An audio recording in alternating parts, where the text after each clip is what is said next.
having transmigrated into the world of Naruto. He had assumed his talents were utterly mediocre, destined to be nothing more than expendable cannon fodder. Yet, on the very day he received his acceptance notice from the Ninja Academy, he acquired a game interface. By defeating opponents, there is a chance to obtain their abilities, equipment, bloodlines, character fragments, and more. Among these, collecting enough character fragments allows one to redeem the complete state of that character at a corresponding period. What? I am the only player in this entire world. Then, excuse mess step aside, it's time for me to show off. Continuing from the previous installment's storyline. Brat, where do you think you're running? The Cloud Ninja Genin, who had been injured by the Rasengan, roared in fury. Though his arm was scorched black, his assault only grew more ferocious, clearly intent on reclaiming his lost face as swiftly as possible. The other two Genin, flanked from both sides like leopards, relentlessly suppressing Rin from a distance with lightning release techniques, compressing his space for evasion. Rin's mind raced at breakneck speed. Beneath concealment, the Sharingan continuously analyzed the terrain and the enemy's movements. He fought while retreating, using rocks and trenches as cover, narrowly evading lethal strikes, time and again. Though the Rasengan possessed immense destructive power, its consumption was equally staggering. He dared not use it recklessly, relying instead on the body flicker technique and Hataka-style Kenjutsu for defense and counterattack. Sustained high-intensity use of lightning release, body flicker technique, proficiency increased, adaptability to lightning attribute, chakra enhanced, remaining chakra approximately 40%,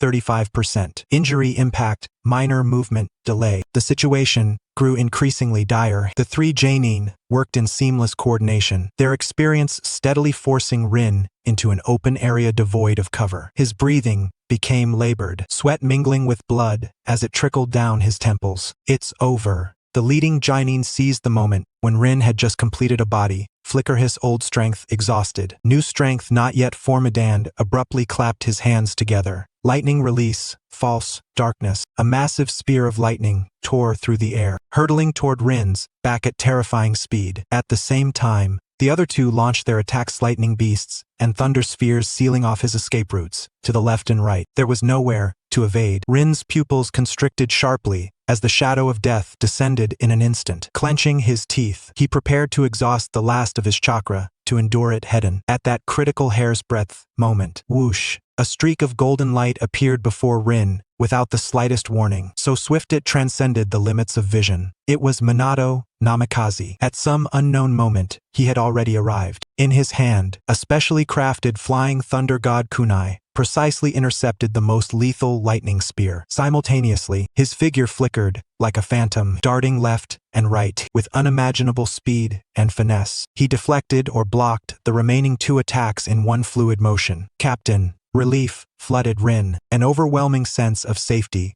surging through him. Standing with his back to Rin, Minato's golden hair fluttered under the illumination of lightning. His voice remained calm and steady. You've done well, Rin. Leave the rest to me. His gaze swept over the three Cloud Genin, who now faced him as if confronting a great enemy. A trace of coldness flashing within his azure eyes. The yellow flash. The expressions of the three Cloud Genin changed drastically, clearly recognizing Minato's identity. Their previous arrogance vanished in an instant, replaced by deep wariness and fear. Though the title had not been widespread for long, the reputation of the Flying Thunder God technique on the battlefield was synonymous with death itself. Retreat. The leading Genin made a decisive call, realizing the situation was beyond salvage, and immediately attempted to withdraw. But how could Minato allow them such an opportunity? Flying Thunder God, second stage. His figure vanished in an instant. In the next moment, he appeared behind the injured Genin like a specter. The kunai traced a cold, lethal arc. The Genin had no time to react. He only felt a chill at the back of his neck before his consciousness plunged into darkness. Instant kill. Minato's figure flickered once more, appearing at the flank of another Genin, attempting to flee. The kunai in his hand resembled the scythe of death. The second Cloud Genin desperately unleashed lightning release defenses, but before absolute speed,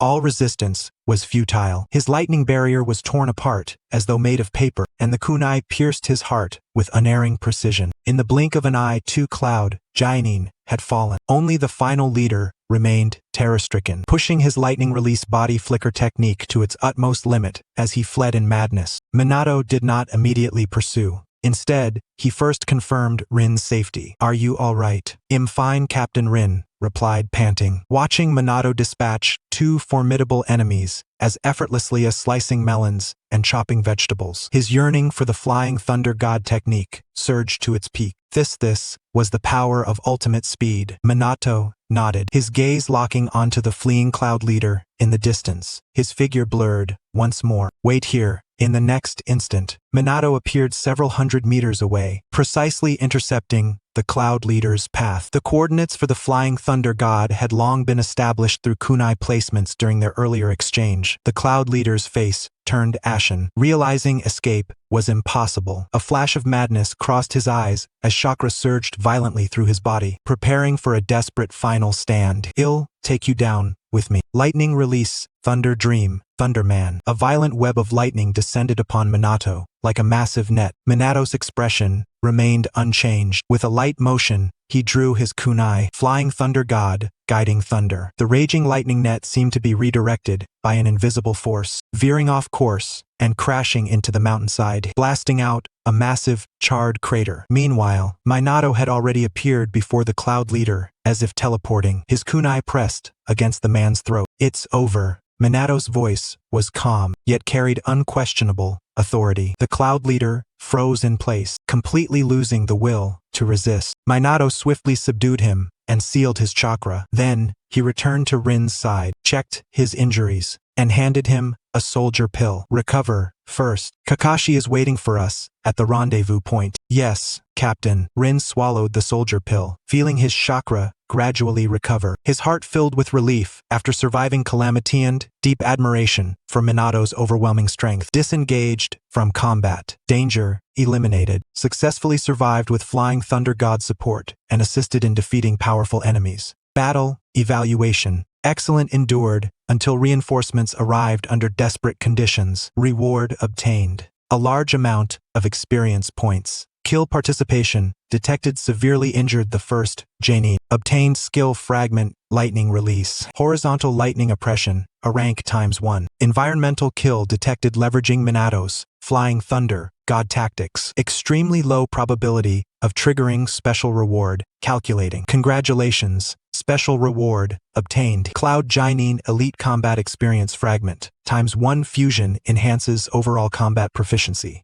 Lightning, release, resistance, and understanding of taijutsu, a special reward as well. Rin's heart stirred by the system's judgment. He had indeed participated in Minato's kills, and thus could benefit from the drop mechanism. However, compared to his own kills, despite the opponent being of Jaijinin level, only a few fragments had dropped, causing Rin no small amount of regret. With the prisoner and Rin in tow, Minato quickly reunited with Kakashi, who had been anxiously waiting at the rendezvous point. Seeing that Rin, though injured, was largely unharmed, and that Minato had returned safely, Kakashi let out a breath of relief. Mission complete. Withdraw. Minato's words were concise. The trio, along with 2 Captazone, unconscious Chainin, and 1 captured Janinand, the seized intelligence, swiftly set off on their return journey to Konoha. On the way back, Rin adjusted his breathing to recover while digesting the gains from this encounter. The lightning release body flicker technique had been tempered through life and death combat, and was now thoroughly mastered. The Rasengan's power had been fully validated. More importantly, he had obtained valuable combat experience fragments and new lightning release skill fragments, and witnessing firsthand the almost miraculous might of Minato's flying thunder god technique further solidified his resolve to master this forbidden technique. Through this battle, the Otogi squad faced formidable enemies for the first time. Though their coordination was still somewhat immature, they successfully completed the mission and returned safely as a whole. Rin's performance amid crisis also further earned the recognition of both Minato and Kakashi. Konoha's younger generation was rapidly growing under the crucible of blood and fire. Rin let out a quiet sigh. The only imperfection was that, after several battles, the progress of his flying thunder god technique seemed to have gained little meaningful advancement. Gazing at the sluggish progress bar of the flying thunder god technique on his interface, he gritted his teeth and decisively fed the earth release rock spear into the refinement function, converting it into experience to be absorbed by the Flying Thunder God technique. The Rock Spear and Earth Spear techniques overlapped excessively. Keeping both would merely divide experience. It was better to retain only one. Sure enough, his comprehension of the Flying Thunder God technique deepened further in his mind, bringing him a step closer to transforming it into his own system skill. Otogi, squad teamwork increased. Trust deepened. Upon returning to Konoha, mission report and loot processing will be conducted. Next, digest battle gains and continue foundational training of the Flying Thunder God technique. Minato Namikaze gave high praise to Rin's performance during the mission, especially commending his courage in voluntarily covering the rear at a critical moment, and his exceptional execution of tactics. Taking this opportunity, Minato also formally submitted applications for Rin and Kakashi to become full members of the Anbu. In light of their outstanding performances across multiple missions and their already demonstrated ability to operate independently, the applications were swiftly approved. At the ceremony held at Anbu headquarters, Rin and Kakashi removed their temporary masks and codenames, replacing them with the attire of official Anbu members. The ninja in charge of registration handed them new identity scrolls. Hatakakashi codename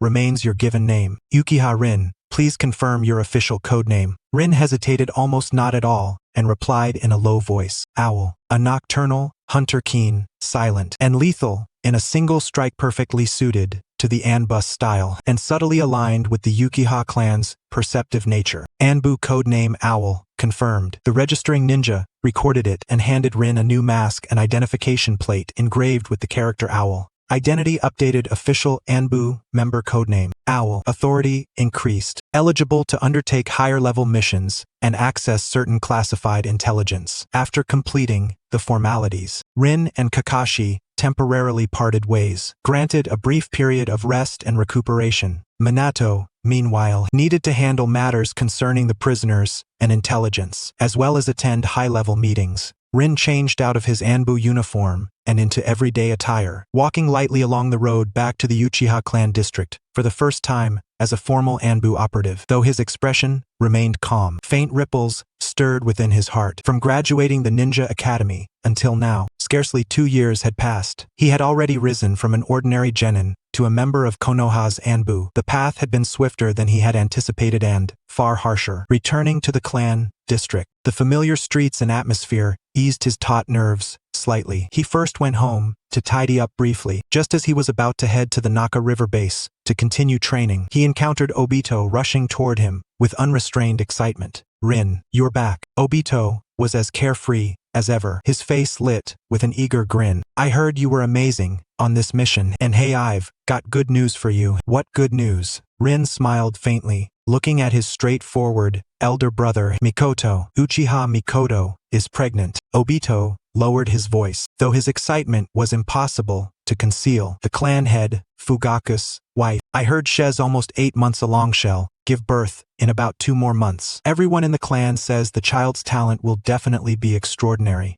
Uchiha Mikoto pregnant, nearly 8 months. Rin's heart jolted violently. This meant Uchiha Itachi would be born in June of Konoha's 43rd year. A clear temporal anchor rang in Rin's mind, like an alarm bell. Itachi's birth was a crucial chronological marker in the original story. Only about 1 year remained before the full outbreak of the Third Great Ninja War. The shadow of war was drawing ever closer. The slight relaxation he had felt due to his improved strength and promotion to full Anbu membership vanished instantly, replaced by renewed tension. Time was far more urgent than he had imagined. Oh, is that so? Then that is something to be glad about. Rin suppressed the turbulence within him, responding in an even tone. Right.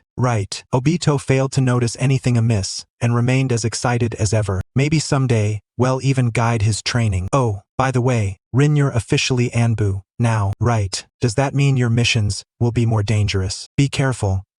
I know. Rin nodded and patted Obito on the shoulder. I've got something to take care of, Phil. Go train first. After parting with Obito. Rin hastened toward the secret base by the Naka River. A sense of urgency compelled him to seize every moment to grow stronger. However, upon arriving at the base, he discovered that by the pool beneath the waterfall already stood a figure. It was a youth, slightly older than Rin, dressed in Uchiha clan attire, with short black hair and eyes that were gentle, yet sharp. It was Uchiha Shisui. Shisui also noticed Rin, his expression unchanged. Uchiha Rin, you're back. I heard you've been promoted to full Anbu. Congratulations, brother. Shisui. Rin was somewhat surprised, but greeted him politely. Shisui was a recognized prodigy within the clan, though only a little over a year older. His strength and reputation had long ranked him among the top of the younger generation. Due to their connection through Uchiha Kagami, the two were distant relatives. Shisui was effectively his cousin. However, their first meeting had evidently not been pleasant, and judging by Shisui's demeanor, he did not seem to be deliberately waiting here for Rin. It seemed that the growth of his strength was not without benefit. At the very least, this prodigy whom he had once needed to look up to now had to regard him seriously as a fellow clansman. I just returned from a mission and came here to train. I didn't expect to run into you. Shisui stepped closer, his gaze studying Rin, a hint of curiosity and scrutiny in his eyes. I heard that during this mission you held the rear alone, enduring against 3 Cloud Janin for quite some time, and ultimately cooperated with Senior Minato to eliminate them. News traveled quickly. Rin thought to himself, remaining outwardly composed. I was fortunate, and it was mainly thanks to Captain Minato. Shisui smiled faintly and did not press further, though the interest in his eyes deepened. Rin, your rate of progress truly astonishes me. The last time I saw you, you were still practicing basic ninjutsu. Now you've already mastered the Rasengan and the lightning release body flicker technique. Rin could not help but smile. He had merely submitted the Rasengan training scroll. It was only natural that Shisui, also part of the Anbu, would know. Still, his cousin's attitude seemed excessively enthusiastic. After a brief pause, Shisui's tone turned serious. Well, are you interested in sparring? I'd like to see for myself just how far Owlth one, even Senior Minato regards, highly has progressed. Rin looked into the burning competitive spirit in Shisui's eyes, the spirit of a true prodigy, and understood his intent. Shisui was a genuine genius, possessing a rare talent for the body flicker, and possibly already having awakened the Sharingan. His invitation was born of curiosity, but also of recognition and a subtle challenge. As fellow prodigies of the Uchiha clan, Shisui wished to measure the strength of this rapidly rising younger cousin. Rin did not refuse. Sparring with an expert like Shisui would be equally valuable experience for him. Moreover, he wished to see just how great the gap was between himself and the future Shisui of the body flicker. All right, Rin replied succinctly, his gaze sharpening. Beside the Naka River, water murmured gently. 2 outstanding youths of the Uchiha clan stood facing one another, the battle on the verge of eruption. This sparring match was not merely a contest of strength, it might also influence the subtle balance within the Uchiha clan in the future. Event triggered. Uchiha Shisui's sparring invitation. Uchiha Shisui, Elite Chainang. Objective: assess strength and mutually validate abilities. Impact: development of relationship with Uchiha Shisui. Potential influence on clan reputation. Current status: rest period. Able to fight at full strength. Well, then it seemed the system was quite eager to witness his battle with Shisui as well. However, the strength of an elite chaining caused Rin's pupils to contract slightly. His cousin's progress was astonishingly rapid, while he himself had only just stabilized at mid-level Kanin. This genius, who in the original work had relatively few appearances yet was consistently held in high regard by Masashi Kishimoto, possessed talent of such terrifying magnitude. One must remember Uchiha Shisui was merely 1 year older than him. His innate talent clearly surpassed even Rin and Kakashi. A fierce fighting spirit ignited within Rin's eyes. Then let me experience for myself the strength of this Uchiha prodigy. Chapter 82. Clan and Village. By the banks of the South River, the atmosphere suddenly grew tense. Uchiha Shisui and Uchiha Rin, 2 prodigies of the same clan, stood 10 meters apart, facing each other. There were no referees, no rules. This was a sparring match purely intended to test each other's strength. Be careful, Rin. Before Shisui's words could fade, his figure had already blurred. It was not the body flicker technique, but rather a sheer explosive force that propelled him forward at astonishing speed. Almost instantaneously, he closed the distance, delivering a sharp knife hand strike downward. How fast? Rin's pupils contracted as his Sharingan activated behind his contact lenses. Tutomo. His dynamic vision straining to capture Shisui's movements. A flash of lightning burst from his feet as he activated the lightning release body flicker technique, narrowly evading to the side. The pressure of the knife hand's wind caused his cheek to sting. Good reflexes, Shisui praised, yet his onslaught continued like an unrelenting tide. Fists, feet, elbows, knees, every part of his body transformed into a weapon, his taijutsu fluid and precise, imbued with a unique rhythm, as if he could predict Rin's evasive maneuvers.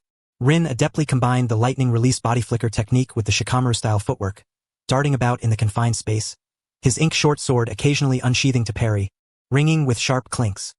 He felt a chill in his heart. Shisui's taijutsu prowess far surpassed that of his peers, and that uncanny ability to seemingly foresee his opponent's actions was daunting. Indeed, during a close encounter, Rin caught a fleeting glimpse of a red light flashing in Shisui's eyes. Although it was but a moment, it was unmistakably not the form of one or two tomo. The 3 tomo Sharingan. Shisui had indeed activated it. Moreover, his proficiency allowed him to use it with remarkable concealment. The pressure intensified. In the presence of Shisui, who possessed the 3 tomo Sharingan, Rin's 2 tomo insight felt inadequate. Shisui's attacks grew increasingly cunning, often exploiting the slightest openings during Rin's transition between techniques, forcing him to retreat repeatedly. I cannot just defend without attacking. Rin's mind raced as he leaped back after a parry, swiftly forming hand seals with both hands. Fire release, great fireball technique. A massive fireball roared forth, attempting to obstruct Shisui's assault. Yet Shisui did not flinch or evade. His 3 tomo slowly rotated in his eyes as he charged straight at the fireball. At the moment the fireball reached him, his body twisted at an incredible angle, as if he were an illusion, slipping through the gaps in the flames, emerging unscathed at Rin's flank. The Sharingan seized through. Rin realized, understanding that Shisui had utilized the powerful insight of the 3 tomo to pinpoint the weakness in the fire release technique and pass through. This was the disparity between the 3 tomo and the 2 tomo. Earth release, earth-style wall. Rin immediately changed tactics as an earthen wall rose before him. Shisui maintained his speed, pressing a hand against the wall, chakra erupting. Break. The wall shattered with a resounding crash. But Rin had already used the moment the wall rose to create distance, rapidly gathering chakra in his left palm. Spiral sphere. A brilliant blue sphere of chakra formed in an instant, spinning violently and emitting a dangerous hum. This was Rin's strongest offensive technique to date. Upon seeing the spiral sphere, Shisui's expression grew serious. He halted his pursuit, his hands beginning to form seals at remarkable speed. A powerful gust of wind chakra gathered in his palms. Wind release, vacuum great sphere. A highly compressed wind projectile shot forth, meeting Rin's spiral sphere head-on. Boom! The spiral sphere and the vacuum great sphere collided violently. A chakra storm erupted, sending debris flying. After a brief stalemate, the spiral sphere, with its superior shapeshifting capability, gained the upper hand, shattering the wind projectile. But it too had expended much of its energy, greatly reducing its power, which Shisui easily evaded. Both combatants breathed heavily, their chakra reserves significantly depleted. Impressive. A ninjutsu without hand seals. Shisui genuinely admired, but the fighting spirit in his eyes surged. But it's still not enough. He charged once more, this time. His speed had seemingly increased again. His figure became ghostly, leaving behind afterimages. This was the initial manifestation of his renowned body flicker technique talent. The pressure on Rin peaked. His 2 tomo Sharingan struggled to keep pace with Shisui's speed, and the consumption of the lightning release body flicker technique was immense.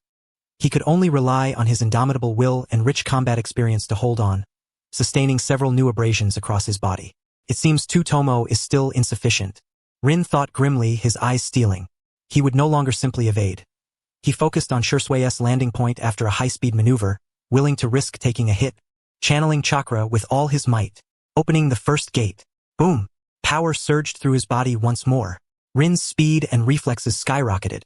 He forcefully twisted his body, evading a fatal blow while simultaneously countering with a sword swipe that pushed Shisui back. A forbidden taijutsu? A flicker of surprise crossed Shisui's eyes, but his movements did not falter. The 3 tomo Sharingan firmly locked onto Rin. But how long can your body sustain this? With the first gate opened, Rin finally managed to keep up with Shisui's rhythm. The two clashed again, fists and feet colliding, blades flashing, and the sounds of chakra clashing filled the air. The battle entered a fever pitch, both sides unleashing their true abilities. However, the burden of the 8 gates was immense. Rin's chakra drained like a flood unleashed from a dam. Meanwhile, Shisui, with his 3-tomo Sharingan and deeper chakra reserves, gradually gained the upper hand. Finally, after an intense exchange, Rin's state under the first gate was forced to dissipate, a wave of debilitating weakness washing over him as he sank to one knee, sweat soaking his clothes. Shisui too had expended considerable energy, breathing heavily yet still standing. At that moment, Shisui was about to declare the sparring session over. Suddenly, Rin lifted his head, a barely perceptible smile tugging at the corners of his mouth. The hand signs he held had not yet dissipated, and the vast chakra undoubtedly provided Rin with more means to confront his opponent. Bang! In a flash of white smoke, a serpent, the thickness of an adult's arm, entirely snow-white with scales shimmering with a cold light, appeared beside Rin. His summoning beast, white phosphorus. Upon its appearance, the cold, serpent eyes instantly locked onto Shisui, who was equally exhausted and had let his guard down. The serpent coiled and sprang forth like a flash of white lightning, wrapping itself around Shisui's body before he could react, its head raised, the crimson tongue nearly touching Shisui's throat. Shisui's body stiffened, utterly unprepared for Rin's trump card. At that moment, his chakra was nearly depleted, his stamina exhausted, rendering him powerless to escape White Phosphorus's grasp. With a mere command from Rin, White Phosphorus could easily end his life. Battle determination. Tactical subjugation via summoning beast. Determination result. Victory. Defeated Uchiha Shisui, Elite Chunin, 3-tomo Sharingan. Rewards earned. Large amount of experience points. Rewards earned. Skill fragment, 3-tomo Sharingan. A rank, 1. Collect 10 to synthesize a complete 3-tomo Sharingan. Rewards earned. Skill fragment, Uchiha style body flicker technique. B rank, 1. I1. Rin's heart soared with joy, especially the acquisition of the 3-tomo Sharingan fragment, which signified the dawn of his path toward higher ocular power. However, concerning the Sharingan, his own was also on the verge of reaching the critical point of 2-tomo, thus rendering a complete Sharingan unnecessary. The energy contained in the fragments alone was sufficient to rapidly promote the evolution of his own Sharingan. Rin directly cast the fragment of the 3-tomo Sharingan into his own double-tomo, and a refreshing sensation surged through his brain, steadily enhancing his mental energy. Rin's second tomo finally reached the critical point before a breakthrough. White Phosphorus, stop, Rin commanded immediately. This was merely a spar. He had no intention of harming Shisui. White Phosphorus obediently released its restraints, transforming into a wisp of white smoke and vanishing from sight. Shisui let out a sigh of relief as he looked at Rin, his face displaying a complex array of emotions: surprise, admiration, and a hint of reluctance, before finally settling into a resigned smile. I didn't expect you to have such a trump card in your summon beast. Is it a snake? Impressive, I concede my defeat. No wonder you caught the attention of Lord Minato. Rin smiled back and stepped forward, extending his hand. Brother Shisui, I appreciate your graciousness. I also benefited from my summon beast. If it came down to the wire, I would likely be the one losing. His words were not mere modesty. Shisui's strength indeed surpassed his own, especially with that pair of 3-tomo Sharingan. Ignoring the disparity in chakra, Rin recognized that he still had a significant gap to bridge. Shisui leveraged himself to stand, and the two walked side by side to a large stone by the riverbank to rest for a moment. After a brief silence, Shisui gazed at the gently flowing water and suddenly spoke, his tone carrying a depth that belied his age. Rin, now that you are in the Anbu and frequently operate under Lord Hokage, what do you think the village truly thinks of our Uchiha clan? Rin's heart jolted at the question as he turned to look at Shisui. He saw a faint trace of worry on Shisui's face. The 3-tomo Sharingan, which had been so sharp during their battle, now reflected confusion and inquiry. The question had finally arisen. It was not only Shisui's concern but also a thorn deeply embedded in the hearts of all Uchiha clan members who were aware of the underlying issues. And Shisui, hailed as a true genius of the Uchiha clan, had evidently begun to ponder this heavy question. Rin took a deep breath, realizing that his answer could influence Shisui's future path. He needed to be cautious yet candid. The sound of the flowing water from the Nange River seemed to play a background melody for this dialogue that could determine their fates. Relationship change with Uchiha Shisui, recognition and respect, initial. Acquired key plot clue. The rift between the Uchiha clan and Konoha. Triggered long-term side mission. Seeking a balance between the village and the clan. Chapter 83. the candlelight in darkness and Shisui's resolve. The sound of the flowing water from the Nange River continued endlessly, as if washing away the heavy thoughts in the hearts of the two young men. Shisui's question landed like a massive stone in the tranquil lake of Rin's mind, stirring up ripples of contemplation. He looked into Shisui's eyes, filled with confusion and inquiry, knowing that this cousin did not naively believe in the harmony between the village and the clan but rather felt the invisible rift and pressure, seeking a way out. Rin did not respond immediately. Instead, he took a moment to gather his thoughts. He could not divulge future spoilers but could offer a guiding answer based on known facts and his own observations.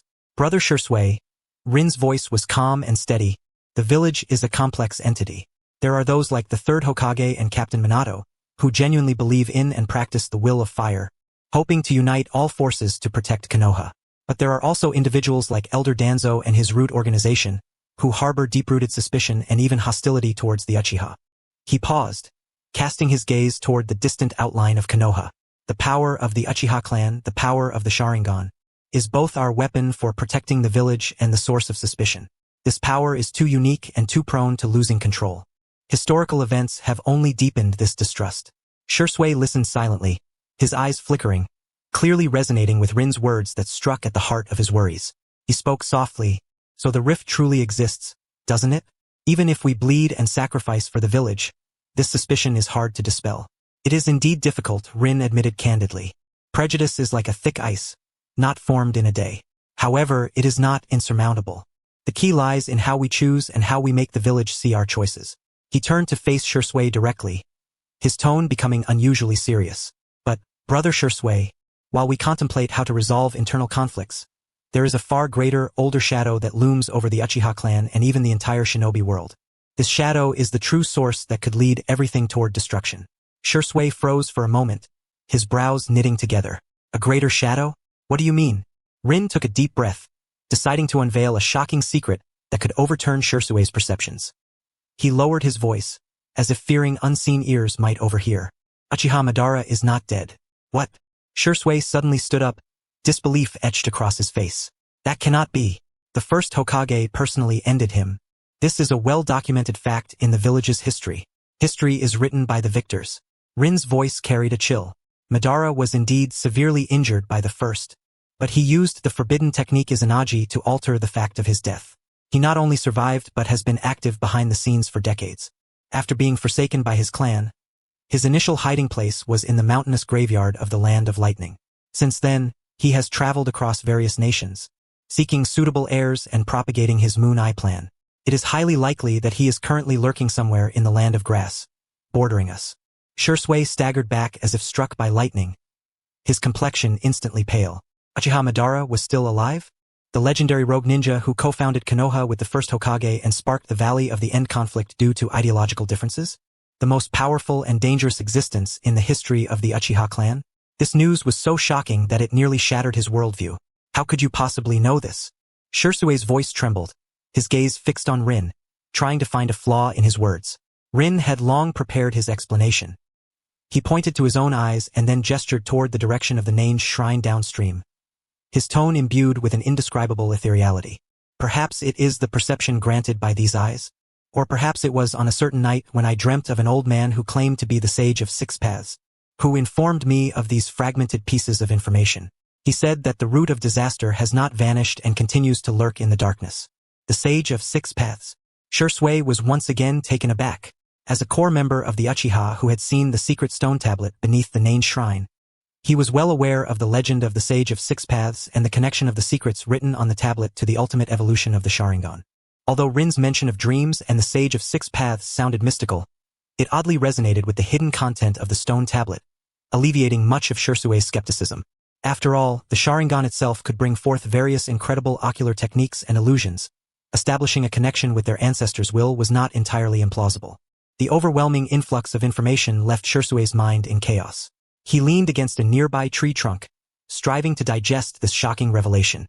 If Madara was still alive, if the Moon Eye plan was true, then the Uchiha clan and even Konoha were sitting on the brink of an impending volcanic eruption. Observing Shisui's stunned expression, Rin knew the moment was ripe.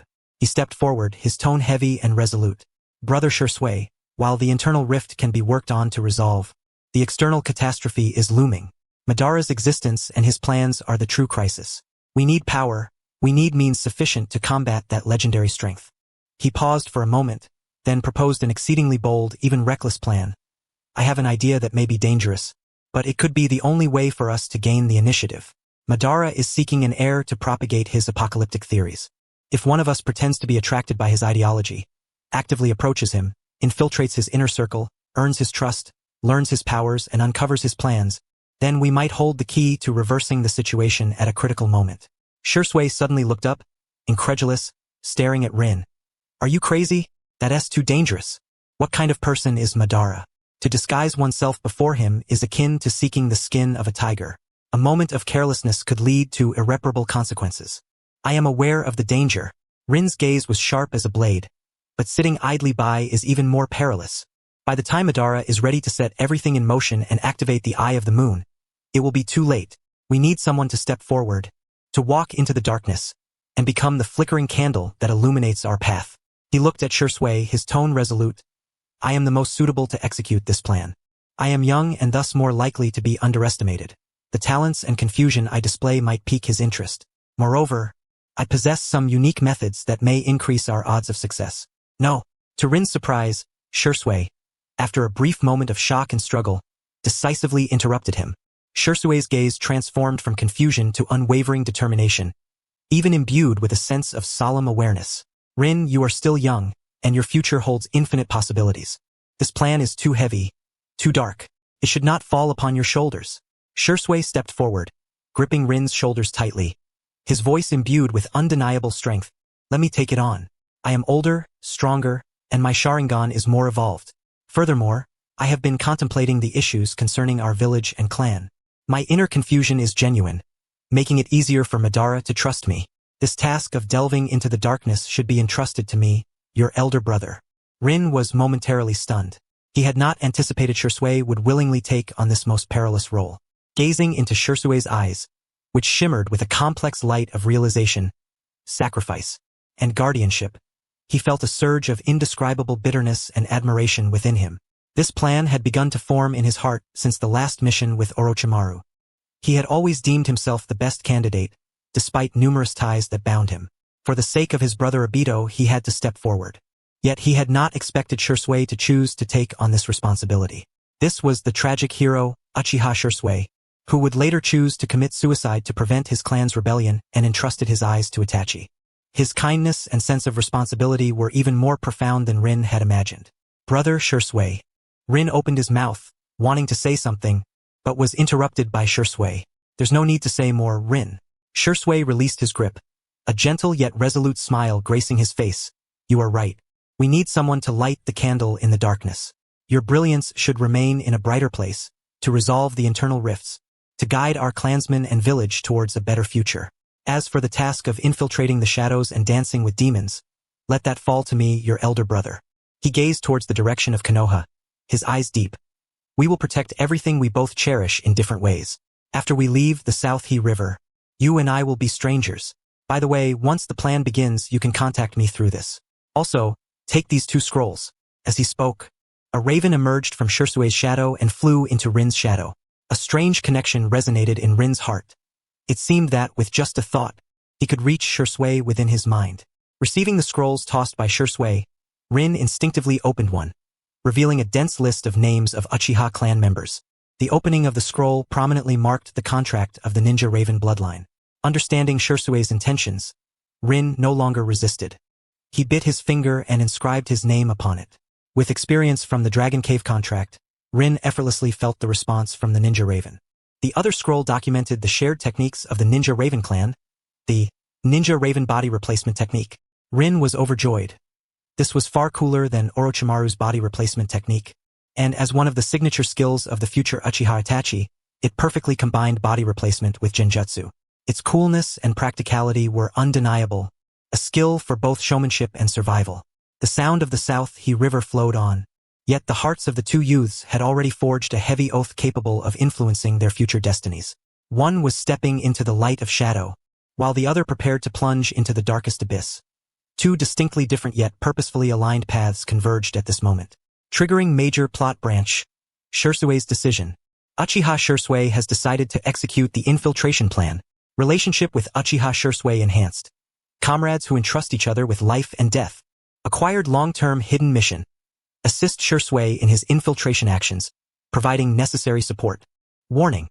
This branch is extremely dangerous and will significantly alter the original plot trajectory. Acquired status. Burden of realization. The promise made with Shisui will motivate the host to grow stronger faster.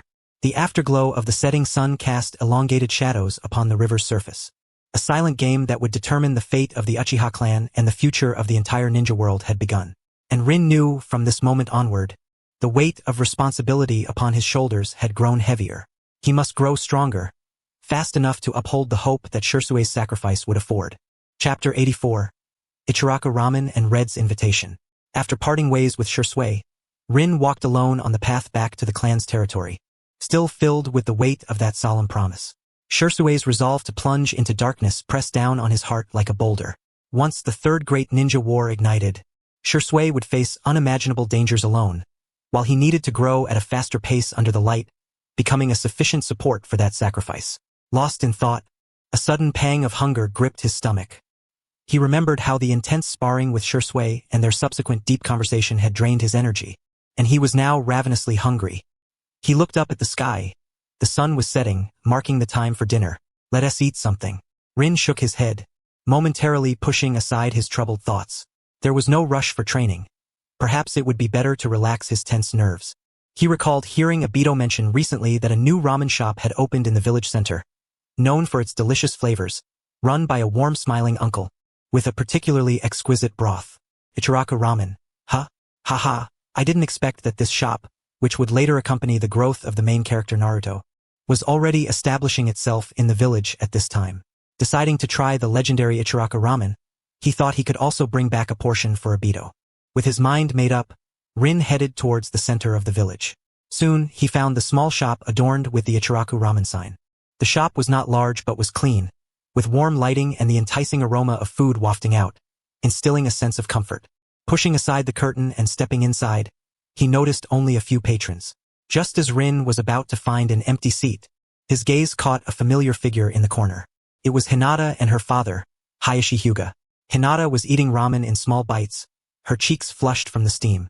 Hayashi, sitting across from her, maintained a proper posture while eating, his gaze occasionally scanning the shop with the vigilance characteristic of a jonin. As a renowned genjutsu master of the Hidden Leaf Village, Akiheim exuded a demeanor that was both composed and reserved. The instant Rin made her appearance, Akiheim's attention was immediately captured. She lifted her head and, upon seeing Rin, her eyes sparkled with delight, a surprised smile blossoming on her face. Instinctively, she reached out to wave in greeting, but upon recalling her father's presence nearby, she quickly restrained herself, silently mouthing, "Rin." Akiheim also noticed Rin and inclined his head slightly in acknowledgement, his gaze flickering with an imperceptible complexity. As the head of the Uchiha clan and a direct subordinate of the Hokage, he was no stranger to Rin's existence. His feelings towards her, a prodigy of the Uchiha clan and a member of the Hokage's elite Anbu, were conflicted. On one hand, he admired Rin's prowess and potential, aware that his daughter shared a good rapport with her. On the other hand, Rin's identity, background, and the maturity that belied her years, coupled with a sharpness hidden beneath her gentle demeanor, stirred a sense of concern within him as a father regarding his daughter's closeness to Rin. Rin approached their table, politely greeting Uncle Akiheim. "Red. Rin, you're back from your mission." Red's voice was filled with excitement as she eagerly pulled Rin to sit beside her. She glanced at the generous portion of char siu remaining in her bowl, then looked at Rin, suddenly picking up the largest piece with her chopsticks and swiftly placing it on a small dish in front of Rin. "Here, this is for you. You must be tired after returning. Eat more to replenish your strength." Upon saying this, her cheeks flushed deeper, and she shyly lowered her head, mumbling softly, "You didn't even come to see me when you got back." Rin paused for a moment, gazing at the glossy piece of char siu in the bowl, then at Red's eager yet bashful expression, and felt a warmth spread within him. This pure concern, especially after the heavy conversation with Shisui, felt particularly precious. He obediently sat down and smiled at Red. "Thank you. I just finished my mission and did some training afterward, so I hadn't had the chance to return home yet." Akiheim observed his daughter's small gestures and whispered words with a barely perceptible tightening of his grip on the chopsticks, a vein on his forehead twitching slightly. He continued to eat his noodles, pretending to see and hear nothing, but his heart was already tumultuous. That brat, coming back and tricking my daughter into feeding him, making her worry about him. This little darling hasn't even warmed up yet, and I already feel like she's going to be whisked away by this Uchiha boy. Rin ordered a bowl of the signature ramen. While waiting, Red could no longer contain herself and began sharing amusing stories from school and home with Rin, her tone upbeat as she tried to dispel the faint trace of fatigue that lingered on Rin's brow. Rin listened quietly, responding occasionally, and the atmosphere was quite harmonious. The noodles soon arrived, and they indeed tasted delightful, with a rich broth and chewy noodles. Starved, Rin began to eat with focus. At that moment, Red seemed to have an idea, her eyes lighting up as she said to Rin, "Rin, you rarely have a break after returning from a mission. It's so boring to just train all the time. I heard that a new hot spring has opened near the village, and the scenery is beautiful. It's great for recovery. How about we go together to relax in the hot springs?" Her voice grew softer, her cheeks flushing, but she still mustered the courage to extend the invitation. At this, Akiheim, who was drinking soup nearby, suddenly choked, coughing violently, his face turning bright red. Once he managed to regain his composure, he shot a fierce glare at Rin and then sternly addressed Red. "Red, nonsense. There are distinctions between genders. How can you go to the hot springs together? You're still young. You must be mindful of boundaries." Though he tried to maintain his calm, the acidity and tension in his tone nearly overflowed. Red, feeling even more bashful under her father's words, stamped her foot in playful indignation. "Father, where are you letting your imagination wander? Of course, we would go separately. I just want to go with Rin so we can talk. We're good friends." Akiheim gazed at his daughter, whose demeanor was unmistakably naive, and internally sighed, looking up to the heavens. Good friends? Good friends invite each other to hot springs? My foolish daughter, do you not realize that this is? He felt as though his little cabbage was being eyed by a pig, and that pig was pretending to be oblivious, which only intensified his frustration. Rin was caught off guard by Red's bold invitation, observing Akiheim's nearly explosive yet restrained expression. Wisely, he did not immediately agree but instead replied vaguely, "Thank you for the invitation, Red. Let me check my mission schedule and if I have time." But Red interrupted him. "No, Rin, you take months for every mission. Ever since graduating from the Ninja Academy, I haven't had many chances to see you. Let us just go tomorrow. It's settled." Red's assertiveness left even Rin stunned into silence, fearing that Akiheim might stand up and bury him in the ground for his audacity. The meal concluded in a subtly awkward, mostly felt by Akiheim, atmosphere. Rin paid for her own noodles and bid farewell to Red and Akiheim. As they left the ramen shop and walked home, Akiheim looked at his still exuberant daughter and couldn't help but sigh, earnestly advising her, "Red, going to the hot springs is fine, but remember, the areas are divided by gender. You absolutely must not bathe together. You're still young. Some things." I know. Father, you're so chatty." Red interrupted him, blushing as she clung to her father's arm. "Rin and I are just good friends. He is so capable and busy. I just want him to relax a little." Akiheim gazed at his daughter's innocent and carefree demeanor, feeling both pity and helplessness, and he could only sigh again, deeply understanding the bittersweet nature of the saying, "A daughter grows up and leaves home." It seemed as though his little darling was quietly being taken away by that brat. And what was worse, she was doing it of her own accord. What kind of situation was this? On the other hand, Rin, carrying the tonkatsu ramen for Obito, walked back to the Uchiha clan's residence, reflecting on the scene at the ramen shop, unable to suppress a slight smile. Red's concern and invitation felt like a ray of sunshine, momentarily dispelling the gloom in his heart. Perhaps it wouldn't hurt to relax a little now and then? Triggered daily event. Red's hot spring invitation. Affection level with Red increased. Akiheim's perception of the host becomes complex, admiring her talent, cautious of her proximity to his daughter. Received a brief opportunity for rest. May choose to accept the hot spring invitation to alleviate fatigue and improve mood. Chapter 85. Brotherly Sparring and the Evolution of the Sharingan. Rin returned home to the Uchiha clan residence, carrying the tonkatsu ramen packed for Obito. Pushing open the door, he saw Obito sitting cross-legged on the living room floor, engaged in the monotonous practice of throwing shuriken at a target, his face bearing a hint of barely perceptible agitation and disappointment. "I'm back," Rin called out. "Rin." Obito immediately turned at the sound, his face instantly lighting up with a smile, though something seemed to lurk beneath that smile. He dropped the shuriken and jumped up to greet Rin. "Did your training go well?" Wow, that smells amazing. Yeah, it was fine. I brought you some Ichiraku Ramen. I heard it's quite good, Rin replied, handing over the food box. Wow, Ichiraku Ramen. I've heard so much about it. Obito exclaimed, eagerly accepting the food box and opening it, the rich aroma wafting through the air. He began to eat heartily, mumbling through bites, "You're the best. Rin, by the way." Toby suddenly stopped eating, lifted his head, and his eyes sparkled with a mix of anticipation, unwillingness, and fierce determination as he gazed directly at Rin. "Rin, let's have a spar." Rin was momentarily taken aback, looking at Toby. He could sense that Toby seemed to be holding back a certain intensity. Was it because he had been promoted to the Anbu while Toby remained a genin? Or was it something else? Why the sudden urge to spar? Rin asked calmly. Toby set down his chopsticks, clenched his fists, and spoke with excitement in his voice. "I finally broke through to the elite genin a few days ago. My chakra and control have improved significantly. I know I still fall short compared to you and Kakashi, but I want to become stronger. I want to know just how much of a gap there is between us now. Rin, please have a serious match with me, just like we used to at the Ninja Academy." Seeing the desire for recognition and the urge to prove himself radiating from Toby's eyes, Rin understood. Toby genuinely regarded him as a target to chase and a beloved younger brother. This pure brotherly bond and indomitable spirit made it impossible for Rin to refuse. Moreover, Rin glanced inwardly at his own two-tomo Sharingan, which was on the verge of awakening after absorbing the precious fragment of the three-tomo Sharingan. Perhaps a spar with Toby, who possessed such immense potential, could serve as the final catalyst. All right, Rin nodded, offering a gentle smile. "Let's head to the training ground by the Naka River. It's a good chance for me to see your strength as an elite genin." "That's great," Toby exclaimed, jumping up in excitement, forgetting about his ramen, and pulling Rin outside.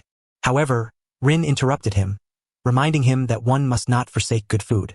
Once Toby swallowed his meal, they both headed out together.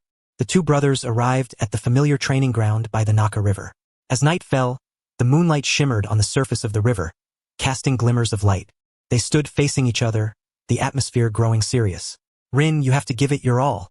No holding back," Toby shouted as he assumed a combat stance. "I will take this seriously, Toby," Rin replied, his smile fading as he adjusted his chakra to its optimal state. He decided not to use techniques like the Konoha-style swordsmanship or the Rasengan, which were overly lethal, but rather to rely on taijutsu, basic ninjutsu, and the insight of his Sharingan to engage, allowing him to assess Toby's strength while guiding him better. "Here I come," Toby shouted, channeling his energy into his legs and charging forward first. His speed had indeed improved significantly, and his punches and kicks carried more power, clearly reflecting the tangible enhancements from his breakthrough as an elite genin. Rin activated his two-tomo Sharingan, hidden, easily capturing Toby's movements. He shifted his footing, employing more refined taijutsu techniques to evade and block. He did not rush to attack but acted like a patient mentor, continuously guiding Toby's strikes and countering with precise responses whenever Toby's moves became predictable or showed openings. "Your speed is good, but your power is too forceful and lacks variation. That feint was decent, but your follow-up was too slow. Pay attention to my center of gravity and anticipate my next move." As Rin responded, he calmly pointed out Toby's shortcomings. Toby gritted his teeth, committing each of Rin's words to memory, striving to adjust his movements as his attacks grew increasingly fierce. He understood that Rin was guiding him, which motivated him even more, not wanting to disappoint his brother. The battle continued, with Toby expending a considerable amount of chakra, sweat soaking his clothes, yet the fire in his eyes only intensified. Under the continuous pressure from Rin, he felt his nerves stretched to their limits, driven by his instincts and a thirst for victory to constantly push beyond his boundaries. At that moment, during an intense close-quarters exchange, Rin seized an opportunity and executed a clever knife-hand strike aimed at the opening in Toby's defense. The strike was incredibly swift with an ingenious angle, and Toby was about to be hit. "No, I can't lose like this." A fierce thought exploded in Toby's mind. Under the immense pressure and his unwavering desire to protect his brother's dignity, he felt a burning sensation in his eyes. Everything in his field of vision seemed to slow down, and Rin's movements became clearer than ever. Buzz! A peculiar chakra fluctuation surged from Toby's eyes. In an instant, his eyes turned crimson, and a black tomo slowly appeared in each eye, stabilizing. The one-tomo Sharingan. Under Rin's guidance and pressure, Toby had finally unlocked the power of the Uchiha clan. Though it was only a one-tomo, the timing of this awakening was 5 years ahead of the original storyline. "I did it," Toby exclaimed in astonishment and joy, feeling the powerful insight granted by the Sharingan. His confidence soaring as he intensified his offensive. Haha, did you see that, Rin? I've awakened the Sharingan. Toby, who had always been protective of his eyes, beamed with visible happiness, flaunting his newly acquired Sharingan. Rin felt a surge of joy as well, but his actions did not falter. He continued to apply pressure, eager to see how well Toby could utilize his newly awakened Sharingan. However, the initial activation of the Sharingan took a significant toll on Toby's chakra and mental state, and he quickly felt a wave of dizziness, causing a momentary delay in his actions. You've done very well for your first time awakening it, Toby. Thanks to the power of the Sharingan, Rin clearly sensed that Toby's strength had surged, now firmly reaching the early Chunin level. He only needed to learn the corresponding ninjutsu and bolster his chakra, but that was a minor issue. With his 3-tomo Sharingan possessing the ability to replicate techniques, he lacked nothing in ninjutsu. Moreover, based on the cumulative experiences from several missions, it would be a simple task to exchange his contributions at the mission center for a suitable B-rank ninjutsu for Toby. Rin's eyes narrowed, his chakra erupting beneath him as he moved like lightning, instantly circling to Toby's side and delivering a clean, precise knife-hand strike to the back of Toby's neck. The force was perfectly controlled, enough to incapacitate him without causing injury. Toby's body stiffened, darkness enveloped his vision, and he slumped down. The Sharingan closed along with him. Successfully defeated Uchiha Toby, Elite Genin, newly awakened 1-tomo Sharingan. Reward: experience points. Reward: skill fragment, 1-tomo Sharingan. C rank, X1. It worked. Rin's heart soared with joy. This 1-tomo fragment was the last piece of the puzzle that would ignite his path to evolution. He suppressed the urge to merge it immediately and hurried to support Toby. Toby, are you alright? Rin asked with concern, while channeling a gentle flow of chakra into Toby's body to alleviate his discomfort. Toby shook his head to clear his mind, regaining consciousness. Although he had lost, his face was filled with excitement. I'm fine. I'm fine. Rin, did you see? I awakened the Sharingan. Haha, I finally did it. I saw it. Congratulations, Toby. Rin genuinely expressed his happiness for him. You worked really hard. To be able to use it to such an extent right after awakening is impressive. Receiving Rin's affirmation, Toby beamed even more, scratching his head and grinning foolishly. I still can't compare to you, but I'll keep working hard. One day, I'll become stronger than you and Kakashi. Watching Obito brimming with enthusiasm, Rin smiled and promised, yes, I believe in you. To celebrate your awakening of the Sharingan, how about I gift you a practical ninja tool when I return from my next mission? Really? That's wonderful. Thank you, Rin. Obito's eyes sparkled with joy, his happiness palpable. The two brothers chatted for a while longer, and after Obito regained some energy, they made their way home together. Upon returning to his room, Rin closed the door and eagerly summoned the game panel. He gazed at the item slot containing a faintly glowing 1-tomo Sharingan fragment, and the already maxed out proficiency of his 2-tomo Sharingan, taking a deep breath. Fusion. With a thought, the fragment transformed into a pure torrent of ocular power, surging into Rin's eyes.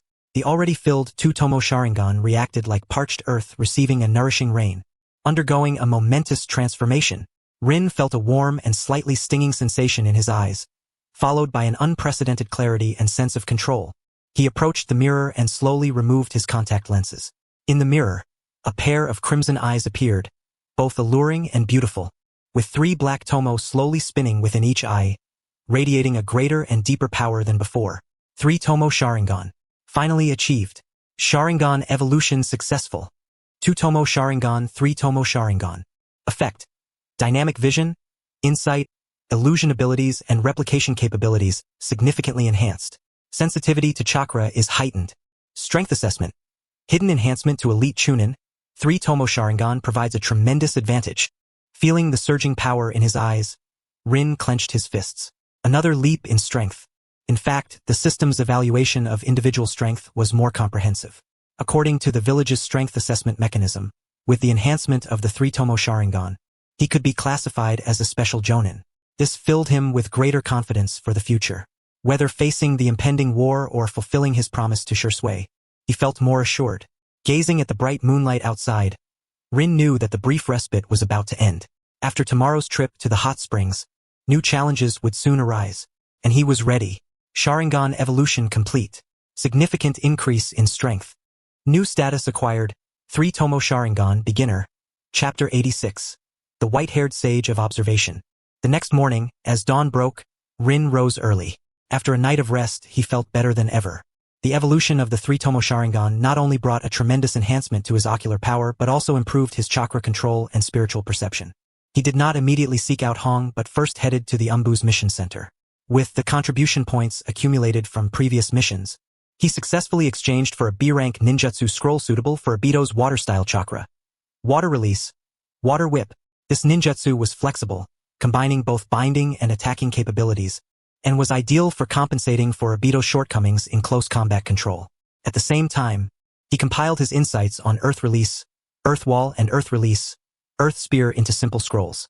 Obito's chakra attributes were Earth, Water, and Fire, making these three ninjutsu perfect for enriching his offensive and defensive methods.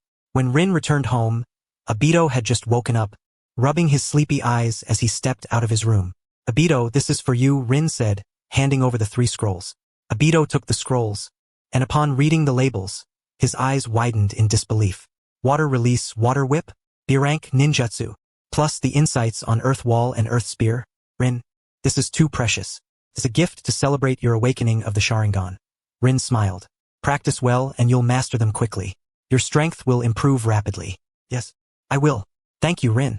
Obito clutched the scrolls tightly, his eyes glistening with emotion. He knew these resources were not easily attainable for Rin either. At that moment, Rin recalled Hong's invitation and said to Obito, "By the way, Obito, Hong invited me to relax at the newly opened hot springs on the village's outskirts. Would you like to join? Hong invited you?"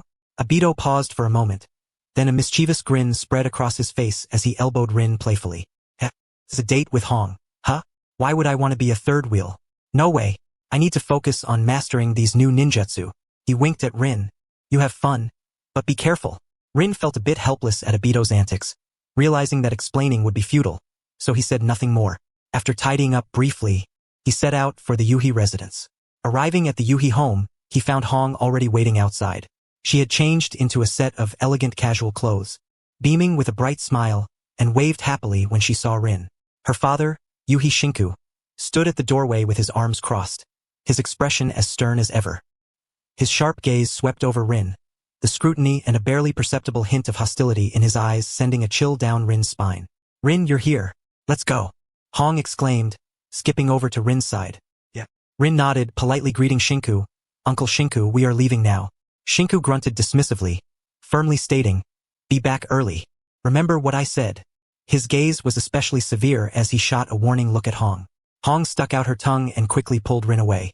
After walking a considerable distance, they could still feel the piercing gaze lingering behind them. The two chatted casually as they made their way to the newly opened hot springs on the outskirts of the village. The environment was serene, nestled against the mountains, divided into male and female sections, separated by tall bamboo fences. The air was infused with a faint scent of sulfur and steam. Hong headed to the women's section to queue, while Rin approached the entrance to the men's section.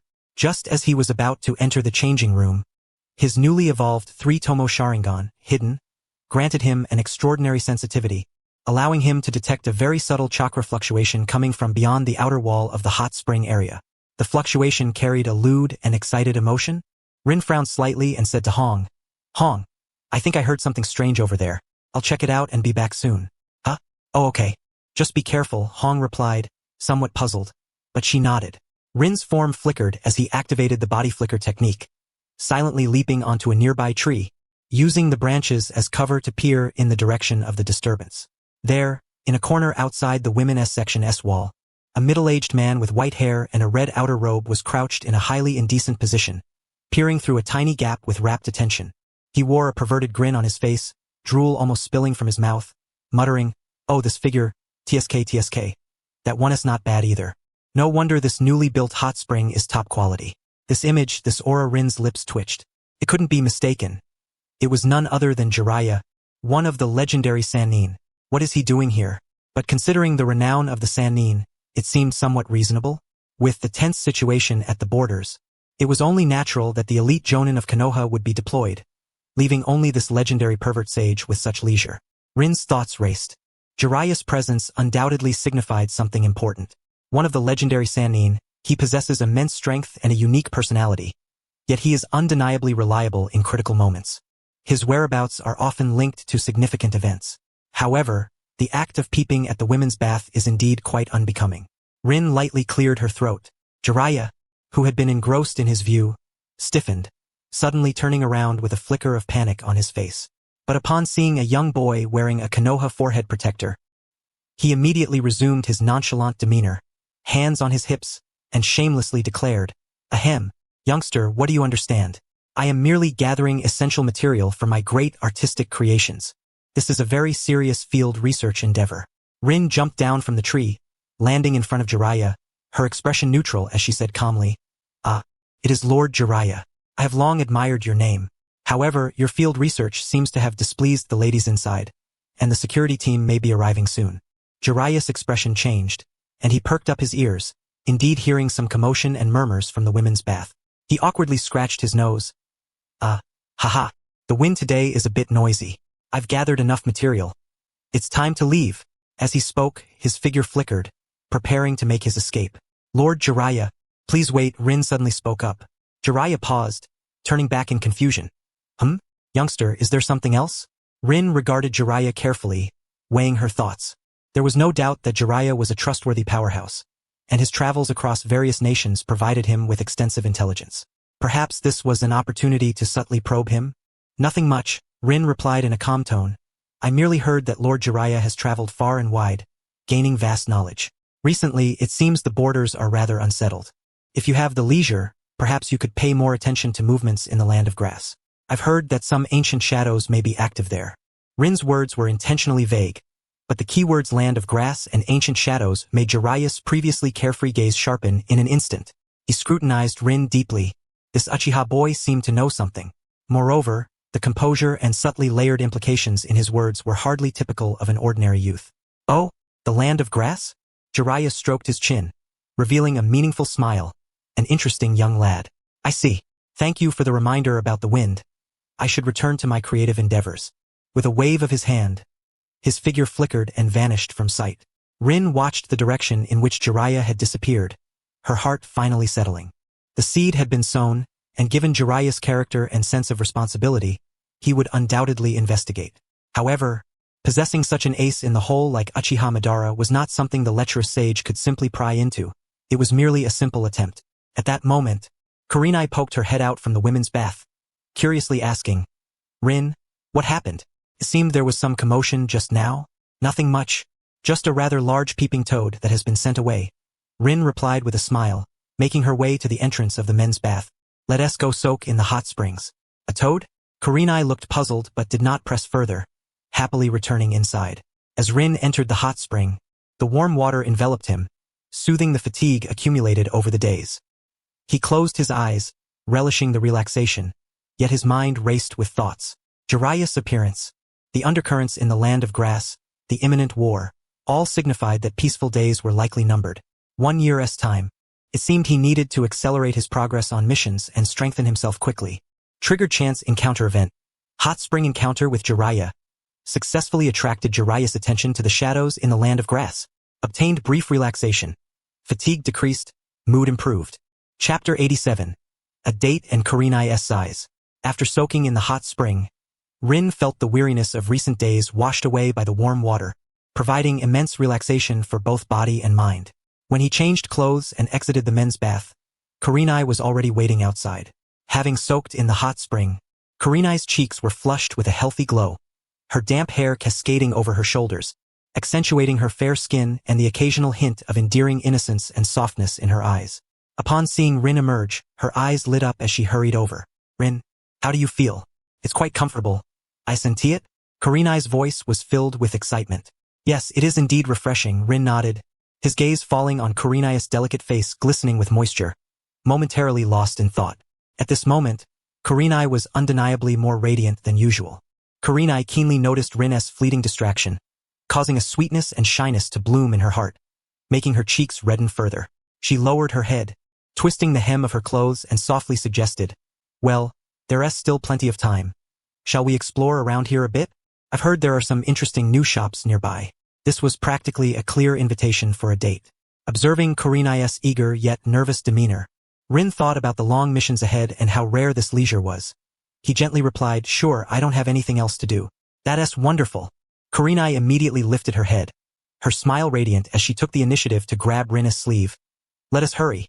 Thus, the two began to stroll through the relatively quiet commercial area on the outskirts of the village.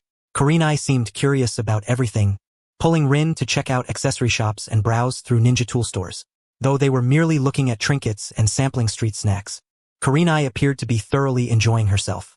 From time to time, she would steal glances at Rin, who remained calm and patient by her side, her heart sweet as honey. Though Rin was not particularly talkative, he too reveled in this rare tranquility and companionship.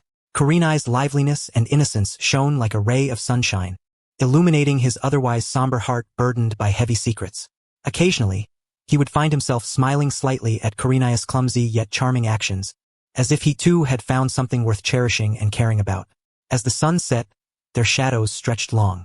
After escorting Kurenai home, as they walked along the street near her house, they happened upon two familiar figures. One was Uchiha Mikoto, who was quite pregnant and exuded a gentle demeanor, being supported by a lively red-haired woman, none other than Uzumaki Kushina. "Ah, it's Mikoto-san and Kushina-san," Kurenai greeted politely. Seeing Rin and Kurenai together, especially with the lingering blush on Kurenai's south face and their close proximity, Mikoto's eyes sparkled with understanding and a teasing smile. She warmly remarked, "So it's Kurenai and Rin. What a coincidence." Her gaze flitted between the two, finally settling on Kurenai, and she teased, "Kurenai, you've become more beautiful. You and Rin make quite the pair. Once my child is born, you must come to see this little one." Kurenai's cheeks flushed crimson at the compliment, shyly hiding behind Rin and mumbling, "Mikoto-san." Kushina, meanwhile, examined Rin with curiosity. She had heard from Minato about this talented young man from the Uchiha clan, who was also a teammate of Minato in the Anbu. Well, perhaps subordinate would be a more fitting term. However, to Kushina, Minato's teammates were surely all decent fellows. Except for Jiraiya, she thought, recalling how he often played the role of both father and friend, yet certain habits of his could be quite troublesome even for her. Fortunately, her little son had never been affected by Jiraiya's influence. With her straightforward personality, she smiled at Rin. "You must be Rin, right? Minato often talks about you, saying you're amazing. I'm Uzumaki Kushina, Minato's, friend. Whenever you have the time, do come by our home for a visit and sample my culinary skills." As she spoke of her cooking, a confident glow illuminated her face. Upon hearing the phrase culinary skills, Rin's mind was instantly flooded with memories of Kushina's cooking from the original work, which could only be described as a biochemical weapon, sending a chill down her spine. However, she maintained a polite smile on her face and replied, "Thank you for the invitation, Sister Kushina. I will definitely visit when I have the chance." Deep inside, she silently resolved to avoid Kushina's heartfelt dishes unless absolutely necessary. Mikoto observed Rin's subtle expression and her bashful demeanor, unable to suppress a chuckle before continuing her walk with Kushina. After bidding farewell to the two, Rin escorted Akane to the doorstep of the Yuhi residence. "I had a wonderful time today. Thank you, Rin," Akane said softly, her head bowed, her voice barely above a whisper. "I also enjoyed it immensely," Rin replied earnestly, looking at Akane. "Akane, I might be going on a mission soon. While I'm away, make sure to train well and take care of yourself. When I return, if the opportunity arises, we can practice together." "Yes, I will." Akane nodded vigorously, her eyes brimming with determination. The prospect of training alongside Rin was a tremendous motivation for her. At that moment, Rin reached into her ninja tool pouch and pulled out a small box, handing it to Akane. "This is for you." Curious, Akane took the box and opened it to reveal a delicate silver necklace, adorned with a small ruby that sparkled with a warm glow under the setting sun. This was precisely the necklace Akane had covertly admired several times while passing a jewelry shop earlier that day. "Oh, this is too precious," Akane exclaimed, a mixture of surprise and joy flooding over her as her hands trembled while holding the necklace. "It suits you perfectly," Rin said with a smile. A wave of overwhelming joy and emotion surged within Akane as she gazed at Rin's gentle face, her heart racing. Driven by an unexpected surge of courage, she suddenly stood on her tiptoes and swiftly placed a gentle kiss on Rin's cheek. "Thank you, Rin. I like you the most." With that, Akane's face turned as red as a ripe apple, and she quickly turned to dash into the house, slamming the door behind her and leaning against it, her heart still pounding. Rin was momentarily stunned by the unexpected kiss, the soft, warm sensation lingering on her cheek. She looked at the closed door with a bemused smile, feeling a gentle warmth bloom in her heart. However, Rin did not notice that in the shadow of the street corner, Akane's father, Yuhi Zenkuro, had witnessed the entire scene unfold. He watched his daughter shyly retreat into the house and then glanced at the Uchiha boy at the door, ultimately letting out a long, sorrowful sigh filled with a father's bittersweet feelings, before turning to head home. Ah, my little cotton-padded jacket is beginning to let the wind in from others. On another note, it's fortunate that the Uchiha family isn't as rigid as the Hyuga clan. Even if Akane were to end up with Uchiha Rin in the future, the family wouldn't impose too much influence, right? Wait, why does this seemingly decent thought even cross my mind? Rin stood in place for a moment, savoring the gentle evening breeze. Such warm moments are always fleeting. She looked up towards the direction of the Anbu headquarters, her gaze sharpening and resolve solidifying once more. The relaxation was over. It was time to return to reality. Chapter 88, Escort Mission. As Rin left the Yuhi family estate, the warmth on her face gradually faded, restoring her usual calm demeanor. Instead of heading directly home, she turned towards the village's high-end ninja tool shop. She recalled her promise to Obito to gift him a practical ninja tool to celebrate the awakening of his Sharingan. Considering that Obito was now focusing on a combination of taijutsu and ninjutsu, enhanced by the Sharingan, a weapon that could effectively channel chakra would be the best choice to bolster his strength beyond ninjutsu and taijutsu. Upon entering the ninja tool shop and explaining her intentions, the shopkeeper recommended a custom chakra short sword. This type of short sword required the incorporation of special chakra-infused metal, making it quite expensive. For a custom order, we would need to specially commission a craftsman from the land of iron. The production period would be approximately 2 months, the shopkeeper estimated. 2 months? Rin's heart stirred at this thought. That would roughly coincide with the time of Uchiha Mikoto's delivery and the birth of Uchiha Itachi. According to the mission cycle, she should be able to return by then. The timing was perfect. Very well, let us go ahead and commission one. Rin nodded in agreement and paid the deposit. Upon seeing the staggering amount on the bill, even though she had mentally prepared herself, Rin couldn't help but feel a pang of regret. The hard-earned mission rewards and contribution points had instantly shrunk by more than half, signaling an impending depletion. It seems I'm heading back to a state of poverty again. Rin thought with a wry smile. The path of a ninja's training indeed requires resources at every turn. It looks like I'll need to work even harder on my upcoming missions. After completing the payment, Rin felt her steps grow heavier. Upon returning to the Uchiha compound, she found that Obito was not home, likely off training diligently with the newly acquired ninjutsu scroll by the Southie River. Indeed, even Obito has begun to strive for strength, which brought Rin a sense of comfort. Choosing not to disturb him, Rin returned to her own room, quietly meditating and processing the insights gained from the evolution of her three-tomo Sharingan. The next morning, Rin rose early. Before heading to the Anbu headquarters, she left a note on Obito's desk. Obito, I have gone on a mission, and the return date is uncertain. The gift I ordered for you is at the ninja tool shop in the village center. If I have not returned, you can collect it with this note. Train hard and stay safe, Rin. After leaving the note, Rin donned her Anbu uniform and adjusted her mask before arriving at the meeting point for Team Yamato at the Anbu headquarters. To her surprise, Minato and Kakashi were already waiting there. Minato still wore his gentle demeanor, but his eyes were serious, reflecting the gravity of the mission ahead. Kakashi, on the other hand, was his usual self. The deadpan gaze beneath his fox mask revealed no emotion, yet his crossed arms and leaning posture exuded a hint of impatience. Rin, you're here. Minato acknowledged her with a nod. How was your rest? I'm in good condition, Captain, Rin replied succinctly. That's good to hear, Minato continued, getting straight to the point. This mission is relatively simple.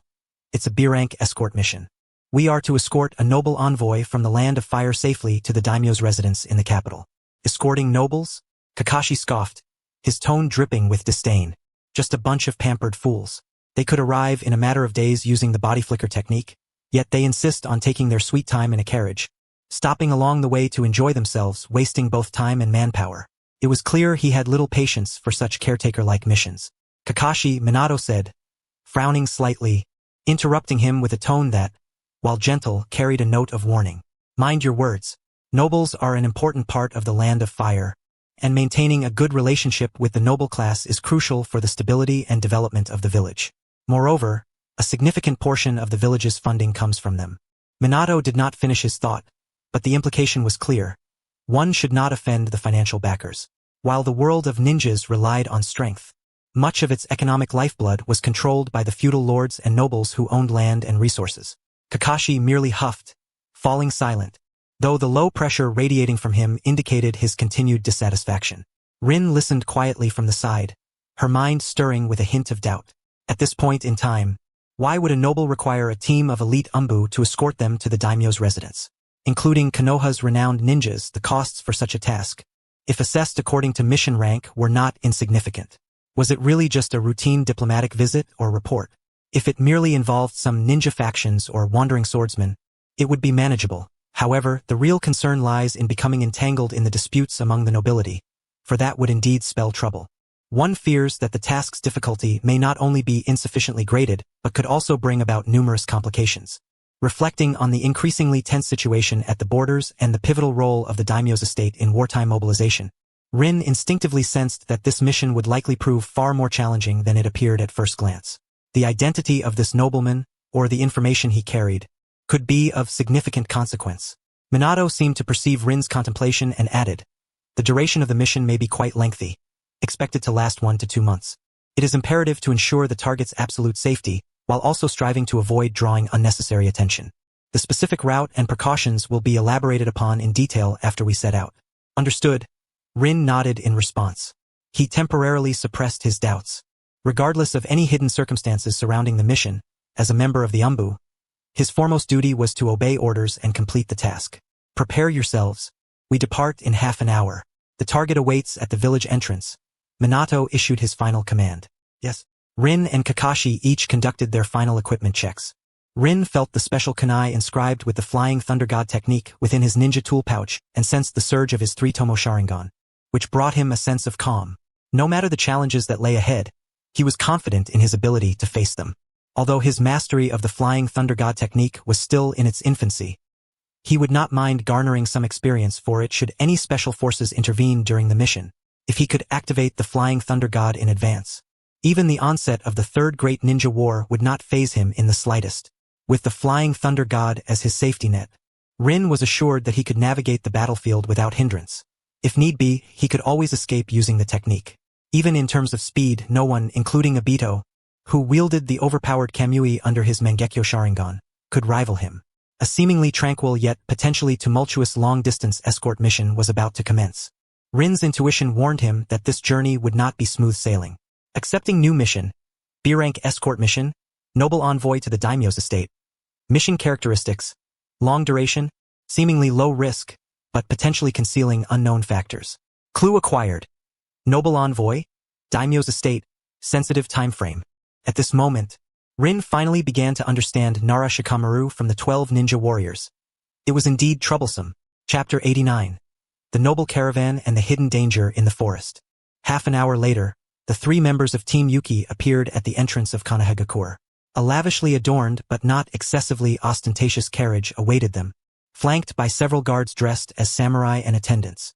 Beside the carriage stood a middle-aged man clad in an opulent silk robe, his face appearing somewhat pale and fatigued, being supported by an attendant, seemingly in wait. He was likely the noble envoy they were tasked to escort. Minato approached, presenting the mission scroll, and exchanged a few low words with the noble envoy. The envoy glanced at Rin and Kakashi behind Minato, particularly at their cold animal masks, and a flicker of barely perceptible tension crossed his eyes, but he nonetheless nodded and, at Minato's gesture, swiftly boarded the carriage. "Let us move." Minato signaled succinctly. The caravan began to proceed slowly. The pace of the carriage was indeed sluggish, entirely incomparable to the speed of a ninja. As the leader, Minato led the caravan at the forefront, appearing casual yet constantly attuned to the surroundings. Kakashi was responsible for flank vigilance, his figure flickering in and out of the shadows of the roadside trees. Rin trailed behind the caravan, equally maintaining a heightened state of alertness. As Kakashi had complained, this slow pace was indeed a torment for ninjas accustomed to high-speed movement. Moreover, the noble envoy seemed quite particular, insisting on taking breaks periodically or pausing to admire certain scenic spots, which severely delayed their progress. After several days, aside from the monotony of travel and the slow pace, no abnormalities had arisen. Yet, the thread of doubt within Rin's heart had not dissipated. Rather, it deepened as they drew closer to the heart of the Land of Fire. Through the extraordinary insight of his 3-tomo Sharingan, hidden, He occasionally caught glimpses of the noble envoy's unease and anxiety as he peeked through the carriage curtains. This was by no means the demeanor of a nobleman engaged in a routine report or leisure trip. Kakashi's patience was clearly wearing thin, the low pressure emanating from him almost visible to the naked eye. Minato, however, remained patient, gently conversing with the envoy to soothe his emotions while subtly extracting some information, though with little success. On this day, the caravan entered a dense forested area. The trees here were tall and lush, the light somewhat dim, making it an ideal location for an ambush. Minato raised a hand signal, indicating everyone to remain vigilant. Sure enough, as the caravan reached the middle of the forest, an unexpected change occurred. Swish, swish, swish. Dozens of shuriken and kunai shot out from the dense thickets on either side of the road, aimed directly at the carriage. Enemy attack. Minato's voice rang out, calm and clear. Almost simultaneously with the onset of the assault, Minato's figure appeared before the carriage like a specter, wielding kunai that created a curtain of light, accurately deflecting all projectiles aimed at the carriage. His speed was astonishing. Kakashi and Rin sprang into action. Kakashi burst forth from the flank, his short blade gleaming with lightning as he plunged into the left side of the woods, where the sounds of clashing weapons and enemy cries quickly erupted. Rin was responsible for the right flank. Rather than rushing into the woods, he quickly formed hand seals with both hands. Earth style, earth flow wall. A sturdy earthen wall rose instantly, blocking most of the incoming attacks from the right. Simultaneously, he activated his Sharingan to lock onto the positions of several enemies within the forest. Fire style, Phoenix fire technique. Several small fireballs shot forth like homing missiles toward the concealed foes, striking their targets with precision, resulting in several explosions and muffled groans. The assailants appeared to be of relatively modest strength, mostly at the level of Chunin, and under the efficient counterattack of Minato's team, they were quickly subdued.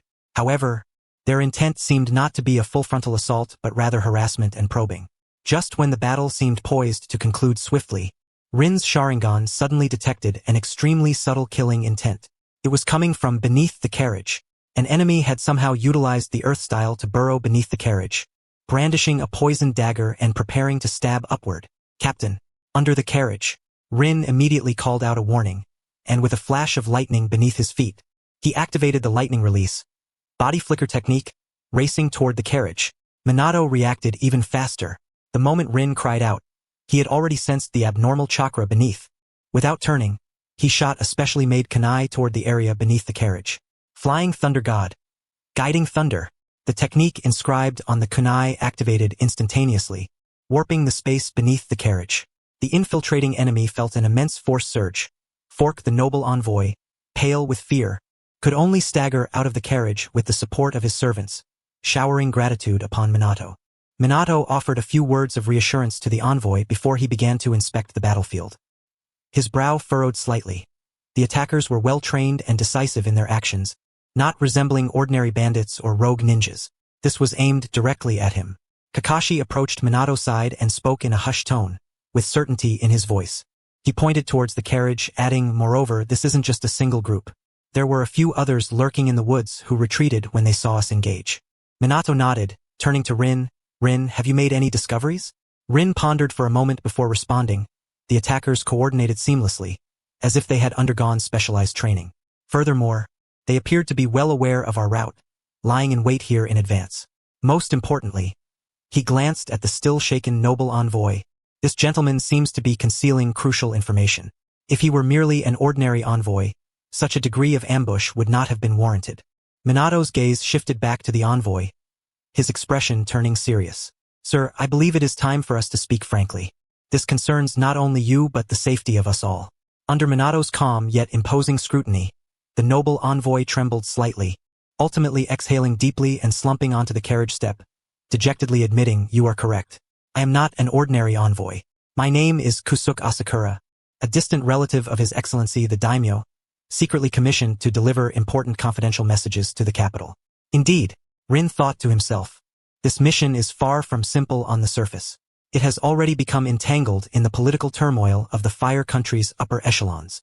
Indeed, I am fated to be weary. Upon reflection, since graduating from the Ninja Academy, aside from that task of eliminating mountain bandits, it seems there have been few normal missions. What on earth is happening? Chapter 90. A sudden change at the daimyo's mansion. Kusuke Asakura's confession was like a boulder cast into the seemingly tranquil lake, instantly stirring ripples. The 3 members of Team Yamitsu sat, gathered around a makeshift clearing in the woods, the crackling campfire illuminating the varied expressions on their faces. The samurai and servants had been sent to the periphery to maintain vigilance, and the atmosphere was so tense it felt as though it could drip with water. Kusuke Asakura cradled a cup of hot water in his trembling hands, his pale face etched with fear and despair. After taking a few deep breaths, as if steeling himself, he began to speak slowly. Esteemed ninja lords, please be aware that I have indeed deceived Konoha. I am not an ordinary envoy, but rather under the secret edict of the current daimyo, carrying a letter of utmost importance concerning the future foundation of the Fire Country, secretly headed to the capital to present it to a trustworthy member of the royal family. Minato's gaze remained calm, urging him to continue. The situation must be traced back to 6 months ago. Kusuke Asakura's voice carried a hint of bitterness. The daimyo is of advanced age and has been in poor health in recent years. There has been a turbulent undercurrent regarding the issue of succession. Although the daimyo has a favored candidate, that individual is still quite young and lacks a solid foundation, not to mention is not of direct descent, thus facing strong opposition from a faction of conservative nobles led by the chief elder, Onikawa Kenzo. Rin's heart stirred. A succession dispute? This is indeed a matter significant enough to shake the very foundation of the nation.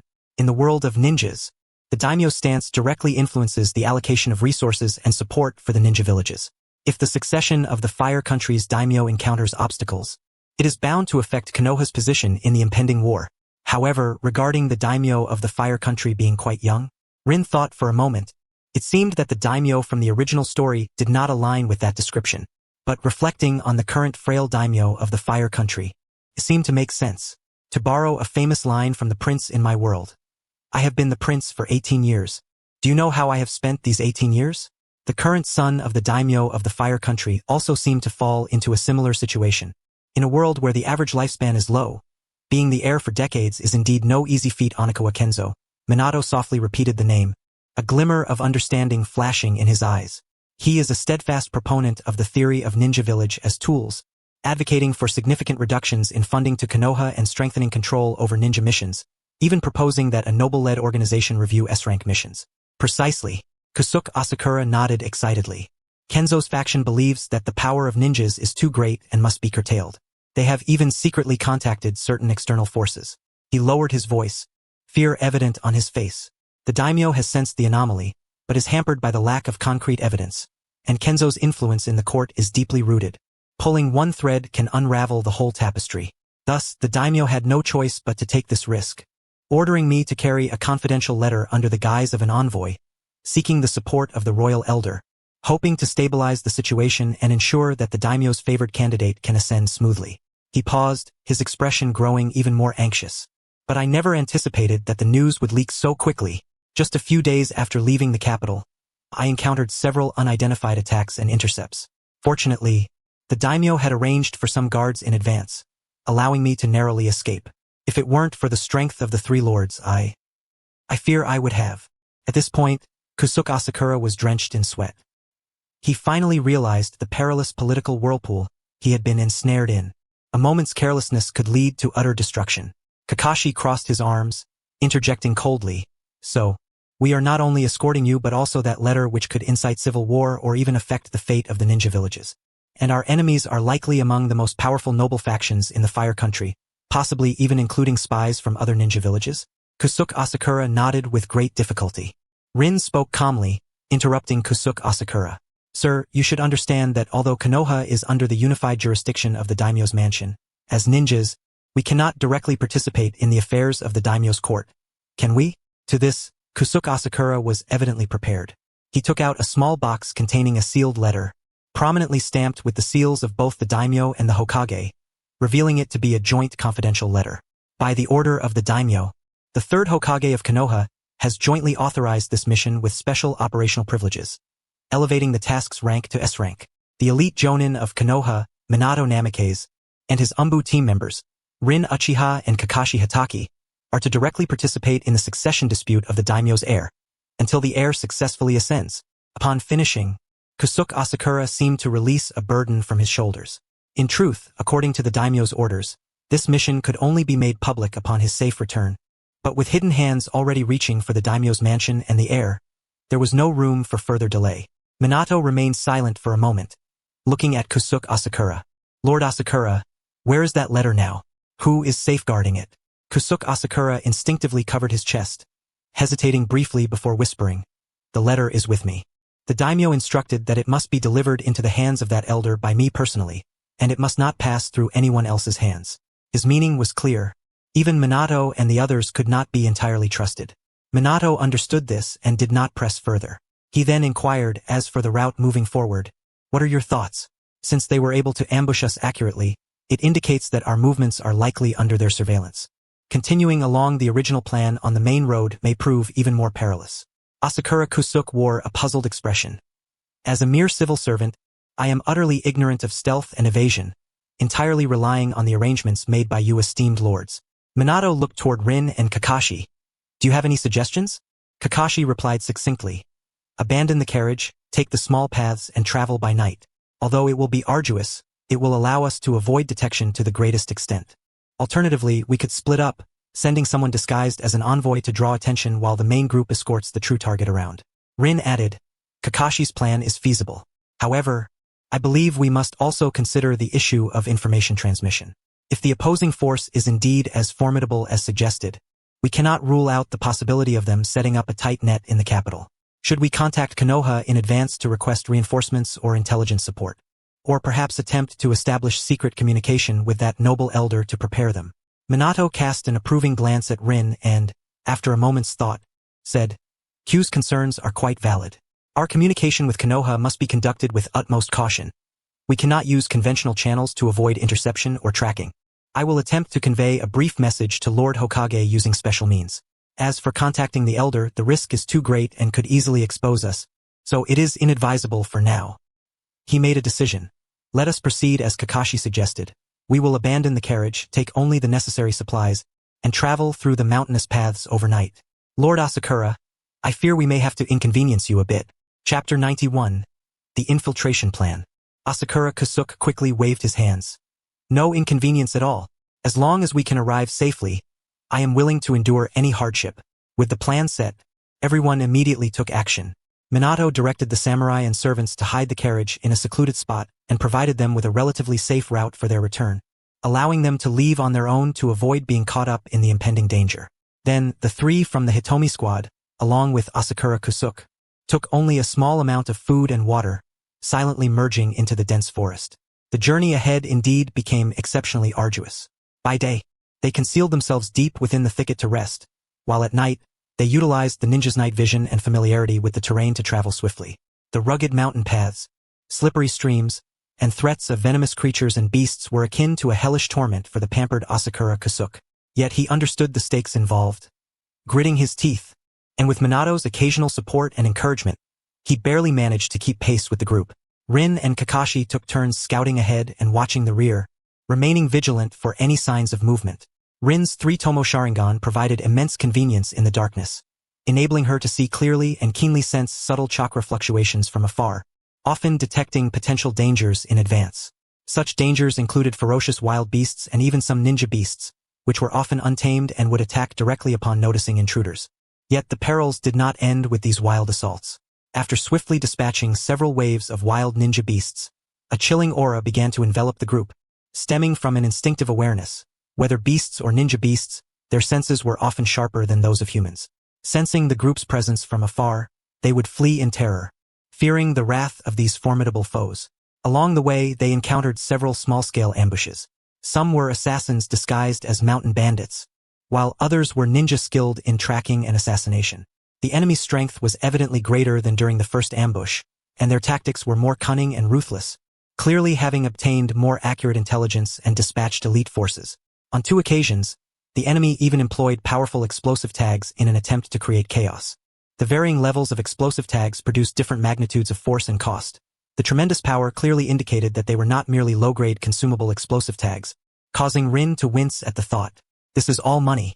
Do they truly believe everyone is as careless as Conan, that spendthrift? In some corner, a shadowy figure mused. Why does it feel like something is itching in the middle of my being? Is someone using me to experiment with their little lives? However, under the seamless coordination and absolute strength of the 3 from the Hitomi squad, These attacks were deftly countered without any serious incidents. Minato's flying Thunder God technique allowed him to appear and disappear at will, often turning the tide of battle at crucial moments.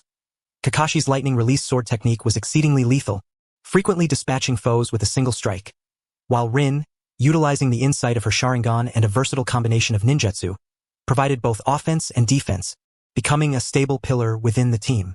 Asakura Kusuk observed in astonishment and growing reliance as the trio dispatched wave after wave of enemies with ease.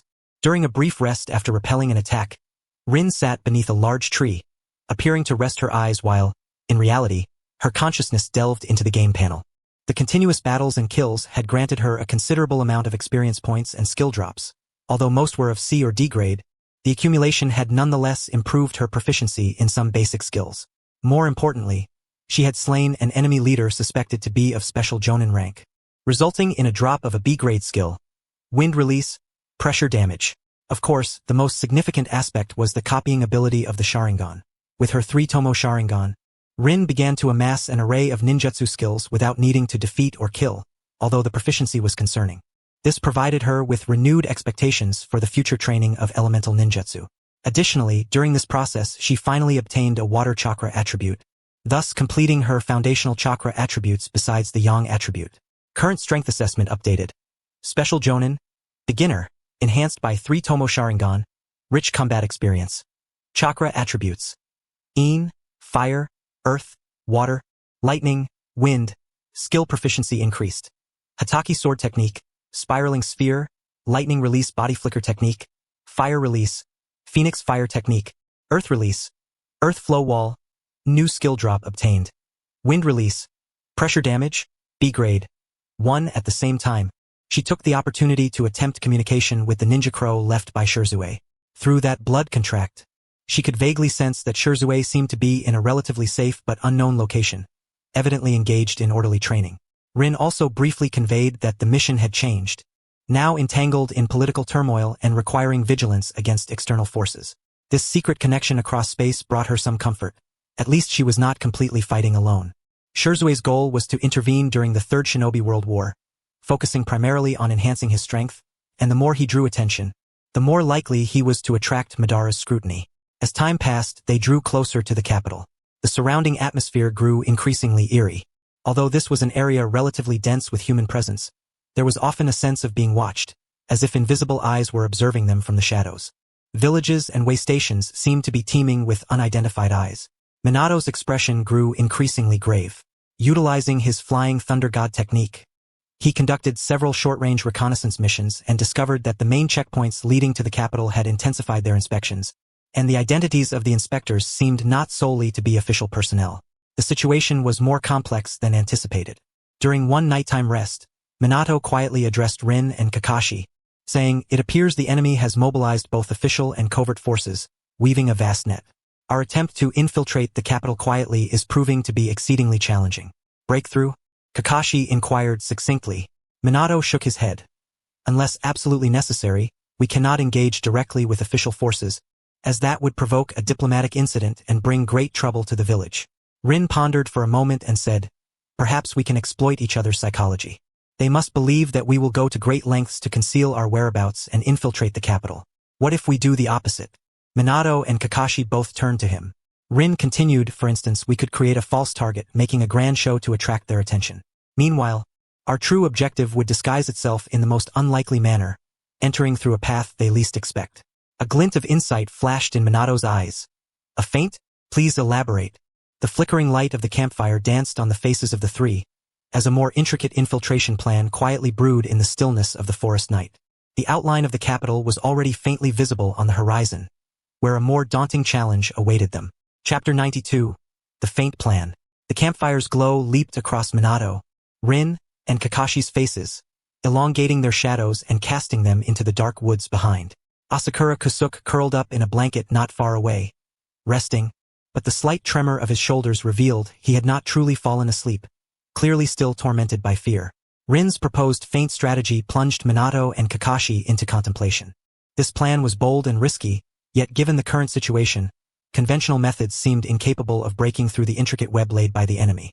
"Please share your thoughts in detail, Rin," Minato said in a low and steady voice, his azure eyes shimmering with wisdom in the firelight. Rin organized his thoughts and slowly replied, "The enemy must anticipate that we will do everything possible to hide Lord Asakura, attempting to secretly infiltrate the capital. Their search efforts will undoubtedly focus on those who appear suspicious, trying to avoid scrutiny. What if we do the opposite?" He pointed to the exhausted Asakura Kusuke. "First, we need bait. This bait must be sufficiently convincing to attract the majority of their attention. We can use transformation techniques to create a false Asakura Kusuke, escorted by one of us, making a grand attempt to enter through a heavily guarded official checkpoint, even deliberately exposing some flaws to convince them that this is the real target. In doing so, their main force will surely be drawn away."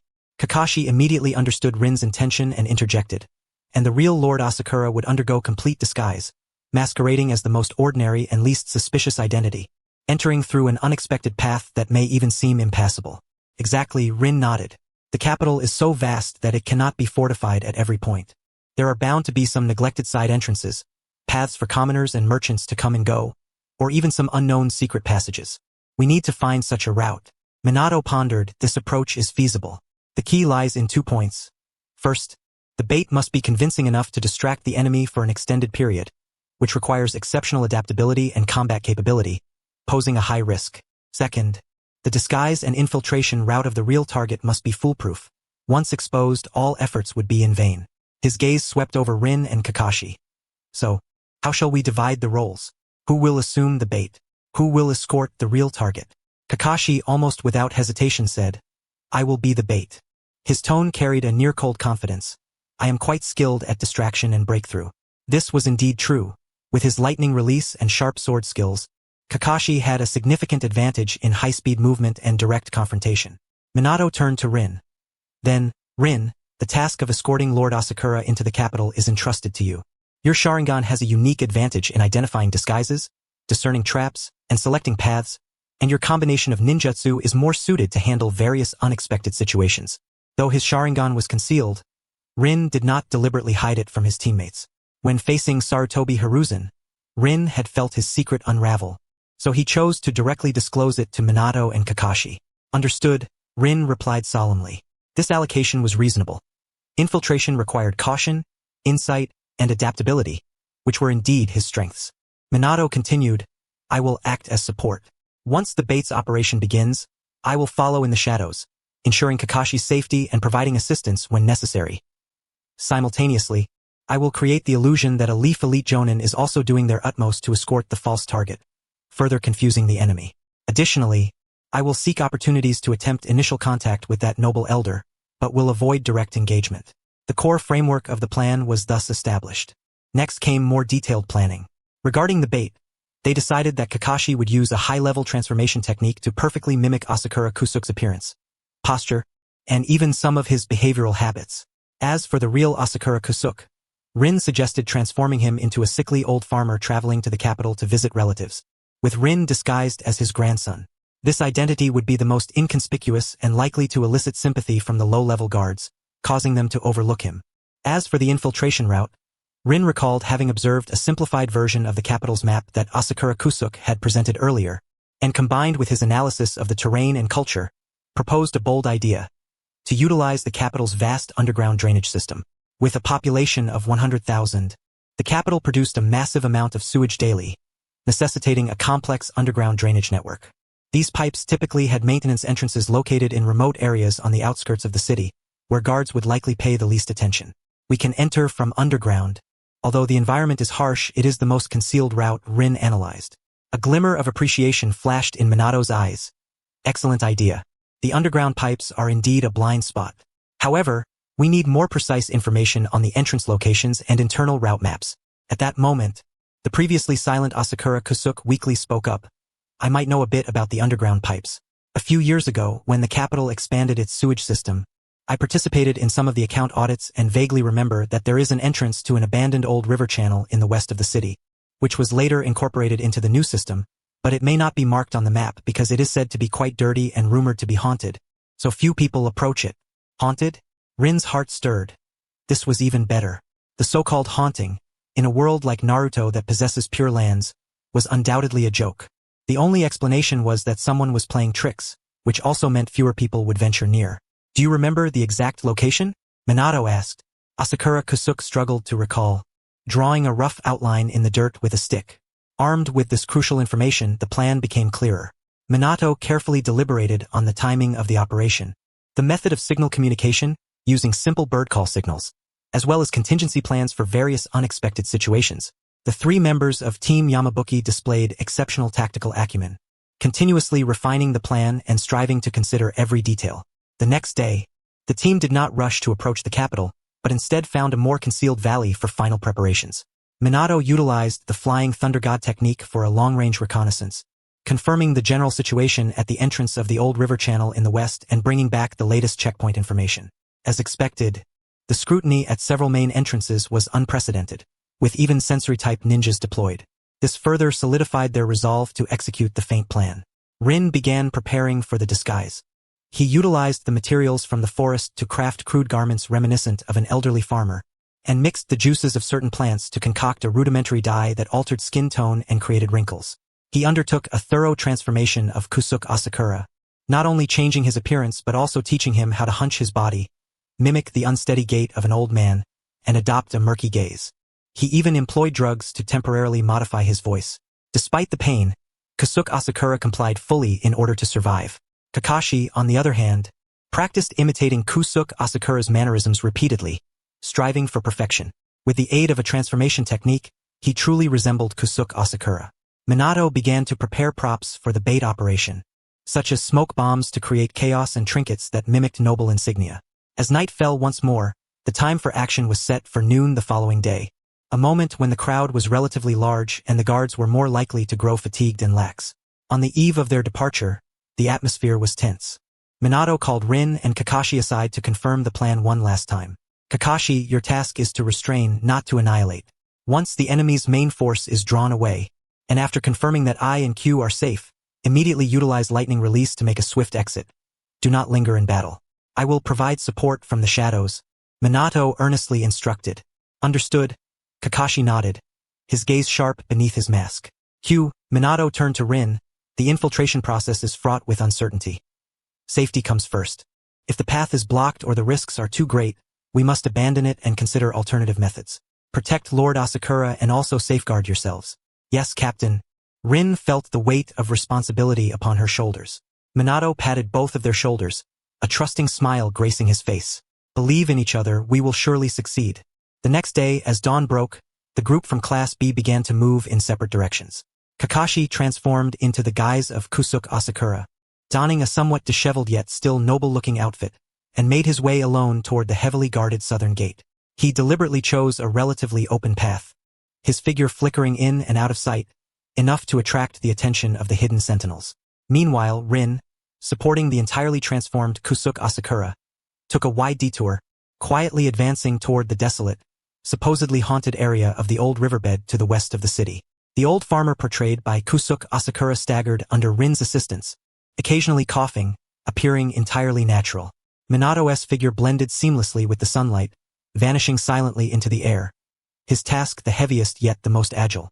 The grand silhouette of the capital S walls grew increasingly clear, resembling a colossal beast lying in wait. Sunlight glinted off the walls, casting a cold sheen. The city gates bustled with traffic and voices, yet amidst this clamor, Rin could distinctly feel countless scrutinizing gazes scanning each person entering the city. The true test was about to begin. Rin, supporting his grandfather, mingled with a group of farmers heading into the city to sell firewood, keeping his head down as they walked step by step toward the fabled entrance to darkness and the unknown. His three-tomo Sharingan rotated slowly behind his contact lenses, alertly perceiving everything around them. He knew that each step forward could either lead into a carefully laid trap set by the enemy or towards the ultimate success of their mission. Chapter 93, Underground Infiltration. The air was thick with the dry scent of firewood, sweat, and the unique dust of the suburban area. The cacophony of voices gradually faded behind them, and as they moved westward, the environment became increasingly desolate. Dilapidated houses, overgrown weeds, and an old riverbed long dried up, littered with stones and debris, came into view. A faint, unpleasant odor, reminiscent of decay and sewage, began to waft through the air. That's the spot, Kusuke Asakura whispered, pointing with a hushed voice toward an entrance at the end of the old riverbed, partially obscured by thick vines and scattered stones. The entrance was dark and exuded an eerie aura, explaining the rumors of hauntings. Rin nodded slightly. His Sharingan's insight allowed him to clearly see the faint traces of chakra lingering around the entrance, which did not appear to be remnants of battle but rather signs of some kind of barrier or alert technique. Moreover, the traces seemed quite fresh. A chill ran through him. It appeared this place had not gone entirely unnoticed. He discreetly observed his surroundings, confirming there were no obvious watchers, then assisted Kusuke Asakura in pretending to take a break as they slowly approached the entrance. At the moment they neared the entrance, Rin subtly flicked a small stone with his fingertip, striking the rocks on one side of the entrance. No traps or alarms were triggered. However, his Sharingan caught a slight ripple in the weak barrier traces, which quickly returned to normal. There is a guard, but it's not at a high level. It might be a range warning type, Rin assessed in his mind. He quietly instructed Kusuke Asakura, "Stay close to me, and do not make a sound." The two slipped silently into the entrance. The light vanished instantly, and a heavy, musty odor of decay assaulted their senses, inducing nausea. Initially, the passage was narrow, allowing only one person to pass through in a crouched position, with slippery, sticky mud underfoot. Rin led the way, his Sharingan providing clear vision in the dark, while his senses were fully activated, alert for any anomalies. Kusuke Asakura clutched Rin's clothing tightly, his breath rapid, clearly uncomfortable in the darkness and filthy environment, but the will to survive compelled him to remain silent. After moving approximately 100 meters, the passage began to widen, transforming into a subterranean conduit approximately 2 meters in diameter. Filthy wastewater flowed slowly beneath their feet, producing a soft gurgling sound. The walls of the conduit were slick with moss and unidentified fungi, the air heavy and foul. Rin slowed his pace, his Sharingan meticulously observing the walls of the conduit and the water's surface. He discovered more human traces, some fresh footprints and several unnatural scratches. Clearly, someone had been here recently, and they had acted with considerable caution. "Be careful, we may not be the only ones here," Rin warned in a very low voice. Kusuke Asakura's body visibly stiffened. At that moment, Rin's Sharingan suddenly detected an extremely subtle fluctuation of chakra around the corner of the conduit ahead. An ambush. Almost simultaneously, several piercing sounds rang out. They were not shuriken or kunai, but delicate, hair-thin, poison-tipped needles glimmering with a bluish sheen, silently shooting from the shadows, aimed directly at Rin and Kusuke Asakura's vital points. The enemy was clearly skilled in stealth and assassination, their timing and angles of attack exceptionally devious. But Rin's reaction was even faster. With the enhanced dynamic vision of his Sharingan, the trajectory of the needles was crystal clear. Earth release, earth barrier. A low but sufficiently thick earthen wall instantly rose from the mud beneath their feet, accurately blocking all the poison needles. The needles embedded in the wall, producing a faint clattering sound. The attack revealed the enemy's position. Rin's eyes sharpened, chakra exploding beneath his feet as he activated the lightning release body flicker technique. His figure vanished like a ghost from the spot, reappearing instantaneously at the corner of the conduit. Behind the corner lay 3 ninjas clad in tight gray suits, their faces obscured by plain white masks devoid of any insignia. They clearly had not anticipated Rin's speed, reacting a moment too late. Fire release, great fireball technique. Without hesitation, Rin unleashed a blazing fireball. In the relatively narrow space of the conduit, the power of the fireball was magnified, instantly engulfing the 3 ninjas. However, the reaction of the 3 ninjas was equally bizarre. Confronted by the fireball, they neither evaded nor defended, but instead, their bodies melted into the filthy water beneath them, vanishing without a trace. The fireball struck the pipe wall, exploding into a charred mass and evaporating a great deal of steam. Water release, or some kind of secret technique. A shiver ran through Rin's heart as his Sharingan meticulously locked onto the water's surface. He could sense that the chakra of the 3 ninjas had not dissipated, but rather merged with the water, swimming like water serpents beneath the murky flow, biding their time. Water release, water chaos wave. One of the ninjas suddenly erupted from the water to Rin's side, striking the surface with both hands, sending a torrent of murky water crashing towards him. Simultaneously, the other 2 ninjas emerged from the water on either side, wielding poisoned short blades, silently lunging towards Rin's ribs and back. Their coordination was impeccable, their attacks vicious. These were no ordinary wandering ninjas or mountain bandits. Rin remained calm in the face of danger. The Sharingan allowed him to perceive the movements of the 3 men with crystal clarity. His feet shifted, the Hataki-style footwork unfurling, twisting and turning like a loach within the narrow confines, narrowly avoiding the impact of the water wave and the short blade from the left.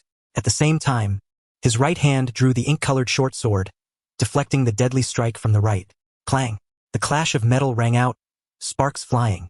Yet the opponent's assault did not cease. The ninja using water release formed seals once more, and the filthy water seemed to come alive, forming several water whips that coiled around Rin's limbs. Meanwhile, the other two ninjas, like shadows, brandished their short blades, each strike aimed to kill. Rin was instantly thrust into a passive position. Within the cramped pipe, his mobility was severely restricted, while the opponent seemed perfectly adapted to combat in such an environment. He could not afford to delay. Rin's thoughts raced. Asakura Kasuke was still behind him. He needed to end this quickly. His eyes bore witness to the three tomos spinning wildly, capturing every detail of the opponent's chakra flow. Simultaneously, a flash of inspiration struck him. He had just acquired and mastered the wind release. Pressure damage, although his proficiency was not high in this confined space. The impact and dispersal of wind release could yield extraordinary results. He was all in. In the moments he had to block, Rin's hands swiftly formed seals.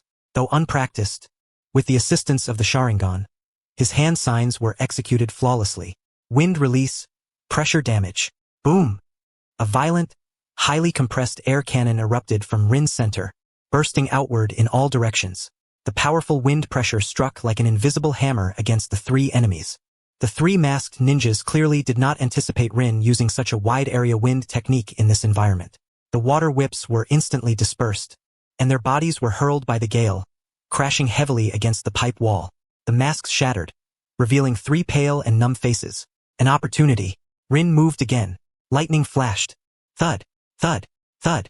Three soft sounds echoed as the ink-colored short sword, like the scythe of death, precisely slashed across the throats of the three ninjas. The battle concluded in mere seconds. The three ninjas fell, blood staining the murky waters.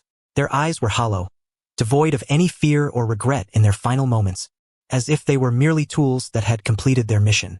Successfully eliminated 3 elite chunin from an unidentified faction. Rewards obtained. Experience points. Rewards obtained. Skill, water release. Water clone technique. C rank. Rewards obtained. Special item, enhanced soldier pill X1. Rapidly restores chakra and stamina. Sharingan copied skill. Water release. Water chaos wave. C rank, low proficiency. Rin breathed lightly, having expended considerable chakra from the continuous use of lightning release, body flicker and the still unrefined B rank wind release. He quickly surveyed the battlefield. The three ninjas carried no items indicating their identity, not even forehead protectors. Their jutsu style and that vacant gaze recalled to Rin the death warriors bred by certain noble families or members of some secret organization. Are you alright, Rindano? Asakura Kasuke quavered, his face ashen. I'm fine. It's taken care of, Rin replied calmly, swallowing the enhanced soldier pill. A warm current swiftly replenished his depleted chakra and stamina.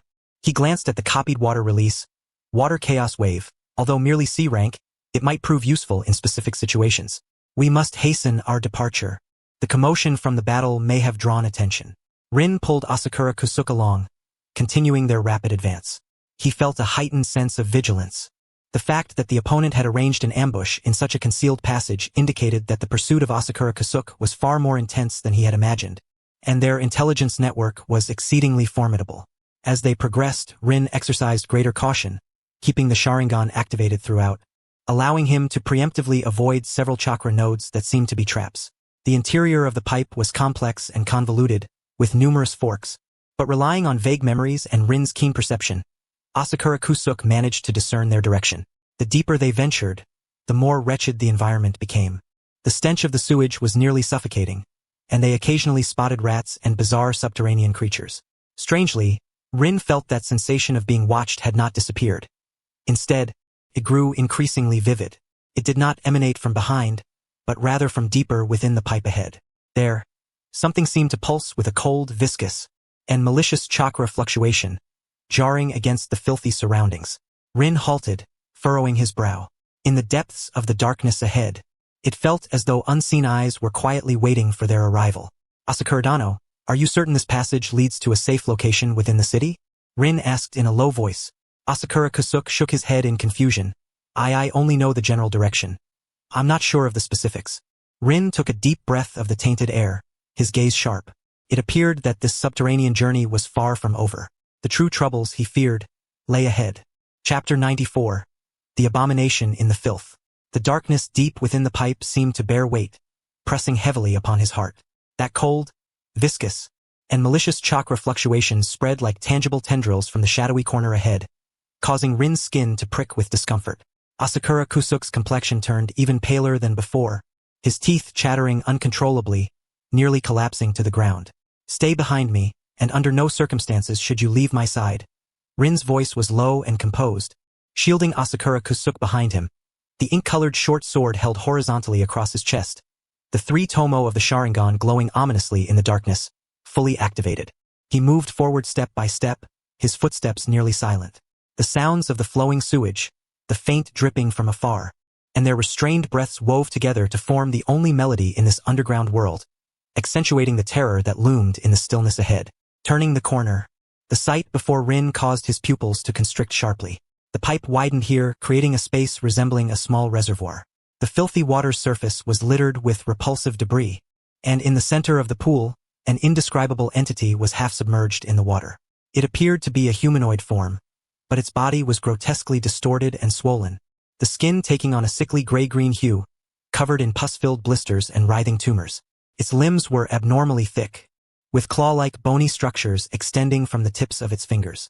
Most chilling of all was its head, which bore no facial features, only a massive maw lined with fine, sharp teeth, constantly opening and closing, dripping a viscous, foul-smelling black liquid. And that suffocating malice chakra was emanating from this monster. "What on earth is this?" Kusuk Asakura let out a suppressed exclamation, nearly fainting. Rin's Sharingan was frantically analyzing the creature before him. This was not a naturally occurring being. It resembled a grotesque entity birthed by some forbidden technique or dark sorcery. Its chakra was chaotic and violent, brimming with a desire for destruction. Yet its core seemed to be forcibly restrained by some sort of technique. It was a manufactured watchdog. Rin made his judgment in an instant. The enemy had resorted to such evil means to intercept them. As if sensing the presence of the living, the monster suddenly turned its head. Though it had no eyes, Rin could feel a raw hunger locking onto him. It emitted a roar that was not human, and its massive form surged from the sewage, sending up a spray of foul-smelling water as it lunged forward with its sharp claws. The speed was astonishing. "Retreat!" Rin barked, shoving Kusuk Asakura aside, while lightning flashed beneath his feet, activating the lightning release body flicker technique, narrowly evading the monster's swift lunge. The creature's claws grazed the edge of Rin's clothes, raking against the pipe wall, carving deep gashes into the hard stone as if it were tofu. What immense power! Rin's heart raced. He could not confront it head-on. The monster, having missed its strike, let out an angry roar, its massive maw opening wide as a thick, corrosive black liquid shot forth like a water arrow. Water release, water chaos waves. Rin instantly formed hand seals, utilizing a C-rank water release technique he had copied from a previous enemy for the first time. Although his proficiency was lacking, with the precise control of his three tomo, a torrent of water surged from his palm, meeting the black liquid head-on. Hiss! The water stream made contact with the black liquid, instantly being corroded and evaporated, releasing a pungent white smoke, but it successfully blocked the attack. The copying ability of his Sharingan was beginning to show its power in actual combat. However, the monster seized the opportunity to close in again, its claws sweeping towards him with a shriek that tore through the air. The narrow space limited Rin's angles for evasion. Earth release, earth flow wall. Rin reacted swiftly, raising a wall of earth to block. Boom! The earth wall was shattered by the claws, debris flying everywhere. Rin leaped back, but his arm was still grazed by the flying stones, stinging painfully. This monster's strength and defense were extraordinary. Moreover, it seemed to feel no pain. Its attacks were frenzied and relentless. Rin's gaze sharpened, his mind racing. He had to find its weakness. His Sharingan locked onto the creature, analyzing the chaotic flow of its chakra. He discovered that whenever the monster launched an attack, a seemingly inconspicuous, slightly pulsating flesh lump on its chest exhibited an unusual spike in chakra fluctuations. That's the spot. Rin's mind sparked, and he once again utilized the lightning release body flicker, transforming into a zigzagging bolt of lightning, skillfully weaving through the monster's frenzied strikes, swiftly closing the distance. The monster seemed to sense Rin's intent, wildly flailing its arms to prevent him from approaching its chest. Fire release, Phoenix fire technique. Rin dodged while spitting out several small fireballs, not aiming for direct damage, but precisely targeting the monster's eyes above its gaping maw and the joints of its flailing arms. Bang! Bang! Bang! The fireballs exploded. Although they did not inflict significant damage, they successfully disrupted the monster's sight and movements, creating a precious moment for Rin. Now is the time. Rin appeared before the monster's chest like a specter, his short ink-black sword gathering highly compressed chakra, transforming into a pitch-black cold light, piercing directly at the pulsating flesh lump. KSHH. The short sword accurately pierced the flesh lump. A noxious, dark green pus sprayed forth. Ah! The monster let out an unprecedented, chilling wail, its entire body convulsing violently, its attacks halting in an instant. Indeed, that was its core or energy node. An opportunity. Rin wasted no time, gathering chakra furiously in his left palm. A brilliant blue chakra sphere rapidly took shape, forming a Rasengan. This ends now, Rin shouted lowly, forcefully pressing the Rasengan against the monster's punctured chest. Boom! The sound of a violent explosion echoed through the enclosed pipe. The monster's chest was torn apart by the terrifying rotational force of the Rasengan, creating a massive cavity, dark green blood and chunks of flesh splattering everywhere. Its massive body swayed, ultimately crashing to the ground, splashing a large amount of filthy water, twitching a few times before falling still. The suffocating malice chakra dissipated along with it. Successfully defeated, Evil Sorcery Abomination. Special Elite Unit. Reward. Large amount of experience points. Reward. Special Material, Abomination Core. Contains Chaotic Life Energy. Usage Unknown. X1. Reward. Skill, Earth Release. Earth Spear, B rank. Reward. Attribute Point, Physique X1. Sharingan Copied Skill. Corrosive Spit. Special Skill, cannot be used directly, requires analysis. Rin took a slight breath. The continuous high-intensity battle and the consumption of the Rasengan had drained his chakra. He immediately swallowed a potent soldier pill he had obtained earlier, feeling a warm flow rapidly replenishing his energy. At the same time, he quickly scanned the notifications on the game panel. Earth Release, Earth Spear. Rin sighed inwardly. While it was a practical B-rank Earth technique for both defense and attack, greatly enhancing his defensive capabilities and piercing attacks. But he already had a skill like that in his skill panel. Casually investing the skill, the quantity of his existing Earth Release, Earth Spear increased again. Moreover, the increase in physique points directly reinforced his physical foundation. The Abomination Core and the unable to use copied skill hinted that there might be deeper secrets behind this monster. Did it die, Rin-sama? Kusuke Asakura peered out from the corner, trembling as he looked at the disgusting remains on the ground. Still shaken. Yes, it's taken care of. Rin replied calmly, walking over to the monster's corpse and cautiously inspecting it with a kunai. Aside from the repulsive tissue, he found nothing that could indicate its origins. However, the creation of such a monster was not something an ordinary force could accomplish.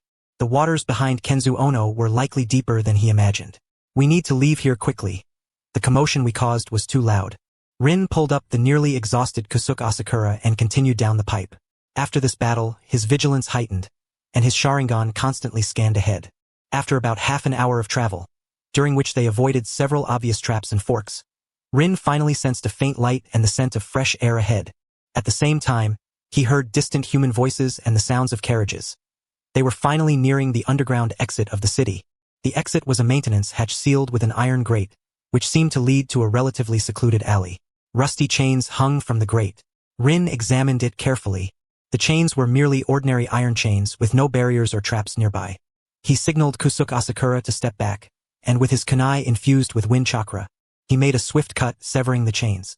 Pushing open the heavy iron grate, the long-lost sunlight, though dimmed by towering buildings, and relatively fresh air rushed into their nostrils, giving both of them a feeling of seeing the light of day once more.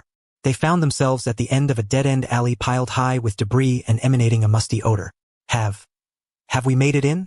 Kusuke Asakura gazed in disbelief at the bustling street outside the alley, overwhelmed with emotion to the point of nearly shedding tears. Well, we made it in, Rin nodded. Yet her expression remained taut, for this was merely the first step. Next, they would need to locate the residence of the elder from the royal family right under the enemy's nose and ensure that the confidential letter was delivered safely. He changed into a set of rough cloth garments prepared in advance, suitable for a commoner, and helped Kusuke Asakura adjust his disguise. They would masquerade as a grandfather and grandson visiting relatives in the city, blending into the vast, perilous capital. The true challenge was only just beginning. Unbeknownst to Rin, as they infiltrated, a diversion disguised by Kakashi had already stirred up a significant commotion at the southern gate of the capital. Chapter 95. The dark alleys of the capital and the elder's residence. The sensation of seeing the light of day again did not last long. The air that greeted them was not purely fresh, but rather the complex aroma unique to the capital, mingled with the sense of humanity, livestock, spices, and a hint of decaying refuse. The cacophony of voices from outside the alley reminded Rin that they were deep within enemy territory. She quickly scanned her surroundings. The dead-end alley was cluttered with old debris, flanked by towering, weathered building walls providing sufficient concealment. However, the sounds of horse-drawn carriages and the thronging crowd from the main street indicated that they needed to blend into the masses immediately. Lingering here would only arouse suspicion. Lord Asakura, can you hold on? Rin whispered, simultaneously retrieving 2 tattered straw hats from her tool pouch and handing one to Kusuke Asakura. This was part of their disguise. Kusuke's face remained pale, but his eyes now held a glimmer of determination born from survival. He took the hat and donned it, inhaling deeply, trying to appear more natural despite his hunched posture. No problem, Lady Rin. What should we do next? Rin lowered the brim of her hat, her Sharingan subtly observing the situation outside the alley. The flow of people was dense, with merchants, laborers, and common folk bustling about, seemingly ordinary. Yet Rin keenly spotted several figures who appeared to be idly wandering, their sharp gazes scanning the passers-by like hawks. They were sentinels. Follow me, act natural. Just like ordinary relatives visiting, Rin said, supporting Kusuke Asakura's arm as they staggered out of the alley and merged into the vibrant crowd. She deliberately avoided the watchful eyes of those sentinels, opting for routes that were crowded yet not overwhelming. Kusuke was nervous, his palms sweating, but he strived to mimic the old man's gait that Rin had taught him, occasionally coughing to blend in. Rin's mind raced, recalling the information Kusuke had previously mentioned about the elder. The elder's name was Masayasu Tokugawa, an uncle of the current daimyo, a figure of high standing and great prestige. Yet in recent years, due to his advanced age and dissatisfaction with some of Korazumi's radical proposals, he had entered semi-retirement. His residence was situated in the relatively tranquil western district of the capital. To reach the western district from their current location on the western edge of the city would require traversing a significant portion of the capital. This journey would pose the greatest test. We'll head toward the western district, but we need not go directly to the Tokugawa residence. Let us find a place to rest and observe the situation. Rin spoke to Kusuke in a hushed tone. Approaching the residence directly would be tantamount to walking into a trap. They would undoubtedly have heavy security around the Tokugawa estate. Kusuke nodded eagerly. He was now entirely obedient to Rin. The two proceeded slowly along the street, with Rin's Sharingan and sensory abilities fully engaged, functioning like a precise radar that continuously scanned their surroundings. She was vigilant not only for potential pursuers and sentinels but also for the layout of the capital, the patrol patterns of the guards, and which areas appeared relatively safe. She noted the atmosphere within the capital was indeed tense. The number of patrolling samurai on the main thoroughfares had noticeably increased, and at some key intersections, individuals dressed in distinctive attire, presumably ninjas, were secretly on guard. Security checks were far more stringent than usual, and it was not uncommon to see pedestrians being halted for questioning. Clearly, Ono Korazumi's faction had mobilized its forces comprehensively. Along the way, they passed a bulletin board plastered with several wanted posters. Rin's gaze sharpened upon noticing one of the images. Although the artistry was crude, the features bore a striking resemblance to Kusuke Asakura before his disguise, with 6 or 7 points of similarity. The charges listed on the wanted poster were for the theft of noble treasures, with a substantial bounty offered. They had indeed employed this tactic, capable of mobilizing official forces for a manhunt while also sowing confusion. Don't look.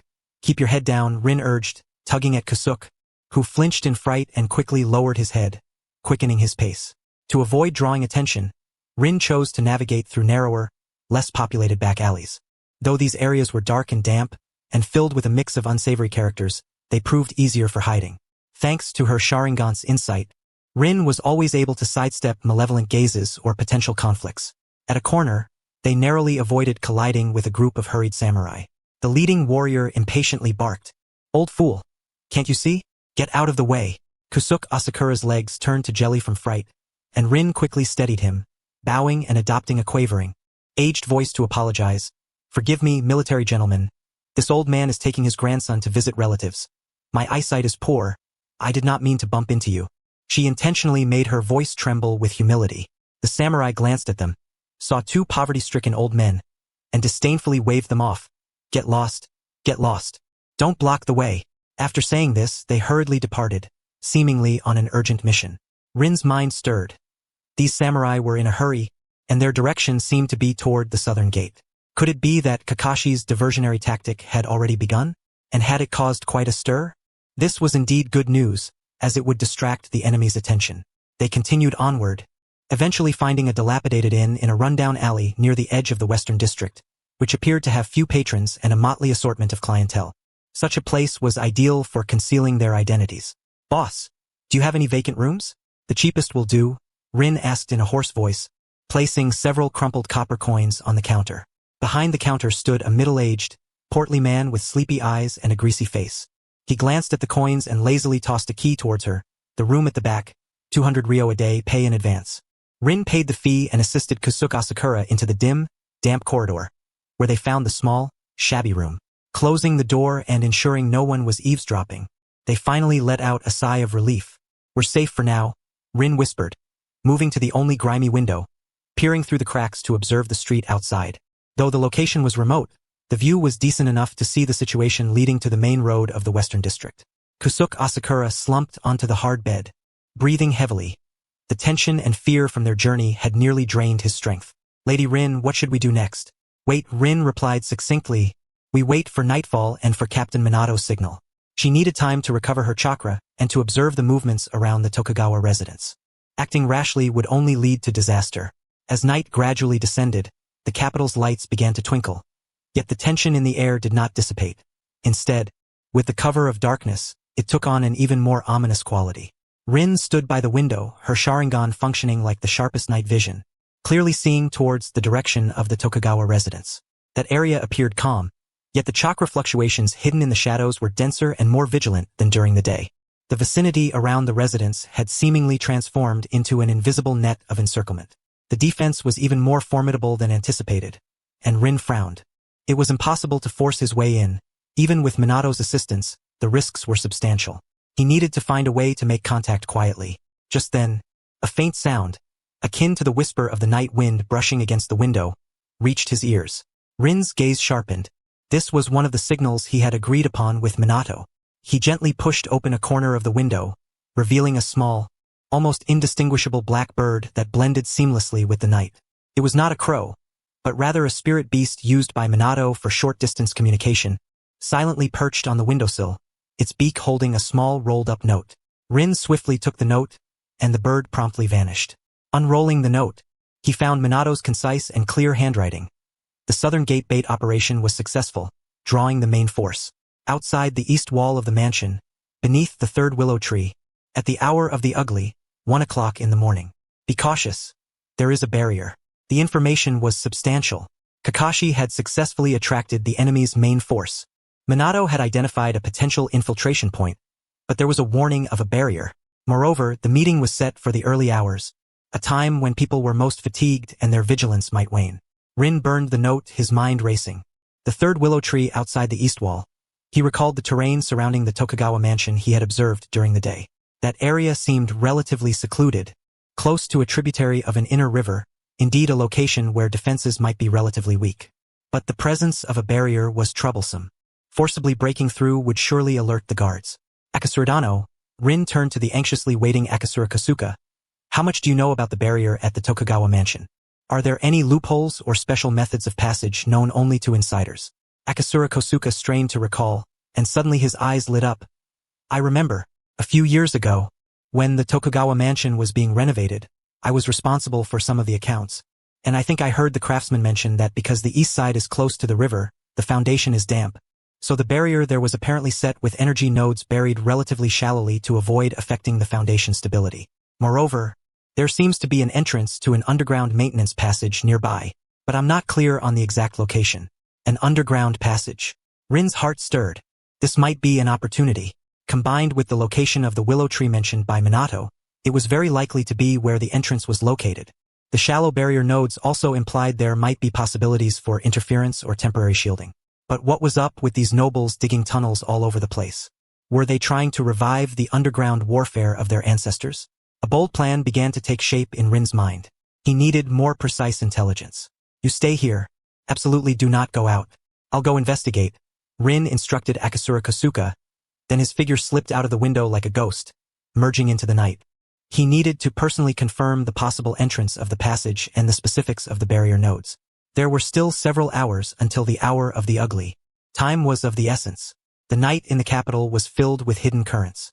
And Rin, like a silent predator, commenced his final reconnaissance.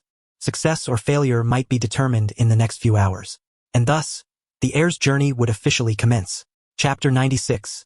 The unexpected turn from Kakashi. The night was as dark as ink, enveloping the capital in a shroud of silence and hidden currents. Rin's silhouette melded into the shadows, traversing silently between rooftops and alleys. He avoided the main streets and patrol routes, choosing only dimly lit, seldom trodden paths as he stealthily approached the eastern side of the Tokugawa mansion. His three-tomo Sharingan provided unparalleled vision in the darkness, allowing him not only to discern details in the shadows but also to keenly sense the subtle flow of chakra in the air. The closer he got to the Tokugawa mansion, the more palpable the invisible sense of oppression became. The mansion seemed to be enveloped in an unseen energy field, emanating from the barrier. He clung to the shadow of a towering structure like a gecko, gazing towards the eastern wall of the Tokugawa mansion. There, as Akasura Kosuka had said, it was near a tributary of the river named Shizukawa, with slow-moving waters and a row of willows lining the bank. Under the moonlight's illumination, the position of the third willow tree stood out distinctly. It was thicker than the others, its branches nearly brushing the water's surface. Rin's Sharingan focused on that area. Indeed, near the base of the willow tree, the chakra patterns on the ground were noticeably different from those elsewhere, appearing more complex and fragile.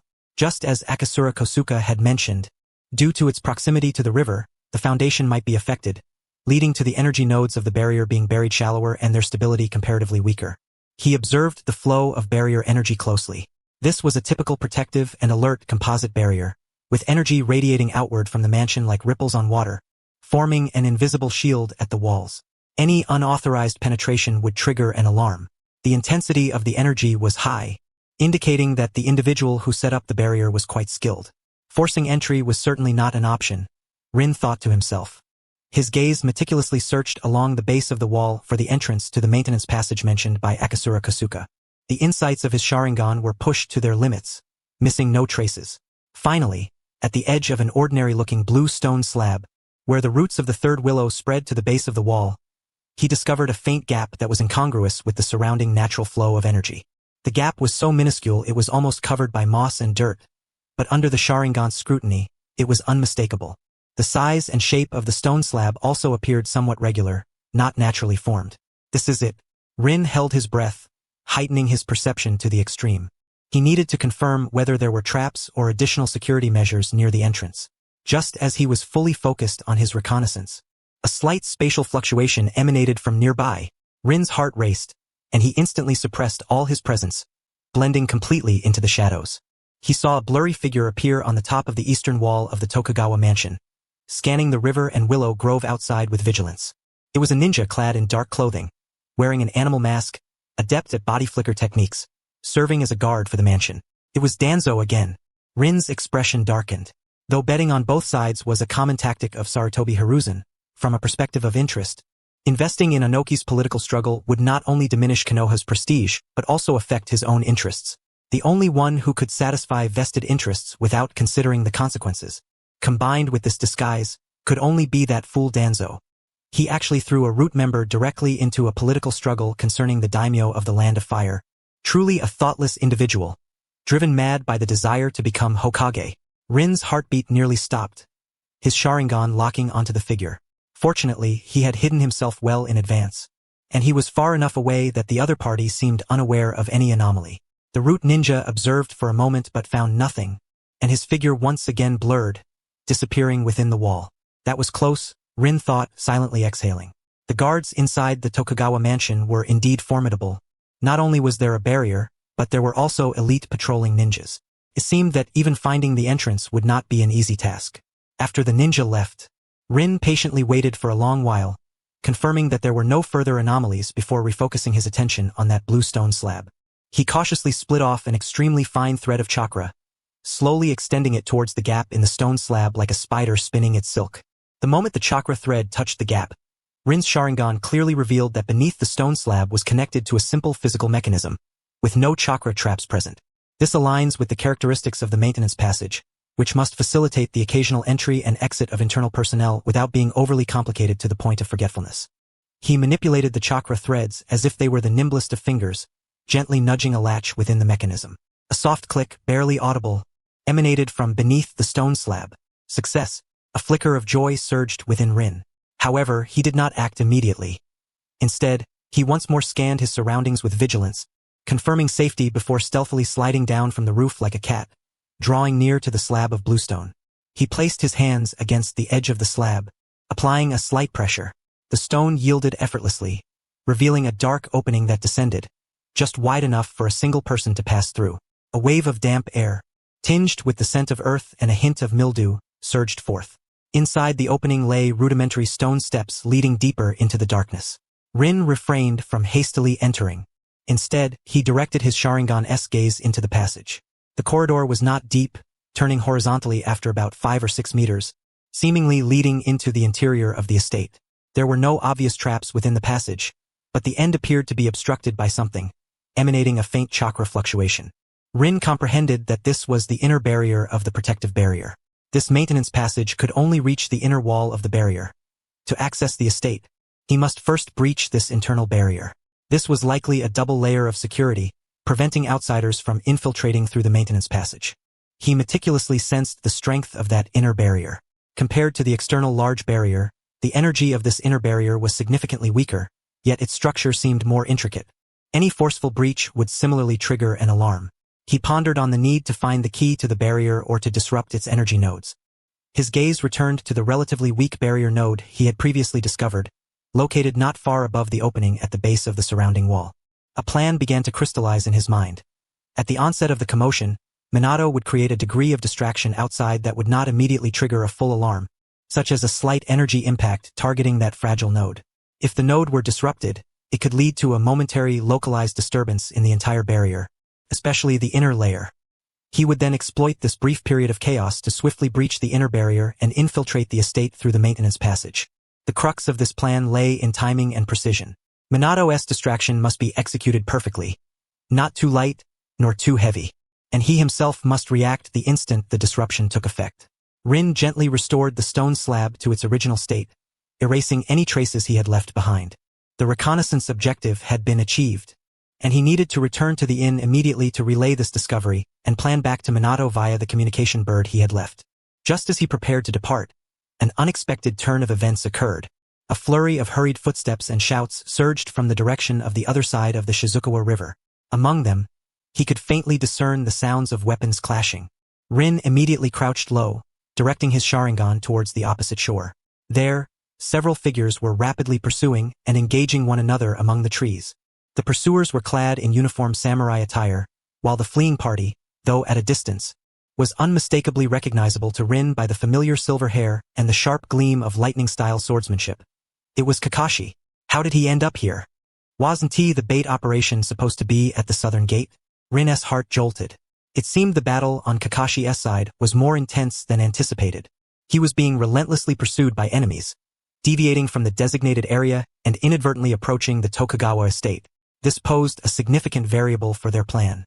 Kakashi's presence could likely draw more enemies into the western district, even directly assaulting the defensive perimeter of the Tokugawa estate. Chapter 97. A Moment of Decision. Rin's first instinct was to immediately notify Captain Minato. He retraced his steps, moving more swiftly and cautiously than before. His Sharingan was fully operational, not only alert to potential tracking but also rapidly formulating countermeasures. Kakashi being chased to this extent indicated that the bait operation at the southern gate, while successfully drawing the main force, had faced resistance far exceeding expectations. He may have even revealed part of his strength, prompting the enemy to dispatch a more elite team for a relentless pursuit. Behind this, there was likely the shadow of Danzo's roots stirring the waters, perhaps seeking to seize this opportunity to cut off Minato's Team S wings and even drag Minato into the mire. Worse still, Kakashi's appearance near the Tokugawa estate could very well draw the attention of the pursuers and more forces toward the western district. At that time, the defenses surrounding the Tokugawa estate would only become more formidable, and their original infiltration plan might very well be doomed before it even began. The plan must change. Rin thought to himself. Perhaps this variable could be utilized? A bold idea surfaced in his mind. Rather than passively waiting for the situation to worsen, why not actively stir the waters?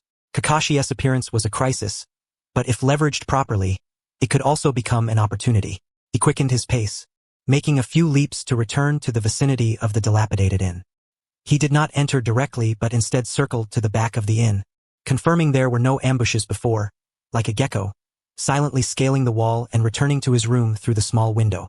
Lord Rin, the ever-anxious Asakura Kusuk, who had been waiting nervously, nearly burst into tears upon seeing Rin return. You're finally back. There seems to be sounds of fighting outside? The situation has changed. Rin stated succinctly, swiftly moving to the window to reconfirm the position of the communication bird left by Minato. He needed to relay information immediately. He took out the miniature scroll and special ink he always carried, quickly writing with an ultrafine nib. Captain, reconnaissance complete. The maintenance passage is located beneath the third willow tree outside the eastern wall. The entrance has been confirmed. The inner barrier requires interference with the external node, location marked, for a brief breakthrough. However, an unexpected situation has arisen. Kakashi is being pursued to the opposite side of the Shizukawa River, nearing the Tokugawa estate. The enemy's attention may be drawn here. Suggested actions. Adjust the plan, either by utilizing this chaos to create a diversion or by supporting Kakashi and forcefully breaking in. Please advise, Rin. He rolled up the note and approached the window, emitting a sound that mimicked an owl, extraordinarily faint. The small black bird appeared like a specter once more, grasping the note and vanishing into the night. The information had been dispatched. Now he needed to await Minato's response. But Rin knew that time was of the essence. The sounds of fighting across the river seemed to grow closer, and Kakashi's situation was likely dire. Asakura. Rin turned to the pale-faced Asakura Kusuk. The plan may change. Regardless of how Captain Minato instructs us, we may need to act preemptively and face more direct conflict. Prepare yourself mentally. Asakura Kusuk shuddered. Yet upon meeting Rin's calm and determined gaze, he nodded firmly, gripping the inner pocket where his secret letter was hidden. I understand. I will follow Lord Rin's arrangements. The wait felt interminably long. Each second was accompanied by the distant sounds of clashing weapons and shouts, straining the nerves of both. Rin stood by the window, his Sharingan fixed intently on the direction of the Tokugawa estate and the movements across the river. He observed that the number of guards on the estate's walls had notably increased, and many lights had been lit, clearly disturbed by the commotion from the other side. Approximately a quarter of an hour later, just as Rin was beginning to lose patience and prepare to head out to assist Kakashi, there came another faint sound of flapping wings from outside the window. Minato's reply had arrived. Rin swiftly retrieved the note and unfolded it. The handwriting was still clear and composed, yet imbued with a sense of urgency. Rin, the situation is understood. Kakashi has fallen into an ambush. The enemy is prepared, and their combat strength exceeds expectations. The risks of the original plan have escalated dramatically. New plan. I will immediately head out to assist Kakashi, creating a greater commotion to thoroughly draw the enemy's main force to the southern or western side of the estate. In the midst of the chaos, you will infiltrate along the original route, seizing the moment as you see fit, with the delivery of the secret message as your utmost priority. If necessary, you may abandon the infiltration to ensure your own safety and that of the target during the retreat. To reiterate, the priority is the delivery of the secret message. Minato. Rin's pupils constricted. Minato's decision was resolute and bold. He intended to take matters into his own hands, using the pretext of assisting Kakashi to magnify this unexpected disturbance into a genuine facade of a fierce assault, thereby maximizing the attraction and distraction of the enemy. And this would create a fleeting yet possibly unique opportunity for Rin's infiltration. Abandon the infiltration. Ensure a safe retreat. Rin silently recited this phrase, a warm current surging within him, only to be swiftly replaced by a stronger determination. No, the opportunity was right before him. He could not easily give it up. He took a deep breath and said to Asakura Kusuk, Lord Asakura, the plan has changed. Captain Minato will create greater chaos to attract the enemy, and we must infiltrate amidst the confusion. Now, come with me at once. Right now? Asakura Kusuk exclaimed, startled. Yes, now. The chaos is the best cover. Rin's tone left no room for doubt. He helped Asakura Kusuk check his disguise once more, and the two swiftly departed from the inn, using the shadows as cover as they stealthily made their way toward the eastern side of the Tokugawa estate. This time, their actions were bolder and swifter. For in the distance, the sounds of more intense and resonant explosions and clashes of ninjutsu had already begun to echo. Minato had already made his move. Flashes of golden light occasionally flickered in the night, accompanied by the panicked shouts and screams of the enemy. The entire southern and western areas of the Tokugawa estate seemed to have erupted, drawing a multitude of guards and ambushing ninjas toward this sudden and fierce attack. With Asakura Kusuke in tow, Rin moved like two shadows, swiftly traversing the alleyways, drawing closer to the banks of the Shizukawa River. The fighting on the opposite shore illuminated the river's surface, contrasting sharply with the relative darkness and silence of the eastern area. "Hurry!" Rin whispered urgently, arriving first at the third willow tree, where he deftly opened the stone slab entrance once more. "Down and stay close to me." Asakura Kusuke did not dare to hesitate and quickly squeezed into the opening. Rin followed closely behind, gently closing the stone slab, leaving only a barely noticeable gap for observation and ventilation. The corridor within was shrouded in darkness, with only the distant sounds of battle faintly reverberating through the soil. Rin's Sharingan emitted a faint glow, guiding their direction. The two quickly navigated the short staircase and reached the innermost barrier at the end of the passage, which glimmered with a weak light. The barrier resembled a thin film of water, obstructing their path. Rin could sense that the ongoing battle outside seemed to be affecting the stability of the barrier. Its glow flickered slightly, and there was a subtle turbulence in the flow of energy. Minato's attack was indeed starting to take effect. Now is the moment. Rin's gaze sharpened, and his hands swiftly formed hand signs. He did not resort to brute force to break through. Instead, he concentrated chakra at his fingertips, piercing with surgical precision towards several critical nodes in the barrier's energy flow. These were the weakest connection points, as discerned by his Sharingan during the energy turbulence. Whoosh! The barrier popped like a burst bubble, emitting a soft sound as it instantly dissipated, creating an opening just wide enough for one person to pass through. Go! Rin seized Asakura Kusuke and dashed through the gap like lightning. Almost the moment they crossed through, the glow of the barrier flickered violently several times before rapidly restoring to its original state. That was close. They timed it perfectly.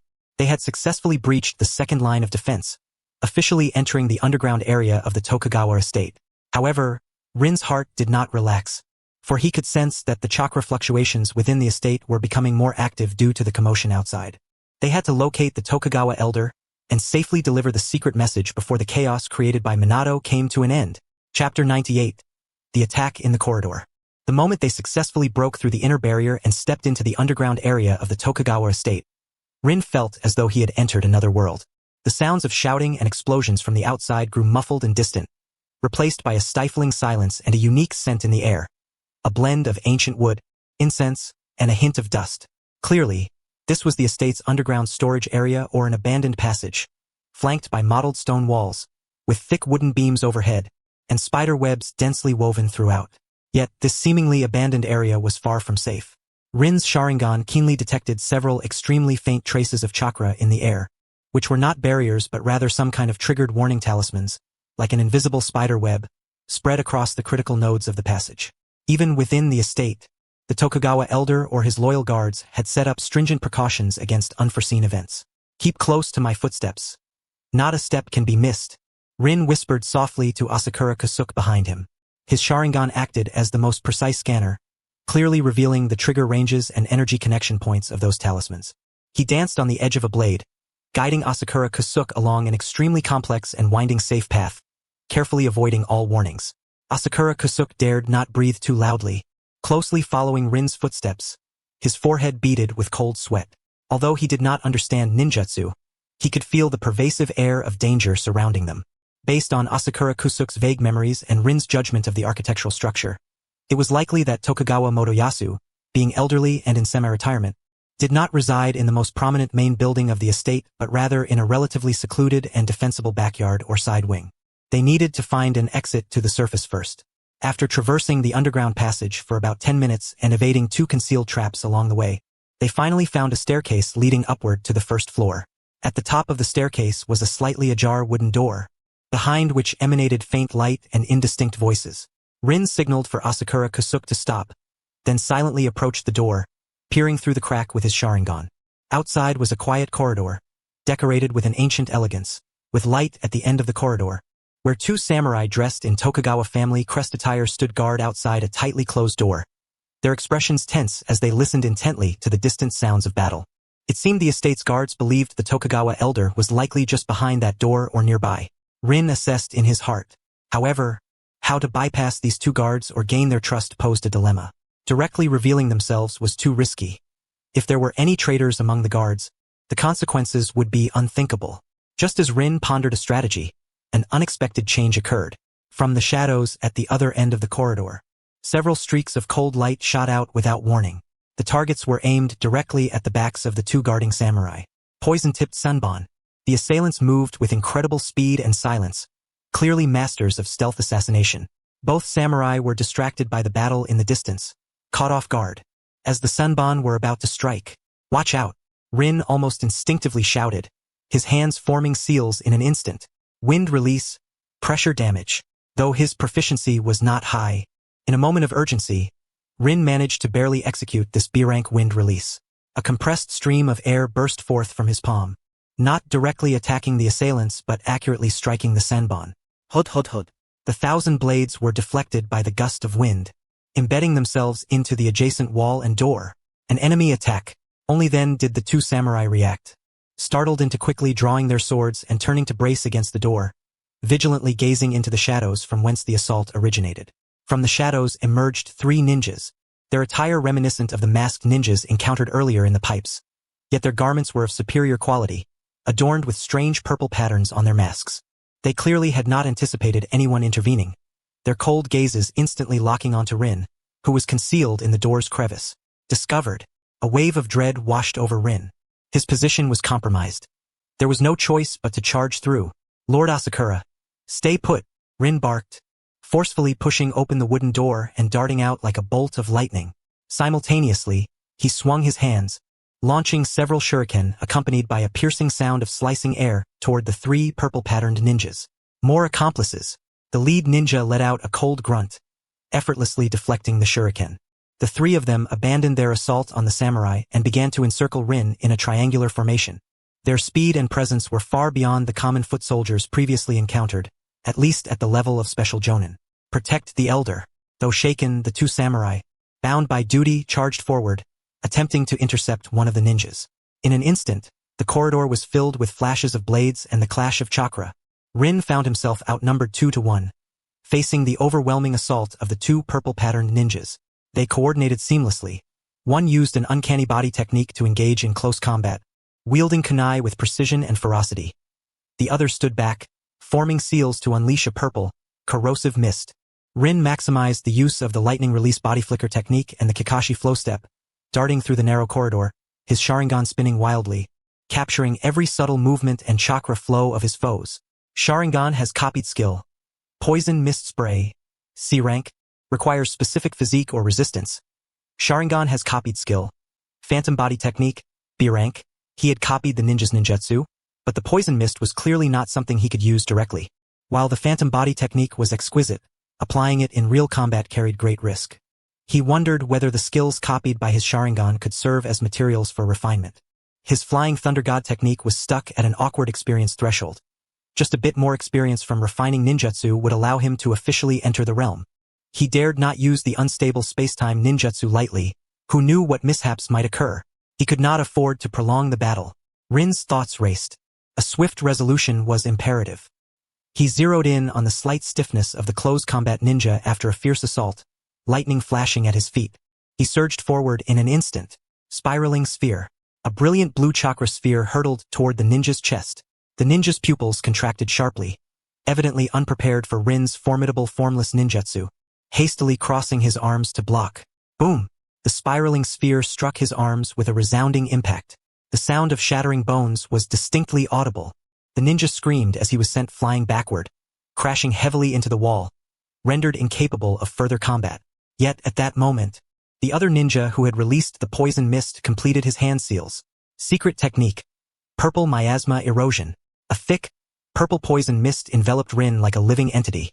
The area was vast, nearly engulfing the entire corridor. The 2 samurai engaged with the 3rd ninja at the mist's edge immediately turned pale, staggering backward. Chapter 99. Tokugawa Masakatsu. Rin's eyes hardened, his hands quickly forming seals. Fire release. Great fireball technique. A massive fireball roared forth, not directly targeting the ninjas but racing toward the poison mist. The flames collided with the mist, producing sizzling sounds as a significant portion was evaporated. Yet, some still penetrated the fiery barrier and continued to spread. Meanwhile, the ninja who had unleashed the poison mist, in that fleeting moment after casting his technique, melted into the ground, vanishing from sight. Was it Earth release? No. Rin's Sharingan detected a subtle shift in spatial waves. It was akin to a body replacement technique or short-range teleportation. Sharingan has copied skill. Shadow escape technique. B rank. Short-range shadow traversal. Rin had no time to ponder. The poison mist was closing in. He immediately held his breath and activated the water release. Water chaos wave. Summoning a flow of water to encircle himself, attempting to dissipate and dilute the poison mist. However, the mist was exceptionally viscous, and the water release had limited effect. Just then, the tightly shut door suddenly opened a crack, and an aged but steady hand emerged, holding a talisman radiating a gentle white light. Purity. With an imposing voice, the talisman blazed brightly, and a refreshing aura instantly spread, causing the eerie purple poison mist to dissipate rapidly, as if melting away in the sun. An opportunity. A cold glint flashed in Rin's eyes. At the moment the poison mist vanished, he locked onto the purple-patterned ninja who had just re-emerged from the shadows, attempting to attack the samurai once more. Lightning release. Body flicker technique. Maximum activation. Rin's figure transformed into a true bolt of lightning, instantaneously covering several meters. The ink-short sword in his hand sliced through the air with a chilling arc. Thud. The ninja had no time to react, and a deep gash, exposing bone, was carved into his neck, blood spraying forth. He stared at Rin in disbelief, slowly crumpling to the ground. The last purple-patterned ninja, entangled with the samurai, sensed the dire turn of events and, without hesitation, tossed out several smoke bombs, retreating rapidly in an attempt to escape. Not so fast. Though the two samurai were significantly poisoned, they still strained to try and block him. But Rin was faster. He calculated the escaping ninja's route, preemptively predicting his movements, and formed seals with his hands. Earth release. Earth spike. Several sharp stone spikes suddenly erupted from the ground, sealing the ninja's escape route. The ninja hastily dodged, his movements momentarily delayed. Now's my chance.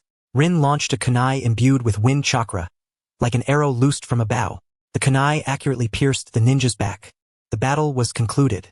The corridor fell momentarily silent, save for the heavy scent of blood and the faint residual aura of poison mist. The two samurai slumped to the ground, coughing violently, their faces still pale. Yet their gazes toward Rin were filled with gratitude and awe. At that moment, the door fully opened, and an elderly man dressed in a dark kimono, his hair white but his spirit vigorous, with eyes sharp as an eagle, stepped out. He still clutched the talisman radiating purifying light, his gaze sweeping across the battlefield before finally resting on Rin. Young man, impressive skills and remarkable courage. The elder's voice was steady and authoritative, however. Such a fierce battle within my residence warrants an explanation. Also, the person behind you seems to be Asakura Kosuka? This elder was none other than their target, Tokugawa Masakatsu. Asakura Kosuka dared to step out from behind the door, his eyes brimming with tears of excitement upon seeing Tokugawa Masakatsu, hurriedly stepping forward to bow. Lord Tokugawa, I, Asakura Kosuka, have come to pay my respects on the orders of His Highness. Rin also restrained his aura, giving a slight bow. I am from the Konoha Anbu, codename Hawk, tasked with escorting Lord Asakura here. Tokugawa Masayasu's gaze lingered for a moment upon Rin's Sharingan. As a symbol of identity, when Tokugawa turned his attention to her, Rin had already removed her contact lenses, revealing the Sharingan to the eyes of all present for the first time. A flicker of understanding passed through Tokugawa Masayasu's eyes, which quickly hardened into a grave seriousness. Come in and speak. It is unsafe outside. He ushered Rin and Asakura Kosuke into the room, while two poisoned samurai were assisted away by other guards who had rushed over upon hearing the news. The room was elegantly furnished, lined with bookshelves filled with scrolls, clearly serving as both a study and a secret chamber. Kosuke, where is the confidential letter? Tokugawa Masayasu asked directly.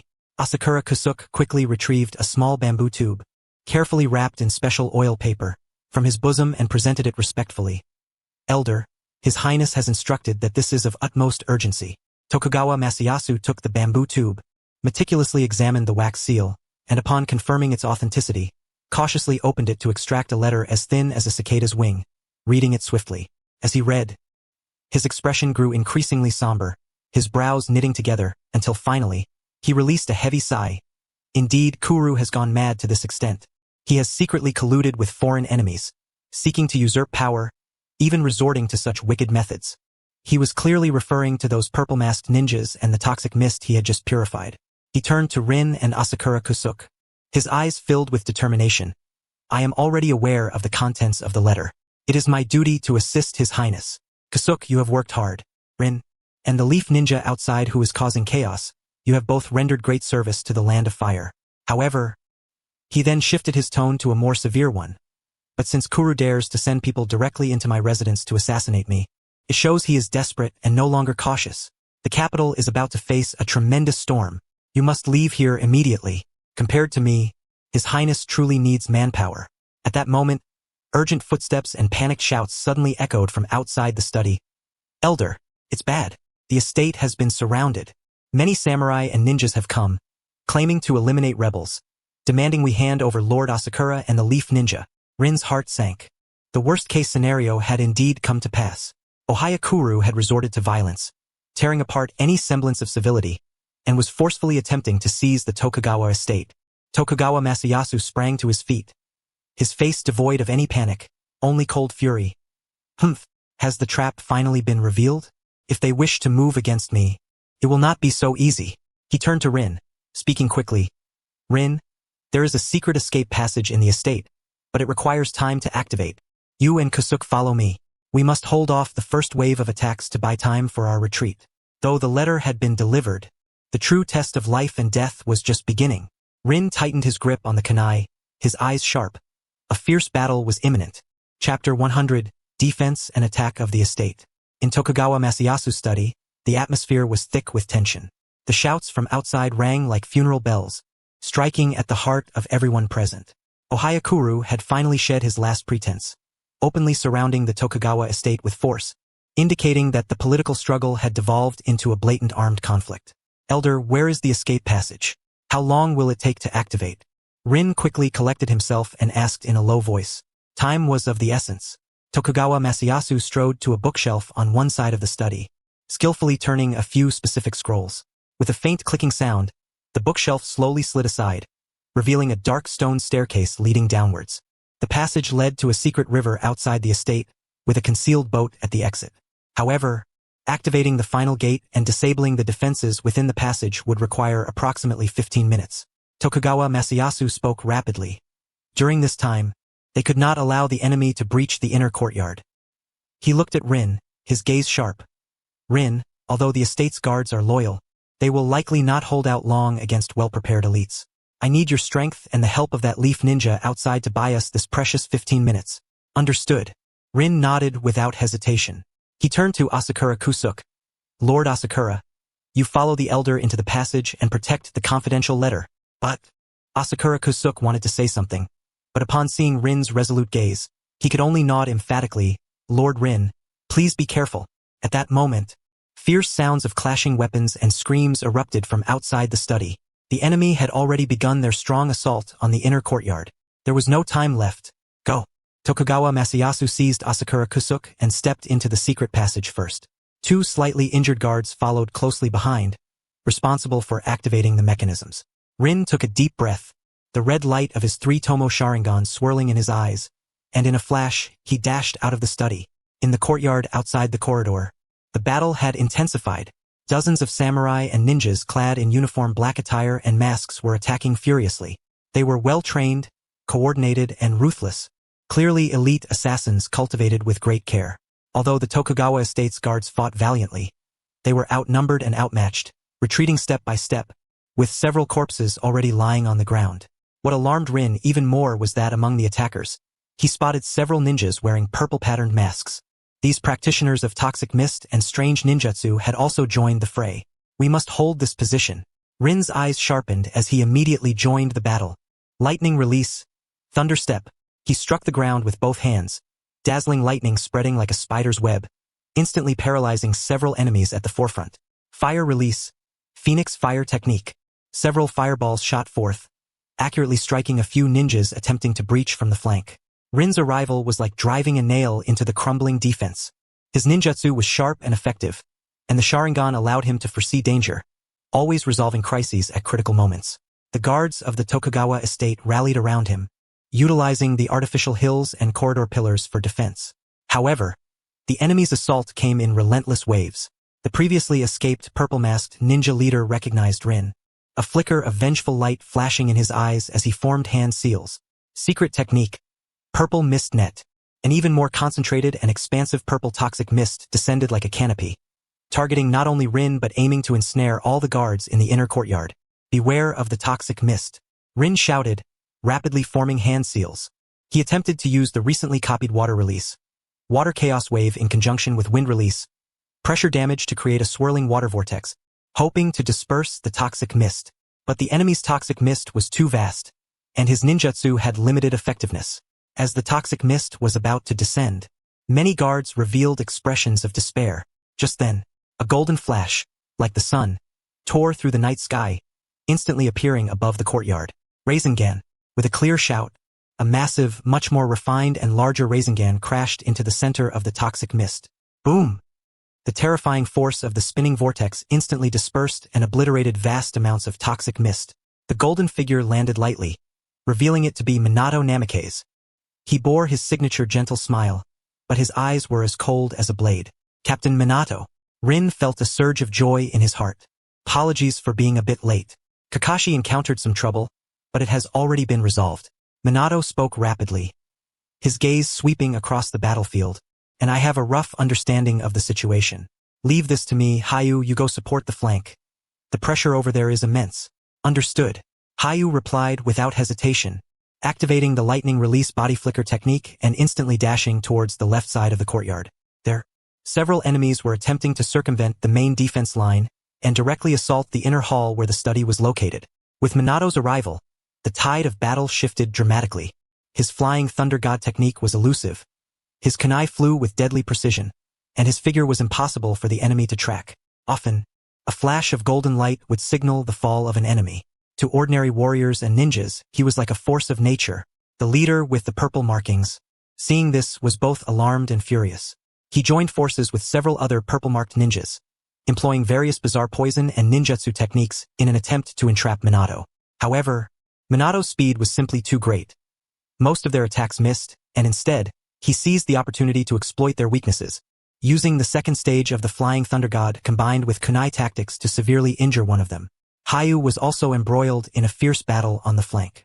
Among the enemies besieging him were two particularly skilled jonin. One was adept with a sword, while the other wielded peculiar ninjutsu, working in perfect harmony.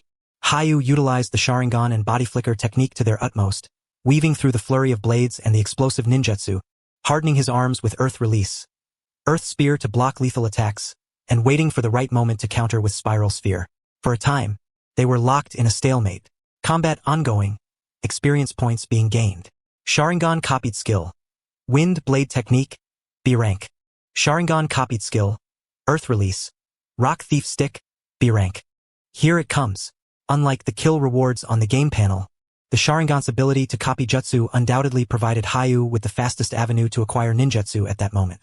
However, these low-level ninjutsu were inadequate for Hayu's needs, and he directly refined them into experience for the Flying Thunder God. Hayu could clearly feel that he was just a step away from mastering this technique. Open the door. Open. Without holding back, he directly activated the first gate of the 8 gates, swinging his ink sword with ferocity and speed augmented by the Hataki sword technique. The sound of rewards dropping was incessant. Any skill-related drops were immediately channeled into the Flying Thunder God technique without a second glance. The battle was extraordinarily intense, and both Hayu's chakra and stamina were depleting rapidly. Gritting his teeth, he knew he had to persevere. Every second mattered for the success of opening the secret passage. Just as he deflected an enemy's katana, another enemy's earth release technique thrust a stone spear from beneath his feet, and in that critical moment, a fierce bolt of lightning descended from the heavens like divine retribution. Chidori. Amidst the piercing cry of Chidori, a silver-haired youth wielding lightning pierced through the ninja performing earth release. It was none other than Kakashi. He had finally shaken off his pursuers and arrived. In this critical moment, Kakashi had finally developed and mastered the prelude A-rank ninjutsu of Raikiri, emanating a white light that radiated a dangerous aura. Despite the significant flaws of Chidori, which required exceptionally strong dynamic vision for perfect execution. In such chaotic circumstances, it greatly restricted the opponent's actions, proving to be quite effective. Kakashi. Hayu's spirit lifted. Ugh! What a chaotic scene, Kakashi muttered, shaking the blood from his short blade, his dead fish eyes scanning the battlefield before locking onto another specially skilled jonin entangled with Hayu. Leave this to me. With the enhancement of Chidori, Kakashi finally possessed a powerful combat technique. If his strength stabilized, it should not be an issue for him to surpass the Chunin level and reach the special jonin rank. Of course, from the perspective of the ninja village, if viewed on a game panel, he would still be considered within the elite Chunin level. As Kakashi had some shortcomings in other aspects, there was simply not enough time. The growth period could not keep pace with their enhancement speed. With Kakashi sharing the burden, Hayu immediately felt much more at ease. The two stood back to back. One wielded lightning release with ferocity, while the other utilized the Sharingan for insight. Though their cooperation was not yet seamless, their absolute strength quickly cleared the enemies on the flank. At this moment, the main battlefield was nearing its conclusion under Minato's overwhelming power. Most enemies had been annihilated, leaving only the purple-marked leader and a few elite remnants stubbornly resisting. Time's almost up. Minato's voice rang out. Hayu, Kakashi, prepare to retreat. I will cover you. Hayu and Kakashi exchanged a glance, immediately withdrawing and rushing towards the study. Tokugawa Masakazu and Asakura Kusuke should have already entered the passage. However, just as they were about to step into the study, an unexpected turn of events occurred. The purple-marked leader, witnessing the failure of his mission, revealed a frenzied expression, enveloped in a purple-black poisonous mist that exuded a terrifying aura. Let's die together. Summoning bone-eating insects. He screamed as he tore open a scroll. Boom! The purple-black smoke erupted, and within it came a sound that made one's teeth ache. Countless black, nail-sized, grotesque insects surged forth from the mist like a tide, frantically lunging at everyone present. These insects seemed capable of devouring chakra and possessed a strong corrosive property. It was indeed a member of the Oil Girl clan. Clearly, before the Oil Girl could take root, Danzo had already begun secretly cultivating henchmen from various ninja clans, although this extensive hand had yet to reach some of the larger clans in Konoha. Be careful. Minato's expression changed as he instantly threw a large number of specially made kunai, activating the Flying Thunder God technique, his figure flickering amidst the swarm of insects as he attempted to disperse them with wind-release ninjutsu. But the number of insects was simply overwhelming. Several monstrous insects broke through the defense, lunging towards Hayu and Kakashi. Kakashi's Raikiri flashed, incinerating the nearby insects, but more continued to surge forth. Hayu unleashed fire release, but the effect was mediocre. These insects had a certain resistance to flames, just as the tide of insects was about to engulf everyone, especially the relatively sluggish guards of the Tokugawa family. At that moment, a surge of understanding washed over Hayu's mind. The Flying Thunder God technique's experience, which had been stuck at the critical point, finally underwent a qualitative change under the pressure of life and death and the infusion of vast copied ninjutsu experience. A new perception of space surged to the forefront. Massive battle experience infusing skill refinement underway. Flying Thunder God technique proficiency reaching the critical point. Conditions met. Acquiring space perception. Beginner. Flying Thunder God technique. Beginner. Unlocked. Hayu felt a surge of inspiration, almost instinctively channeling chakra into a specially made kunai that Minato had scattered on the ground. He sensed the faint connection between the technique inscribed on the kunai and the surrounding space. Thanks to Minato's teachings, even though it wasn't his own creation, Hayu still perceived the chakra imprint of the Flying Thunder God left by Minato. Unfortunately, it couldn't be used extensively. To use it smoothly, Hayu needed to quickly complete his own technique to establish the spatial coordinates. Flying Thunder God. Guiding lightning. He called out, not teleporting himself, but attempting to guide the space. The technique inscribed on the kunai radiated brightly, and an invisible spatial fluctuation expanded from the kunai's center, instantly distorting the mass of monstrous insects that were about to pounce on him and Kakashi, transferring them to a clearing several dozen meters away. He succeeded. Although it was merely the most basic application of guiding lightning, he was still far from the effortless teleportation exhibited by Minato, but it meant he had finally stepped into the threshold of the Flying Thunder God technique. Upon witnessing this scene, Minato's eyes flickered with a hint of surprise and admiration, yet he had no time for further inquiries at that moment. Seizing the opportunity, he formed hand seals with both hands. Wind release. Vacuum Great Sphere.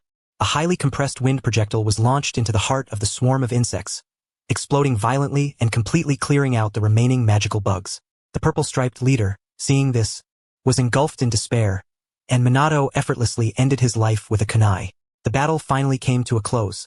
The courtyard lay in ruins, littered with bodies. Let us go. The perimeter outside is still active, Minato urged. Rin, Kakashi, and the two surviving guards swiftly dashed into the study, descending the secret passageway staircase.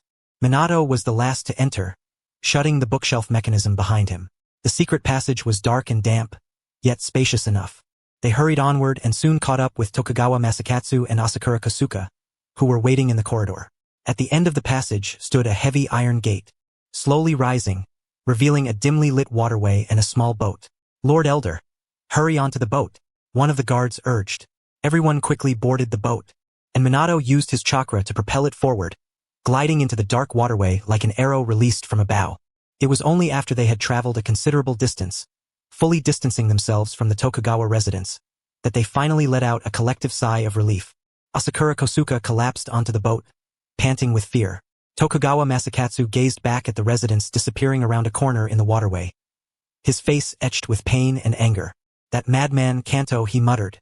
Minato turned to Rin, a gentle smile gracing his face. That was impressive just now, Rin. I did not expect you to grasp the threshold of the Flying Thunder God technique so quickly. Rin panted slightly, feeling the nearly depleted chakra within her, and replied with a wry smile, it was merely luck, Captain. I still have a long way to go. Kakashi also cast a glance at Rin, his expression revealing a subtle complexity. This guy, Rin, was advancing at an astonishing rate. Minato's tone turned serious. Now is not the time to relax. Kanto's brazen actions indicate that he is growing impatient.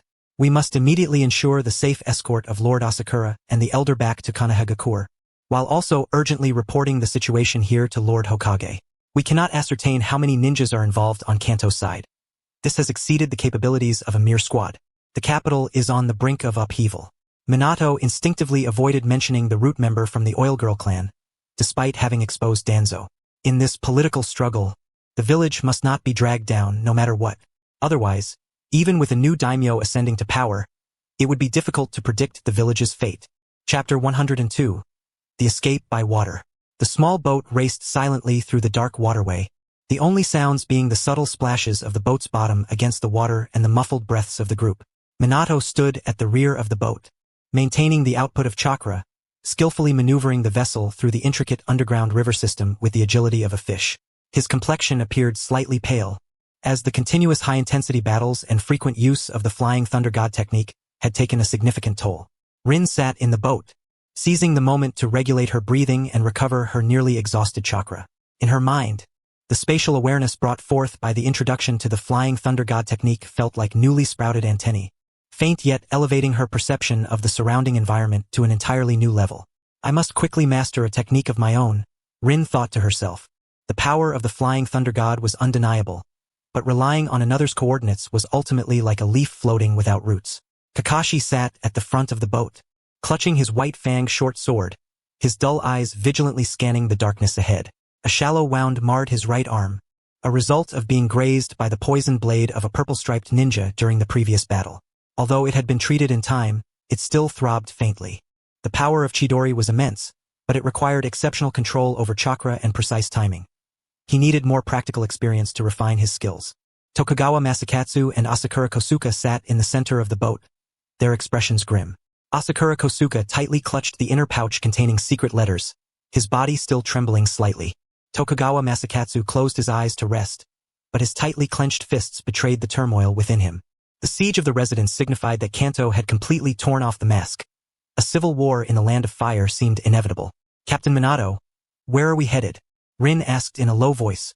This waterway connects to the Tsukimi River tributary outside the capital, Minato replied, his voice weary yet still steady. Drifting downstream, it should take about half a day to reach a relatively secluded riverbank. From there, we can disembark and navigate through a stretch of mountain forest to bypass the main checkpoints and return to the borders of the Land of Fire. But that is only if we can successfully exit the city without being pursued. As soon as he finished speaking, Rin's newfound spatial awareness suddenly detected an unusual disturbance in the waterway behind them. It was not the Flying Thunder God, but rather the subtle tremors caused by a high-speed moving object cutting through the water. Something is pursuing us from behind. It's fast. Rin immediately alerted, activating her Sharingan and peering into the pitch-black path behind them. Minato's expression sharpened, and he instantly increased his chakra output, causing the boat's speed to surge. It seemed Kanto had unleashed his forces on the water. Prepare for battle. Sure enough, moments later, the sound of boats slicing through waves and several sharp whistles echoed from behind. A few flickering lights rapidly approached through the darkness. 3 or 4 smaller yet distinctly swifter speedboats. Several enemies armed with bows, crossbows, or ninja tools stood atop the vessels, with those at the forefront displaying chakra fluctuations that were no less impressive. Clearly skilled water combat ninjas. It's the river ninjas, one of the surviving Tokugawa guards exclaimed. Kanto has even mobilized them. These guys are hard to deal with on the water. Not all ninjas belong to a corresponding ninja village. Compared to them, these bounty ninjas, who survive on bounties, may be generally less powerful, but their methods can be more troublesome than those from legitimate ninja villages. They are all individuals who have crawled back from the brink of life and death. Who knows what hidden cards they may possess? Crossbow bolts. Be careful, Kakashi barked, swiftly throwing a kunai that accurately struck and deflected a poisoned bolt aimed at the small boat. Swish, swish, swish. More crossbow bolts rained down like locusts. Minato formed hand seals, water release, water barrier. A wall of water rose from the back of the boat, blocking most of the arrows, but the boat began to rock violently as a result. We can't let them entangle us, Minato said sternly. Rin, Kakashi, disrupt them. I'll accelerate. Understood. Rin and Kakashi replied in unison. Kakashi's hands crackled with lightning as he activated lightning release. Body flicker technique. The blinding lightning spread across the water's surface towards the pursuing speedboats. Although diminished by the flowing water, it still caused the enemy to flail in confusion, slightly reducing their speed. Rin seized the opportunity, forming hand seals. Fire release. Great fireball technique. The massive fireball did not directly target the boats, but instead struck the water's surface ahead of the pursuers, creating a tremendous splash and steam that briefly obscured their vision. However, among the pursuers were also skilled ninjas. One ninja slapped both hands on the water surface. Water release. Water dragon bullet technique. A water dragon surged skyward, dispersing the steam and relocking onto the small boat. Another ninja executed the body flicker technique, his figure darting like a specter among the speedboats, attempting to close the distance for a close-quarters assault. This is troublesome. Minato frowned, maneuvering the small boat to evade while simultaneously using a kunai to fend off the ninja attempting to close in with the body flicker technique. The boat zigzagged perilously through the narrow waterway, each moment fraught with danger. This won't do, Rin thought anxiously. The waterway was not straight. Ahead lay the possibility of forks or obstacles. If they were caught and surrounded, the consequences would be dire. He had to do something. His gaze fell upon several specially crafted kunai scattered around the surface of the water, placed by Minato earlier to set up the Flying Thunder God coordinates. A wild thought surged in his mind. To use his newly acquired, highly unstable Flying Thunder God guiding technique for tactical interference. Captain, I need to borrow your kunai, Rin exclaimed sharply, and before Minato could respond, he had already poured the little remaining chakra he had into the nearest kunai with reckless abandon. His spatial perception was heightened to its limits as he attempted to forcibly guide the space around that kunai's coordinates. Flying Thunder God guiding. Buzz. The technique inscribed on the kunai emitted a faint glow, and the surrounding space began to twist. However, Rin's control was far less precise than Minato's. This time, the guiding technique failed to divert the attacker's assault, and instead created a chaotic spatial turbulence that impacted the bottom of the speedboat at the forefront of the pursuers. The speedboat jolted violently as if it had collided with an invisible reef, the wooden bottom cracking with a nauseating sound, its speed plummeting, nearly capsizing. The enemies on the boat gasped in surprise. Their offensive momentarily halted. Though the outcome was unexpected and difficult to control, it indeed served to disrupt. What an opportunity! Minato's eyes lit up, seizing the chance to unleash his chakra. The small boat shot forward like an arrow released from a bow, creating distance between them and their pursuers. Well done. Kakashi praised Rin, a rare compliment from him. However, Rin's face turned pale, and he staggered, nearly falling. The forceful activation of the unrefined Flying Thunder God had nearly drained the little chakra he had just restored, placing an immense burden on his body. That's all I can manage, Rin gasped, his Sharingan dimming slightly. Minato noticed his condition and said in a low voice, "Conserve your chakra. We are close to the exit. Hold on." Indeed, faint light appeared ahead, and the waterway widened, seemingly connecting to an external river. Yet, at the exit, a massive iron gate adorned with spikes barred their way. Above the gate, a huge barbed wire net was faintly visible. It's a sluice gate. The enemy has blocked the exit. Damn it, Kakashi cursed. The pursuers behind them also recognized the situation, accelerating their chase as crossbow bolts and ninjutsu rained down once more. With a blockade in front and pursuers behind, the situation was critical.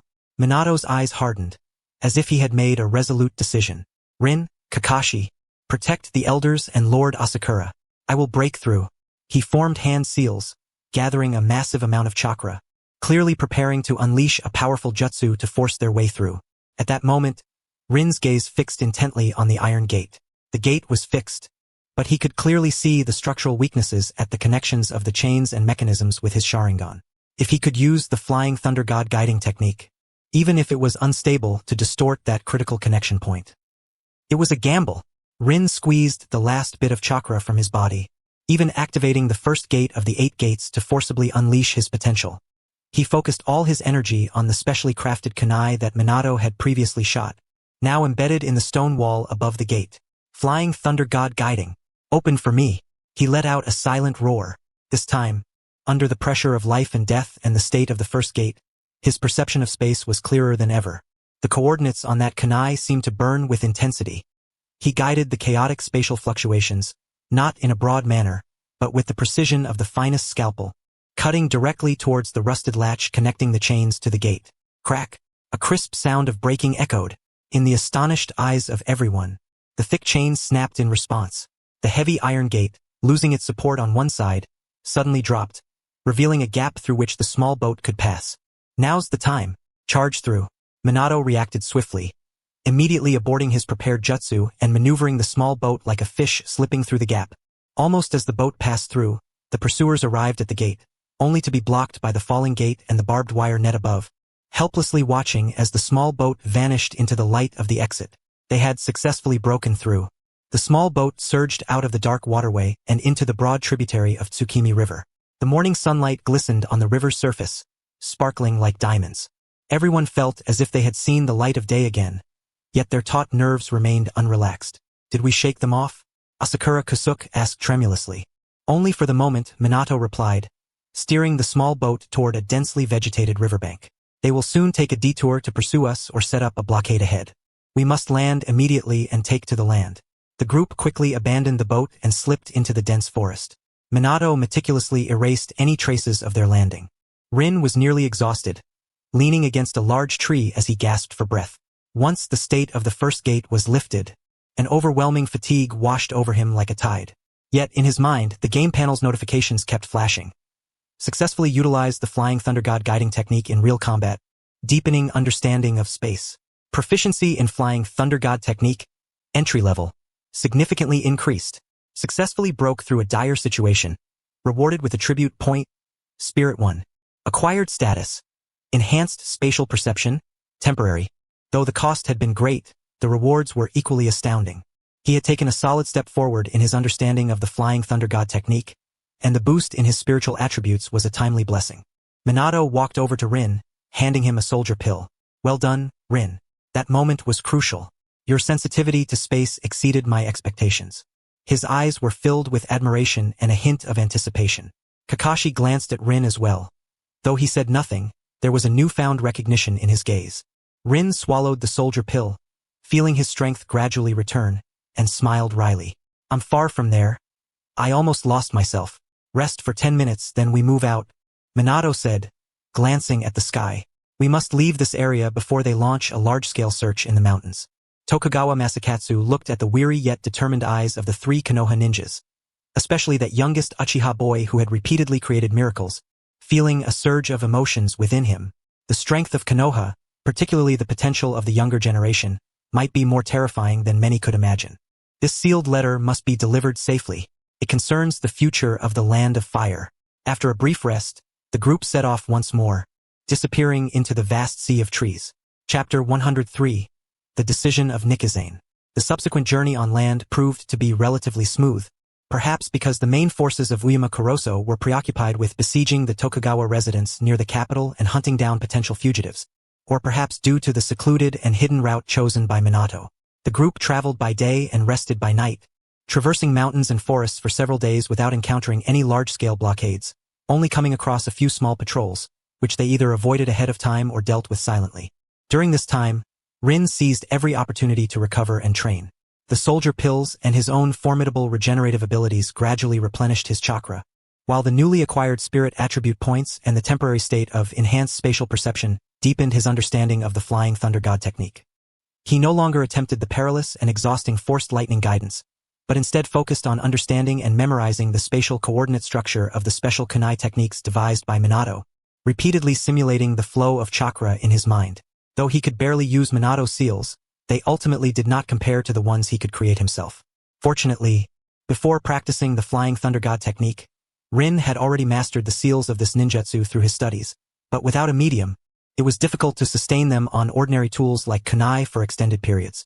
Reflecting on this, Rin realized that kunai seemed to be the best medium for inscribing the Flying Thunder God seals, yet the thought of the cost of chakra metal made him wince. It was no wonder that many people continuously took on missions yet still could not be considered wealthy. The consumption of ninja tools alone was a significant expenditure. Kakashi, on the other hand, appeared even more silent, spending most of his time polishing his white fang short sword or meditating. However, Rin could sense that the aura surrounding him had become more refined than before, with the lightning of Chidori occasionally flickering at his fingertips, controlled with increasing finesse. Clearly, the continuous high-intensity battles had also greatly benefited him. After the initial panic, Tokugawa Masayasu and Asakura Kosuke gradually regained their composure, especially Tokugawa Masayasu, the seasoned elder who had weathered many storms. His eyes once again brimmed with wisdom and decisiveness. Finally, on the evening of the 7th day since leaving the capital, the familiar outline of the gates of Konohagakure appeared on the horizon. The sunset's afterglow bathed the Hokage rock, imparting an inexplicable sense of reassurance. At long last, they were back. Asakura Kosuke let out a long sigh, nearly collapsing to the ground. Yet Minato's expression remained tense. Even more serious, they were to go directly to the Hokage building.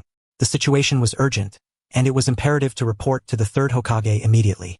The group did not linger and headed straight for the Hokage's office. Passers-by, both villagers and ninjas, gazed curiously at Minato's team, adorned in Anbu attire and accompanied by two individuals who were clearly dressed as nobles but appeared travel-worn. However, sensing the somber atmosphere of the group, they wisely refrained from approaching. Inside the Hokage's office, the third Hokage, Hiruzen Sarutobi, was reviewing documents when he noticed Minato and the others enter. Upon seeing Tokugawa Masayasu, he immediately set down his pen, his expression turning grave. "Minato, what is the situation?" Hiruzen Sarutobi asked in a low voice, his gaze sweeping over the group, momentarily lingering on Rin's Sharingan, revealing a fleeting hint of complexity. His disciple seemed to have undergone an extraordinary transformation. According to the information relayed by Minato, Rin's contributions during the mission were indispensable, especially the appearance of the three-tomo Sharingan, which prompted the third to start acknowledging this student from the Uchiha clan. In terms of strength classification, the three-tomo Uchiha clan could already be categorized as special jonin or even jonin. The only thing lacking was merely the number of missions completed.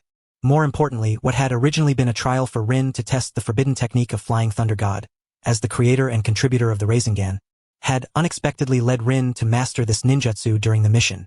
As a disciple of the creator of the Flying Thunder God technique, and having witnessed firsthand the strategic value it provided, Hiruzen Sarutobi was acutely aware of the potential this ninjutsu held.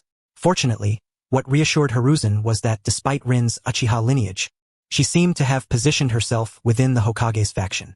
This sparked a restless excitement within Hiruzen. Perhaps it was feasible to bring the Uchiha clan under his influence through Rin. At present, the Uchiha were rather restless, with the hawkish voices somehow reaching the ears of the current Hokage through clandestine channels. Originally, he had intended to plant a nail within the Uchiha clan through Shisui, but for some reason, Shisui appeared to be completely immersed in the growth of his power. It had been over 2 months since he last reported to the Anbu. This led Hiruzen Sarutobi to silently strike Shisui from his list and add Rin's name instead. "Lord Hokage, the situation is urgent." Minato succinctly recounted the mission's events, emphasizing the aggression displayed by Oya Kanizo, who openly surrounded the Tokugawa residence with force, dispatched elite assassins and suspected root ninjas to intercept, and conspired with foreign enemies with the intent to depose the daimyo. Asakura Kosuke respectfully presented the crucial confidential letter. Hiruzen Sarutobi carefully read the letter, his brow furrowing deeper with every line, ultimately culminating in a heavy sigh. He set down the paper and looked towards Tokugawa Masayasu. Elder Tokugawa, I appreciate your efforts. I am already aware of what is mentioned in the letter and your circumstances. Oya Kunizo's actions are undoubtedly treasonous. Tokugawa Masayasu bowed. Lord Hokage, the situation is as precarious as a house of cards. Kunizo has gone mad. The capital is likely under his control. The safety of the daimyo is hanging by a thread and requires immediate support. As the daimyo's confidential envoy, I earnestly request Konoha to extend a helping hand to assist the daimyo in restoring order and stabilizing the nation. His tone carried an unprecedented earnestness and urgency. Hiruzen Sarutobi took a deep breath from his pipe, the smoke swirling around him, his gaze sharp as an eagle. After a moment of silence, he spoke slowly. Maintaining stability in the land of fire and ensuring the legitimacy of the daimyo is an inherent responsibility of the Hidden Leaf Village. This matter is one we cannot shirk. He stood up, his voice steady and powerful. Issue a decree. Effective immediately. The original B-rank escort mission will be upgraded to S-rank due to a change in circumstances. The mission objective is altered to assist Elder Tokugawa Masayasu in safeguarding the daimyo's heir, thwarting Oya Kunizo's rebellious conspiracy, and ensuring the smooth succession of the daimyo. Understood. Minato, Rin, and Kakashi replied in unison.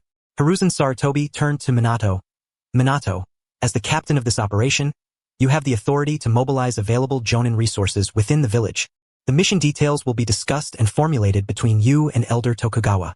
Exercise utmost caution to achieve the objectives while minimizing the impact on the village and the land of fire. Understood. Minato nodded earnestly. Additionally, Hiruzen Sarutobi's gaze shifted to Rin and Kakashi, his tone softening somewhat. You both performed exceptionally in this mission, especially you, Kakashi, for your quick decision-making. Your contributions are invaluable. The mission rewards and contribution points will be settled according to S-rank standards. You may go rest for now. Specific mission arrangements will await Minato's notification. Yes. Lord Hokage. Rin and Kakashi bowed and exited the office. Watching Rin's retreating figure, Hiruzen Sarutobi was shrouded in smoke, making it difficult to discern the expression of this ninja hero. Chapter 104. The Birth of Uchiha Itachi. Hiruzen's gaze sharpened. Having decided to delineate the influence of the Uchiha clan through Rin, he would promote Rin's ninja rank to Jonin after this mission concluded. The current Uchiha were not the Uchiha of the past. How much impact could a young Jonin have on these rebellious individuals? As for the succession of the daimyo, despite the shadow of his old friend Shimura Danzo looming behind, Hiruzen was completely unconcerned. Only by witnessing the myriad of tactics employed by the ninjas would the individuals in the position of daimyo willingly cooperate with the ninja villages. As the remaining Jonin of Konohagakure joined this mission, the succession of the daimyo was an entirely foregone conclusion, merely a performance put on for the nobles. What waves could possibly be stirred up by a mere root? Given his understanding of his old friend Danzo, Hiruzen did not believe that Danzo would invest much in the daimyo's affairs. Stepping out of the Hokage building, the sun had completely set, and the night began to descend. Kakashi yawned lazily and said, I'm exhausted. I'm heading back first. With that, he vanished in an instant. Rin also felt a wave of fatigue wash over him. The continuous tension and battles indeed called for a proper rest. He decided to return to the Uchiha compound first. Walking along the familiar streets, Rin noticed that the atmosphere within the compound seemed unusually festive. It was not tense, but rather imbued with a sense of celebration. Lanterns were hung more abundantly than usual, and some clan members wore smiles, gathered in small groups engaging in conversation. Rin felt puzzled and casually stopped a familiar clan member to ask, "What is happening? Why is the clan so lively?" Upon recognizing Rin, the clan member's radiant smile faltered. Once two of the clan's underachievers, one had now gained fame and allied with the Hokage, while the other, though still in the ninja academy, had begun to show prowess that outshone his peers. The brothers' performances had subtly shifted the clan's attitude. However, quickly suppressing any trace of self-consciousness, the clan member smiled and said, "Ah, Rin, you're back from your mission? You may not know yet, but it's a joyous occasion. Captain Fugaku's wife, Lady Mikoto, successfully gave birth this afternoon. It's a boy. Both mother and child are safe. The clan leader has named him Itachi. Our Uchiha clan has welcomed another genius descendant. Itachi Uchiha was born." Rin was momentarily taken aback, a complex emotion surging within him. Unbeknownst to him, this moment had already arrived. The Itachi Uchiha. who bore so much in the original story and ultimately faced a tragic fate, had just come into this world today. The wheels of history continued to turn slowly. Is that so? Then congratulations to Captain Fugaku, Rin said, regaining his composure and nodding. He recalled the scene when he had encountered a pregnant Mikoto. Time had flown by so swiftly. Indeed, I heard that the child was born with bright eyes, not crying or fussing, clearly exceptional. The clan member continued excitedly. The clan leader is very pleased and says there will be a proper celebration. Rin smiled, bid farewell to the clan member, and walked towards his home.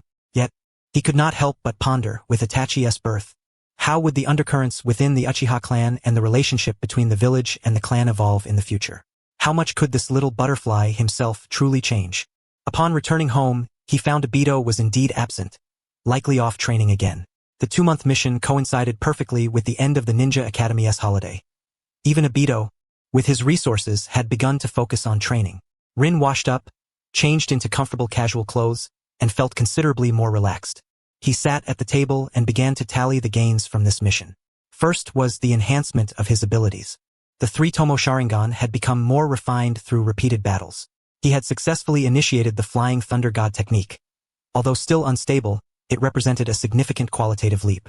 The several B-rank ninjutsu he had copied proved difficult to integrate with his current techniques, so he opted to dismantle and fuse them into the Kiki Blade technique and Flying Thunder God, elevating his understanding of both techniques to a new level. The increase in his mental attributes was an unexpected delight. Next came the rewards from the game panel. By defeating numerous elite chunin and special jonin, he had gained a wealth of experience points and skill drops. Although most were directly refined into enhancing his proficiency with the Flying Thunder God, the accumulated experience was substantial. The reward of attribute points was even more precious. Finally, and most importantly, were the latent impacts brought about by this mission. Successfully escorting the envoy and thwarting an assassination had earned him the recognition of the Tokugawa elders and the Hokage. Such political capital and prestige might serve unexpected purposes in the future. The friction between the village and the ninja clans would only intensify, with Shisui gone, who knew who might rise in his place. As large-scale missions progressed, his reputation would gradually rise as well. As long as he gained a voice in the village, he would have the confidence to maneuver. Next, he would await Captain Minato's task arrangements, Rin thought. He understood that the assembly and preparation for an S-rank mission required time, especially for one involving the politics of great nations, necessitating meticulous planning. He should be able to enjoy a few days of rest. Perfectly, he could utilize this time to retrieve the chakra short sword customized for Obito from the ninja tool shop, and see if he could exchange some of his contribution points for special materials needed to create kunai for the Flying Thunder God technique. To truly master the Flying Thunder God, having his own coordinate technique was essential. With this in mind, Rin rose and left, first heading to the ninja tool shop in the village center. The customized short sword had indeed been completed, a finely crafted blade glinting with cold light, with subtle chakra flow patterns on the blade, worth a considerable amount. Rin paid the remaining balance and carefully stored the short sword. Next, he went to the exchange section of the mission center, trading a substantial amount of contribution points earned from this mission for a batch of rare chakra metal powder and special sealing ink, key materials for crafting advanced technique kunai. Watching his contribution points dwindle in an instant, Rin felt once again the importance of training resources. Having completed these tasks, it was already late. Upon returning home, he found Obito had returned, deeply engrossed in contemplation over a newly acquired ninjutsu scroll. Seeing Rin, he immediately jumped up. "Rin, you're back. Was the mission successful?" "Yeah, it went well," Rin smiled, handing the chakra short sword to Obito. "Here's a gift for you. The remainder of the celebration." Obito took the short sword, cherishing it in his hands, his eyes glistening with emotion. "This is amazing. Thank you, Rin. I will become a ninja worthy of this sword." Seeing Obito's excitement, Rin felt a sense of comfort. At the very least, he must do his utmost to change the fate of this innocent brother before him. During the days of rest, Rin not only consolidated his training but also kept a close watch on the village's movements. It was evident that the activity among the jonin had increased significantly, and the atmosphere subtly hinted at an impending storm. He knew that Minato and the Hokage were busily preparing for the imminent journey to the daimyo's residence. Chapter 105. Departure, the capital of the Land of Fire. After handing the chakra short sword to Obito, he was so excited that he could hardly sleep a wink that night, repeatedly stroking the short sword, his eyes shining with an unprecedented light.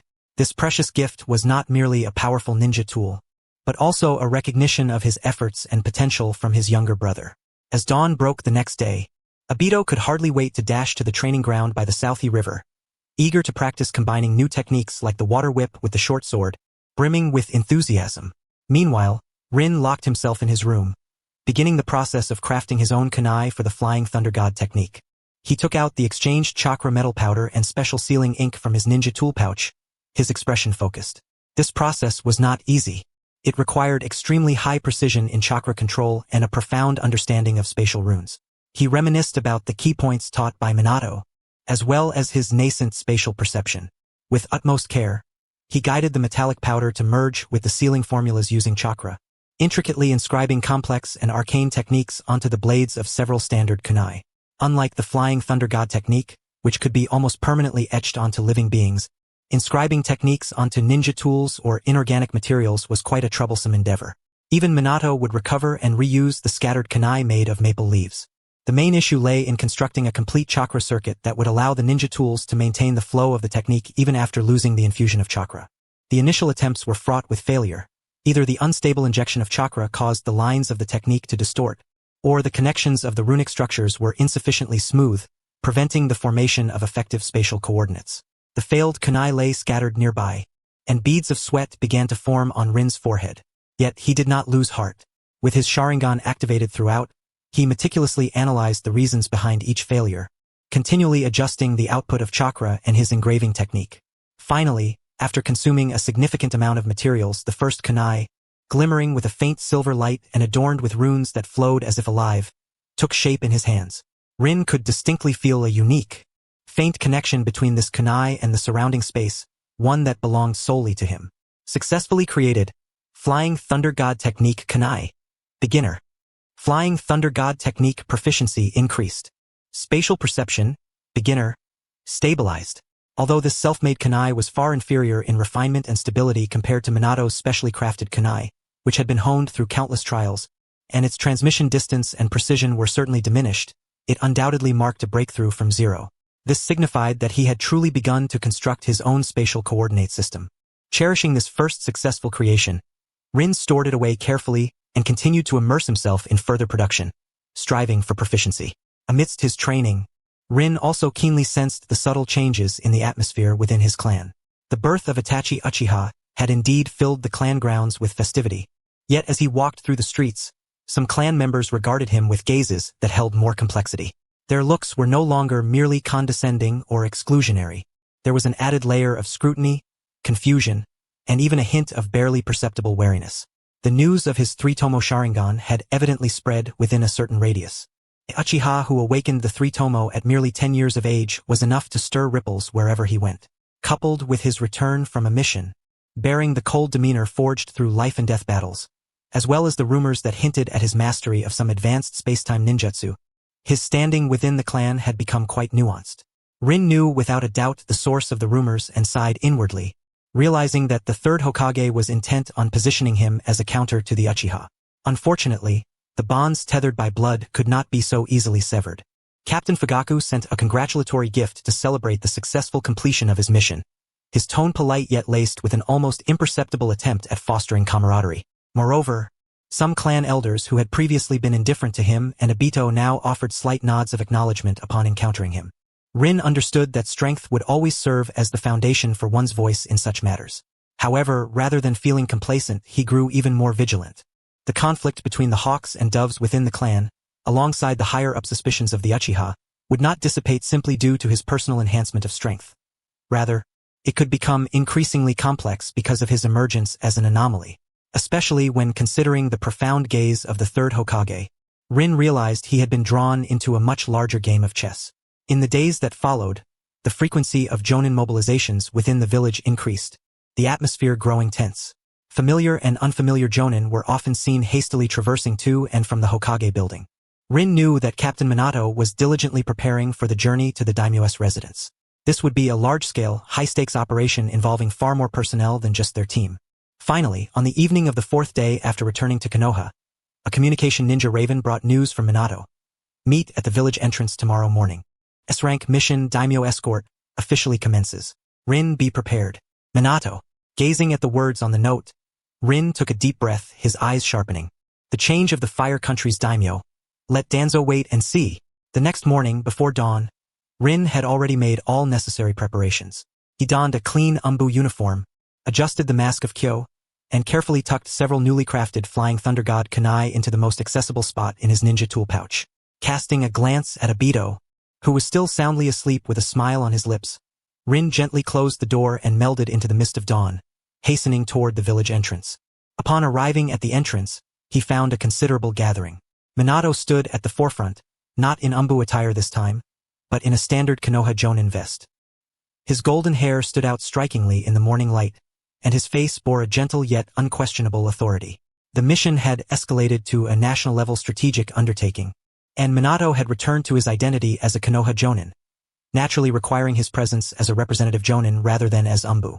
Beside him stood Kakashi, clutching the white-fanged short sword, his deadpan eyes behind the fox mask scanning the arriving individuals. In addition to them, there were another 7 or 8 ninjas, all of whom were Jonin or seasoned special Jonin. Rin recognized several familiar faces. The tall, sturdy, yet powerful Akimichi Chozo, and a few unfamiliar Jonin with steady auras and sharp gazes, evidently the elite forces of the village. As for the other 2 members of this generation's Ino Shikacho, Nara Shikaku, as a member of the Hokage's advisory team, would not easily involve himself in missions, while Yamanaka Inoichi remained in the village as a conduit for information transmission. The ability to develop the mind-body transmission technique into a link for spiritual communication, achieving cross-distance information transfer, was truly remarkable, and those who could serve as inheritors of such ninja arts possessed their own unique qualities. Tokugawa Masayasu and Asakura Kosuka were also present, accompanied by 2 Anbu for close protection. Upon seeing Rin, Asakura nodded nervously in greeting, while Tokugawa regarded Rin with an approving and expectant gaze. This temporarily assembled team was indeed luxurious in its lineup, a testament to Konoha's seriousness regarding this mission. With everyone gathered, Minato surveyed the group, his voice clear and powerful. The details of the mission should be known to all. S-rank mission, Daimyo Escort, objective: safely escort Elder Tokugawa Masayasu to the Daimyo's residence, assist the heir in stabilizing the situation, thwart the rebellious conspiracy of Oyama Kenzo and his faction, and ensure the heir's smooth succession to the position of daimyo. He paused, his gaze sharpening.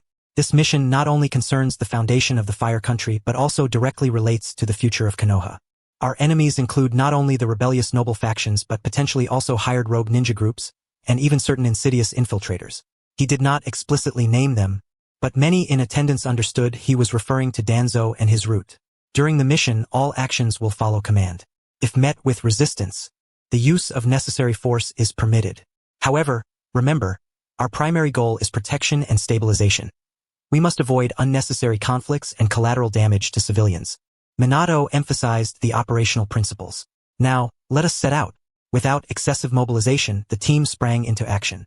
The group departed from Konoha, swiftly heading toward the capital of the Fire Country. The team was composed entirely of elites, and their pace of advancement was far beyond what the escort of the horse-drawn cart could compare to. Rin followed among the group, feeling the powerful aura and the calm demeanor of these seasoned jonin around her, which filled her heart with both pressure and motivation. This was a glimpse of the top combat strength of Konohagakure. To fight alongside these formidable individuals was undoubtedly an excellent opportunity for learning and improvement. During the journey, Minato began to make simple tactical arrangements and share intelligence. He pointed out several possible routes of advance and anticipated points of ambush, assigning preliminary tasks for vigilance and reconnaissance. Rin was paired with Kakashi, responsible for scouting and early warning on the team's flanks. This was a suitable task for Rin, who possessed the Sharingan and basic spatial awareness. Kakashi cast a glance at Rin and said coolly, "Keep close, don't fall behind." Although his tone remained indifferent, it carried a hint of acknowledgement and a sense of responsibility as a teammate compared to his earlier indifference. Rin nodded, her Sharingan quietly activating beneath her mask, sensing the slightest movements in the surroundings. She understood that this journey would not be peaceful. Ohaya Kozo and the scheming Danzo behind him would never allow them to reach the daimyo's residence unimpeded. The road ahead would undoubtedly be fraught with thorns and peril, and her flying thunder god kunai might soon face its true test in actual combat. Rin clenched her fists, a glimmer of anticipation and determination flashing in her eyes. She was approaching the eye of the storm in the land of fire.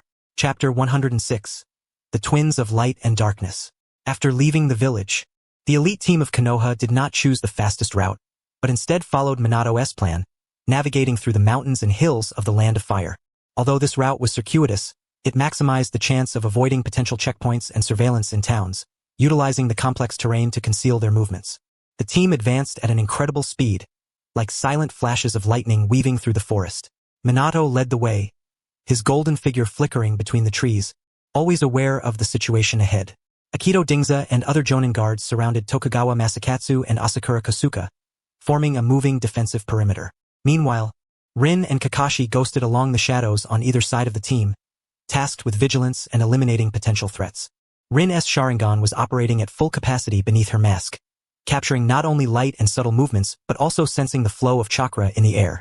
The birds and beasts, insects, and even the paths traced by the wind through the leaves in the forest transformed into a vast amount of information flooding into her brain, which she rapidly filtered and analyzed. This intense level of perception placed a heavy burden on her spirit, yet Rin reveled in it. It was not only a task requirement but also an excellent exercise for her Sharingan abilities. Kakashi exhibited another side of himself as a genius Anbu. He did not rely on Rin's perception. Instead, he utilized his rich experience and instinct akin to a beast, consistently spotting extremely concealed traps or hidden watchpoints in advance and silently neutralizing them in the most concise and efficient manner. The two of them, one in the light and one in the dark, one sensing and one acting, while their cooperation might not be seamless, gradually developed a tacit understanding.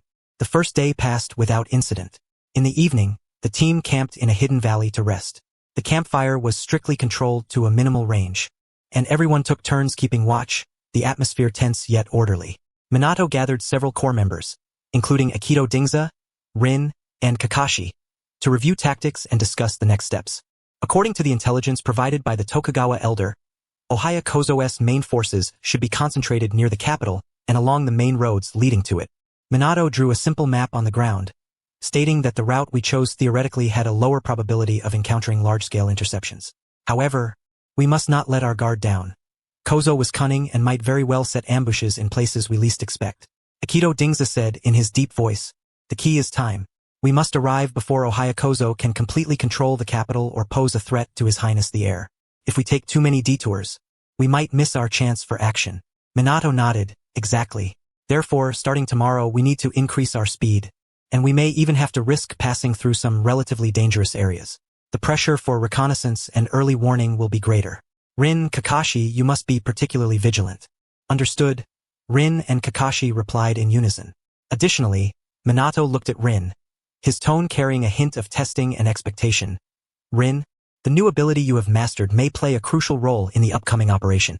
You need to familiarize yourself with its application in high-speed movement and complex environments as soon as possible."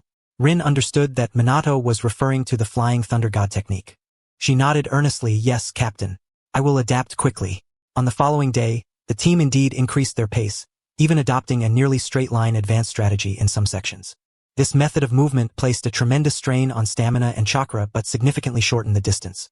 Just as the team traversed a relatively flat but exceptionally dense swamp forest, Rin's Sharingan suddenly detected something unusual. 100 meters ahead, in several seemingly natural bushes, the flow of chakra exhibited extremely subtle discrepancies, as if it had been deliberately concealed. Ambush ahead, approximately 5 locations, arranged in a fan shape. Rin immediately signaled Minato with hand gestures, indicating the rough positions. Minato's eyes sharpened, and with a swift tactical gesture, the entire team transformed from a marching formation into a combat-ready state, silently dispersing and utilizing the trees and terrain to conceal themselves. "Can you assess their strength and numbers?" Minato asked Rin in a low voice. Rin concentrated, the 3 tomo of her Sharingan slowly spinning. Each ambush point has about 2 to 3 individuals, with chakra fluctuations at least at the level of a chunin. Among them are a few particularly concealed, likely jonin or special jonin. They have set simple trigger traps, indicating they are a professional ninja squad, not ordinary rogue ninjas or noble private soldiers. Kakashi added beside her, his keen sense detecting a faint scent of a specific type of maintenance oil for special ninja tools in the air, which is typically used by organized ninja forces. Minato's eyes glinted coldly. "It seems our movements have left some traces for them to pick up. They intend to catch us off guard here. In that case," he swiftly made a decision. "Dingza, take 2 people to protect the Elder and Lord Asakura and hide in place. Rin, Kakashi, and the rest of you follow me." We will take the initiative and eliminate these pests. Move quickly, we cannot let them signal. Yes. In the next instant, Minato's figure vanished like a ghost. When he reappeared, he was already at the first ambush point indicated by Rin, like a flash of golden light. He did not even use a kunai. His hands shot out like lightning, and two ninjas who had just sensed something amiss and attempted to rise crumpled to the ground, swiftly subdued. Almost simultaneously, Kakashi moved as well. With a flash of lightning, he pounced on the second ambush point like a leopard, his white-fanged short sword carving a cold arc that instantly dispatched one enemy. Another enemy attempted to resist, but was paralyzed by the residual effects of Kakashi's Chidori that followed. Easily taken down by another Konoha Jonin right behind him. Rin was equally quick. She did not opt for the most direct attack but instead quickly formed hand seals. Earth-style. Heart-cutting technique. Boo! Boo! The soil beneath the third ambush point suddenly softened, and two ninjas exclaimed as they were pulled underground, leaving only their heads exposed, instantly rendered incapable of fighting. Meanwhile, Rin took advantage of this brief moment of chaos to activate the lightning release body flicker technique, dashing towards the fourth ambush point like a bolt of lightning. His target was the individual whose chakra was the most subtle, suspected to be the leader. The ambusher clearly did not anticipate an attack so swift and precise. Upon seeing Rin charging towards him, a flicker of horror passed through his eyes, but he reacted quickly, forming hand seals with both hands. Wind release, great breakthrough. A powerful gust of wind surged forth, attempting to halt Rin's charge. Simultaneously, another ninja beside him threw several shuriken tied with explosive tags. Rin's Sharingan had already seen through it all. His charging path veered unexpectedly, narrowly avoiding the center of the wind release and the trajectory of the shuriken. At the same time he raised his right hand, launching a kunai. However, the target was not the enemy, but rather a large tree trunk to the side. That was precisely the homemade Flying Thunder God kunai he had stealthily set up earlier. Flying Thunder God. Guiding Thunder. Buzz. The technique inscribed on the kunai flickered with a faint light as the space around it twisted. The shuriken aimed at Rin inexplicably altered their trajectory, being redirected to the side and rear of the wind release ninja. Boom! Boom! The explosive tags detonated. Though they did not directly hit, the shockwave and shrapnel sent the ninja into a flurry.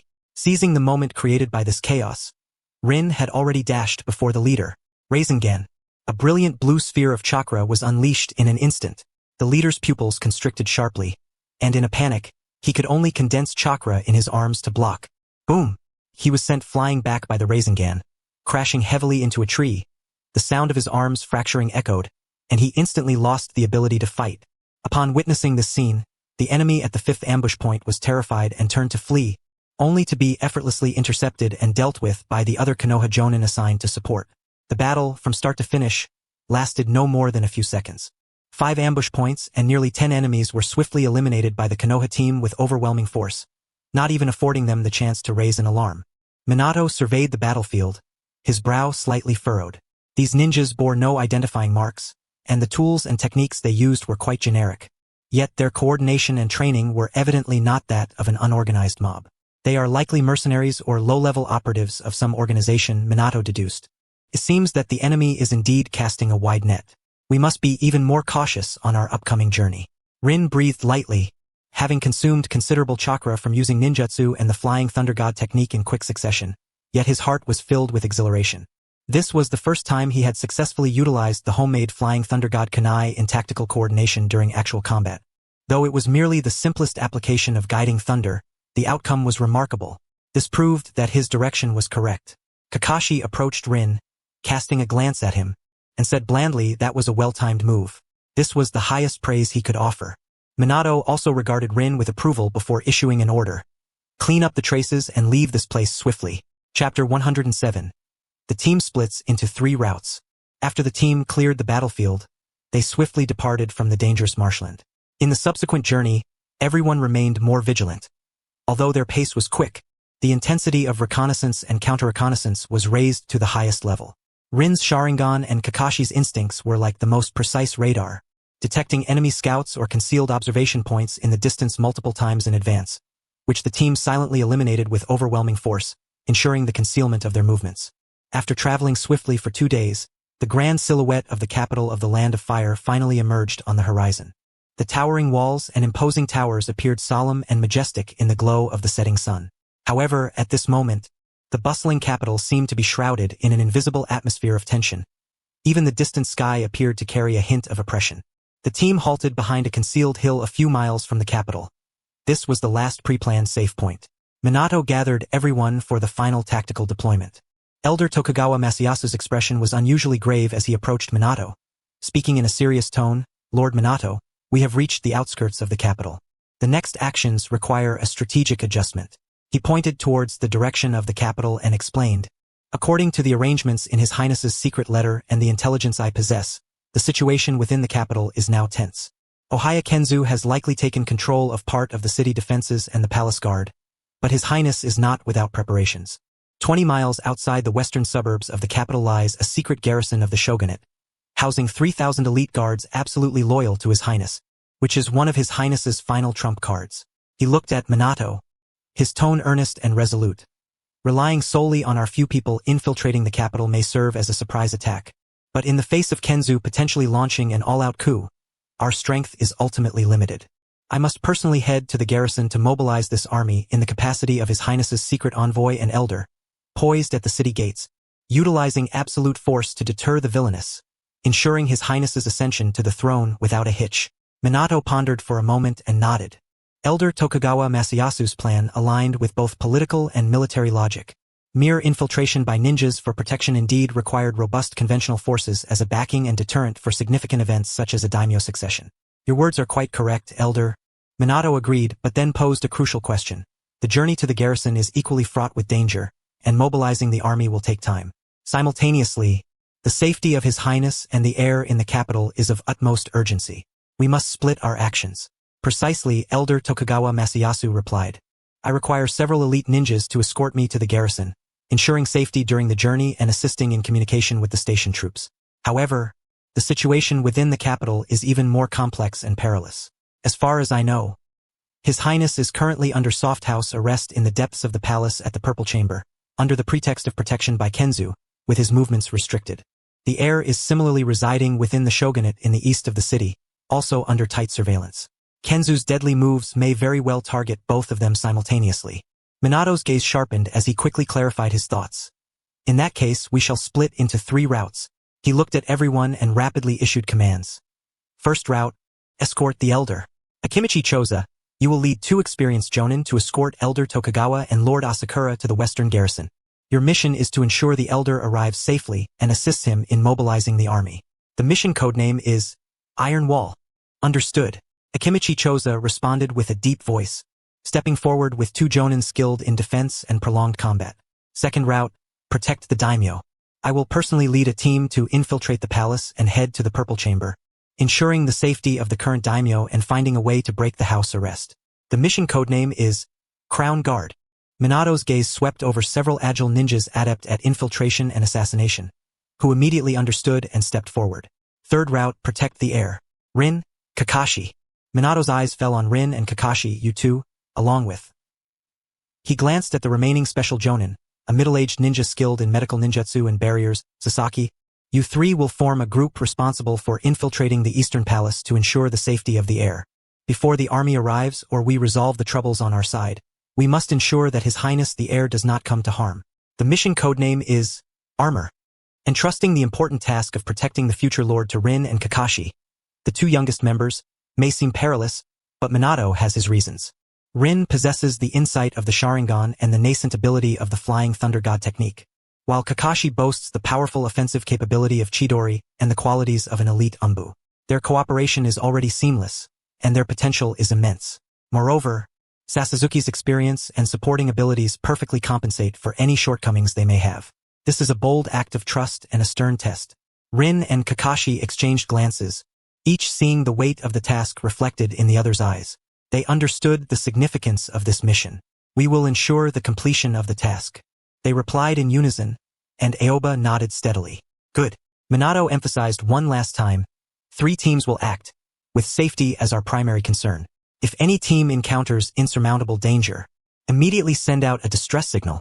We will provide mutual support as best as we can. Remember, our ultimate goal is to ensure His Highness's smooth succession and maintain the stability of the Land of Fire. Move out." Without further hesitation, the 3 teams immediately dispersed, shooting off in different directions like arrows. Rin, Kakashi, and Sasuke dashed toward the eastern direction of the capital under the cover of dusk. Their target was the Eastern Palace, the residence of the young heir. On the way, Sasuke swiftly advanced while quietly briefing Rin and Kakashi on the intelligence he had regarding the Eastern Palace. The Eastern Palace is located in the eastern district of the capital, relatively independent, but heavily guarded. In addition to the visible palace guards, there are surely hidden sentinels and ninjas placed by powerful figures. There should also be loyal guards around His Highness, but they have likely been infiltrated or isolated. After we infiltrate, our first priority is to determine His Highness's exact location and safety, then establish a defense, waiting for reinforcements or looking for an opportunity to break through.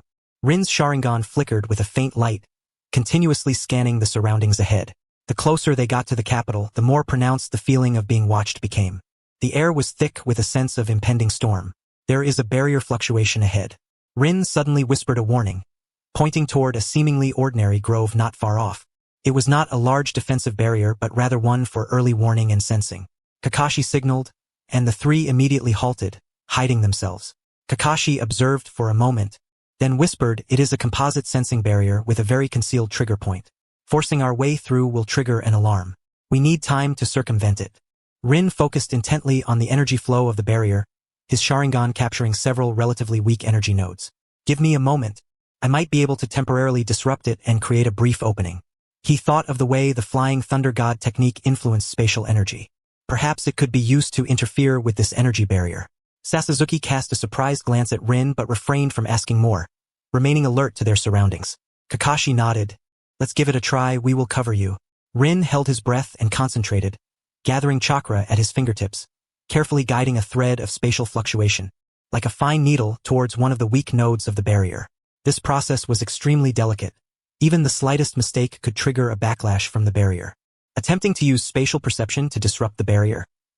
Proficiency in the Flying Thunder God technique has slightly increased. Minutes later, beads of sweat appeared on Rin's forehead, but he noticed a minuscule disturbance and delay in the energy flow at that node of the barrier. "Now, quickly!" Rin shouted. Kakashi and Sasuke did not hesitate, their figures flitting like shadows through the brief opening. Rin followed closely behind. Just as the three of them passed through the barrier, the energy at that node returned to normal, and the barrier remained intact. Success! The three exchanged glances, all sighing in relief.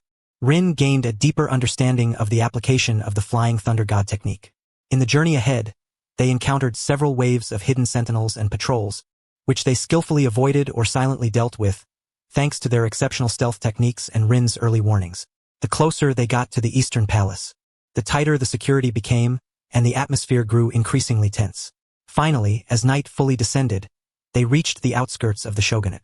It was a vast garden-style complex, surrounded by high walls, brightly lit, yet shrouded in a deathly silence that starkly contrasted with the clamor of other areas in the capital.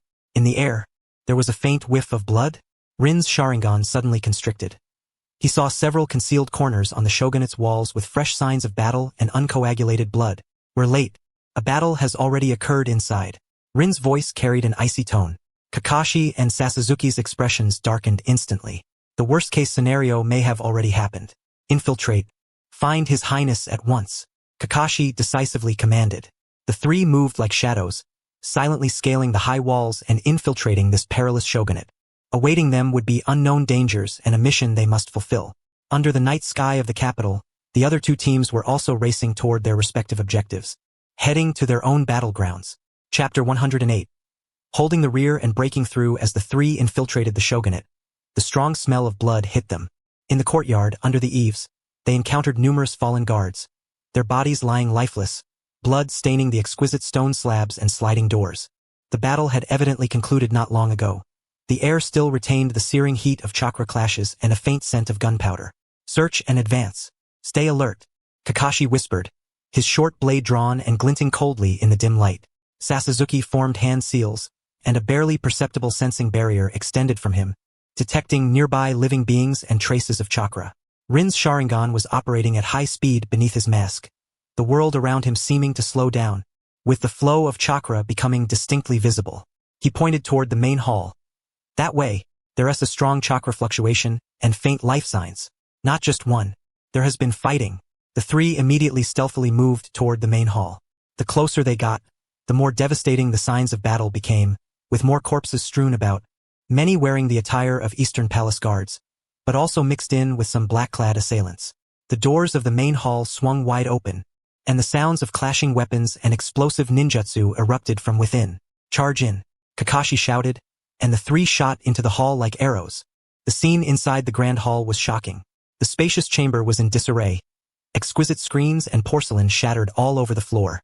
In the center, about 10 black-clad ninjas were besieging the last 3 or 4 battered Eastern Palace guards, who were desperately protecting a screen deep within the hall. These guards were clearly at their limit, sustained only by sheer will. Behind the screen, a pale and terrified young figure in luxurious garments could be seen. It was their target, His Highness the Heir. "Save His Highness," Kakashi commanded without hesitation, his figure transforming into a flash of lightning as he surged into the fray. The piercing cry of Chidori rang out as a black-clad ninja, facing away from him, was caught off guard and pierced through by Raikiri. Sasasuke quickly formed hand seals. Medical ninjutsu. Healing technique. A gentle green light enveloped a seriously injured guard on the ground, temporarily stabilizing his injuries, while his other hand hurled several shuriken, accurately targeting 2 enemies attempting to approach the screen. Rin's movements were even swifter. The Sharingan had already locked onto the movements and chakra weaknesses of all the enemies on the field.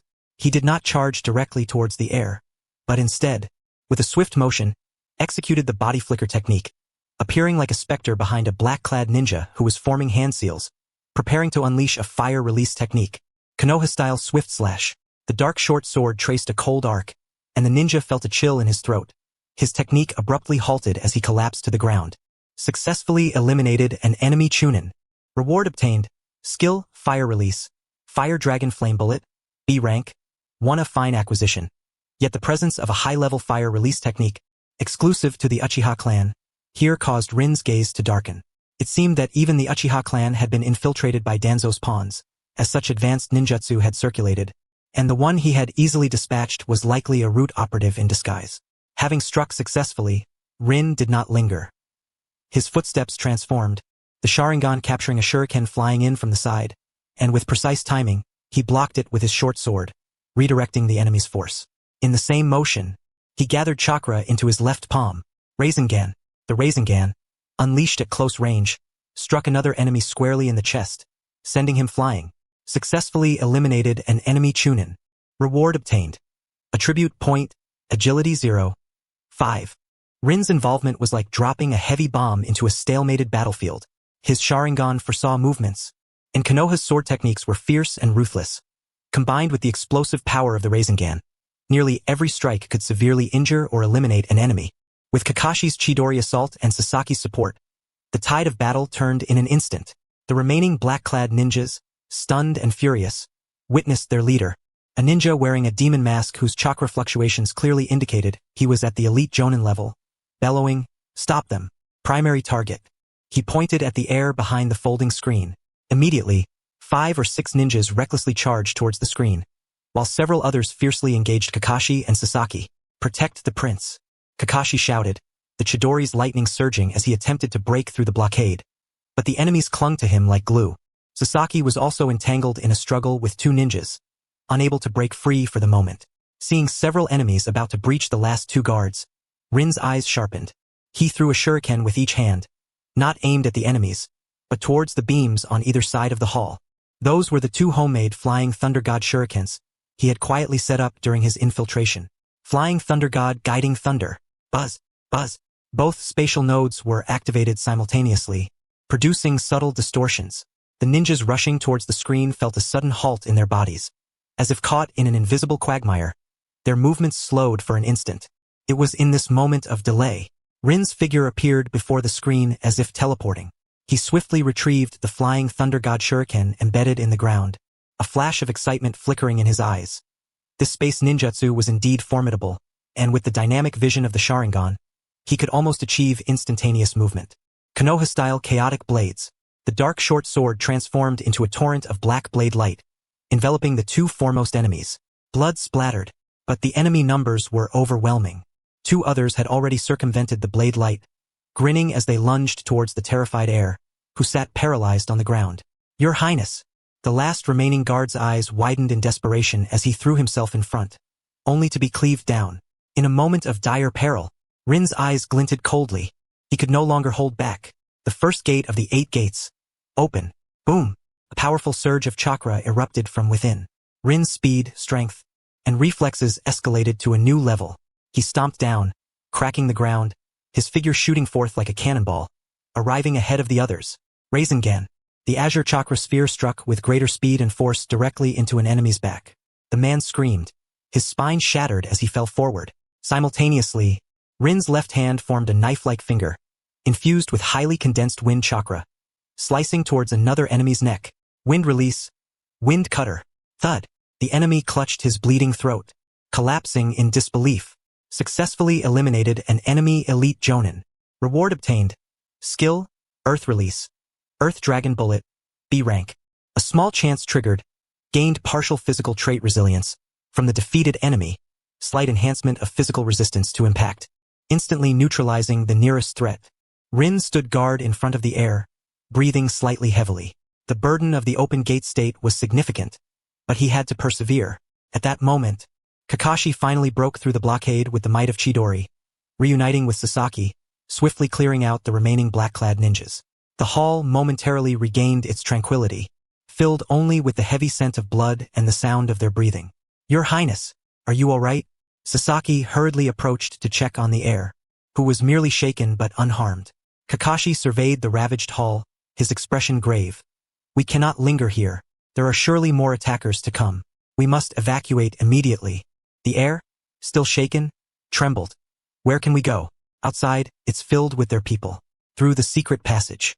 Kakashi clearly had anticipated this, having received a map of the emergency evacuation routes from the elder. Sasaki, you protect the air, follow me. He looked at Rin, his tone serious. We need someone to hold them off. Buy us time.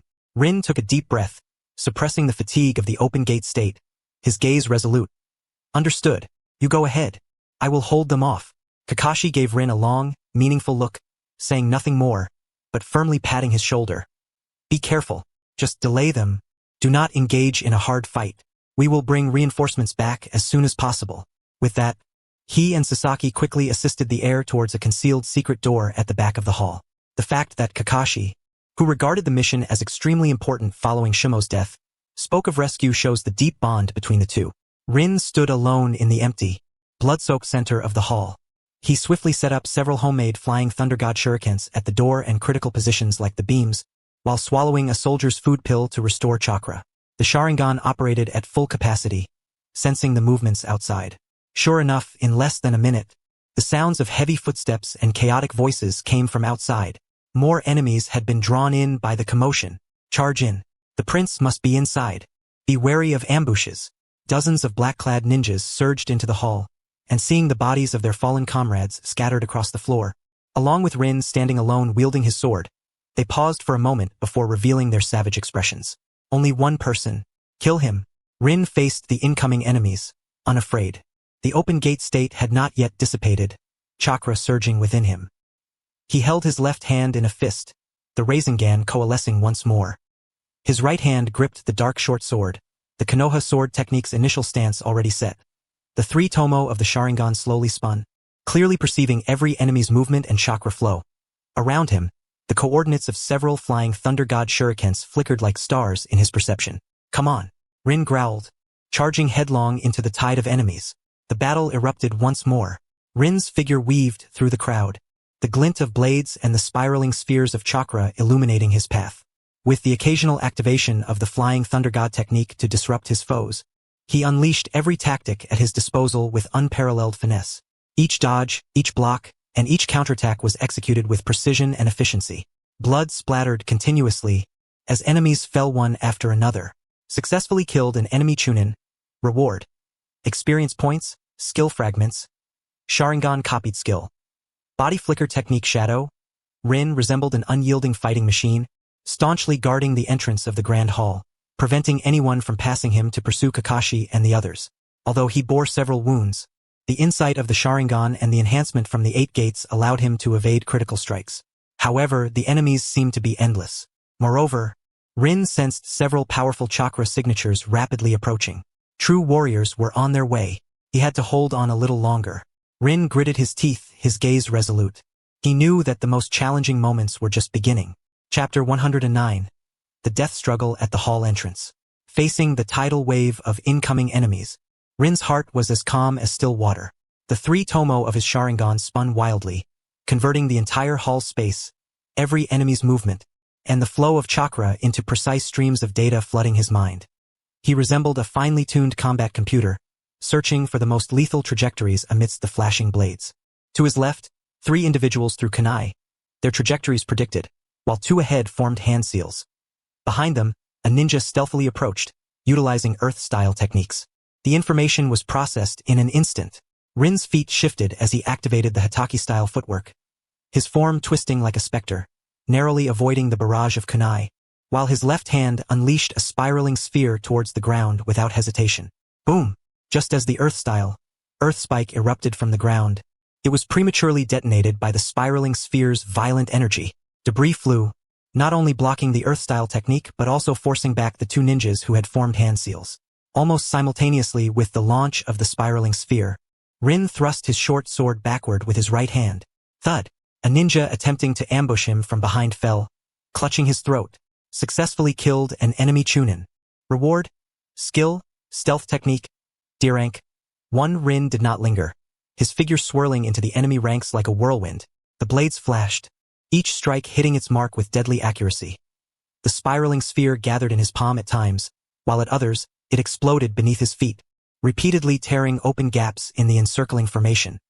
He made full use of the pillars and debris within the hall as cover, fighting and retreating, always keeping the enemies at bay near the entrance. Even more unpredictably, there was his elusive flying thunder god technique. Whenever the enemies formed a pincer movement or a powerful ninjutsu was about to strike, Rin would throw a kunai not as an attack, but to activate a preset spatial coordinate. Buzz! A ninja spewing a fire dragon suddenly found his fire trajectory bizarrely deflected, incinerating a nearby comrade instead. Buzz! Several shuriken thrown simultaneously collided mid-air, veering off target. Though merely subtle disruptions, in the rapidly changing battle, they often created deadly openings. Rin always seized these fleeting opportunities to deliver fatal blows. Successfully killed an enemy Chunin. Reward? Experience points? Sharingan copied skill. Earth style. Earth wall. Repeated skills did not require Rin to activate them actively, merging into his skill panel as flowing light, enhancing his proficiency in existing skills. Enemies fell like grass cut down by a scythe, blood staining Rin's Anbu uniform and mask. Yet, he was not unscathed. The continuous strain of the open gate consumed chakra and stamina, and amidst the relentless assaults, his arms and shoulders bore several cuts, stinging painfully. Had it not been for the Sharingan's extraordinary dynamic vision and the enhanced reaction speed from the 8 gates, he would have been torn apart by the chaotic blades long ago. Is this guy a monster? His eyes are the Uchiha's Sharingan. The remaining enemies began to feel fear, their offensive wavering. They had never encountered such a formidable genin. This was beyond what one could achieve at this age.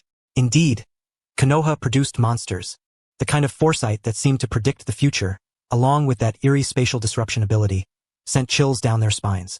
However, Rin's heart sank. In his chakra perception, those powerful chakra signatures were almost upon him. Moreover, one of those signatures felt cold, obscure, and bore an unsettlingly viscous quality, clearly belonging to a master of some insidious ninjutsu. There was no time to wait. Rin's eyes sharpened. He had to quickly eliminate the rabble before him and focus on the formidable foes. He suddenly unleashed a burst of chakra, pushing the open gate state to its limits. Speed increased. Spiraling spheres fired in succession. With ample experience poured in, Rin finally attempted a transformation of the spiraling sphere, among which, the projection-type spiraling sphere from Boruto's era was undoubtedly a promising avenue for development. It would adequately compensate for the spiraling sphere's shortcomings in long-range attacks. Simultaneously, both hands condensed small spiraling spheres, unleashing them like a torrential storm toward the densest part of the enemy crowd. Boom! Boom! Boom! The successive explosions sent the remaining enemies tumbling. Seizing the opportunity, Rin quickly formed hand seals. Though he was rusty, with the assistance of the Sharingan, he executed them flawlessly. Fire style. Great Fire Annihilation. Copied from a previously slain root ninja, B rank. The immense chakra transformed into searing flames, surging forth like a tidal wave. Though not on the catastrophic scale of Uchiha Madara's technique, it was sufficient to engulf the remaining enemies within a significant portion of the entrance. Amidst the wails, the last few enemy Chunin were consumed by the flames. The entrance to the Grand Hall was temporarily cleared. Rin breathed heavily and took the chance to swallow a soldier's pill. The continuous high-intensity battles and the consumption of B-rank ninjutsu had drained his chakra, and he was on the verge of losing the open gate state. But just then, 3 powerful presences descended upon him like a tangible weight. At the entrance, 3 figures appeared. On the left was a tall, robust individual, clad in sleeveless ninja attire, his exposed arms bulging with muscles, a sinister grin on his face, his chakra wild and brimming with power, a typical taijutsu or strong attack ninja. On the right stood a slender figure, shrouded in a voluminous black cloak, wearing a bird-beaked mask that revealed only a pair of emotionless eyes, emanating a chilling and eerie chakra, precisely the obscure presence that Rin had sensed earlier. In the center stood a person who made Rin's pupils constrict. This individual also wore a mask, but the patterns on it were bizarrely spiral-shaped, and their chakra possessed a combination of Yin and Earth attributes, exuding a mentally oppressive aura. Rin's Sharingan could vaguely perceive that this person was surrounded by a faint, mind-distorting force field, a secret technique ninja, or a master of illusions.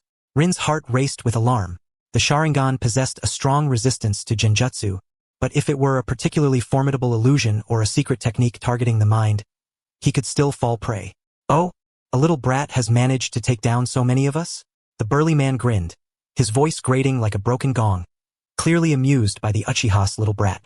The man in the birdbeak mask emitted a hoarse voice. The Sharingan is a precious material. Be cautious of his space ninjutsu. In the center, the man in the whirlpool mask remained silent, merely fixing his emotionless gaze upon Rin, the invisible mental pressure surging forth like a tide. Rin took a deep breath, knowing that the true test of life and death had arrived. Each of these 3 individuals possessed at least the strength of a special jonin, and their abilities were bizarre. He had to give it his all. He quietly launched the last few of his homemade Flying Thunder God kunai into several key positions within the hall, including beneath his feet and along the potential paths of the 3 adversaries. This was his final trump card. Tech. The burly man initiated the assault first. The ground beneath him exploded, and his figure shot towards Rin like a cannonball. He threw a punch, accompanied by a terrifying sonic boom. Heavy flow burst. Rin dared not take it head-on. His Sharingan captured the trajectory of the punch, and he activated the lightning release body flicker technique to evade sideways. Simultaneously, his ink-black short sword, infused with wind-style chakra, swept towards the opponent's ribs. Clang! The burly man's arm was as hard as iron, and the short sword left only a faint white mark upon impact. He countered with a punch aimed straight at Rin's face. Rin hurriedly leaned back, the wind from the punch stinging his mask. At that moment, the man in the birdbeak mask sprang into action. He formed hand seals and suddenly a black, viscous liquid seeped from the ground, coiling around Rin's feet like a living creature. Secret technique. Bone-eroding quagmire. Rin found his feet hindered, his movements stalling. The burly man's pursuit was upon him. In a critical moment, Rin hurled a kunai towards the beam of the Grand Hall. Flying Thunder God. Guiding thunder. Buzz. Space distorted, and the trajectory of the burly man's punch inexplicably veered off, crashing into the ground beside Rin and creating a large crater. However, Rin had no time to feel relieved. As a violent wave of dizziness struck him, it was that whirlpool mask man. He had completed his hand seals unbeknownst to Rin, and an invisible mental shock directly assaulted Rin's consciousness. Illusion technique. Naraka's gaze. Rin's Sharingan spun wildly, the 3 tomo glowing fiercely as he fought against the encroaching illusion. Yet, the opponent's mastery of genjutsu was exceedingly high. Rin felt the scenery before him blur, as if he were about to plunge into an endless abyss. Not good. Fortunately, the 3 tomo had granted him considerable potential in illusion techniques and a rebound function, allowing Rin to quickly react and bounce the genjutsu back to the past. The whirlpool mask man's movements momentarily froze. Rin bit his tongue, the sharp pain instantly jolting him awake. But that brief moment of paralysis was already deadly. The burly man's fist and the black quagmire from the birdbeak mask man surged towards him once more. Illusion technique. Naraka's gaze. Successfully copied, granting Rin his very first foundational illusion technique. There was no way to evade. On the brink of life and death, Rin's pupils constricted to pinpoints. His entire consciousness focused on the kunai he had just placed beneath his feet. The spatial coordinate structure and chakra operation methods taught by Minato, along with the countless simulations he had practiced, became astonishingly clear in this moment. This was not guiding thunder. It was teleporting himself.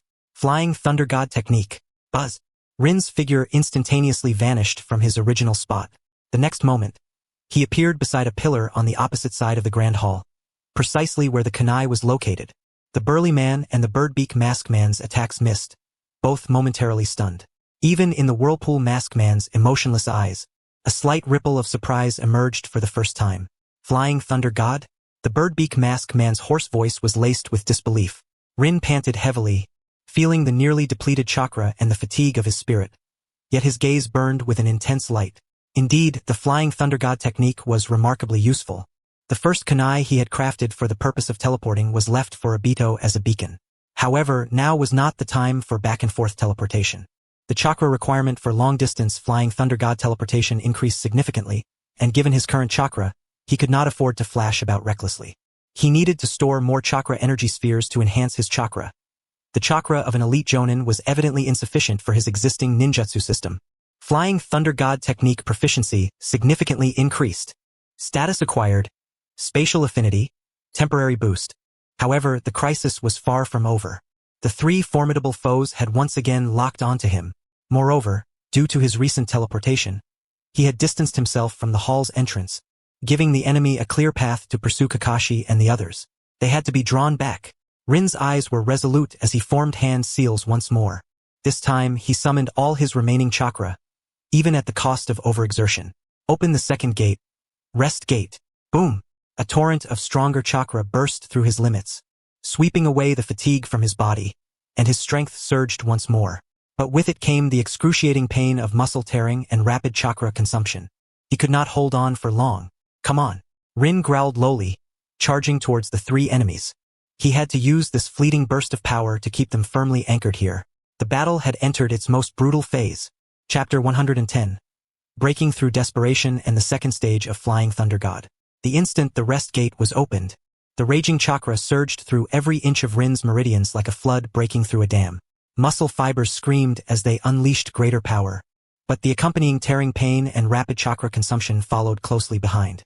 He knew he had only a fleeting moment. Despite having invested a wealth of experience into decomposing, he could barely push the experience of opening the gate to nearly max status, while the experiences of the other gates were still insufficient, hardly enough for prolonged use. Given the current situation, it was extremely important to retain a certain amount of chakra and stamina to respond to various unexpected circumstances. Without a moment's hesitation, Rin took the initiative to launch an attack. His target was the most threatening and bizarre whirlpool mask illusion ninja, Spiraling Sphere Barrage. Rin thrust both hands forward, no longer using the small spiraling sphere from before, but rather compressing his chakra to create two incredibly solid azure orbs of light, like meteors hurtling towards the Whirlpool Mask Man. The Whirlpool Mask Man seemed unprepared for Rin to launch such a rapid attack in this state, hurriedly forming hand seals. Earth release. Earth flow wall. A thick earthen wall instantly rose up. Boom! Boom! The two spiraling spheres crashed into the earth wall, blasting a massive breach, sending dirt and stones flying. The Whirlpool Mask Man was pushed back several steps. Though he had blocked the attack, his hand seals were interrupted, and the invisible mental pressure wavered. A golden opportunity. Rin's Sharingan captured this moment of vulnerability, and the lightning beneath his feet erupted. The body flicker technique enhanced by the rest gate moving so fast that only an afterimage remained, directly lunging at the opponent. Hataki style. Quick draw slash. The ink-black short sword was drawn, slicing through the air with a chilling wind pressure aimed at the opponent's neck. However, the other two would not stand idly by. Don't even think about it. The burly man roared, his muscles bulging as he threw a punch towards Rin's side, the wind from his fist creating a thunderous sound. Simultaneously, the birdbeak mask man pressed his hands to the ground, expanding the secret technique. Bone-eroding quagmire. More black viscous liquid surged from the earth, wrapping around Rin's legs and restricting his movement. Caught between the two threats, Rin's eyes flashed with determination, and he chose not to dodge. The Sharingan completely locked onto the movements of the three individuals, calculating the optimal countermeasures. Against the brawny man's heavy punch, his left arm instantly hardened. Utilizing Earth Release, Earth Spear, he forcefully blocked the attack. Bang! A tremendous force surged through, sending a sharp pain through Rin's left arm, as if his bones had cracked, causing him to be knocked sideways. However, this very force fortuitously helped him break free from the entangling mire, Taking advantage of this lateral motion, the trajectory of his right hand's Aedo strike shifted slightly, still aiming at the figure behind the vortex mask. Thud! Although the impact had weakened his force, the sharp short sword still carved a deep, bone-revealing gash into the shoulder of the vortex-masked man. Ugh! The vortex-masked man let out a muffled groan, his eyes revealing an unprecedented look of shock and anger. Seizing the opportunity, Rin did not hesitate. Utilizing the recoil from the collision, he performed a backflip, simultaneously swinging his hands to launch several kunai, each attached with explosive tags, towards the three adversaries. Boom! The explosive flames temporarily obscured the view. Yet Rin understood that this was far from sufficient. The effects of the rest gate were rapidly waning, and the intense pain and weakness began to spread. He had to end this swiftly. His gaze locked onto the brawny man, the one with the strongest defense, yet whose movements were rather straightforward. Flying Thunder God technique. Guiding Thunder. Rin threw another kunai, targeting a predetermined coordinate near the brawny man's feet. Buzz! The space warped, causing the brawny man's foot to stumble just as he was about to charge forward. Now's the time. Rin poured the remaining chakra frantically into his feet, unleashing the last vestige of power from the rest gate. His figure appeared before the brawny man as if teleporting. Rasengan. The maximum power Rasengan was pressed directly against the opponent's chest. The brawny man's pupils contracted, and he crossed his arms to block, concentrating all his chakra. Boom! A terrifying explosion resonated. The brawny man was struck as if hit by a battering ram. The sound of bones cracking echoed from his arms, and he was sent flying backward, spewing blood as he crashed into the wall, unable to rise for the moment. However, Rin also paid a price. In delivering this fatal blow, he had left his back wide open. Secret technique. Bone corrosion piercing. The cold voice of the bird-beaked masked man rang out, as several sharp spikes formed from black viscous liquid lunged toward Rin's back like venomous snakes. Meanwhile, the injured vortex-masked man, enduring immense pain, formed seals once more. Genjutsu.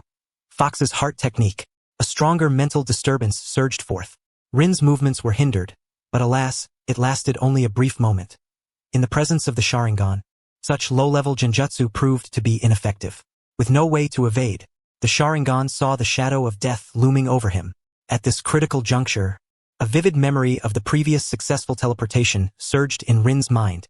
His understanding of the Flying Thunder God technique and spatial perception transcended under the pressure of life and death. Not merely short-range teleportation, but a more intricate application. He chose not to teleport himself, fearing his chakra might not remain stable.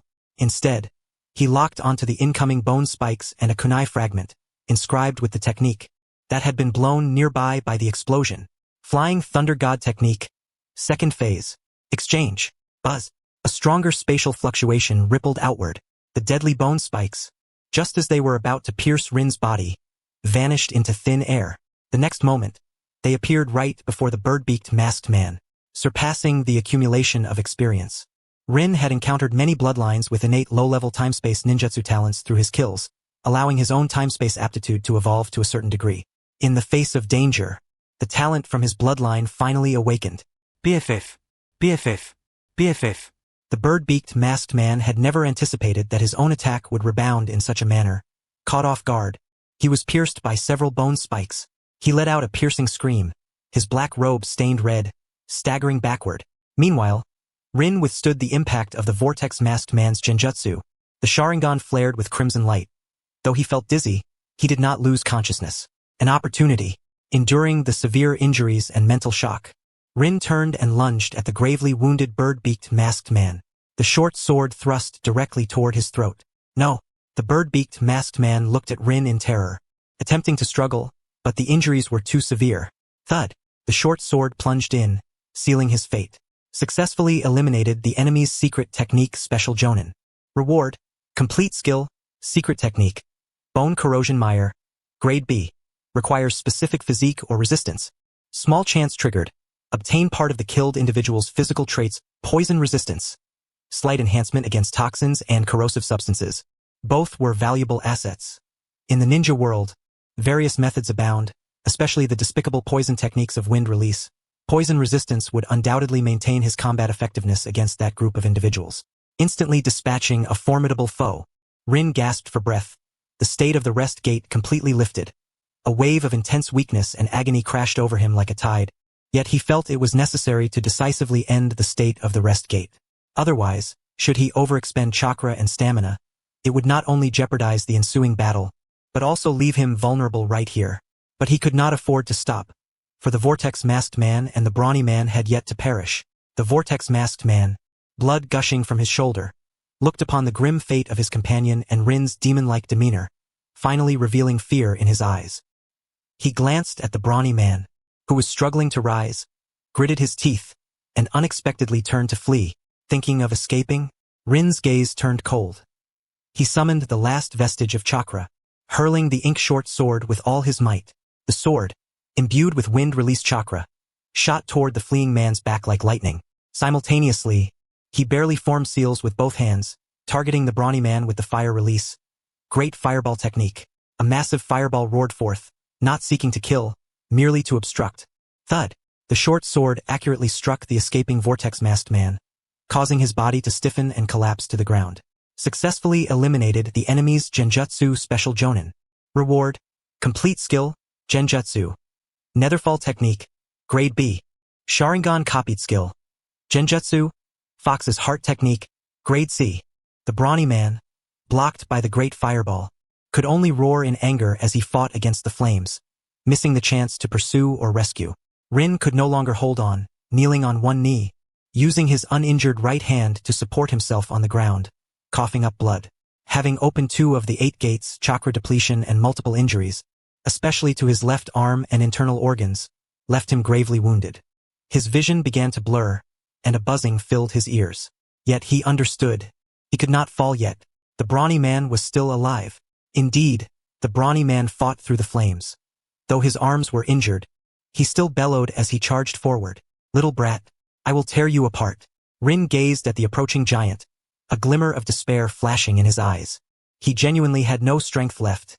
Even moving a finger felt impossible. In this dire moment, whoosh, whoosh, whoosh, several sharp whistling sounds pierced the air. Multiple shuriken flew accurately toward the Brawny man's eyes and throat. The robust man was forced to halt his block. At the same moment, a golden flash appeared beside Rin, radiant as the sun. The tactical kunai with a maple leaf from the pocket proved to be immensely useful, as Minato appeared just in time. Spiral Sphere. Minato's figure descended like a deity, the spiral sphere in his hand even more refined and colossal than the one Rin had conjured, crashing directly into the broad back of the imposing man. Boom! The man released a reluctant roar. His spine shattered, and his massive body flew away like a ruptured sack, crashing through a pillar, and fell into silence. Rin. Minato instantly appeared beside Rin, supporting his swaying body.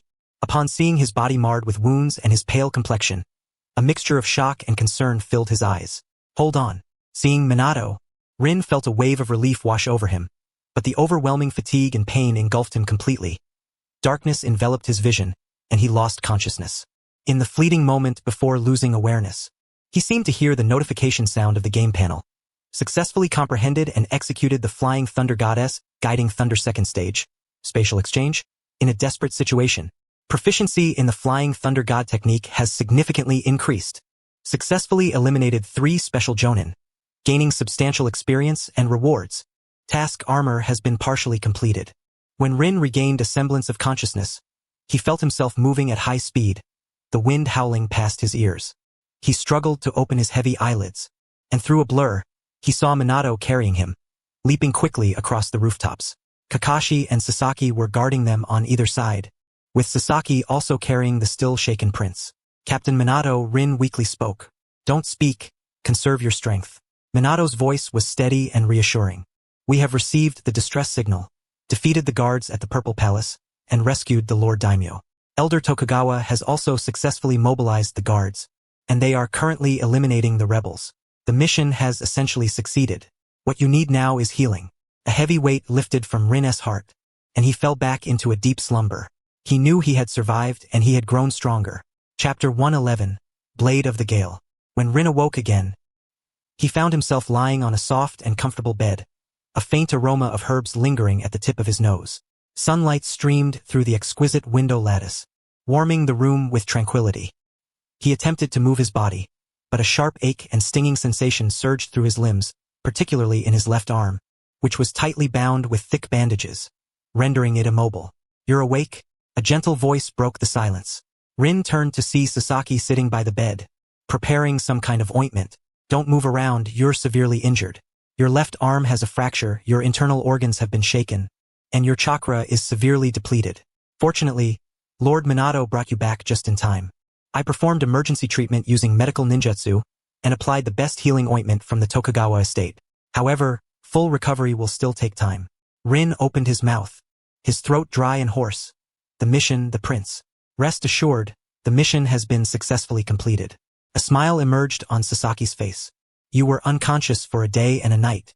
During that time, Lord Minato led us to completely eliminate the rebels within the palace, and the guards mobilized by Elder Tokugawa have stabilized the situation in the capital.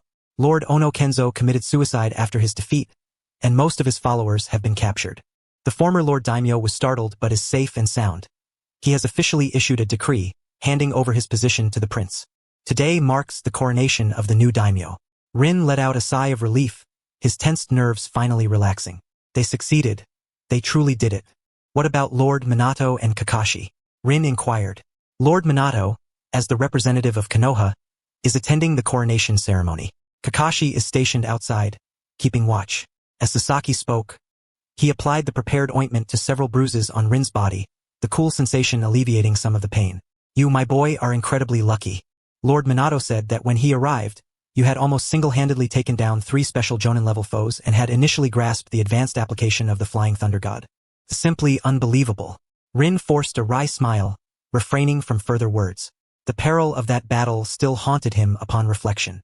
His survival relied upon his strength, luck, and Minato's timely rescue, all of which were indispensable. Sasaki carefully examined Rin's injuries, nodding in approval. You're recovering better than expected.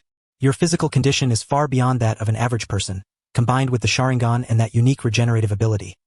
I estimate that after a few more days of rest, you'll be able to move. However, the injury to your left arm will require at least half a month to fully heal, during which you must avoid high-intensity training or combat. Rin smiled wryly. Obtaining vitality and recovery attribute points from defeated foes was indeed a unique trait of his panel, though he lamented that he still fell far short of a monster like Hashirama. Yet, he had never encountered a ninja specializing in physical enhancement or such bloodline limits dropping. In any case, bloodline limits are formidable powers in any ninja village, and with the Third Great Ninja War yet to commence, the opportunities he could encounter at this stage were rather limited. However, the outbreak of the Third Great Ninja War could be foreseen. Thus, there was no need to rush. Just then, the door to the room swung open, and Kakashi walked in. Noticing Rin was awake, his dead fish eyes seemed to flicker as he placed a food box on the bedside. Eat something. The ceremony is nearing its conclusion, and Lord Minato has asked us to prepare. The new daimyo may want to see us. Inside the food box were light yet nourishing porridge and medicinal dishes. With Sasaki's assistance, Rin managed to sit up and slowly eat, feeling the warmth and restoration that the food provided. About an hour later, footsteps echoed outside the room. Minato's figure appeared at the door, still clad in his Konoha Jonin vest, though his expression bore a hint of solemnity and fatigue after the ceremony. Nonetheless, his gaze remained gentle and bright. Rin, how are you feeling? Minato approached the bedside and asked. Much better, Captain. Thank you for saving my life, Rin sincerely replied. Minato shook his head. It was you who earned the time. Your performance far exceeded my expectations. He paused, his tone turning serious. The new Lord Daimyo, who is also the former prince, is immensely grateful for Konoha's assistance. After the ceremony, he specifically requested to meet the core personnel of this mission, especially you, Rin. Rin was momentarily taken aback. Minato explained. Sasaki has already provided a detailed report on the events that transpired at the shogunate. The Lord is well aware that had it not been for your desperate efforts to cover his retreat, he would never have made it out safely. He is very curious about you and holds you in high regard. When you meet him later, maintain your decorum, but also remember that we are first and foremost ninjas of Konoha. Rin nodded to indicate his understanding. After a brief tidying up, with the support of Minato and Sasaki, Rin donned a clean outfit. His Anbu uniform was in tatters and certainly not suitable for an audience with the new daimyo. They arrived at an elegant main hall in the Tokugawa residence, where Kakashi awaited them. Before long, an announcement was heard from outside the hall. Subsequently, accompanied by a throng of attendants and elder Tokugawa Masayasu, a young man clad in resplendent daimyo attire and wearing a tall hat entered. He was none other than the newly appointed daimyo of the Land of Fire, whom they had risked their lives to protect. Despite his splendid attire, the young daimyo bore a trace of lingering shock on his face, as well as the relief of surviving a harrowing ordeal. His gaze swept over Minato and the others, finally landing on Rin, who was being supported and appeared pale. To the esteemed benefactors of Konoha, there is no need for excessive formality. The voice of the newly appointed daimyo was gentle, imbued with genuine gratitude. It was entirely thanks to your unwavering support during this crisis that we could restore order and stabilize the foundation of the nation. Especially to this young hero of the Uchiha clan. He cast his gaze upon Rin, for I have been fully briefed by the Tokugawa elders regarding the situation at the shogunate. Had it not been for your fearless sacrifice, I might have faced dire consequences. This kindness, I shall forever hold in my heart. Minato, representing the others, bowed deeply. Your Highness, you flatter us. It is the duty of Konoha's shinobi to maintain the stability of the Land of Fire and protect the rightful daimyo. The newly appointed daimyo nodded, his eyes returning to Rin with unabashed admiration. At such a young age, to possess such strength and courage, and to have even begun to master the elusive flying thunder god technique of the Namikaze clan, the Uchiha indeed produces remarkable talents. After a moment of contemplation, he suddenly spoke. As I ascend to the throne, there are many matters to address, and I am in need of capable individuals to assist me. I intend to reorganize the 12 Guardians, an elite force directly under the daimyo, to protect the capital and the safety of this daimyo. I wonder, Uchiha Rin, would you be willing to join the 12 Guardians and serve me? Upon these words, a brief silence enveloped the hall. The 12 Guardians represent the highest ninja combat strength under the daimyo, a status of exceptional prestige. This invitation undoubtedly signifies immense recognition and an attempt to draw Rin closer. Minato's expression shifted slightly, yet he remained silent, leaving the choice to Rin. Taking a deep breath, Rin suppressed the pain and respectfully yet firmly responded. I am grateful for your Highness's generous offer. However, I must first acknowledge that I am a ninja of the Hidden Leaf Village. My roots lie in Konoha, and my duty is to protect the village. Konoha will always be the Konoha of the Land of Fire, and the strength of the village serves as the cornerstone of the Land of Fire's might. To safeguard your Highness and the capital is an obligation that Konoha's shinobi must uphold. However, I must respectfully decline the invitation to join the 12 Guardians. I believe that with the efforts of the Hokage and all of Konoha, we can better assist your Highness in safeguarding the peace of the Land of Fire. Rin's response was neither servile nor arrogant, expressing respect for the daimyo while clearly affirming his loyalty to Konoha. He understood well that his Uchiha lineage and the potential he had displayed had already attracted attention from various quarters. Accepting the daimyo's invitation at this moment would indeed grant him a temporary status, but would also entangle him and his family in a more complex political maelstrom, potentially exacerbating the already delicate relationship between the village and his clan. Remaining steadfast in his identity as a Konoha ninja was undoubtedly the most prudent choice at present. Upon hearing this, a flicker of regret flashed in the daimyo's eyes, yet he did not express anger. Instead, a smile of understanding appeared. Well said. Konoha will always be the Konoha of the Land of Fire. Namikaze-san, with such loyal and sensible young talents in Konoha, it is indeed a fortune for the Land of Fire. He clearly understood the stakes involved and did not press the matter further. He then turned to Minato. Namikaze-san, your contributions in this mission have been monumental. The rewards and compensations will be doubled. Moreover, I must express my gratitude for your efforts. His gaze returned to Rin, and he solemnly declared, Uchiha Rin, you have rendered great service in the time of crisis, exhibiting agility and swift action, along with the initial brilliance of the Flying Thunder God technique. Hence, I bestow upon you the title of Blade of the Gale to honor your achievements. I hope you will guard Konoha and the Land of Fire like the swift wind in the days to come. Blade of the Gale. This was an honorific title bestowed by the daimyo himself, not only a recognition of Rin's personal prowess but also a symbol of profound honor and status, holding considerable weight throughout the Land of Fire. Who would not covet the distinction of a titled ninja? Though he already had the foundation of experience from S-rank missions, the leap to becoming an elite ninja, let alone a titled ninja, was evidently significant. Unexpectedly, his title was granted by this new daimyo of the Land of Fire. Thank you, Your Highness. Rin, under Minato's gesture, bowed once more to accept. He could sense the profound significance behind this title. After the audience concluded, Minato and the others took their leave. Upon returning to the resting quarters, Minato remarked to Rin, You did well, Rin. The title Blade of the Gale will greatly assist your future development within the village and the ninja world. However, you must focus on recuperating now. Once your injuries stabilize, We shall return to Konoha. I will personally report the details of this mission to the third Hokage. Rin nodded.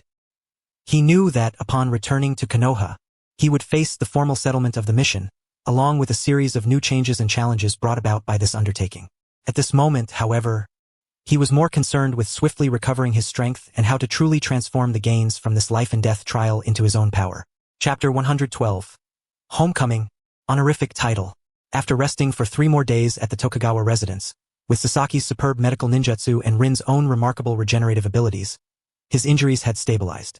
Although his left arm remained bandaged and he could not engage in vigorous activity, daily functions were no longer a significant issue, and his chakra had mostly recovered. Minato decided it was time to return to Konoha. The journey home was far more relaxed than the outbound trip.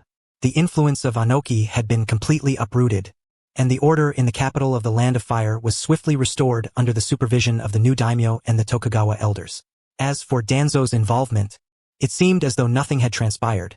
There were no direct actions from root ninjas, and even if the current daimyo held suspicions, he would not pursue the matter at this time. The group traveled in the comfortable carriage provided by the daimyo's estate, making steady progress along the official road, no longer needing to conceal their whereabouts. Along the way, they even spotted the official troops resuming normal patrols, indicating a shift in atmosphere. Rin spent most of his time in the carriage recuperating, consolidating the gains from this mission. He meticulously reviewed the intense battles with the 3 special jonin, particularly the crucial moment when he comprehended the second stage of spatial displacement of the Flying Thunder God technique. That subtle grasp of the laws of space, hanging by a thread between life and death, was profound and enigmatic, requiring extensive practice and insight to stabilize. Meanwhile, he needed time to digest and integrate the newly acquired poison resistance trait and the copy genjutsu and earth techniques. 5 days later, the familiar gates of Konoha and the towering Hokage Rock came into view. At the village entrance, ninjas had gathered, having received word of their return, with the secretary assistant of Sarutobi Hiruzen at the forefront, his demeanor solemn and respectful. "Welcome back, Captain Minato and all of you." The assistant stepped forward to bow, stating that the Hokage was awaiting them in his office and requested they report directly. Minato nodded, and the group did not linger, proceeding straight to the Hokage building. Inside the Hokage's office, the atmosphere was grave. Not only was the third Hokage Sarutobi Hiruzen present, but seated on either side of the room were several figures of significant presence. Nara Shikaku, Akimichi Choza, and Yamanaka Inoichi, representing the Ino Shikacho alliance, firmly aligned with the Hokage and subtly beginning to establish a good rapport with Namake's Minato. Next to them were the ever-curious Orochimaru and the absent-minded Jiraiya. Additionally, there were representatives or jonin leaders from several major clans, including the calm yet sharp-eyed Uchiha Fugaku and the Hinata clan representative, whose gaze carried a complex admiration. Rin even spotted the figure of Yuhi Kurenai. Clearly, the success of this S-rank mission, along with the implications of the change in daimyo, had stirred the nerves of Konoha's upper echelons. "Hokage-sama, we have returned after completing the mission." Minato stepped forward, succinctly and clearly reporting the entire course of the mission, from infiltrating the capital, the bloody battle at the Tokugawa residence, the division of actions, the shogunate's retreat, to the smooth ascension of the new daimyo, emphasizing the mission's challenges, the cooperation of the team, and the ultimate outcomes. His tone was steady, yet the content was breathtaking, causing many present to feel a chill run down their spines. When Minato mentioned Rin's solitary battle against 3 elite jonin of the village, her preliminary mastery of the advanced flying Raijin technique, and her successful endurance until rescue, everyone's gaze unconsciously shifted to the young boy standing behind Minato, whose arm was still wrapped in bandages. Although he wore a mask, the prominent Uchiha clan emblem and the faint flicker of his Sharingan unmistakably revealed his identity. Sarutobi Hiruzen, upon hearing this, slowly exhaled a plume of smoke, his eyes shimmering with a blend of pride and gravity. He turned to Rin and spoke with a calm yet powerful voice. "Rin, remove your mask." Following his command, Rin took off the Anbu fox mask, revealing a youthful face that appeared somewhat pale, yet bore a resolute expression. The 3 Tomo Sharingan stood out vividly under the light in the room. According to the mission report, and with the confirmation from Jonin Minato and Elder Tokugawa Masayasu, Sarutobi Hiruzen's voice resonated throughout the office. Uchiha Rin, during this S-rank mission, daimyo protection, has exhibited outstanding performance and remarkable merit. Not only did she face overwhelming odds to successfully safeguard His Highness, but she also demonstrated extraordinary strength and decisiveness beyond her years. He paused, his gaze sweeping across the assembly before returning to Rin, his tone growing more solemn. By decision of the Hokage's office and with the approval of his daimyo, I hereby officially announce, Uchiha Rin is promoted to Jonin. As his words fell, an Anbu ninja silently appeared, respectfully presenting a brand new Jonin vest to Rin. A subtle stir and murmur rippled through the office. Such a young Jonin was an exceedingly rare occurrence in the history of Konoha, especially one hailing from the Uchiha clan. Nara Shikaku stroked his chin, a pensive look crossing his face. Akimichi Choza chuckled good-naturedly.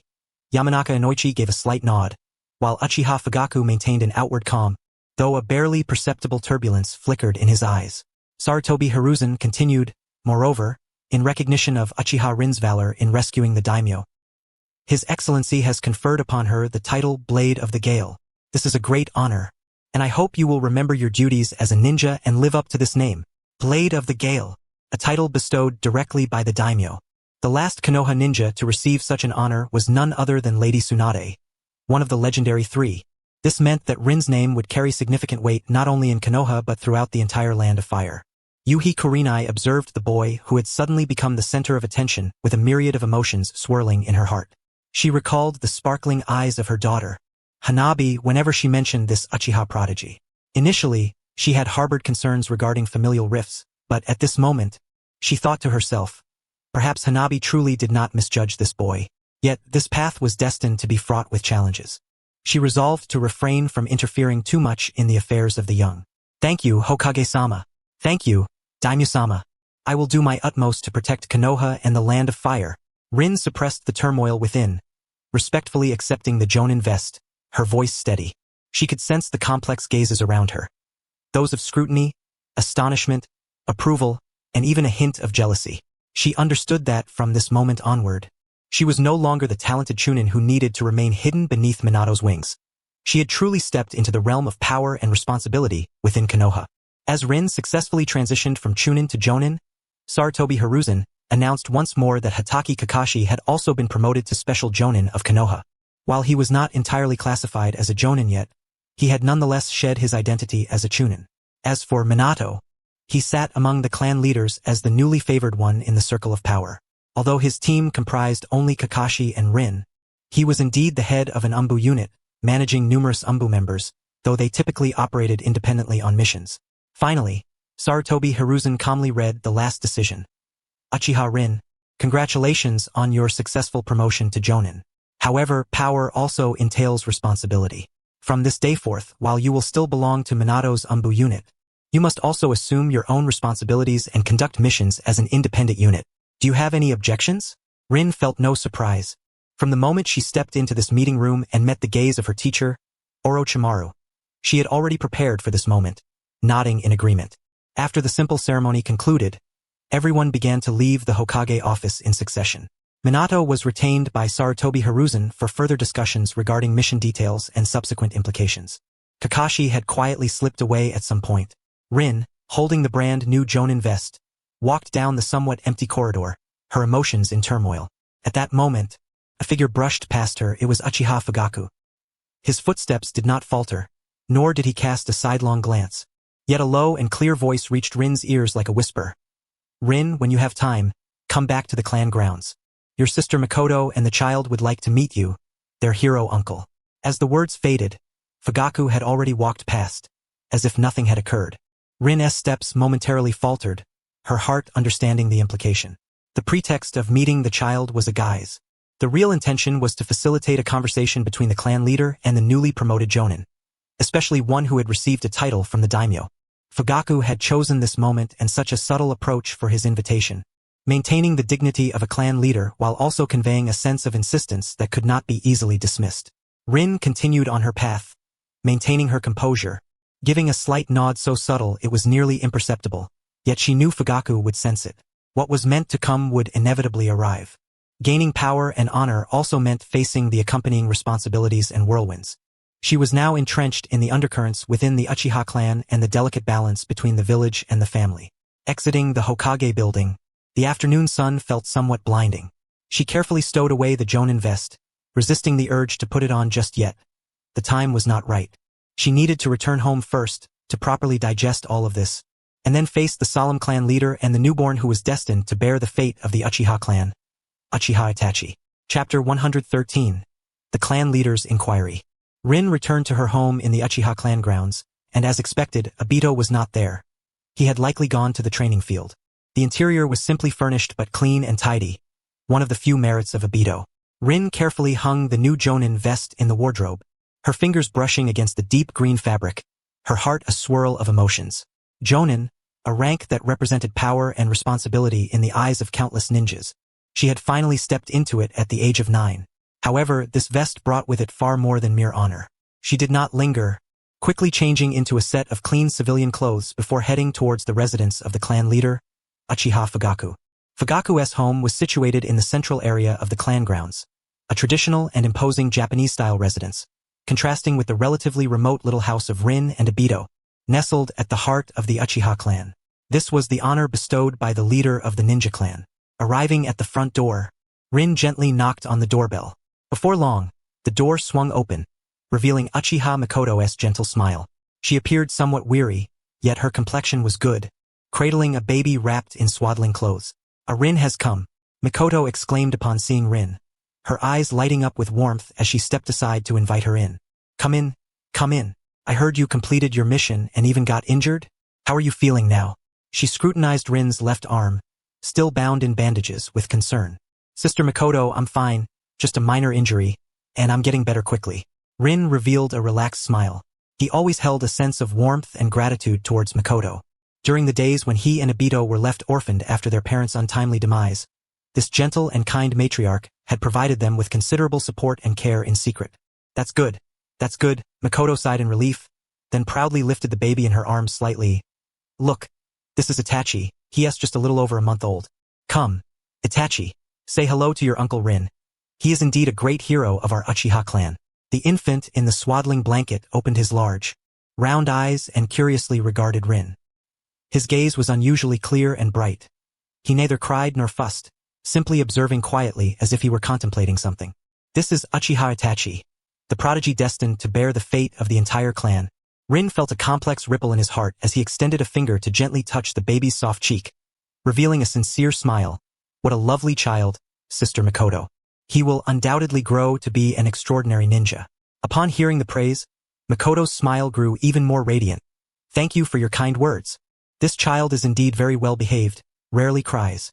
It's just that his gaze always seems to be pondering something, just like his father." At that moment, steady footsteps approached.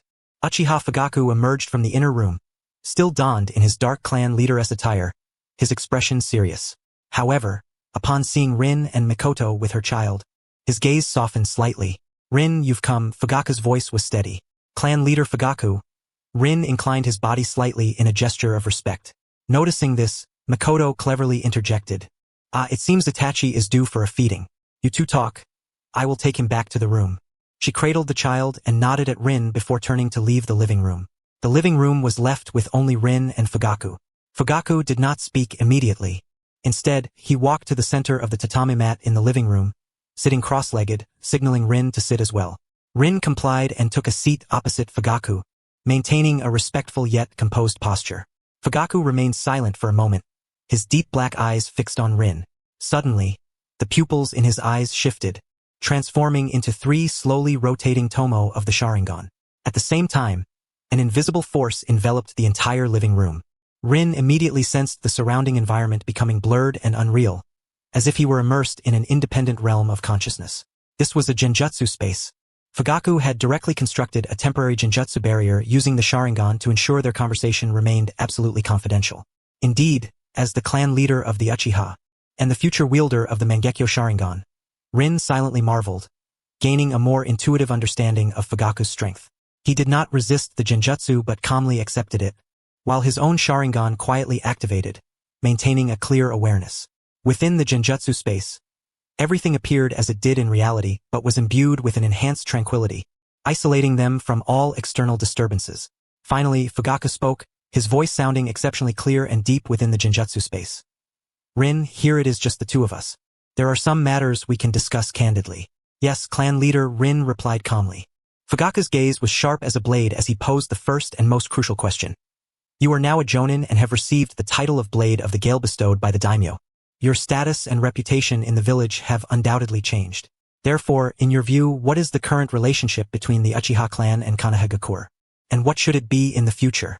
This question struck at the core, laden with probing and consideration. Rin understood that his response would directly influence Fugaku's judgment regarding him and the future trajectory of the clan. He did not rush to answer. Instead, he pondered for a moment, organizing his thoughts before slowly speaking. Clan leader, in terms of systems, the Uchiha is an indispensable part of Konoha, as evidenced by the duties of the police force. The clan and the village should ideally coexist, sharing both prosperity and adversity. Fugaku nodded slightly, indicating for him to continue. Rin shifted his tone, growing solemn. However, the reality is far from ideal. Prolonged isolation, distrust, and certain invisible suppressions have long bred strong discontent and rebellious sentiments within the clan. Many clan members believe that the village has never truly accepted us, and the powers of the police force feel more like a form of restraint and surveillance. This sentiment is akin to an underground current, surging ever more fiercely. Fugaku's expression remained unchanged, but Rin could sense the atmosphere around him growing heavier. Clearly, Rin had touched upon his deepest concerns. It seemed that there was a natural barrier between the village and the Uchiha clan. As one of the two ninja clans that established the hidden village, they remained perpetually on the periphery of the village's power structure, which was also the source of the Uchiha's resentment. However, Rin emphasized, now is not the time to act on such sentiments, nor to push the clan toward antagonism with the village. Oh, why is that? Fugaku pressed further. The disparity in strength is one reason, Rin calmly analyzed. Konoha has deep roots with a plethora of formidable ninjas, and the Hokage lineage firmly controls the situation. Although the Uchiha are strong, openly opposing them would be akin to striking a stone with an egg. The second reason is that we do not hold the moral high ground. In the event of conflict, the Uchiha could easily be branded as traitors, losing their place. More importantly, Chapter 114, The Future of the Uchiha. Rin fixed his gaze on Fugaku's Sharingan. I believe that confrontation is not the solution. Integration is the future. Rather than lamenting the village's unfairness, we should actively change the clan's image within the village, gradually improve relations, and strive for greater understanding and support. Fugaku frowned. The idea of the ninja clan integrating with the village did not align with the Uchiha clan's traditional views towards the village, and he instinctively thought that Rin had indeed leaned towards the Hokage faction as rumored. As the clan's newly recognized genius, this was not a good sign. After a moment of silence, Fugaku inquired, how do we improve? The duties of the police force dictate that we must enforce the law, which inevitably offends some. This was indeed the crux of the matter. Rin articulated his thoughts clearly. The police force's power, when wielded correctly, is a tool for establishing public trust. When misused, it becomes a catalyst for escalating conflicts. I believe that the foremost task at present is to strictly regulate the conduct of the police force. Specifically, Fugaku seemed intrigued. First, enforce the law fairly without favoritism. Treat both clan members and other villagers equally. It is especially crucial to restrain some of the youthful and arrogant individuals within the clan, establishing an image of impartiality and strictness for the police force. Second, change our enforcement attitude. In dealing with disputes or minor offenses among ordinary villagers, we should prioritize persuasion and mediation, rather than resorting to hardline punishments, showcasing the warmth of the village's law enforcers. Third, we could even take the initiative to undertake some public patrols within the village, assisting in maintaining order and thereby drawing closer to the villagers. After listening, Fugaku's brow furrowed slightly. These measures sound good, but they primarily target civilians. Civilians hold limited power in the ninja world. What significance is there in investing such effort? Rin had anticipated this question. He smiled slightly and presented an example. Clan leader, do you still remember the incident involving Tsukumo Hatake? Fugaku's expression sharpened. Hatake Tsukumo, known as Konoha's White Fang, an exceptionally accomplished and powerful ninja, ultimately succumbed to public scrutiny and criticism after abandoning a mission to save his comrades, leading to losses for the village, and he tragically took his own life. This matter has caused a significant stir among the upper echelons of Konoha and within the ninja community. However, the looming figures of Danzo Shimura and the third Hokage, Hiruzen Sarutobi, have rendered the various ninja clans silent. The prowess and achievements of Elder White Fang are beyond question. Yet why did he ultimately meet such a fate? Rin spoke solemnly, stating that it is precisely due to the power of public opinion. When the entire village, especially the large number of commoners, criticizes him, that invisible pressure can sometimes be more terrifying than the blades of an enemy. Although the individual strength of the commoners is weak, they form the foundation of the village. Their words can shape a hero or destroy one. He turned his gaze toward Fugaku, his eyes blazing. If the Uchiha clan wishes to truly establish itself in Konoha, and perhaps one day aspire to the position of Hokage, relying solely on formidable military might is far from sufficient. We must win the hearts of the people, especially those at the grassroots level. Controlling public opinion equates to wielding a crucial bargaining chip in the internal struggles of the village. When the image of the Uchiha transforms from that of proud and cold enforcers to just and reliable protectors, our status within the village will be utterly transformed. The position of Hokage, Fugaku quietly repeated, a flicker of complex emotions passing through his eyes. Desire, apprehension, and a glimmer of a wildfire ignited. He had never articulated this possibility before anyone, and perhaps had never contemplated it so clearly. Rin's words struck him like thunder, shattering some of the inherent barriers in his heart. The third Hokage will not remain in power forever. Rin continued, his voice calm yet filled with conviction. The future of Konoha requires new leadership. And why shouldn't the Uchiha be one of the options? But the prerequisite is that we must first change ourselves and alter others' perceptions of us. The police force should not be shackles. Rather, it can become a platform for us to integrate into the village, showcase our value, and accumulate prestige. The illusionary space fell into a prolonged silence. Fugaku lowered his head, the three Tomo Sharingan slowly rotating, clearly engaged in a fierce internal struggle. Rin's words had opened a door he had never examined closely before. All along, the hawkish faction within the clan advocated for a hardline stance, while the dovish faction leaned toward forbearance and compromise. Yet few had proposed, like Rin, a seemingly roundabout but strategically insightful path of integration and engagement. After a long while, Fugaku slowly raised his head, the turbulence in his eyes having settled, replaced by a resolute calm. He gazed deeply at Rin, his look filled with scrutiny, admiration, and an unprecedented level of importance. I understand. Fugaku's voice regained its usual steadiness, yet there was an unmistakable hint of newfound decisiveness. Your insights are indeed profound. He formed a simple hand seal, and the surrounding illusionary space receded like a tide, returning the two to the reality of the living room. Sunlight streamed through the window. Everything appeared as usual, as if the private conversation that had determined the family's future direction had never occurred. Fugaku stood up and said to Rin, I will seriously consider your suggestion and discuss it with the elders of the clan. The current state of the Uchiha indeed requires some changes. His tone carried the undeniable authority of a clan leader. Rin also rose, sensing that this conversation had reached its conclusion. Yes, clan leader. I believe that under your leadership, the Uchiha will find the right path. Fugaku nodded, moving toward the door, seemingly ready to leave. But just before pulling open the door, he paused, facing away from Rin, and spoke in an undeniable tone. There is one more thing. Although you are currently primarily active in the Anbu under the command of Minato Namikaze, you remain a member of the Uchiha, with Uchiha blood flowing in your veins. The clan's police force requires fresh blood, and needs young individuals like you who possess both strength and ideas. He turned around, his gaze sharp as he looked at Rin. I have decided to appoint you as the captain of the Uchiha Police Force's Special Operations Team, granting you independent operational authority and certain personnel advisory rights. This position will not interfere with your duties in the Anbu, but I hope that when necessary, you can provide assistance and advice for the clan's police work. Do not decline. Captain of the Police Force's Special Operations Team. Although this is not a permanent high-ranking position, it carries significant power, implying that Rin now holds an official role within the clan and possesses a degree of influence. This is both Fugaku's way of courting and trusting him, and a means of binding him more closely to the clan's interests. Rin's mind raced, knowing that refusing at this moment would not be wise. He slightly bowed. Thank you for your trust, clan leader. I will do my utmost. MHM. A faint hint of satisfaction appeared on Fugaku's face, and without further words, he opened the door and left directly. Rin stood alone in the living room, exhaling a long breath. This conversation with Fugaku had been immensely informative, providing him with a clearer vision for the future of the Uchiha. The wheels of reform seemed to have begun to turn, and he, an unexpected variable that had entered the chessboard, had already become a piece that could not be overlooked. He glanced in the direction of Makoto and Itachi's room, silently thinking, Itachi, in this life, perhaps your fate will be different.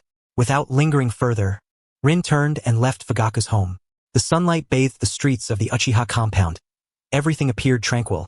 Yet Rin knew that beneath the surface, currents were quietly shifting in response to the words he had spoken today. Chapter 115. The beginning of special training. After leaving Fugaku's house, Rin's mood had not fully relaxed. The private conversation with the clan leader meant that he had officially stepped into the political whirlpool within the Uchiha clan. However, he was aware that there were more urgent matters demanding his attention. Obito and the others were about to graduate from the ninja academy. Upon returning home, he found that Obito had not yet come back.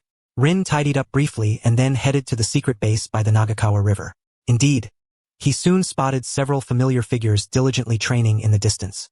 In addition to Obito, who was sweating profusely as he engaged in strenuous physical and ninjutsu training, there were Kurenai and Yuzuki Yugao, who were engaged in a genjutsu confrontation, as well as No-Era Rin, who was practicing chakra control and basic medical ninjutsu nearby. Even Might Guy was nearby, conducting high-intensity taijutsu training, his signature green jumpsuit standing out vividly in the sunlight. The bonds among the group had formed, and Obito had generously chosen the Nagakawa as their training base. Upon seeing Rin approach, everyone paused, surprise lighting up their faces. Rin, you're back. Obito was the first to rush over, excitedly scrutinizing Rin. I heard you undertook an incredible mission? Did you get hurt? Is it serious? He noticed the bandage on Rin's left arm. Rin-kun, Rin. Kurenai, Rin, and Yugao also gathered around, looking at him with concern, especially Kurenai, who clutched the necklace Rin had given her, a hint of shyness crossing her face. The memory of her confession was still fresh, and she had been wearing the necklace ever since. Guy gave a thumbs up, showing his shining teeth. Rin, youth means burning with passion even when injured. Rin felt warmth in his heart and smiled. Just a minor injury. It's healing well. The mission went relatively smoothly. He did not want to dwell on the dangers of the mission and instead turned his attention to the others. I heard you're about to have your graduation exams? Yes. Obito answered eagerly, confidence radiating from him. This time I will definitely graduate smoothly.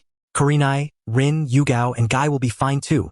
Kurenai nodded, though there was a trace of barely perceptible tension in her gaze. Yugao remained as calm as ever. Rin smiled gently, while Guy was fervently shouting. That's right. The graduation ceremony of youth must be met with the most perfect performance. Rin gazed at the group of comrades who were about to embark on their journey as ninjas, and a decision formed in his heart. The shadows of war had not yet dissipated. They required more thorough preparation. Taking a deep breath, he spoke. Before your graduation, I intend to conduct a special training session. Special training? Several of them were taken aback. Yes. Rin's expression grew serious. The world of ninjas was far more intricate and perilous than that of the academy. With your current strength, although graduation is assured, it is far from sufficient for survival in real missions.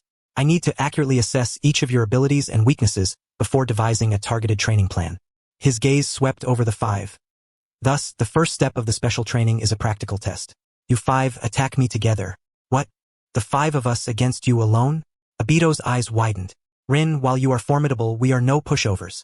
Moreover, you are injured. Hong and Rin also displayed expressions of concern. However, Yueying and Kai's eyes sharpened, eager to try. Rin shook his head, flexing his right arm, his tone calm yet filled with confidence. Rest assured, I will suppress my strength and utilize only taijutsu and C-rank ninjutsu. The goal is to test, not to defeat you. Come on, let me see your growth during this period. Seeing Rin's resolute attitude, the five exchanged glances and nodded. They understood that Rin's power was unfathomable, and this was indeed an excellent opportunity for assessment. The five quickly dispersed, forming a battle formation. Obito and Kai took the lead. Hong and Yueying positioned themselves in the center for support, while Rin remained at the rear. The battle was about to commence. Here we go. Kai was the first to launch an attack, delivering a swift punch aimed at Rin's face. His taijutsu was remarkably fast, with immense power. In terms of taijutsu alone, Kai had indeed reached the level of a chunin. This was also the advantage of a taijutsu-focused ninja. Their growth rate in the early stages surpassed that of their peers, but to break through physical limitations later on required efforts that were incomparable to those of ordinary ninjas. Almost simultaneously, Obito formed hand seals. Fire release, great fireball technique. A scorching fireball surged forth, blocking Rin's retreat. At the same time, a stream of water vapor coalesced into a whip, attempting to restrict Rin's movements. It was the water release. Water whip that Rin had bestowed upon Obito, but unfortunately, it was shattered by Rin in a single blow. Rin nodded inwardly. The combination of 3 B-rank ninjutsu along with Obito's own great fireball technique significantly bolstered Obito's offensive capabilities. Hong had already completed the hand seals for her genjutsu, illusionary tree binding kill. She aimed to disrupt Rin's vision and actions, benefiting from the illusionary arts heritage of the Setting Sun clan. Hong had also encountered this B-rank genjutsu early on. Yue, however, vanished in a flash like a specter, circling around Rin's flank, thrusting a wooden short sword directly at his ribs, her swordsmanship sharp, infused with the unique essence of the Moonlight clan. Although Rin was not adept at offense, she was nervously gathering chakra, ready to assist at any moment. Faced with the combined assault of the five, Rin's eyes remained calm. The Sharingan quietly activated. Although it did not reveal the Tomo, it merely enhanced his basic dynamic vision. Rin's footwork was nimble, as if he possessed foresight. He deftly sidestepped Kai's heavy punch, while his right hand, fingers aligned like a blade, struck precisely at Kai's wrist, causing his assault to falter. Regarding Obito's great fireball, Rin did not meet it head-on. Instead, he swiftly formed a simple hand seal. Water release, water dispersing waves. A stream of water appeared out of thin air. While not powerful, it effectively disrupted the core of the fireball, neutralizing the attack. This was a practical C-rank ninjutsu he had copied from a previous battle. When Hong's genjutsu wave approached, Rin's mental capacity far exceeded that of a lowly ninja. He merely felt a fleeting daze before regaining clarity, and the resistance of the Sharingan rendered him almost immune to such a level of genjutsu. He sidestepped, narrowly avoiding Yue's cunning thrust, while simultaneously blocking Obito's follow-up horizontal sweep with his left arm. The battle continued. Rin moved like a butterfly through the five's encirclement, employing only his exquisite taijutsu and occasionally the water-dispersing waves to block, evade, and counterattack. He was not in a hurry to achieve victory but was carefully observing each individual's performance. Hong's talent for genjutsu was commendable. Her casting speed was reasonable, but the power was limited, proving ineffective against opponents of the same level or those with slightly stronger mental fortitude. Taijutsu and ninjutsu were obvious shortcomings. Movement and attacks lacked strength and speed. Once the genjutsu was broken or they engaged in close quarters, they could easily fall into a passive position. Overall assessment: an elite genin with severe specialization, lacking in comprehensive strength. However, Hong's potential was not lacking. With a few supplementary offensive techniques to complement her genjutsu, she could form a cohesive system. As for the genjutsu master Hong from the original work, it was entirely due to the loss of the true Hong during the Ninetales invasion that her path went awry. Lacking corresponding offensive methods, solely relying on genjutsu could greatly limit one's capabilities, necessitating coordination with teammates, which undoubtedly imposed numerous restrictions on future development. It was no wonder that, in the original work, Hong, despite having good potential, only barely broke through to Jonin during the year of the 12 Ninjas graduation. If it weren't for the connection to Asuma Sarutobi, who had paved the way for his future, Hong would not even qualify to lead Hinata Hyuga, the daughter of the Hyuga clan's leader. Yet, it was unexpected that Asuma ultimately fell at the hands of the immortal duo. Since the journey towards Hong was mutual, assisting her in perfecting her system was an unavoidable issue for Rin to address. Uzumaki Yue's foundation in the Moonlight Flow Sword technique was solid, exhibiting agility in movement and cunning in attacks. However, her excessive reliance on swordsmanship rendered her taijutsu relatively mediocre. Her ninjutsu and genjutsu were almost non-existent. Within the Uzumaki clan, which specialized in ninjutsu and swordsmanship, Rin could not help but scratch his head, realizing that Yue had seemingly taken a wrong turn. It was then that he noticed Yue glancing knowingly at the ink sword strapped to his back, and he suddenly realized, goodness, has she been influenced by me to specialize in swordsmanship? This was not a good thing.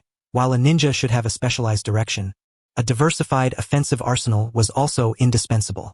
On the battlefield, every additional method provided more confidence for survival.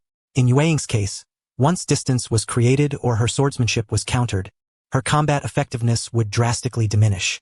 Overall assessment: an elite genin with a singular approach, lacking in well-rounded development. Might Guy certainly needed no introduction. A genius in taijutsu. His strength, speed, endurance, and reflexes all far surpassed those of his peers, with taijutsu solidly reaching the level of a chunin, if not stronger. His fighting spirit was unyielding. However, the flaws were exceedingly apparent. Aside from taijutsu, he was almost entirely ignorant of ninjutsu and genjutsu, with a straightforward and direct attack pattern, making him easily targeted. His resistance to genjutsu was particularly weak. Overall assessment: a taijutsu-specialized elite genin with extreme specialization and clear strengths and weaknesses. Noera Rin's chakra control was excellent. She had already preliminarily mastered basic medical ninjutsu such as healing technique, with a keen mind and strong supportive awareness. However, her offensive capabilities were severely lacking, possessing only the most basic shuriken throwing and body replacement technique, making her self-defense ability very weak. Limited by her civilian background, she lacked the inheritance of advanced ninjutsu. Overall assessment: a support-type elite genin with significant offensive shortcomings, potential yet to be unlocked. Observing Obito's concerned gaze, Rin could not help but let out a quiet sigh. Obito and Rin are indeed entangled in a complex relationship, yet I am willing to impart a few ninjutsu techniques to pave the way for Rin's growth, considering she is the girl my older brother has set his sights on. Speaking of which, it seems that the chakra affinity of Rin Noera is predominantly water. This does present a challenge, as I do not possess many water-style jutsu myself. However, I have acquired several poison techniques during missions, and the combination of poison techniques with healing jutsu can prove to be a formidable pairing. My brother, Obito Uchiha, has made significant advancements. He has successfully mastered several B-rank jutsu given by Rin, such as the Water Whip, Earth Barrier, and Earth Spear, while also experiencing a notable increase in his chakra reserves. His Sharingan with its one tomo has been effectively utilized to enhance his dynamic vision and insight, allowing him to anticipate and see through attacks to a certain extent. His strength has indeed reached the pinnacle among the five, successfully stepping into the threshold of a chunin.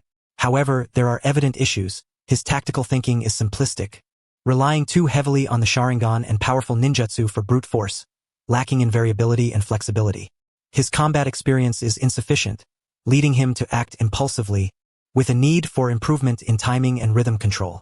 Overall assessment: a newly promoted chunin with solid fundamentals but immature tactics.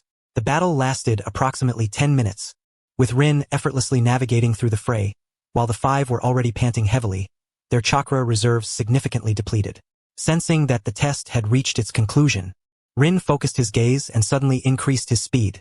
He first utilized a brilliant substitution technique to evade the combined attack of Guy and Obito, instantly appearing beside Kurenai, delivering a gentle knife hand strike to her neck. Of course, he did not apply any force, causing Kurenai to let out a soft grunt as her genjutsu was interrupted, causing her to stagger back. Immediately afterward, he sidestepped Yugao's sword thrust, using a trip technique to disrupt her footing while simultaneously unleashing a water surge to strike at her lower body, causing Yugao to lose her balance and fall to the ground. Facing Guy's renewed heavy kick, Rin did not flinch or evade. Instead, he infused his right hand with chakra, executing a precise grab that seized Guy's ankle. With a pull and a push, he sent Guy tumbling away. Finally, against Obito's full-powered Earth Spear technique, Rin again utilized Water Surge for disruption, while his figure shot forward like lightning. With the assistance of the Sharingan, he easily discerned the flaws exposed by Obito due to his full-force technique and pinpointed a chakra node, interrupting the ninjutsu. Obito's chakra momentarily faltered, and his movements froze. The battle concluded, with all five having been defeated. Although Rin had shown restraint, they were acutely aware of the vast gulf in their abilities. Alright, the test is over. Rin dissipated his chakra and looked at the five, some seated and some standing, all gasping for breath. You're too strong, Rin, Obito panted, a hint of reluctance in his voice, but more so admiration. None of us could even touch the hem of your clothes. Kurenai rubbed her neck, her face slightly flushed. My genjutsu was completely ineffective. Yugao silently picked herself up, dusting off the dirt from her clothes, her gaze more resolute. Guy, full of spirit, sprang up with a fish leap, his enthusiasm undiminished. You're truly my rival, Rin. I will work even harder on my taijutsu. Rin approached Rin's side, a hint of embarrassment in her demeanor. It seems I didn't help much. Rin smiled and gestured for everyone to sit down and rest. He took out a water bottle and distributed it among them, then began to analyze the results he had observed. His analysis was incisive, pinpointing each individual's core issues, prompting the five to nod and ponder at times. After listening to Rin's analysis, all five were thoroughly convinced. Obito scratched his head. I never realized I had so many problems. Rin looked at them earnestly and said, recognizing problems is the beginning of progress. For the next period, I will create specialized training plans based on each of your situations. Kurenai, you need to strengthen your foundational taijutsu and ninjutsu. Yugao, besides honing your swordsmanship, you should also start to familiarize yourself with basic ninjutsu and genjutsu to diversify your methods. Guy, your taijutsu is already quite strong, but you should begin learning some simple elemental ninjutsu to compensate for your lack of ranged attacks, while also enhancing your resistance to genjutsu. Rin, I will provide you with some offensive ninjutsu scrolls, and you need to master one or two for self-defense quickly. Obito. Rin turned to Obito, his tone serious. Your chakra and Sharingan are advantages, but your tactical thinking is a weakness. You need to learn to utilize your power more flexibly, rather than just charging in blindly. I will emphasize this in the upcoming training. Obito shrank back slightly, but his gaze turned earnest. I understand. As the sun set, casting a golden hue over the training ground, Rin looked at his 5 vibrant and potential-filled companions, his heart swelling with anticipation. Their journey as ninjas was just beginning, and he would do everything in his power to help them walk steadily and far. The special training officially commenced. Chapter 117. Deepening Special Training and the Hokage's Watchful Eyes. Rin's diagnosis was precise and stern, yet it also illuminated a clear direction for the 5. Starting the next day, a month-long intensive training program officially began. The training ground by the Nankagawa became their stage to sweat and challenge themselves. Each day's schedule was packed to the brim. Mornings were dedicated to basic physical conditioning and chakra control training, afternoons to targeted specialized practice, and evenings to team coordination drills or combat simulations. Rin acted as the most rigorous instructor, formulating detailed plans based on each individual circumstances and overseeing their training throughout. For Kurenai, Rin's focus was on helping her transform her genjutsu talent into tangible combat strength. He instructed her to stop viewing genjutsu as an isolated control technique, but rather as the starting point of an offensive chain. The moment you release genjutsu, your body must move, Rin repeatedly emphasized. He had Kurenai practice against moving targets, requiring her to close the distance quickly at the moment her genjutsu hit, finishing off with a kunai for a lethal strike. Alternatively, she could also use ninjutsu to secure the kill. Initially, Kurenai often struggled, either her genjutsu being unstable or her advances being too slow.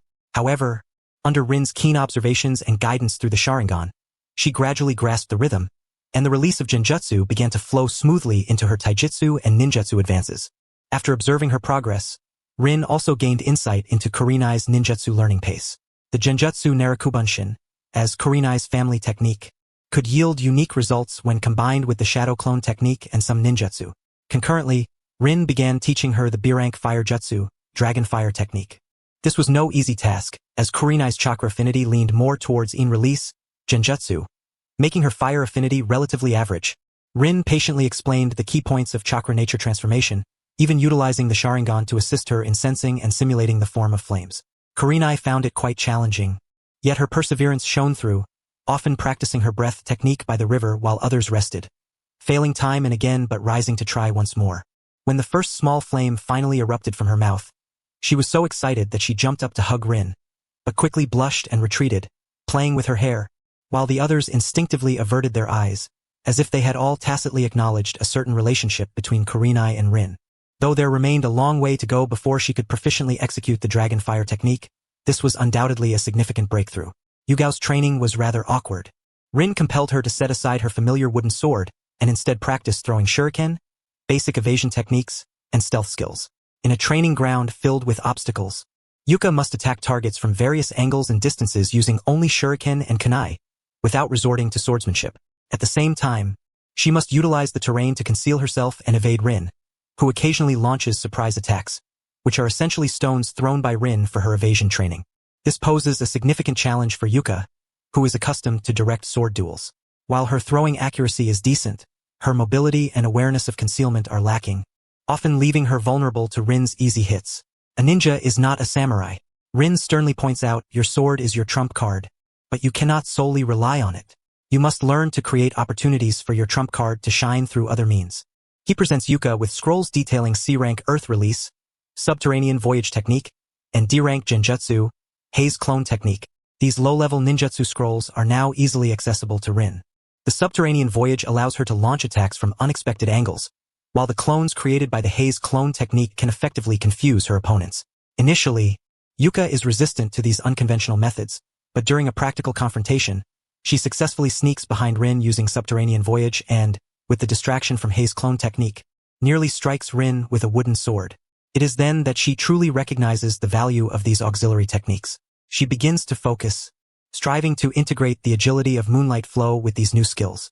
Kai's training is particularly grueling, primarily due to the mental strain. Rin's training for resistance against genjutsu proves to be a challenging ordeal for Kai. Even the most basic genjutsu is sufficient to slow his movements and disorient his sense of direction. He is required to execute various complex taijutsu maneuvers under the influence of genjutsu, relying solely on his tenacious willpower to endure. Time and again he falls, only to rise again. His eyes often bloodshot from battling against the illusions, yet he has never uttered a word of surrender. Specializing in taijutsu, Kai finds ninjutsu and genjutsu troublesome until he can master them, and Rin is unyielding in this regard. Only someone as straightforward as Kai, under nearly torturous training, exhibits remarkable resilience, pushing through time and again. Chakra control training is equally challenging. For someone like Kai, who is accustomed to using chakra for instantaneous bursts, finally controlling chakra to adhere to the soles of his feet while walking on water feels like an impossible task. He falls into the Managawa River countless times, emerging drenched, yet each time he climbs back onto the shore, he shouts, "Youth is eternal," before continuing to try again. Rin teaches him lightning release cell activation and B-rank taijutsu, Konoha Gale, but Kai learns at a sluggish pace. However, once he finds the key to his impressive foundation in taijutsu, his progress begins to accelerate. Konoha Gale is particularly suited for him, transforming his furious kicks into more skillful and wide-ranging whirlwinds of destruction. As for the lightning release cell activation, although Kai specializes in taijutsu, he nonetheless feels unsatisfied with his progress, relying on his remarkable willpower, for he is destined to become the blue beast of the future. Unlike Lee, Kai's chakra is not weak, allowing him to effectively utilize chakra, marking a significant breakthrough for him. Rin's training emphasizes developing self-defense and auxiliary attack capabilities. Her precision in chakra control leaves Rin in awe. When learning C-rank water release, water torrent wave, she quickly masters the precise control of the water's shape and direction, using it to block, interfere, or even create a temporary water wall for protection. Rin's instruction on the preparation and use of the D-rank secret technique, paralytic poison powder, leaves Lin with mixed feelings. However, Rin explains, understanding toxicity is essential for better detoxification and healing. This paralytic poison powder can incapacitate enemies without endangering their lives, protecting yourself and your teammates, which embodies the benevolence of a medical ninja. Ultimately, Lin accepts this perspective, cautiously practicing the preparation and application of the poison powder while contemplating how to integrate it with her medical ninjutsu. Obito's training is fraught with frustration.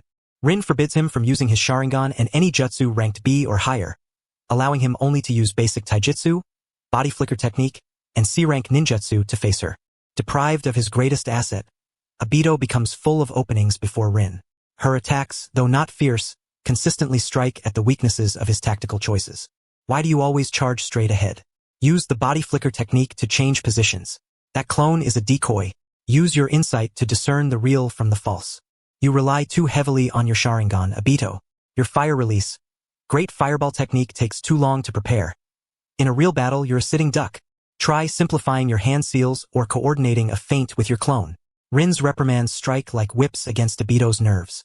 Time and again he is knocked down, nearly overwhelmed by frustration. However, gradually, through continuous failures and Rin's guidance, he begins to think more critically. He starts to experiment with more complex tactics, such as using the clone technique to draw attention while his real body maneuvers through the terrain, or employing small fireballs for harassment to create close-range opportunities. Observing Obito's habits and weighing his options, Rin ultimately decides to acquire the shadow clone technique from the Uchiha clan. After both brothers learn this technique simultaneously, their combat interactions gain more variation. Although Obito's offensive methods remain immature, the purely brute force mindset he previously relied upon is quietly transforming. In addition to individual training, teamwork is also a focal point. Rin designs various complex cooperative combat tasks, such as escorting important items, conducting offensive and defensive drills within a confined area, and simulating emergency responses during ambushes. He insists that the five must trust one another and leverage their unique strengths. Kurenai and Yuka handle reconnaissance and control. Kai and Obito serve as the main attackers, while Lin provides support and healing. Initially, their coordination is awkward and full of gaps, but through repeated adjustments, a sense of synergy gradually develops. Unbeknownst to them, far away in the Hokage's office, Sarutobi Hiruzen occasionally observes this special training by the banks of the Managawa River through the crystal ball's telescope technique. Hiruzen watches as Rin methodically guides each person, accurately pinpointing issues and providing appropriate direction and resources. Those ninjutsu scrolls are not something ordinary genin can easily obtain. After a moment of surprise at Rin's proactive teaching of ninjutsu, Hiruzen smacks his lips. It seems that the bond between Uchiha Rin and his young disciples is deeper than he had imagined. He notices Kurenai's transition from specializing in genjutsu to a balanced offense and defense, sees Yuka struggling to expand her tactical dimensions, observes Kai grappling with and improving his resistance to genjutsu, witnesses Lin beginning to master the power of protection, and recognizes the budding tactical thinking in Obito. Tailoring his teaching to each individual and maintaining a long-term vision, Hiruzen exhales a puff of smoke, his eyes betraying a flicker of complex admiration. This Uchiha kid not only possesses extraordinary talent in combat but also seems to have exceptional abilities in teaching others. He recalls Rin's performance during missions, his calmness, decisiveness, and leadership far surpassing his age. A thought flashes through Hiruzen's mind. Perhaps after this group of children graduates, he could consider having Rin serve as their guiding jounin? With his abilities and bonds with these children, he may be able to cultivate an exceptionally outstanding team. That notion is indeed tempting. However, upon seeing the latest intelligence on escalating border tensions and the suspicious movements of the Cloud and Rock villages on his desk, he slowly shakes his head. The clouds of war loom large. What Konoha needs is immediate combat capability. As a newly appointed Jonin, Rin possesses formidable personal strength and the potential for the Flying Thunder God technique, making him an indispensable asset on the battlefield. It is inconceivable for him to remain in the village as an instructional teacher for an extended period. Moreover, allowing him to become prematurely entangled in the mundane affairs of team management may inadvertently constrain his growth. Unfortunately, Hizashi let out a soft sigh, redirecting his focus back to intelligence analysis. The greater good must take precedence, and individual talents must yield to the needs of the village. Nevertheless, his assessment of Rin quietly elevated a few notches in his mind. This young Uchiha's future accomplishments may very well surpass the expectations of many. Conversely, placing Minato in the Anbu seems somewhat of a waste of his talents. The mobility afforded by the Flying Thunder God could effectively bridge the gap between missions and team leadership, making it a commendable choice. Besides, it is essential to provide the youth with more opportunities. After tapping his pipe a couple of times, Hizashi's gaze became obscure amidst the smoke. His fingers unconsciously drummed as he ultimately extracted a list, marking it with circles and sketches before tossing it to the Anbu shadow behind him. Bring Jonin Minato here. I need to speak with him. Chapter 118. The End of Special Training. A month slipped by in the blink of an eye, with merely 3 days remaining until the graduation examination. Rin resolved to conduct one final comprehensive evaluation, a high-intensity graduation simulation battle. On a misty morning by the Nange River, Rin stood before 5 individuals with a serious expression. The rules for today are quite simple, Rin announced. You 5 will form a team, aiming to protect this scroll at the center of the arena from my attacks for 30 minutes, or alternatively, force me beyond the designated boundary line.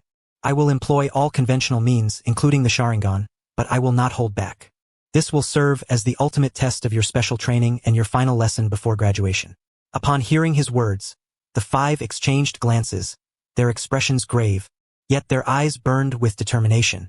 They swiftly dispersed, establishing a defensive formation around the scroll. Obito and Guy positioned themselves at the front, while Hong and Yuin took their places on the left and right flanks, with Rin coordinating from the center. Begin. Rin's figure vanished in an instant. The next moment, he materialized directly in front of Obito, the crimson glow of his Sharingan swirling ominously. How fast? Obito's pupils constricted, but having undergone special training, he reacted swiftly, opting not to confront Rin head-on. Instead, he immediately retreated while forming hand seals. Fire release. Great fireball technique.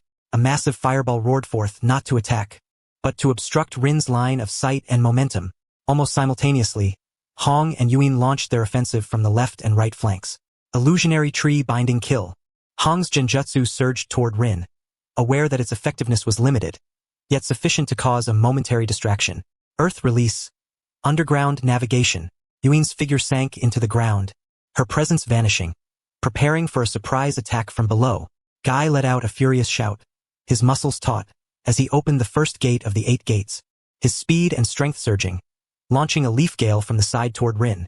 Rin, with hands aglow in green light, stood ready to heal any potential injuries while vigilantly sensing his surroundings. Confronted with the coordinated assault of the 5, a glimmer of approval flashed in Rin's eyes.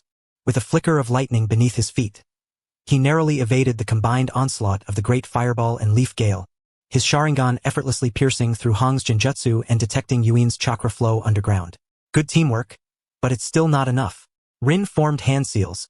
Water release. Water dragon bullet technique. A water dragon soared into the sky, dissipating the remnants of the fireball while barreling directly toward Guy. Guy was forced to abandon his attack, focusing solely on defense. Simultaneously, Rin raised his left hand, sending several kunai affixed with explosive tags hurtling toward Hong and Rin, compelling them to defend or evade. Meanwhile, Rin's true form utilized the body replacement technique, instantly appearing behind Yuin, who had just emerged from the ground. He delivered a swift hand strike toward her neck. "Yuin, watch out," Obito shouted, charging recklessly towards her, while simultaneously employing the shadow clone technique, with two clones lunging at Rin in an attempt to rescue her. Rin's lips curled into a smirk, his figure once again blurring as he activated the Flying Thunder God technique. A kunai appeared silently near the scroll, the space warping slightly as Rin's form instantaneously exchanged places with the kunai, directly materializing beside the scroll. Not good. The five were taken aback. It was too late. Rin's hand was already resting on the scroll. However, at the moment his fingers brushed against the scroll, an unexpected turn of events occurred. Secret technique. Paralysis poison powder. Rin exclaimed as the prepared poison powder enveloped the area around the scroll like a thin mist. Manipulated by chakra, Rin's wrist tingled slightly, slowing his movements by a fraction. Now, illusionary technique. Narukumi no Jutsu. Hong seized the fleeting opportunity, unleashing his genjutsu with all his might. This time, as Rin was distracted by the poison powder, the genjutsu successfully invaded, causing his vision to momentarily blur. Of course, how much leniency he had shown was known only to Rin himself. The substantial attribute points brought about a comprehensive enhancement, including genjutsu resistance, especially since he was also a Sharingan wielder. Nevertheless, compared to an ordinary Chunin, these friends who had yet to graduate were indeed far superior. Moonlight flow. Yuin quickly adjusted from her initial setback, her wooden sword darting like lightning toward Rin's arm that held the scroll. Leaf whirlwind. Guy stabilized himself forcefully, launching another attack. Obito's true form and clones lunged from three directions simultaneously, cutting off Rin's escape route. In this dire moment, the five merged all the techniques they had learned over the past month into a flawless display. Though still immature, they exhibited astonishing potential and synergy. Rin's Sharingan flickered, instantly shattering the genjutsu, while the tingling sensation in his wrist was dispelled by his powerful chakra. He could easily break free or even retaliate to grievously injure several of them, but he chose not to do so.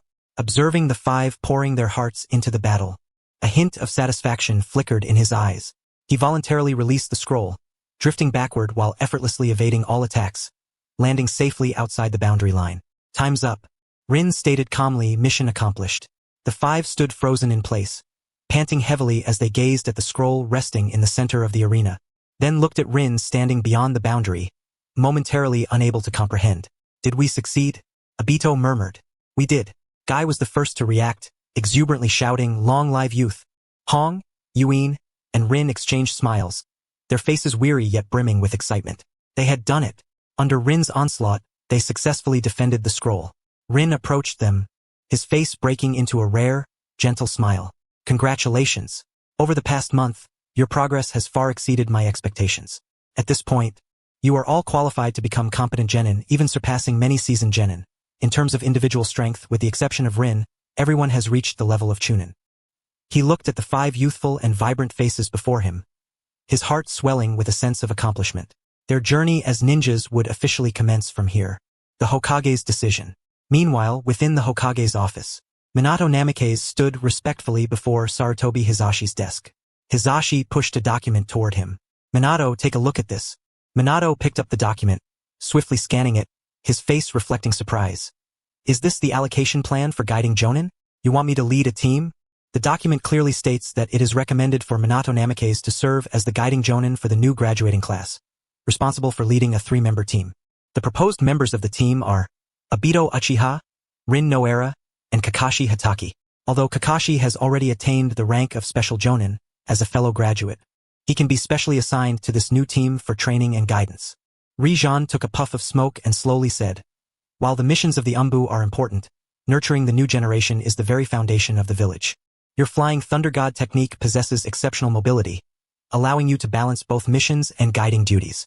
He gazed deeply at Minato, this cohort of children, especially Obito Uchiha and that child Kakashi of the Hatake clan, holds immense potential, but their situations are unique. They require a teacher who is both strong and reliable to guide them onto the right path. "I believe you are the most suitable candidate." In an instant, Minato understood the profound intent of the Hokage. This was not merely a simple leadership assignment. It was a test of his capabilities and loyalty, as well as an important arrangement by the village regarding the future power of the sensitive Uchiha and Hitaki clans. He took a deep breath and nodded solemnly. I understand, Lord Hokage. I will not let you down. Rijan nodded in satisfaction and added.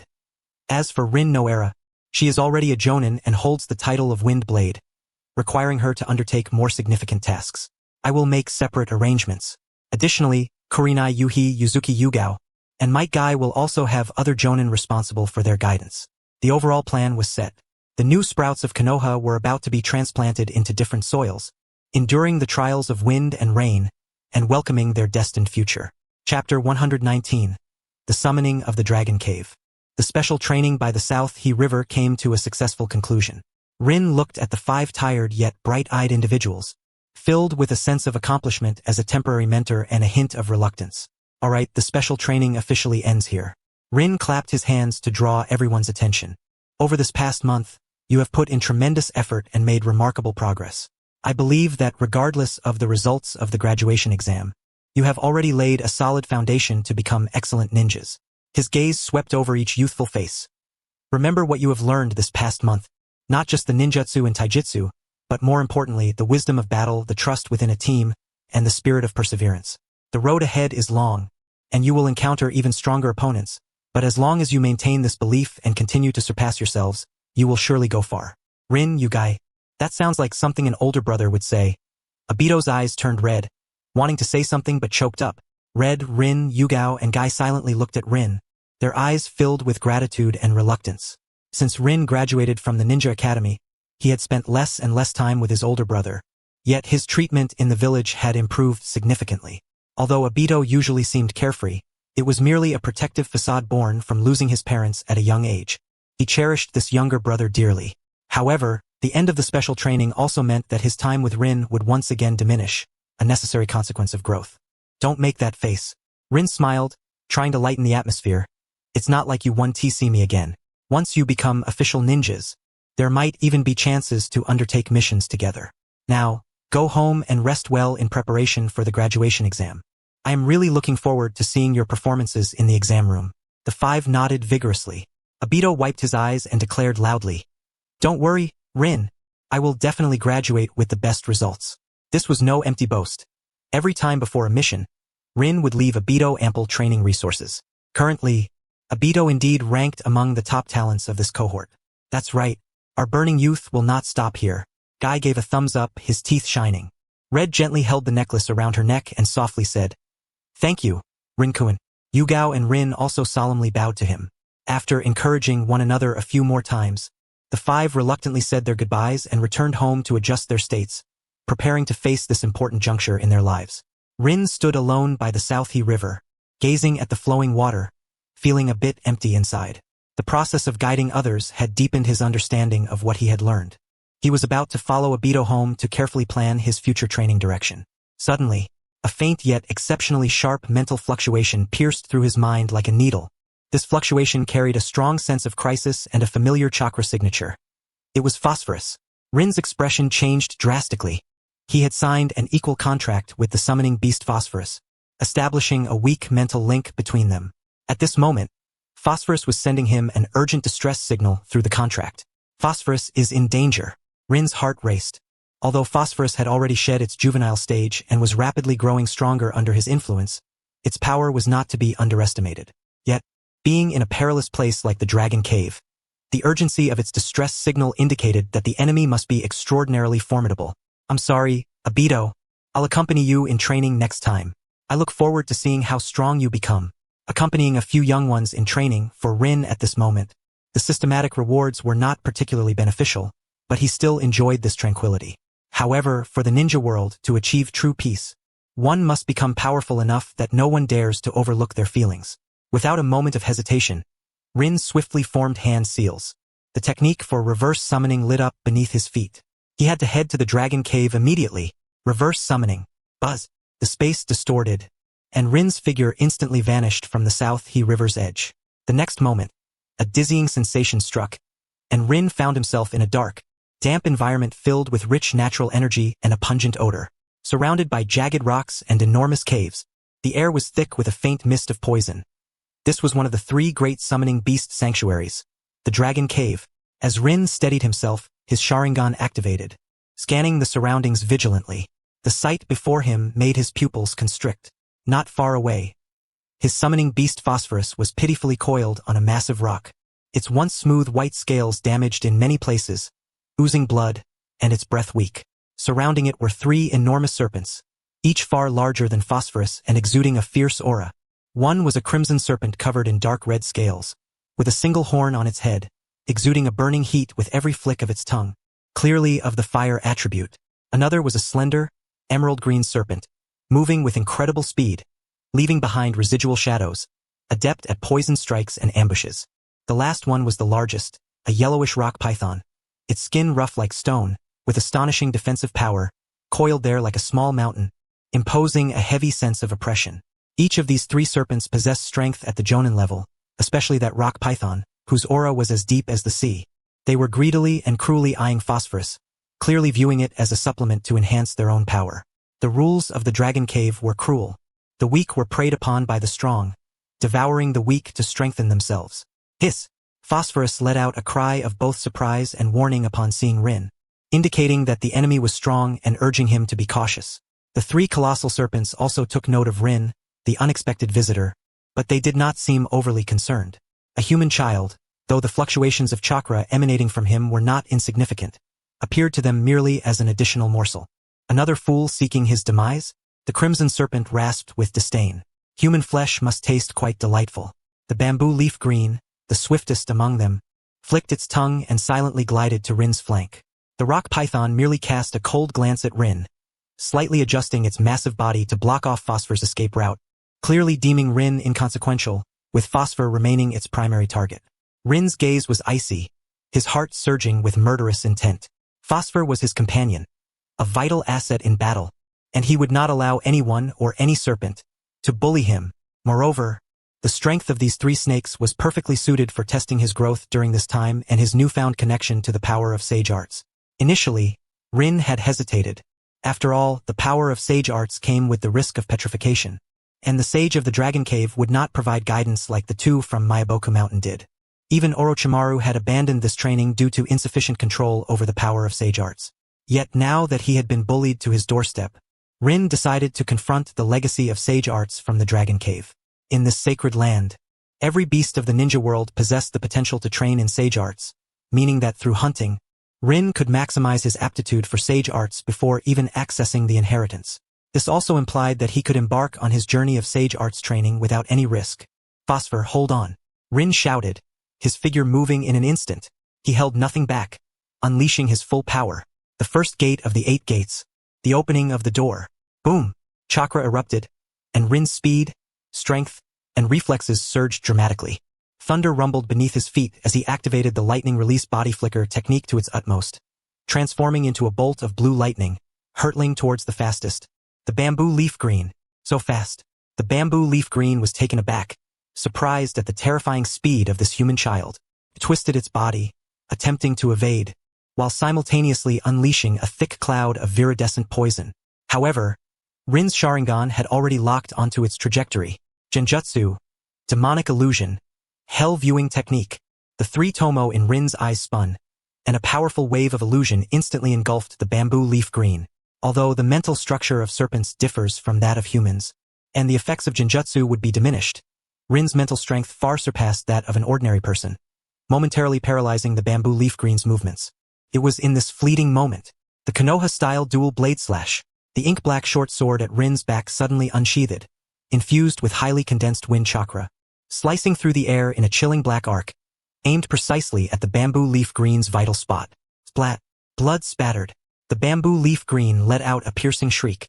Although it instinctively twisted its body at the critical moment to evade the fatal blow, it still suffered a deep gash visible down to the bone on its neck, drastically reducing its speed. Successfully dealt a heavy blow to the enemy summoning beast, Jonin level. Reward, skill, poisonous mist spray, B grade, X1. Attribute point, agility 0 3 X1. Exclusive sage arts training aptitude from Dragon Cave, Intermediate, X1. Indeed, this seemingly formidable serpent possessed an aptitude for sage arts training. As for the skill that had dropped, Rin scoffed. What a useless skill. He didn't even have venom glands. What use was this? He casually tossed the dropped skill into refinement, converting it into experience nutrients. However, Rin was not in a hurry to use it. Since it had been confirmed that sage arts aptitude could drop, it would be better to accumulate some experience and directly boost his sage arts experience points when he began his training. Chapter 120.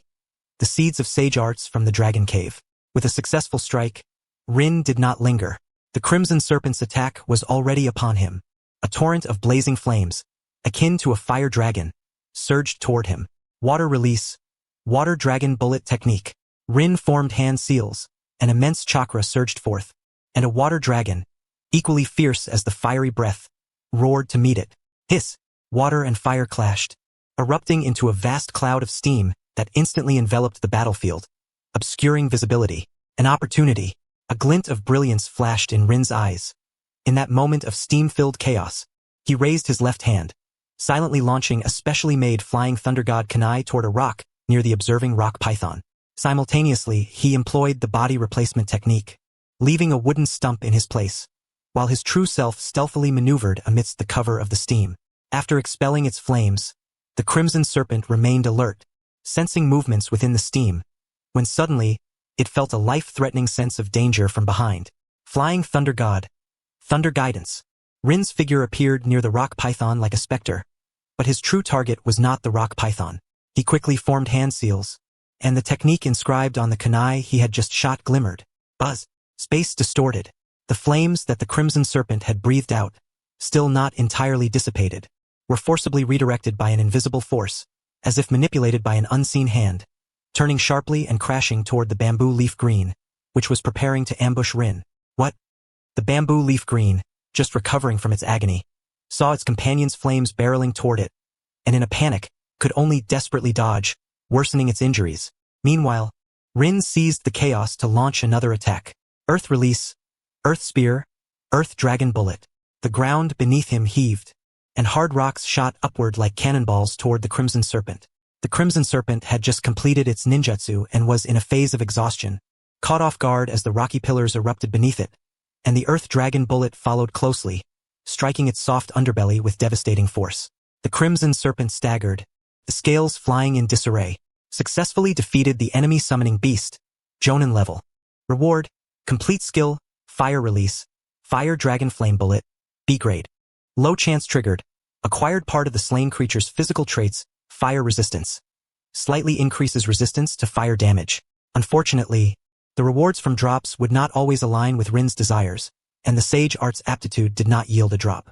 In just a few breaths, through the insight of his Sharingan, the cunning of the Flying Thunder God, and the adept combination of various ninjutsu along with the explosive power of the 8 gates, Rin had swiftly dealt a heavy blow to one serpent and slain another, showcasing combat prowess far beyond that of an ordinary Jonin.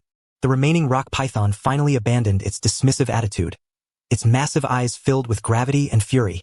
Human, you have provoked my wrath.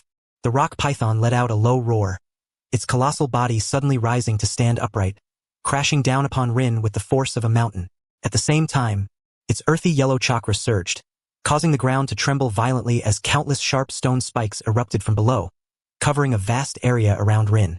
Earth Release, Rock Thief's Rod. A wide-range attack. There was no escape. Rin's expression hardened. Indeed, the rock python's defenses and strength were astonishing. He could not withstand this head-on.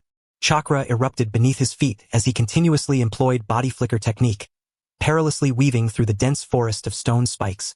Meanwhile, the Sharingan spun rapidly, searching for the rock python's vulnerabilities. Yet the rock python's defenses were nearly impenetrable. Its massive form twisted and turned, shielding itself with utmost vigilance, and the occasional gaps that appeared vanished in the blink of an eye. It seemed that extraordinary measures would be required. Lin's mind raced, and an audacious plan took shape. He deliberately feigned an opening, slowing his movements just enough for a stone spike to graze his ribs, drawing forth a spray of blood. Hiss!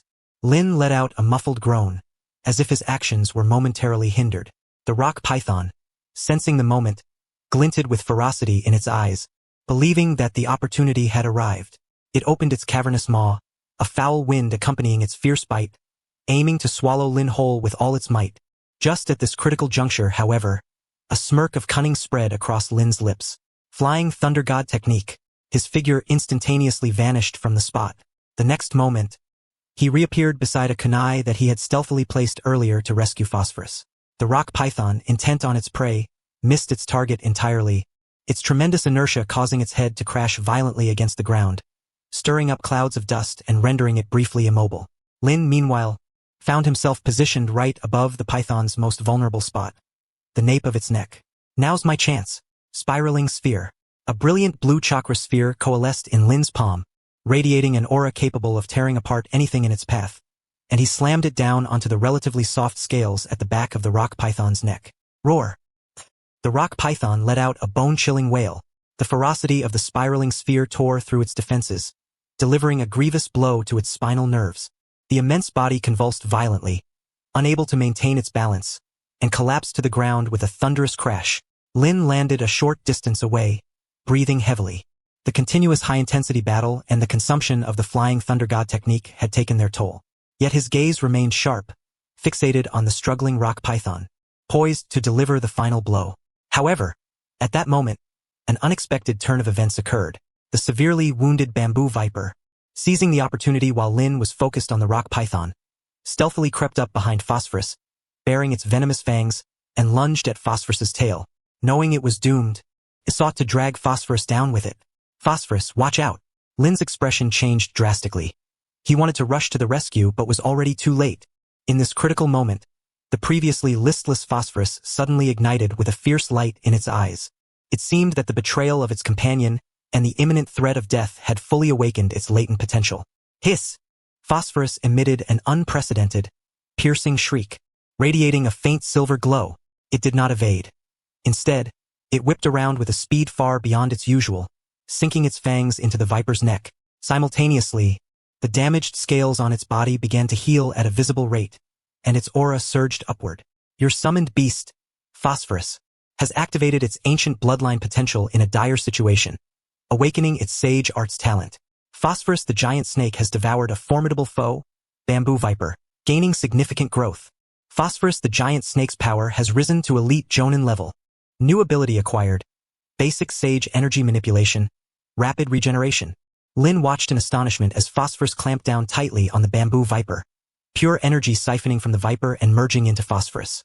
The bamboo viper, in stark contrast, shriveled visibly, ultimately turning to ash. After consuming the bamboo viper, Phosphorus's aura intensified several-fold. Its size subtly increasing, its injuries nearly healed, and its silver scales gleaming with newfound luster. Its eyes brimming with intelligence and strength. It released its grip, gazing at Lin with a fond, grateful hiss. Lin exhaled in relief, stepping forward to stroke Phosphorus's icy yet powerful head. Well done, partner. He turned to face the rock python, which was barely clinging to life, a cold glint in his eyes as he prepared to deliver the final blow. Yet Phosphorus nudged him with its head, hissing insistently, as if suggesting it take care of it. Lin considered this and nodded. Perhaps it was more fitting for Phosphorus to carry out the laws of the dragon cave itself. Phosphorus glided before the rock python, and in the face of its terrified gaze, opened its mouth wide once more. Moments later, having consumed the rock python, Phosphorus's aura deepened, and a faint trace of natural energy began to envelop it. Your summoned beast, Phosphorus, has devoured a formidable foe, rock python, achieving substantial growth. Phosphorus the giant snake's power has solidified at elite Jonin level. New ability acquired. Earth element enhancement. Resilient skin. What began as an unexpected crisis concluded with Phosphorus's fortuitous transformation. Lin looked at the rejuvenated Phosphorus, his heart swelling with joy.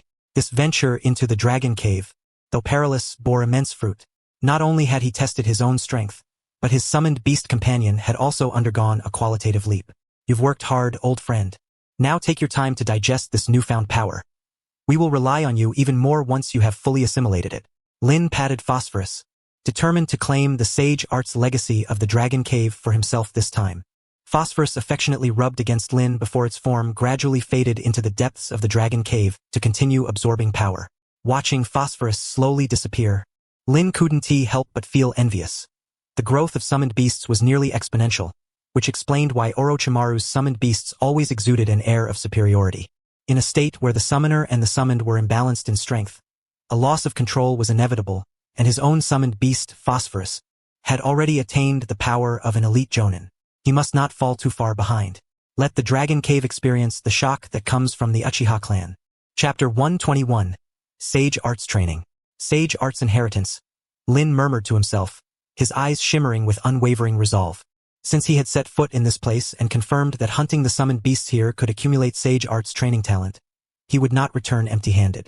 The law of the weak being preyed upon by the strong in the Dragon Cave had become his shortcut to rapid advancement.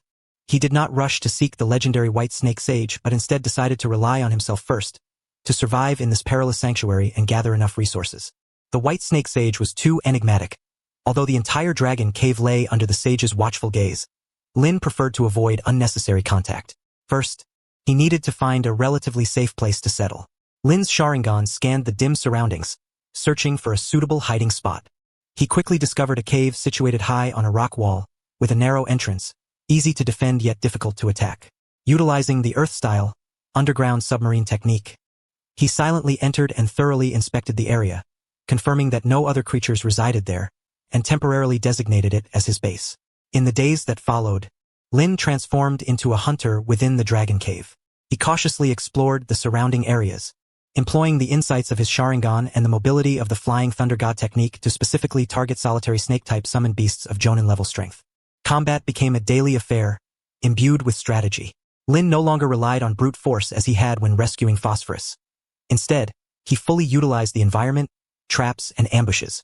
He would create pitfalls with Earth-style, alter small areas of terrain with Water-style, disrupt opponents' perceptions with illusions, and then launch a fatal strike using the Flying Thunder God technique. The Konoha Blade technique, the Spiraling Sphere, and various elemental ninjutsu flowed effortlessly from his hands, as he increasingly mastered their combinations. Each battle served as a trial and integration of the knowledge he had acquired. Successfully defeated the Dragon Cave summoning beast, Jonin level. Reward obtained. Skill, Venomous Fang Ejection. C rank, X1. Attribute point, Physique 02. Exclusive Dragon Cave Sage Art Training Talent. Beginner, X1. Successfully defeated the Dragon Cave summoning beast, Special Jonin level. Reward obtained. Complete Skill, Wind Release. Great Breakthrough, C rank. Exclusive Dragon Cave Sage Art Training Talent. Intermediate, X1. Small chance triggered. Obtained part of the defeated's physical traits, Venom Resistance. Greatly enhanced. The rewards were continuous. Those ninjutsu skills that held little value for Rin were directly refined into experience points, used to enhance his proficiency in existing skills. The most significant harvest, however, was the ever-accumulating fragments of the exclusive Dragon Cave Sage Art Training Talent.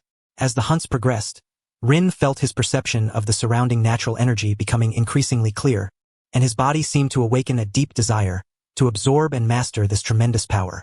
Simultaneously, his practical combat abilities were rapidly improving. In the high-pressure environment of the Dragon Cave, faced with various unpredictable serpentine techniques and innate abilities, Rin's on-the-spot reactions, tactical choices, and chakra control underwent significant honing. His application of the Flying Thunder God technique became increasingly sophisticated, with short-distance teleportation nearly becoming instinctual, and his perception and setting of spatial coordinates grew ever more adept. During this time, he encountered danger. On one occasion, he unwittingly wandered into the territory of a colossal centipede with strength nearing that of a Kage, and it dawned on Rin that he had inadvertently trespassed into the bordering area adjacent to the Dragon Cave. Narrowly escaping the terrifying poison mist and burrowing abilities of the creature, he managed to flee at the last moment through the extreme teleportation of the Flying Thunder God technique. On another occasion, he faced a group of venomous snakes skilled in coordinated combat, finding himself in a desperate struggle. Ultimately, he forced his way out of the encirclement using a large-scale combination of fire release and wind release. Yet, danger accompanied opportunity. In the face of peril, his potential was repeatedly ignited, and he gained greater control over the first gate of the 8 gates. With the experience points required to open the gate no longer feeling distant, he even occasionally brushed against the threshold of the second gate, the healing gate. The dynamic vision and insight of his Sharingan steadily improved under intense use. Unbeknownst to him, Rin had already spent nearly a month within the Dragon Cave.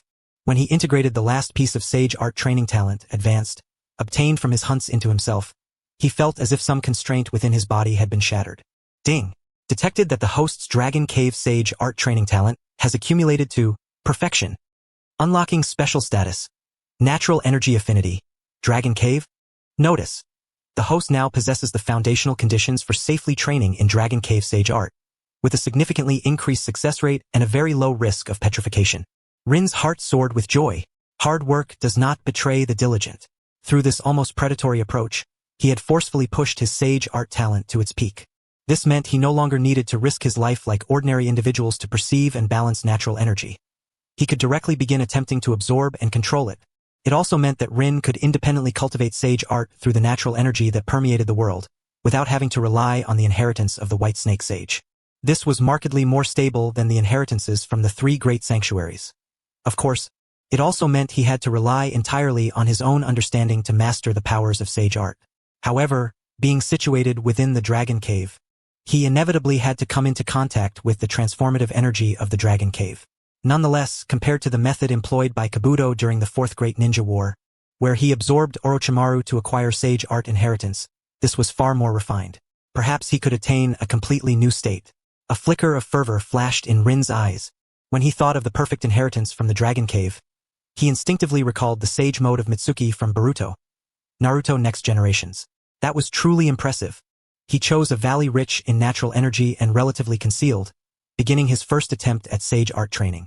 He sat cross-legged, attempting to empty his mind and perceive the natural energy around him, guided by the fragmented memories and information he had gained from his hunts. Due to his talent reaching perfection, this process was unexpectedly smooth. The vast natural energy flowed into his body like a gentle stream, beginning to merge with his own chakra. An unprecedented feeling of strength surged throughout his body, with power, speed, and perception rapidly enhancing. Beneath his eyelids, a faint, serpentine purple hue emerged, marking the sign of his Dragon Cave Sage art training. Although this was merely the most rudimentary form of sage art, its duration was short, and the degree of fusion was low. It was undoubtedly a milestone breakthrough. Rin believed that given time, he would surely be able to fully master the sage art of the Dragon Cave. The pale blue sage art cloak was his true training goal. This inferior exterior was truly unappealing. Just as Rin immersed himself in the Dragon Cave, experiencing a meteoric rise in strength, time was swiftly passing in the outside world. The year 46 of Konoha had quietly passed its midpoint amidst calmness and undercurrents. Chapter 122. The rapidly rising Golden Generation. In this year, the new generation of Konoha ninjas rapidly matured under the shadows of war. Under the careful guidance of Minato Namikaze, the team composed of Obito Uchiha, Kakashi Hatake, and Rin Noara showcased astonishing potential. Obito shed his previous recklessness, his tactical thinking maturing day by day, and his use of the Sharingan becoming increasingly flexible. Although there were still frictions in his cooperation with Kakashi, their synergy was growing day by day. Rin's medical ninjutsu combined with her poison techniques proved unexpectedly effective during missions. By mid-year, the three successfully passed the Chunin exams, with Obito and Rin successfully promoted to Chunin. Obito did not let his declaration fall flat. In individual battles, he emerged with an absolute overwhelming presence. Of course, his written exam portion left much to be desired, yet he completed his Chunin assessment without incident. Strength was paramount. Only in the relatively peaceful era of the 12 Small Strong would written exam results be particularly emphasized, even affecting individual promotions. Kakashi, due to his exceptional strength and task performance, was granted the special Jonin title early on, but accompanied Obito and Rin to complete the Chunin assessment due to assessment requirements. Under Rin's influence, although Kakashi remained the cold-faced snake, he no longer rejected the presence of teammates. His declaration that he would never abandon a mission for anyone had become more of a slogan hanging in the air. The Minato team became a dazzling new star in Konoha. Meanwhile, the new generation of Konoha ninjas began to rise, showcasing their brilliance throughout the village. The team led by Kurenai Yuhi, consisting of Asuma Sarutobi and Niji Hyuga, a genius from the Hyuga branch family, also performed exceptionally well. Kurenai combined Genjutsu with the fire release and taijutsu taught by Rin, forming a unique combat style that shone brightly during the Chunin exams. Asuma inherited the ninjutsu talent of the third Hokage, rapidly progressing in the transformation of wind and fire attribute chakra. By mid-year, the three also smoothly advanced to Chunin. Meanwhile, amidst the backdrop of the police force reforms championed by Fugaku Uchiha, the teams led by a Uchiha Jonin, Moonlight Gale, Yuzuki Yugao, and the Ebisu team began to emerge prominently. The Leaf Village's sword technique wielded by Moonlight Gale grew increasingly refined, while Yuzuki Yugao, having expanded her tactical dimensions, experienced a significant boost in strength. Ebisu, on the other hand, displayed exceptional tactical analysis abilities. All three were promoted to Chunin by mid-year. Likewise, outstanding lower ninjas of the same cohort, such as Might Guy and Mitarashi Anko, also passed their assessments and ascended to Chunin. The younger generation of Konoha was rapidly maturing into the backbone of the village. However, beneath this tranquility, dark currents surged. During an escort mission, Asuma Sarutobi accompanied the team to the residence of the Fire Country's daimyo. There, he witnessed firsthand the influence of the moniker Blade of the Gale, belonging to Uchiha Rin, within the daimyo's estate and among the nobility. Many nobles and officials spoke of Rin with evident admiration and reverence.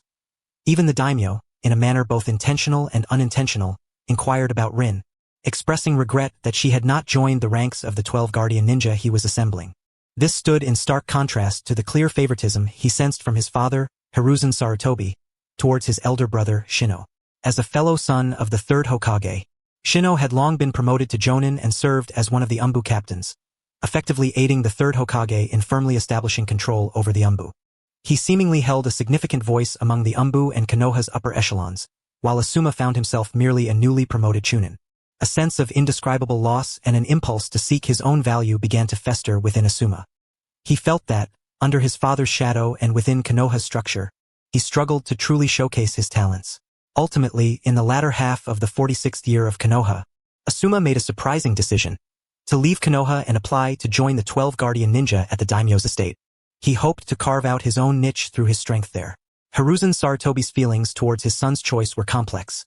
Yet preoccupied with political affairs and border pressures, he did not forcibly intervene. He merely offered a few words of caution to his subordinates and tacitly permitted Asuma's departure.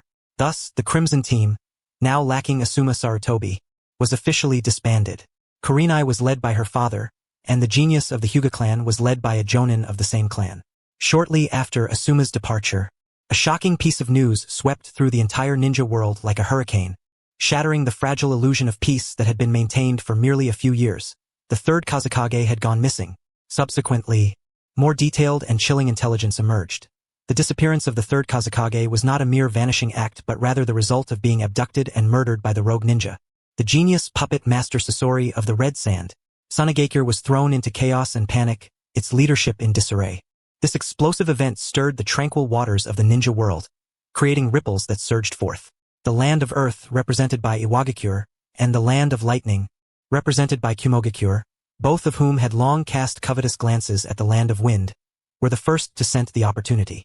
They began to mobilize troops and gather forces at the borders of the Land of Wind, poised for action. The clouds of war rapidly enveloped the entire ninja world. In the Hokage's office, Hiruzen Sarutobi scrutinized a series of urgent reports, his expression graver than ever. He understood the adage that when the lips are gone, the teeth are cold. Should the Land of Wind be divided by Iwagakure and Kumogakure, the next target could very likely be the Land of Fire. As a natural cradle of resources, the Land of Fire was an enticing target for the other four great nations. Although his deterrence still held, the other nations were not to be trifled with, and Konoha could not afford to stand alone. Moreover, the forces of the Land of Wind were not known for their composure. Despite the assassination of the third Kazekage, the Elder Council could still represent the Kage and initiate war. This was undoubtedly heavy news for Konoha, which was already stretched thin in terms of high-end combat power. The call to war meant that the peace treaty signed at the end of the Second Great Ninja War had been rendered null and void. He immediately convened an emergency high-level meeting with the likes of Shimura Danzo, Mito Kazumi, and the elders, as well as Orochimaru, Jiraiya, and other key figures among the ninja clans to discuss countermeasures. Even the Uchiha clan, recently enjoying a surge in reputation within the village, was invited to participate, with the young clan leader Fugaku Uchiha prominently present. After intense discussions and careful deliberations, and promptly securing the consent of the daimyo of the Land of Fire, Hiruzen Sarutobi made a decisive call. Konoha Hidden Village officially entered a wartime system. The piercing sound of alarms echoed throughout the village of Konoha, as all vacationing ninjas were urgently recalled. The mission center was crowded, the atmosphere tense and foreboding. With Orochimaru and Jiraiya serving as the highest commanders, Konoha's war machine began to operate at high speed. A large number of ninjas were dispatched to the borders of the Land of Rice, the Land of Waterfalls, the Land of Frost, and the Land of Hot Water, constructing defensive lines, gathering intelligence on enemy movements, and preparing for potential invasions. Simultaneously, a delegation was sent to Sunagakure in an attempt to understand the situation and discuss possible joint responses, but the internal chaos of Sunagakure complicated these efforts. The entire Konoha was permeated with a tense atmosphere, as if a storm was about to break. The days of peace seemed to have vanished for good, and the curtain on the Third Great Ninja War was slowly rising. Yet, far away in the depths of the Ryuchi cave, immersed in sage training and hunting, Uchiha Rin remained blissfully unaware. When he concluded this phase of seclusion and returned to the ninja world, he would find a vastly different, war-torn realm awaiting him. Chapter 123. The Choice of Sunagakure. In stark contrast to Konoha's tense preparations for war, Sunagakure was shrouded in a thick fog of sorrow and oppressive panic. The village's highest leader, the third Kazekage, hailed as the strongest of all time, had mysteriously disappeared for nearly a month, only for the worst news to finally arrive. Confirmation that he had been murdered by the rogue ninja Sasori of the Red Sand. With their leader missing, the higher-ups were in turmoil, and the entire village felt as though it had lost its anchor, suffused with unease and despair. Just as the winds of uncertainty howled, the delegation dispatched by Konoha arrived at Sunagakure. Led by an experienced Jonin captain, the emissaries aimed to convey their condolences while gauging Sunagakure's stance and proposing a joint response to the potential threats from Iwagakure and Kumogakure. This was undoubtedly the most favorable option for Sunagakure under the current circumstances. Within the Elder Council chamber of Sunagakure, the atmosphere was tense. The Elder Council, led by Chiyo and Aizo, received the Konoha envoys. Chiyo, a renowned kunoichi who had made her name during the Second Great Ninja War, was one of the pillars of Sunagakure, her face now etched with frost, her eyes betraying an indescribable pain and fury. Her son and daughter-in-law had perished at the hands of Konoha's White Fang, Tsukumo Hatake, during the last ninja war. Though White Fang had taken his own life, the hatred had long been deeply rooted in her bones. The Konoha envoys spoke earnestly, analyzing the current grave situation, emphasizing the interdependent relationship between Konoha and Sunagakure, and proposing a series of preliminary concepts for joint defense. However, Chiyo listened impassively throughout, her fingers unconsciously tapping on the table, producing a dull sound. As the messenger finished speaking and looked at her with eager anticipation, Chiyo slowly raised her head, her eyes, seasoned by time, devoid of warmth. "We appreciate Konoha's goodwill." She spoke in a voice that was dry and cold, but with the recent tragedy befalling Lord Third Kazekage and the tumultuous affairs within the village, we are in no position to consider this matter. The question of alliance is of great significance and requires careful deliberation. Moreover, she shifted her tone slightly, laced with a barely perceptible hint of sarcasm. "How we, Sunagakure, conduct ourselves is not for Konoha to dictate. Please take your leave." The rejection was clear-cut, offering no room for negotiation. As the leader of the Elders' Council of Sunagakure, Chiyo's stance could almost certainly be taken as the council's position. In the absence of the Kazekage, the Elders' Council was entirely capable of representing Sunagakure. The expression of the Konoha messenger shifted slightly, wanting to argue further, but upon meeting Chiyo's unwavering gaze and the silent agreement of the surrounding elders of Sunagakure, he realized that further words would be futile. He rose and, in a show of formality, took his leave, burdened with worry as he exited Sunagakure. Once the Konoha messenger had departed, only the core leadership of Sunagakure remained in the council chamber. Hiro, Chiyo's younger brother and the village's strategist, could no longer contain his apprehension. "Sister, is such a decisive refusal not too hasty? With Iwagakure and Kumogakure lurking, how can we withstand them in our current state? An alliance with Konoha could at least buy us some breathing room." Chiyo abruptly turned her head, the suppressed anger in her eyes finally erupting. "Breathing room? Hiro, have you forgotten the new and old grievances? My son, my daughter-in-law, they perished at the hands of Konoha ninjas. White Fang is dead, but does Konoha not owe us retribution?" Her voice trembled with emotion, the muscles of her wrinkled face twitching. Now that the Kazekage is lost and the village's strength has greatly diminished, while Iwagakure and Kumogakure are like hungry wolves, can we truly believe that Konoha is any better? An alliance with them is akin to inviting a wolf into our home. By the time we realize our folly, we may not even know how we met our end. Hiro gazed at his sister, blinded by hatred and grief, and sighed heavily within. Did he not harbor hatred? Yet he was all too aware of the harshness of reality. He attempted to analyze calmly. "Sister, I understand your feelings, but it is precisely because our village is now weak that we need to rely on external forces. Collaborating with Iwagakure is genuinely akin to seeking shelter with a tiger. That old fox Anoki is ambitious. What he desires likely extends beyond merely dividing the land of wind, but aims for complete annexation. By then, will Sunagakure even exist? Enough! Chio interrupted sharply, her gaze turning sharp and resolute. I have made my decision. Rather than wagging our tails in supplication, hoping for the mercy of others, we should take the initiative. I have already made contact with Iwagakure in secret. What? Hiro stood up in shock. Sister, you? A near-manic smile appeared on Chio's face. Anoki has agreed. As long as we, Sunagakure, declare war on Konoha first, diverting some of Konoha's military strength, they will launch an attack from the side, jointly dividing the fertile lands of the Land of Fire. This is our opportunity for Sunagakure to rise again. It is also a chance for revenge against Konoha. The price, as Anoki put it, is merely land from the Land of Grass, which does not conflict with our goals, does it? She looked at Hiro, her tone imbued with a desperate madness. Hiro, we have no choice. To passively endure is a death sentence. To take the initiative might afford us a glimmer of hope. Do you wish to see Sunagakure completely decline in our hands? Do not forget, we still possess the puppet army and the tailed beasts. With the right tactics, victory is not impossible. Hiro opened his mouth, gazing at his sister's face twisted by hatred and despair, and finally sat back down, defeated. He understood that Chio had been driven to the brink by the pain of losing her son and the village's plight, rendering her incapable of heeding any rational counsel. As her brother and a member of Sunagakure, he could only choose to follow her, even though the path ahead might lead to a bottomless abyss. I understand. Hiro's voice was filled with exhaustion and resignation. I will arrange everything. Seated among the high-ranking members beneath the Elders' Council, Rasha's eyes gleamed with ambition. Recklessly leading the village into war, especially as the aggressor, could result in the Elders' authority waning should the war go awry. At that point, with the backing of his family behind his beloved wife, he might not be unable to ascend to the position of 4th Kazekage.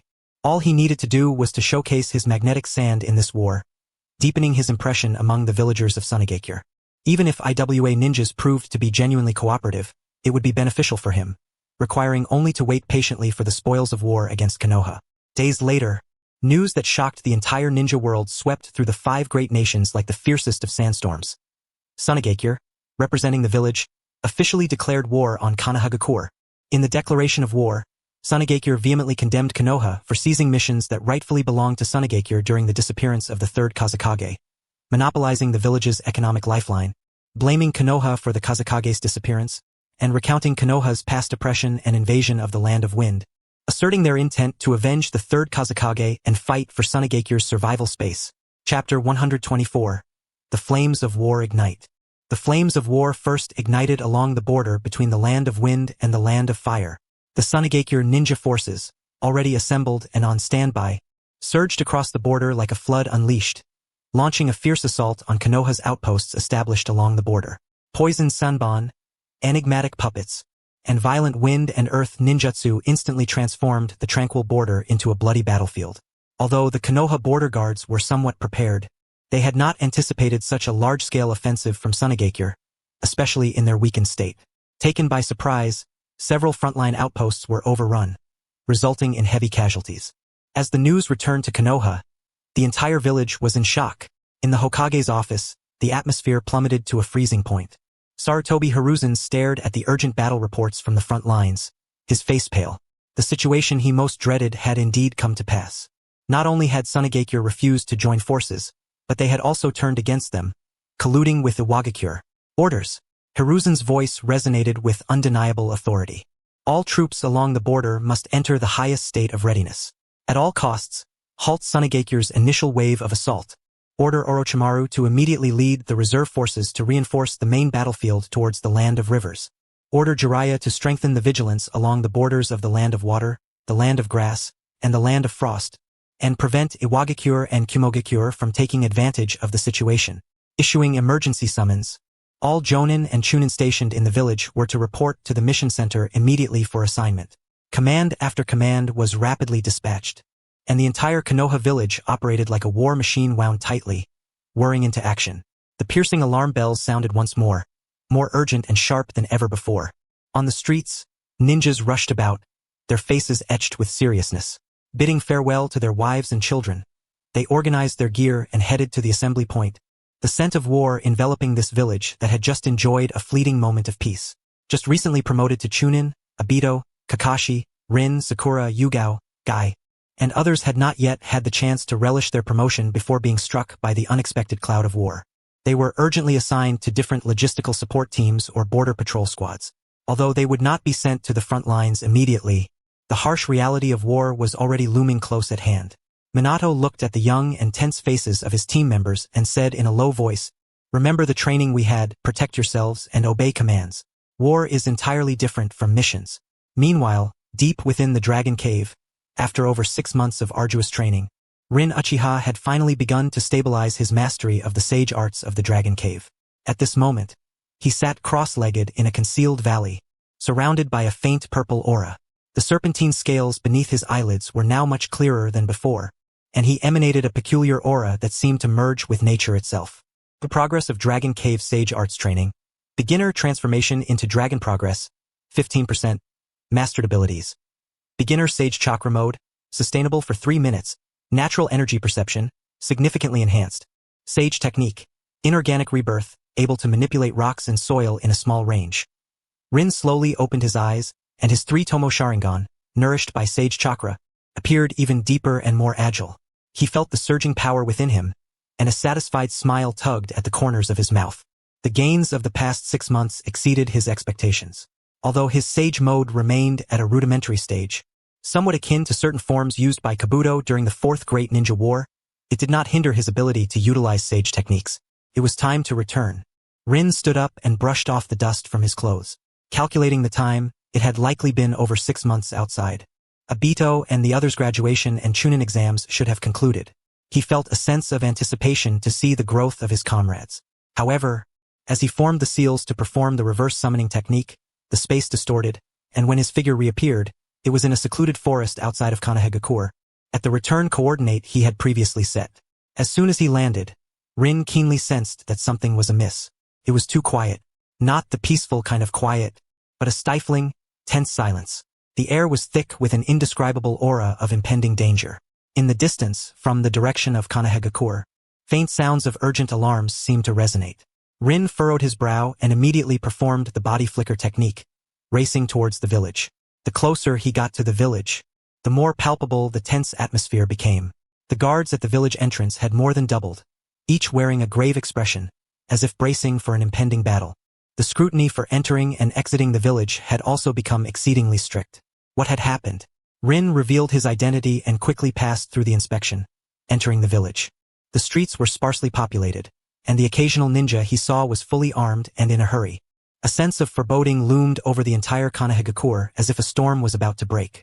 He headed straight for the Hokage building, a bad premonition stirring in his heart. On the way, he happened to encounter Minato, who was leading a team to report to the mission center. "Captain Minato," Rin called out as he rushed forward. "Rin?" Minato's eyes lit up with surprise, but were quickly replaced by a serious expression. "You've returned? Just in time. The situation is urgent." "What happened?" Rin asked anxiously. Minato succinctly explained the situation. "Sunagakure has declared war on us. The war has already begun. The village is now in a full wartime state." Rin felt as though he had been struck by lightning, frozen in place. Sunagakure declared war? War had erupted? He had only been gone for a little over 6 months, and the world outside had turned upside down. He immediately thought of Obito, Kurenai, Rin, and the situation in Konohagakure. "What about Obito and the others?" Rin asked hurriedly. "They have all been promoted to Chunin and are currently assigned to logistics and patrol units. They are temporarily safe. However, the situation is not optimistic," Minato replied quickly. "I need to take them to receive their missions." "Rin, your return is timely. The Hokage needs your strength. Go report to the Hokage building." Rin took a deep breath, suppressing the shock and worry in his heart, his gaze sharpening. "Indeed, peaceful times are fleeting." He nodded. "I understand, Captain Minato. Be careful." After parting with Minato, Rin quickened his pace towards the Hokage building. The outbreak of total war was a near all-front advance, starting with Sunagakure as the vanguard, sounding the war horn first, followed by Iwagakure and Kumogakure also joining the fray. It seemed to be targeting Sunagakure as the weaker party, but Rin knew all too well that this war was always aimed at Konohagakure, the central position of the ninja world. With the hanging of Tsukumo Hatake and Tsunade's departure, A series of events had quietly led the other 4 nations to achieve a silent unity. Focus fire on Konohagakure, all forces to divide the spoils. The Third Great Ninja War had already arrived. Chapter 125. The Descent of the White Serpent. Inside the Hokage building, the atmosphere was so tense it felt like it could drip water. Sarutobi Hiruzen stood before a massive map of the ninja world, the sparks from his pipe flickering erratically, reflecting his tightly furrowed brows. Urgent battle reports came in like snowflakes, almost all bearing bad news. Report. All communications from the border outpost of the Land of Grass have been lost. Confirmed to have been ambushed by elite forces from Iwagakure. Report. Signs of activity from the vanguard forces of Kumogakure have been detected from the direction of the Land of Water. The scale is unknown. Report. Urgent report from the main battlefield in the Land of River. Sunegakure's puppet troops, in coordination with a large number of wind-release ninjas, have broken through the first line of defense and our casualties are severe. The frontline commander requests immediate support. Bad news came one after another, and Konohagakure instantly found itself in an extremely unfavorable position, facing enemies on 3 fronts. Particularly from the direction of the Land of River, Sunegakure's attacks were intermittent, merely conducting disruptive offensives to test Konohagakure's limits. Although there were whispers of a cooperation between Sunegakure and Iwagakure, it was evident that Iwagakure was using Sunegakure as a scapegoat, launching the initial assault on Konohagakure as the main force. Meanwhile, the Iwagakure forces were maneuvering between the Land of Grass and the Land of River, providing tactical supplies to Sunegakure while keeping themselves hidden in the rear, observing the clashes between the ninja villages from a distance. That two-faced Inoki was indeed a cunning old fox, silently lurking on the edge of war, waiting for the opportunity to reap the rewards. Where is Orochimaru's unit? Hiruzen asked in a deep voice. Orochimaru-sama's reinforcements are racing towards the Land of River at full speed, but it will take at least 2 days for them to reach the main battlefield. A member of the Anbu reported swiftly. Can the frontline troops hold out for 2 days? Nara Shikaku said worriedly. Shimura Danzo snorted coldly. Sunegakure is going all in. We must hold steady.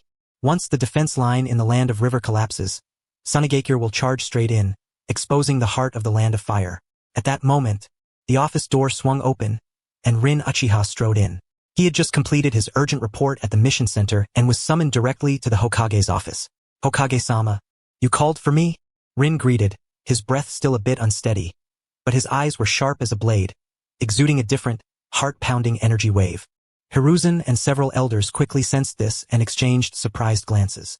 Rin, your return is just in time, Hiruzen said without further ado, pointing to the position of the Land of River on the map.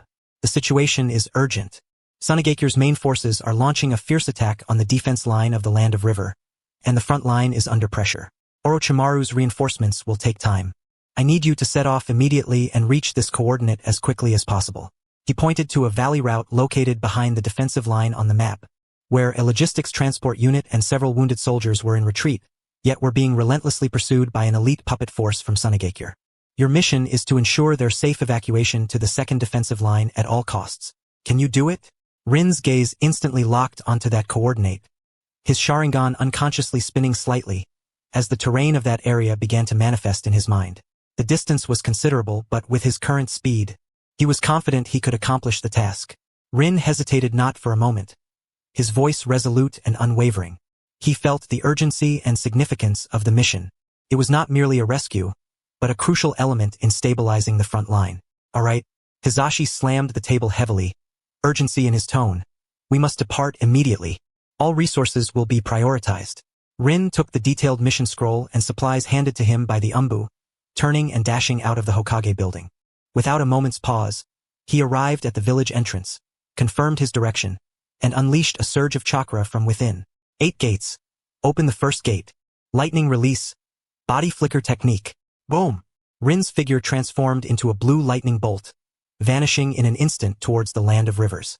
Though the Flying Thunder God technique was effective, it lacked the ability to perform sealless teleportation, and thus, relying solely on his physical prowess and body flicker technique, his astonishing speed left the guards at the village entrance in awe. In the Land of Rivers at the Nameless Valley route, at this moment, it had transformed into a bloody hellscape. The retreating forces of Konoha were compressed at the valley's bottom, surrounded by towering rock walls. More than 30 Konoha ninjas, over half of whom were injured, were desperately taking cover behind a few damaged supply carts and rocks, fighting with all their might. Their opponents were an elite force composed of nearly 100 Sunigakure ninjas. More than half of them were puppet masters controlling various grotesque puppets. Poison senbon, explosive clay, and wire-strung shuriken rained down upon them like a torrential storm from all directions. Even more terrifying were those puppets, unyielding in the face of pain, possessing immense strength, relentlessly battering against Konoha's fragile defenses. The puppet masters hid behind the front lines, using their puppets as strategic assets on the battlefield, capable of inflicting massive damage, with their poisoned bodies causing lasting effects. Each puppet master was accompanied by 2 to 3 tactical personnel, ensuring that the puppets themselves sustained no damage while also providing support to the puppet masters, ensuring the effectiveness of their assaults. Compared to the 3-man squads formed by Tsunade, which lacked some backup support, the strategic teams centered around puppet masters compensated greatly with the lethality and versatility they offered. "Hold the line. We must hold," a Konoha Jonin captain shouted hoarsely, a poisoned sunbon embedded in his arm, the wound already turning black. Yet he continued to wield his shuriken to block incoming attacks. Reinforcements would arrive soon. However, reality was cruel. Konoha ninjas continued to fall, the defensive line steadily compressed. The cries of the injured, the grating sounds of puppet joints grinding against each other, and the explosive sounds of ninjutsu clashing intertwined, creating an atmosphere of despair. "Captain, the left flank is about to be breached," a Chunin shouted in terror. On the left side, 3 massive mountain spider puppets spewed out thick webs, combined with the wind release of Sunigakure ninjas, as they seemed poised to tear open a gap. The Konoha Jonin captain's eyes widened in desperation, but he was at his wit's end.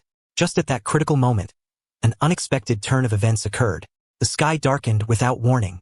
It was not clouds, but a gigantic shadow that enveloped the valley. An indescribable aura, a mixture of primordial chaos and majesty, descended like a tangible force, leaving everyone breathless. The puppets controlled by the Sunigakure puppet masters moved sluggishly, as if under some invisible restraint. "What is that?" Someone pointed toward the sky in fear. They saw a colossal creature diving down from the heights. Its entire body was covered in silver-white scales, reflecting a cold sheen in the sunlight. Its size akin to a small mountain. Its head was ferocious, filled with sharp teeth, and 2 prominent bulges at the back of its neck, as if something was about to break free from its cocoon. Its elongated body twisted, emanating a mysterious and powerful sense of strength, indicative of the white phosphorus serpent evolving towards a dragon-like form after a bloodline mutation. Hiss! The white phosphorus let out a deafening roar, the sound no longer a mere hiss of a snake, but carrying a hint of draconic majesty. Its massive body crashed down between Konoha's defenses and the attacking forces of Sunigakure. Boom! The ground shook violently. The enormous shockwave shattered the nearest puppets, sending Sunigakure ninjas flying.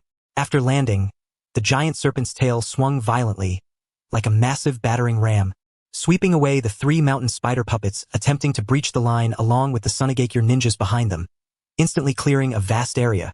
This sudden terrifying summoning beast not only reversed the tide of battle in an instant, but also dealt a heavy psychological blow to the Sunigakure forces.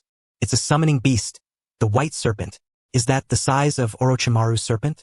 Has Konoha's reinforcements arrived? The Konoha ninjas were filled with mixed emotions of astonishment and joy, a glimmer of hope igniting in their hearts. However, an even more shocking sight awaited them. Atop the massive head of the white phosphorus, an inconspicuous, glowing seal suddenly illuminated, which was the flying thunder god mark left by Rin in advance. Buzz! The space distorted. In the next moment, a figure appeared as if teleporting above the white phosphorus. The newcomer wore the standard Jonin vest of Konoha, standing tall, with long black hair billowing in the wind. At first glance, it was as if Uchiha Madara had returned. Most striking were his crimson Sharingan, and the faint, serpentine purple eyeshadow beneath his eyelids. Surrounding him was a layer of almost imperceptible purple aura, exuding a powerful presence that seemed to meld with nature itself. It was none other than Uchiha Rin, having activated his initial Sage Mode. Is that Uchiha Rin? It's the Blade of the Gale. The Konoha ninjas recognized the newcomer and erupted into thunderous cheers.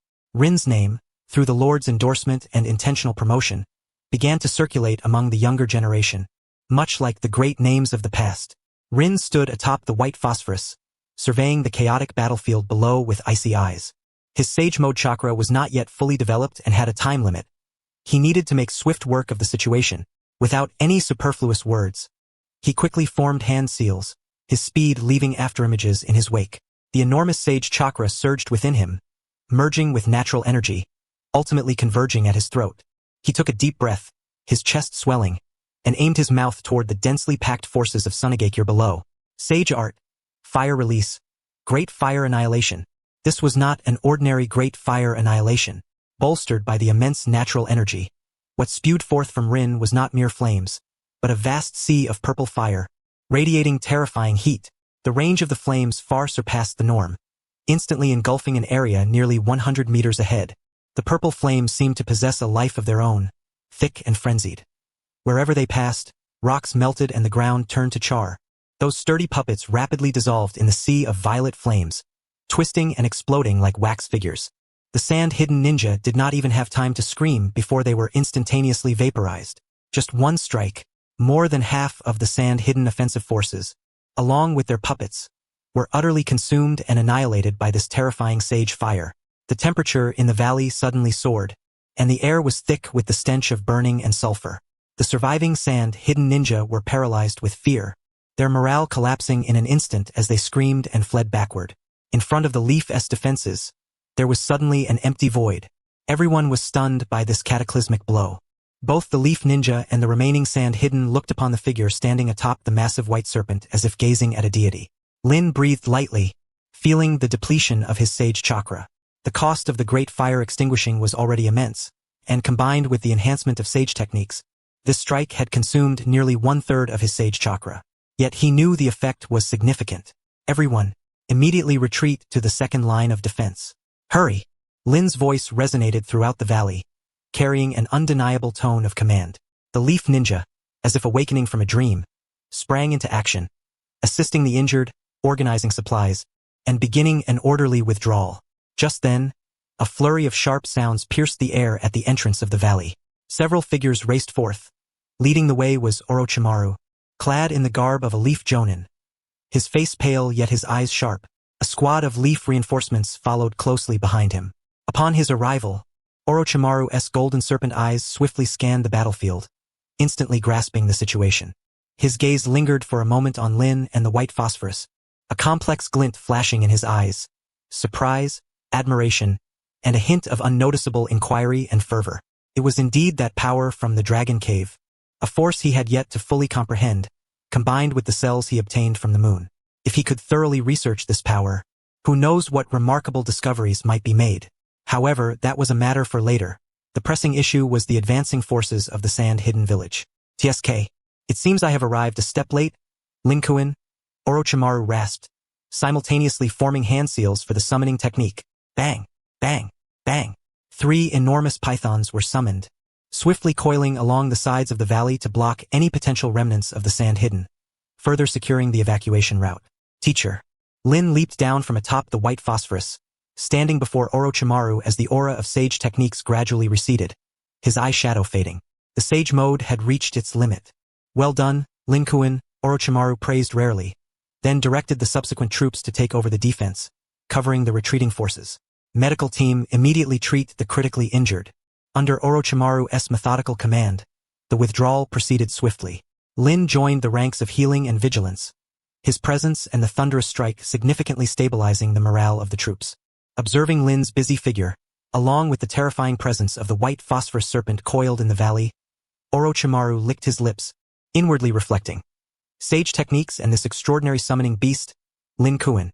Your more than half a year of absence seems to have yielded far beyond my imagination. This war may become interesting because of your return.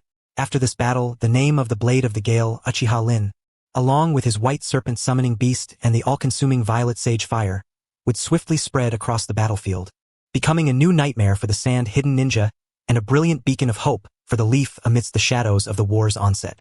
The curtain of the Third Great Ninja War was thus dramatically lifted in this unnamed valley of the Land of Rivers. Chapter 127, The Poisonous Affliction. At the front line of the Land of Rivers, in the command tent of the Leaf's second line of defense, the atmosphere was grave. Although Uchiha Lin's timely appearance and the shocking debut of the white phosphorus successfully repelled the pursuing forces of the Sand-Hidden and protected the retreating team, the temporary victory could not mask the harsh reality. The war horn had sounded throughout the Land of Rivers. While saving the strategic supply unit was certainly important, the overall situation along the front lines was even more dire. Orochimaru, as the highest commander at the front lines, was listening to reports from various department heads regarding casualties and battle conditions. His complexion remained as pale as ever, but his serpent-like eyes sharply swept over each reporter, capturing key information. Report, Lord Orochimaru. The first wave of retreating forces has 127 light injuries, 43 severe injuries, and 69 fatalities. A jonin of the medical team read the numbers with a heavy voice. Moreover, over 80% of the severely wounded have been affected by the toxic substances from the Sand Hidden's puppets or weapons, and our antidotes have had minimal effect. Our current combat-ready forces, after deducting the necessary guards and logistics personnel, are fewer than 300 who can immediately engage in battle. Although the Sand Hidden has temporarily retreated, reconnaissance indicates they are regrouping outside the valley with forces still exceeding 500. Furthermore, another reconnaissance captain added, they do not appear to be in a hurry to launch a strong attack. Rather, they are waiting. Waiting for what? Orochimaru asked hoarsely. Waiting for our injured to succumb to the poison, the reconnaissance captain said with difficulty. The poison of the Sand Hidden is highly peculiar, with varying onset times, but once it manifests, it is extremely difficult to treat. They intend to use poison to erode our morale and living strength. A heavy silence fell over the tent. Everyone understood what this meant. The Sand Hidden did not need to incur significant casualties to launch a strong attack. They merely had to continuously harass with small units, forcing the Leaf Ninja to fight. Once injured and poisoned, it was tantamount to a death sentence. This tactic of gradual erosion was devastating to morale. Soon, bad news followed in quick succession. Similar situations were reported from other defensive lines. The Sand Hidden utilized puppets and poisoned weapons, inflicting far greater casualties on the Leaf than conventional combat would suggest. Medical resources, especially effective antidotes, were running critically low. We must find a way to address the poison issue. A seasoned jonin slammed his hand on the table. Otherwise, we won't hold out much longer. Does the Leaf not have experts skilled in the use of poison and antidotes? Everyone exchanged glances. The Leaf certainly had ninja adept in toxic arts, such as some members of the Oil Woman clan or certain Anbu specialists, but in terms of scale and specialization, they were far from comparable to the Sand Hidden village, which employed poison as a standard tactic. Moreover, the Sand Hidden's poisons were ever-changing and highly targeted. Solving them required time, and what the front lines lacked most was time. Orochimaru's golden serpent eyes flickered slightly. He was, of course, well-versed in toxicology, having even conducted in-depth research, but facing the Sand Hidden's large-scale, multi-variety tactical poisons, he too felt overwhelmed. What he needed was a systematic approach to counter and even reverse the Sand Hidden's poison techniques. The meeting fell into a deadlock, a sense of helplessness spreading among the attendees. In the midst of this oppressive silence, a calm voice broke through. Perhaps we have a ready candidate who can resolve this issue. Everyone turned towards the source of the voice, which belonged to Uchiha Lin, seated not far from Orochimaru. After the battle in the valley, Lin's status in the eyes of everyone had changed significantly. His opinions could not be disregarded. Orochimaru also looked at Lin, his eyes carrying a questioning glint. Oh, Lin-kun, who are you referring to? Rin surveyed the surroundings and slowly spoke. The poison techniques of Sunagakure are indeed formidable, but we in Konohagakure happen to have a renowned medical expert among us. Not only has she reached the pinnacle of medical ninjutsu, but her research into toxicology and pharmacology is likely unmatched throughout the entire shinobi world. He paused, clearly articulating the name, Lady Tsunade. Tsunade Dano? A murmur of surprise arose among the group, quickly replaced by expressions of mixed emotions. Princess Tsunade, one of the legendary Sannin, the princess of Konohagakure, her medical ninjutsu and monstrous strength are nothing short of legendary. If it is her, it is indeed possible to counter the poison techniques of Sunagakure. But the problem is... One of the advisors hesitated before speaking. She has been away from the village for a long time, and it is said that she suffers from hemophobia. This statement caused the spirits of those who had just begun to feel hope to plummet once more. How could a medical ninja afflicted with hemophobia possibly go to the front lines? Yet Rin shook his head, his tone resolute. Hemophobia is a psychological issue, not a matter of ability. Lady Tsunade's knowledge and experience remain intact. We do not need her to engage in battle at the front lines. What we require is her expertise and her prestige. He turned to Orochimaru, analyzing, Sensei, we can suggest to Lord Hokage that we utilize the village's intelligence network to fully search for Lady Tsunade's whereabouts. Once found, we can invite her to a relatively safe rear base, where she can lead the establishment of a specialized detoxification research team and training system. She could analyze samples of Sunagakure's toxins, develop broad-spectrum or specific antidotes, and even compile targeted manuals on poison prevention and detoxification to train the medical ninjas on the front lines. Her very presence would be the most powerful response to the poison tactics of Sunagakure. Rin's words were clear and pointed out the crux. What they needed was not for Tsunade to personally engage in combat, but rather her unparalleled medical intellect and her ability to rally others. After listening, Orochimaru's golden snake-like eyes glimmered with a spark of insight. He licked his lips and let out a low, amused chuckle.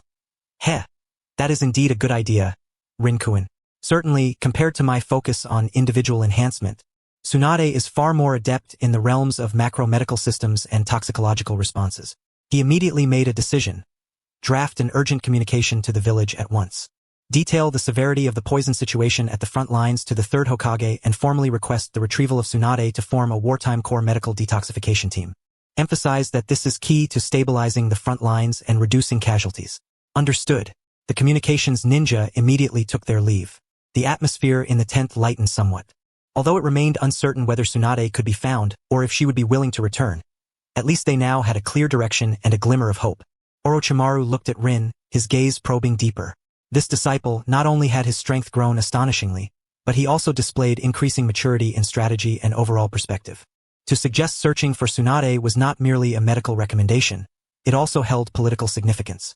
In times of war, recalling one of the legendary Sannin could greatly boost the morale of Konohagakure and would serve as a test of the village's cohesion. Rin-kun, have you considered this layer? Orochimaru thought to himself, raising his assessment of Rin yet again. The order was soon transmitted back to Konohagakure through secure channels.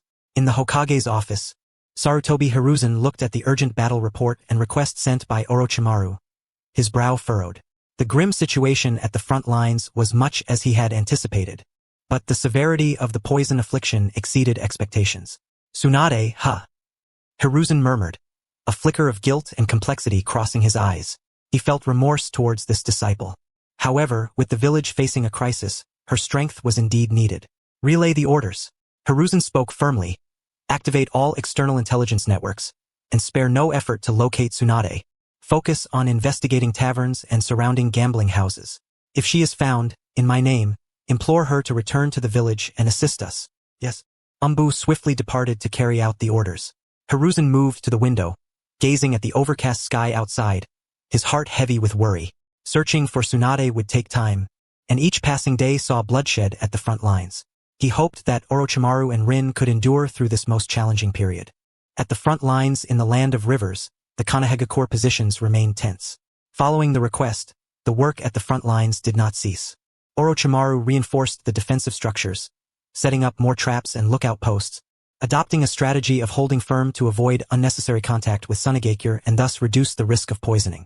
Rin took it upon himself to undertake patrols and emergency support tasks. Utilizing the mobility afforded by the Flying Thunder God technique and the deterrent power of white phosphorus, he became the most agile firefighter within the positions. Wherever a disturbance from Sunagakure's harassment teams arose, he would be the first to arrive for expulsion or annihilation. Simultaneously, he did not cease his training. In the relatively safe intervals, he would enter the dragon's cave through the reverse summoning technique of white phosphorus, continuing to hone his sage arts in an environment with a different flow of time, attempting to extend the duration of sage mode and master more sage techniques.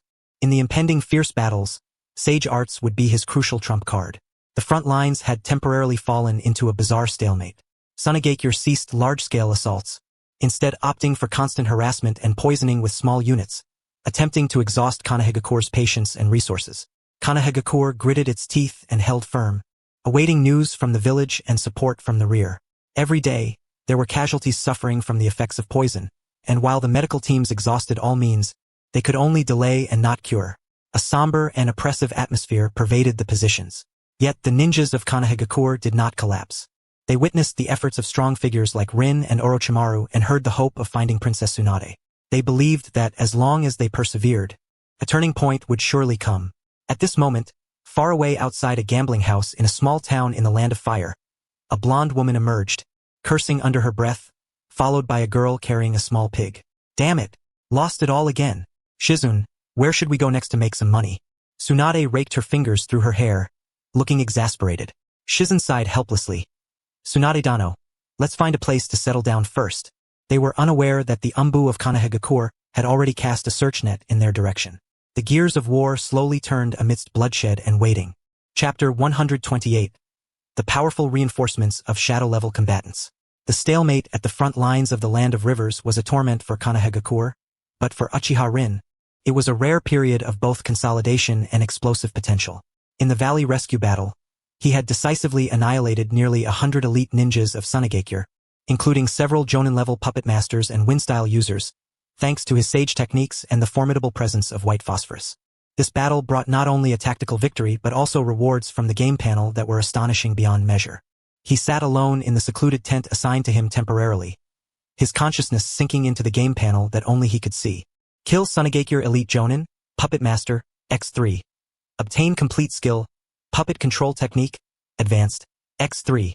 Attribute Points, Spirit 15, Chakra Control 12, Special Materials, Chakra Conductive Metal Fragments, X several. Small chance to trigger fusion. Precision Control Talent, Slight Improvement. Kill Sunigakure Special Jonin, Wine Style, X5. Obtain Complete Skill, Wine Style.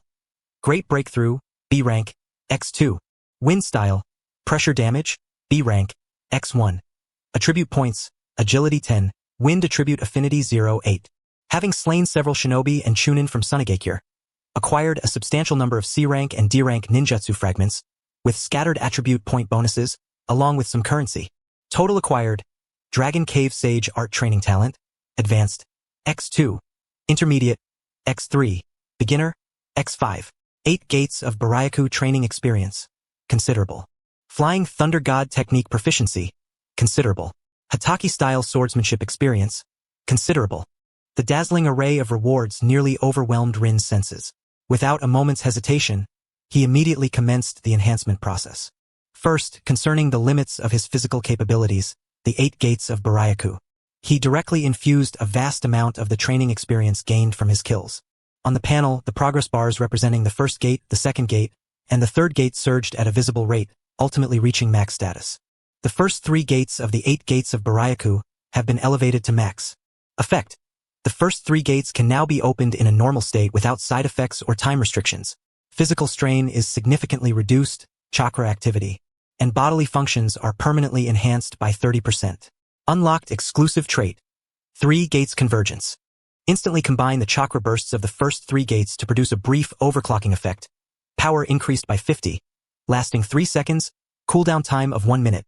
A warm current instantly swept through Rin's entire body, as if his muscle fibers were being rewoven, and his meridians became more resilient and expansive.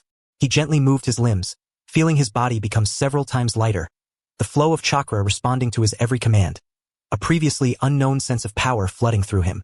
Now, even without deliberately opening the 8 gates, his normal strength had undergone a qualitative leap. Next, he turned to the space ninjutsu, the Flying Thunder God technique, and the family heirloom, the Hataki-style swordsmanship. Similarly investing a massive amount of proficiency, both skills surged straight to max. The Flying Thunder God technique has been elevated to max. Effect. Speed of spatial coordinate setting increased by 100, perception range expanded by 50, continuous teleportation consumption reduced by 30, allowing for more complex spatial coordinate interactions. Unlocked exclusive trait. Spatial affinity. Extremely sensitive to spatial fluctuations, capable of partially predicting and interfering with enemy space ninjutsu, increasing the success rate of developing Flying Thunder God derivatives. Hataki-style swordsmanship has been elevated to max.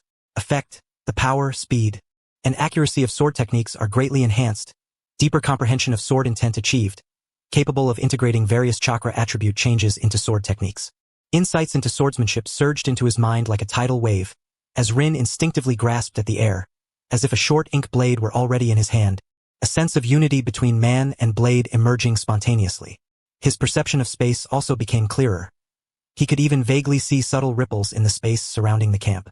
Finally, and most importantly, was the Dragon Cave Sage Art. He fused all the acquired Sage Art training talent fragments. A torrent of immense natural energy affinity surged within him, merging with his chakra more smoothly and profoundly. Progress in Dragon Cave Sage Art training has risen to Intermediate, 35. The duration of Sage Chakra mode has been extended to 30 minutes. Natural energy absorption efficiency enhanced. The upgrade of the Sage Art also brought about certain changes in its external appearance when used. The snake-scaled purple eyeshadow beneath his eyelids deepened in color and slightly extended towards his temples. The sides of his forehead slightly bulged, forming a pair of small yet distinct, white jade-like, dragon horn prototypes. Rin couldn't help but exclaim. This was a point of no return toward becoming a little dragon person. Mastered new Sage Technique. Sage Technique White Light Art prototype, capable of producing strong light and high-frequency sound wave interference, with range control still unstable. Sage Technique Upgrade. Sage Technique Inorganic Rebirth, proficient, allows for greater control over rocks and soil, forming simple shapes. Unlocked Exclusive State. Dragon Transformation Process, Jiao Change. Further enhancement of bodily strength, recovery ability, and control over natural energy, with significantly increased intimidation towards snake-type summoning beasts. The subsequent training efficiency of Dragon Cave Sage Art increased by 20%. Rin approached a simple mirror within the tent, gazing at his reflection. Beneath his black short hair, his scarlet Sharingan seemed even more profound, the light purple eyeshadow beneath his eyelids adding an air of mystery and authority. Most striking were the pair of slightly protruding, white jade-like dragon horn prototypes at the sides of his forehead.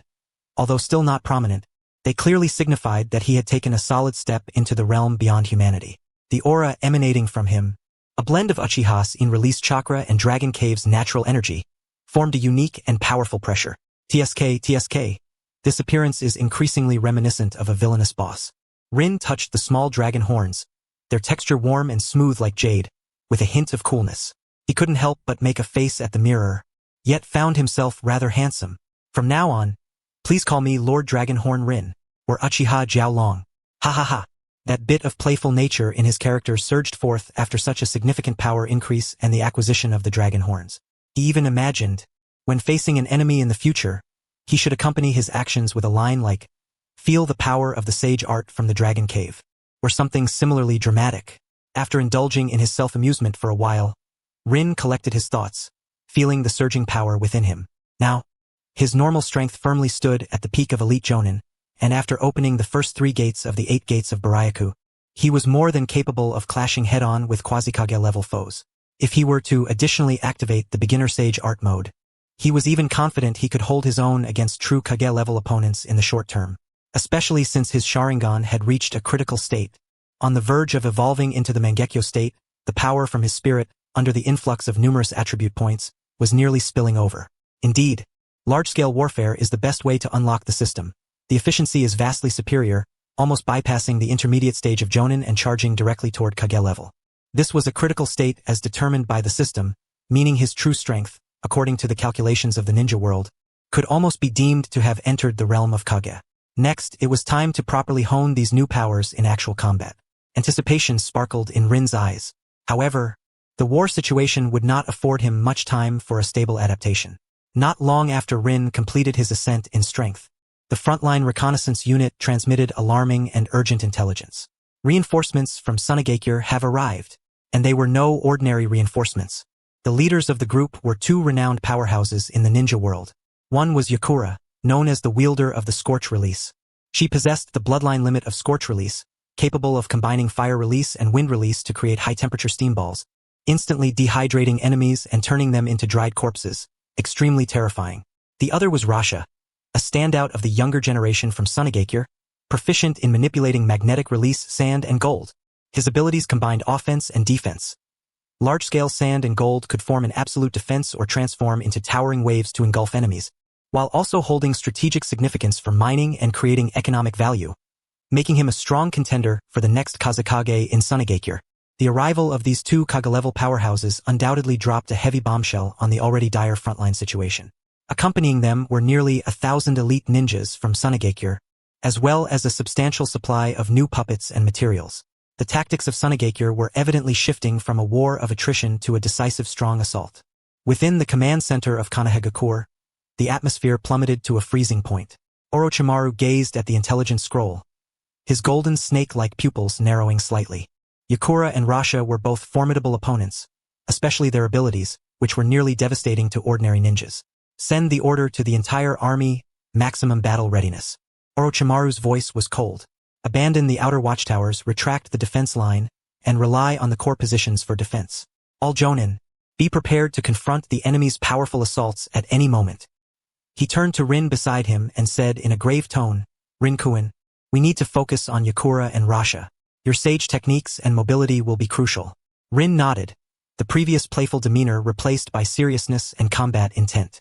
Understood, sensei. It's just right. I want to test just how far my new powers have come. He touched the small dragon horns on his forehead, feeling the immense natural energy within. Crisis often accompanies opportunity. Yakura's Scorch Release and Rasha's Magnet Release were both powerful Kekkei Genkai, if only a flicker of imperceptible light could pass through Rin's Sharingan. Whether it be Scorch Release or Magnet Release, each form of Kekkei Genkai held invaluable power. In past missions he had not encountered them, but here they were, readily available. Since it was destined that he would become a casualty of Rasha's schemes in the future, he might as well embrace it as part of his own strength. Indeed, from the moment Rin received the news, he had set his sights on this user of Scorch Release. Yakura's Kekkei Genkai would undoubtedly enhance his fire release to a new level. Combined with the natural energy of his sage techniques, his upper limits might even surpass the exaggerated fire release of Uchiha Madara from years past. With no thoughts of women in his heart, he would naturally draw his sword. Yakura was indeed powerful, but that was where it ended. However, meticulous planning was still necessary. If the two shadow-level combatants joined forces, the current him would probably find it quite troublesome. It seemed he would need to leverage the strength of his teacher, Orochimaru, to segment the battlefield and create a dedicated space for himself and Yakura. The clouds of war grew heavier. Konohagakure and Sunagakure were on the verge of a truly significant confrontation on the land of rivers. Meanwhile, the suddenly empowered Uchiha Rin would face his first true test on the threshold of shadow-level power in this storm. Chapter 129. The Might of Scorch Release. On the front lines of the land of rivers, the atmosphere at the Konohagakure position was like a taut bowstring. The news of Sunagakure's troop increase weighed heavily on everyone's hearts like a leaden weight. Orochimaru's orders were swiftly executed. The outer watchtowers were abandoned, and the ninjas of Konohagakure retreated to several core positions that formed an interlocking defense, capitalizing on the advantageous terrain to construct layered fortifications. Traps, explosive tags, and barrier techniques were extensively deployed, and the air was thick with the oppressive feeling of an impending storm. Inside the command center, Orochimaru and Rin were conducting the final tactical simulations. Yakura's Scorch Release had a wide range and terrifying lethality, making it suitable for frontal assaults and clearing areas. Rasha's Magnet Release was both offensive and defensive, more suited for positional warfare and large-scale control. Orochimaru moved his kunai across the map, noting that they might split their forces. Yakura would lead the main assault, attempting to tear apart their defenses, while Rasha would focus on suppression and division. Rin nodded in agreement, touching the spot on his forehead where the gentle dragon horns of Sage Mode resided, his eyes glinting with calculating light. Sensei, leave Yakura to me. Her Scorch Release is formidable, but my sage techniques and speed are just the counters she needs. I require a sufficiently open battlefield to avoid affecting our defenses. Orochimaru, with his golden snake-like eyes, glanced at Rin, seemingly penetrating his deeper thoughts. Confronting a legendary powerhouse who was already renowned? The growth of his disciple was indeed astonishing, and such an increase in combat power matched his pride. This was a privilege reserved for geniuses. With that in mind, Orochimaru's gaze bore a hint of anticipation. A faint smile graced his lips. Very well. 3 kilometers southeast lies a stretch of gravel plain, flat and open, suitable for your duel. I will dispatch summoning snakes to guard the perimeter and prevent Rasha from interfering. As for Rasha himself, Orochimaru licked his lips. I will personally confront him and see if his sand gold can withstand my tide of snakes. As one of the legendary 3 ninjas of Konohagakure, Orochimaru naturally possessed his own pride. Although Rasha had also entered the realm of shadows, akin to Minato's growth trajectory, he ultimately could only be considered a junior. The master and disciple instantly reached an understanding. Segment the battlefield, each to fight their own battles. Just then, a sharp alarm tore through the sky. The lookout tower relayed urgent reports. The Sunagakure army began to advance. Their main forces split into 2 routes, one directly attacking our left flank, and the other moving southeast. They are coming. Orochimaru sprang to his feet. Execute the plan. Rinkuin, be careful of Yakura's Scorch Release sphere. That thing will be fatal upon contact. Understood. Rin's expression sharpened as he blurred into motion, activating the lightning release body flicker technique, transforming into a bolt of lightning that surged from the command center, heading straight for the southeastern gravel plain. Orochimaru immediately issued commands. Order the left flank to hold their ground with all their might. Summoning technique. The serpent wave formation. He formed hand seals, and the ground surged as countless venomous snakes poured forth like a tide, heading toward Rasha's main forces. On the southeastern gravel plain, Rin's figure appeared amidst the desolate rocky terrain. In the distance, a cloud of dust billowed as a Sunigakure unit rapidly approached. At the forefront stood a tall figure clad in the garb of a Sunigakure Jonin, with long dark green hair flying in the wind and 2 clusters of brown bangs dancing in the air.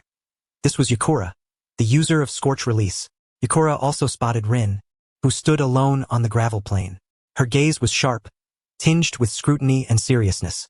Regarding this Uchiha genius, the information from the Blade of the Gale had long been familiar to her, especially the previously demonstrated Violet Sage fire that incinerated everything, which made her wary. Uchiha Rin? Yakura halted 100 meters away from Rin, signaling her troops to spread out and be on guard, stepping forward alone. I didn't expect Konohagakure to send you here to die. Rin chuckled, scratching his head habitually, his tone laced with jest. Yakura, don't speak so confidently. Your Scorch Release looks quite warm. Considering the strong winds on this gravel plain, it would be perfect for roasting marshmallows. Yakura frowned, angered by Rin's flippant attitude. Sharp-tongued. Then let your body feel the temperature of Scorch Release. Without further ado, she quickly formed hand seals. Scorch Release. Overheating vapor. In an instant, chakra surged around Yakura, and the moisture in the air was rapidly extracted and heated. A white steam sphere, over 1 meter in diameter and radiating terrifyingly high temperatures, instantly condensed, shooting toward Rin like a cannonball, accompanied by a wave of distorted air. Wherever the steam sphere passed, the ground cracked rapidly, and the rocks turned red from the heat. Its speed was astonishing, sealing off a significant portion of Rin's escape routes.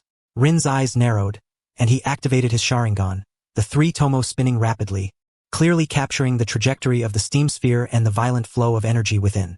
I can't take this head-on. Lightning release body flicker. Whoosh! Rin's figure transformed into an afterimage, narrowly evading the direct impact of the steam sphere. Yet the true terror of the Scorch Release lies in its area effect.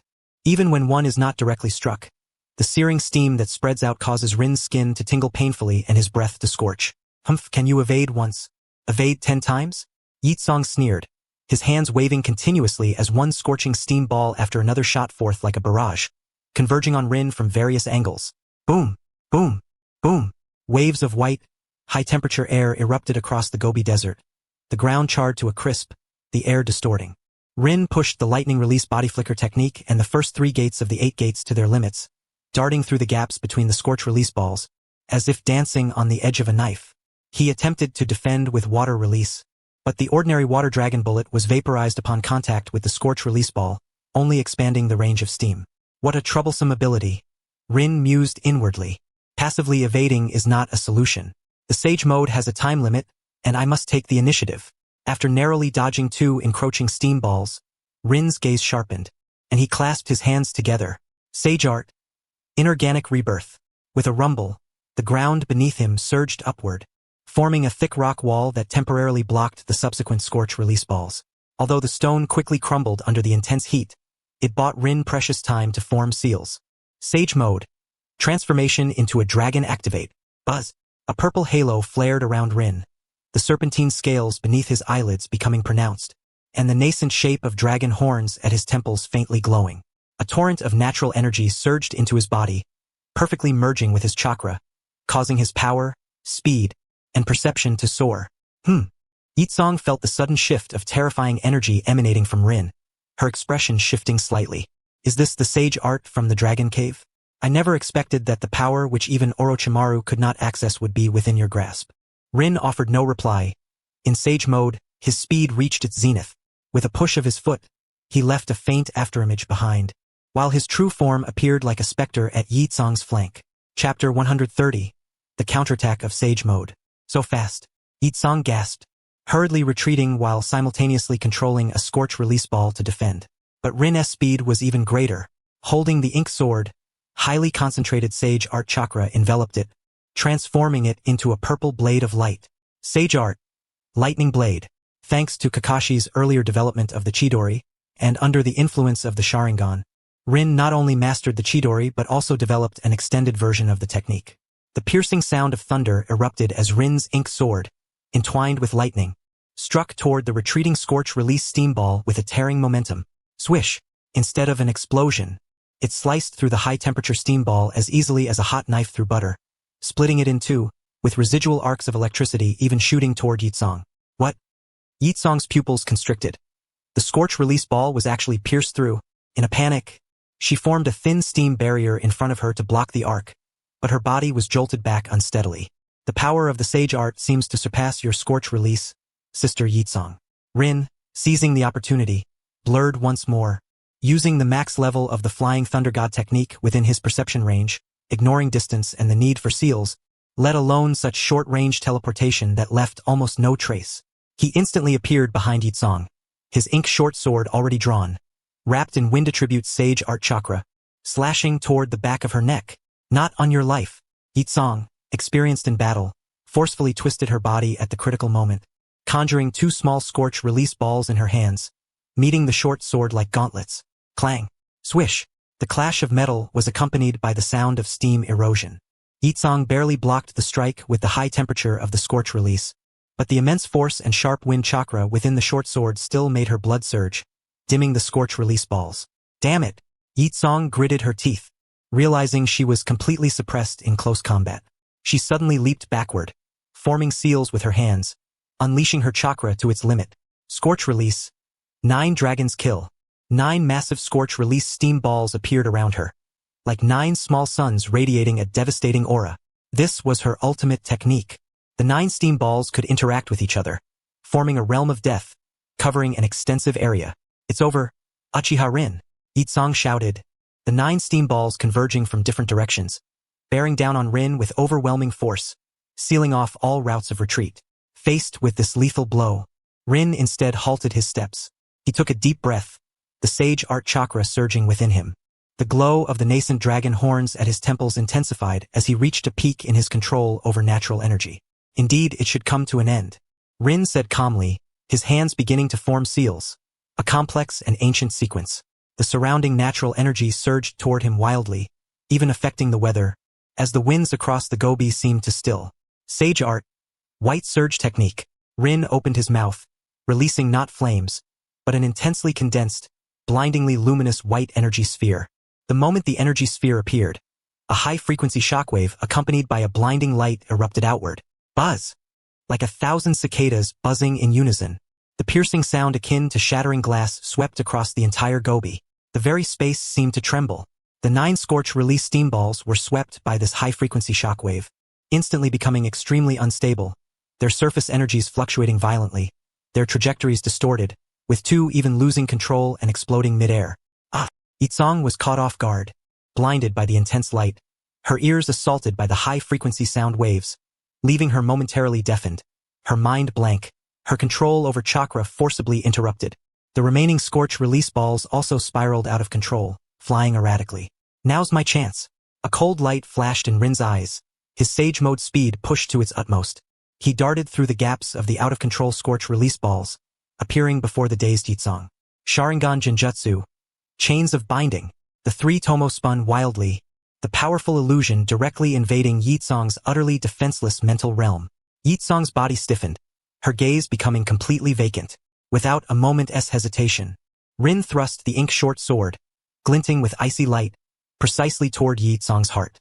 He would show no mercy to an enemy, especially one as formidable as her, a shadow-level threat. However, just as the short sword was about to make contact with Yitsong's body, an unexpected turn of events occurred. An inconspicuous talisman at Yitsong's waist suddenly burst forth with brilliant light, forming a thin barrier that barely deflected Rin's fatal strike. Simultaneously, Yitsong managed to break free from the genjutsu just enough to regain a sliver of clarity. Body replacement technique. Yitsong expended her last ounce of strength to switch places with a rock in the distance. Thud. The short sword pierced through the stone, while Yitsong appeared a dozen meters away, kneeling on one knee, coughing up blood, her talisman shattered, her face as pale as paper. Although she had narrowly escaped death, she was now gravely injured and devoid of combat capability. A form of witchcraft? No, it feels more like the power of a yin-yang master. Rin furrowed his brow, surprised that she possessed a life-saving item. He was about to pursue and finish off Yitsong when suddenly, a hasty summoning snake signal from Orochimaru reached him, accompanied by a powerful, unsettling chakra fluctuation from Raso's magnet release. It seemed that trouble had arisen for his teacher, and the situation was dire. Rin cast a glance at the severely injured Yakura, then turned his attention toward the main battlefield, making a swift decision. Yakura was no longer a concern. The immediate priority was to assist Orochimaru and stabilize the main defensive line. He shot a cold glance at Yakura, opting not to pursue further, and in a flash, his figure sped toward the direction of the main battlefield. The next encounter would not be one of mere defeat but of killing the wielder of the Scorch Release. Would he return to Sunagakure like a frightened rat, hiding away? A wicked smile crept onto Rin's lips. On the Gobi Desert, only the gravely injured Yakura and the ravaged battlefield remained. The Sunagakure guard unit dared to approach, fearfully helping their commander to his feet.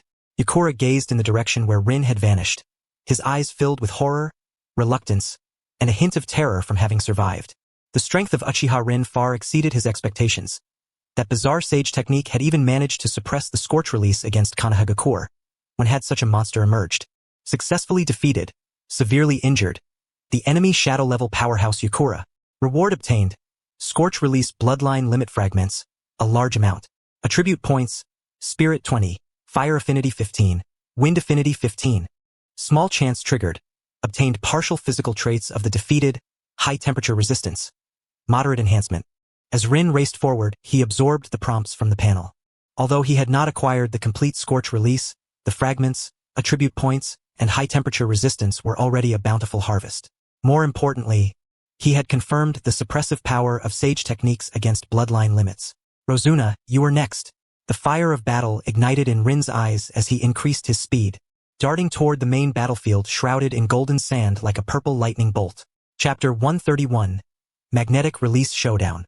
Rin's figure raced across the Gobi Desert like a flash of lightning, natural energy coalescing once again, the radiant energy shimmering as it transitioned from purple to light blue. Rin's expression grew serious as he sensed the vast and solid chakra source of Rozuna's magnetic release from afar. The closer he approached the main battlefield, the more palpable the aura of slaughter became. Golden sand surged like a raging ocean, obscuring the sky and relentlessly battering Konohagakure's defenses. The deafening roar of explosions, the sounds of ninjutsu detonations, and the chilling screams intertwined, painting a brutal picture of the battlefield. Rin leaped onto a high point to survey the scene. Before him, the left flank of Konohagakure's position had transformed into a golden desert. Rozuna floated in mid-air, surrounded by tumultuous waves of sand. With a wave of his hands, the sand morphed into gigantic hands, sharp spears, or overwhelming tides, indiscriminately bombarding Konohagakure's fortifications. Orochimaru's figure moved like a specter amidst the onslaught of sand, his summoned serpents suffering heavy losses under the crushing force. Yet countless venomous snakes fearlessly lunged at Rozuna, attempting to disrupt his casting. Orochimaru himself occasionally unleashed his unpredictable shadow snake hand or striking wind release techniques to counterattack. But faced with Rozuna's seemingly endless and dual-purpose sand, he found himself somewhat constrained, barely managing to maintain the defense without being completely overwhelmed. Magnetic release. Sand gold burial. Rozuna's cold voice echoed, as torrents of sand cascaded down like a waterfall, instantly burying a large area filled with Konohagakure ninja and summoned snakes, compressing them. Damn it! Orochimaru's expression darkened. His 10,000 snakes formation was severely diminished in effectiveness before such a large-scale terrain-altering technique. Orochimaru-sensei, I am here to assist you. Rin's voice thundered, no longer hesitating as Sage Chakra surged once more. Sage Art. Inorganic Reincarnation Rock Spear Forest. Boom!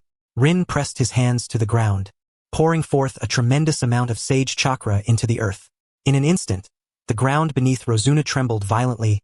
Countless sharp, massive rock spears erupted from the ground, piercing toward Rozuna like a forest. These rock spears were not only hard but also imbued with natural energy, capable of interfering with chakra constructs. Under the infusion of sage techniques, even the Earth Release, Earth Spear technique underwent a transformation in form, exploding with a strength that turned the tide of battle, instantly forming a dense rock forest that surged toward Rozuna.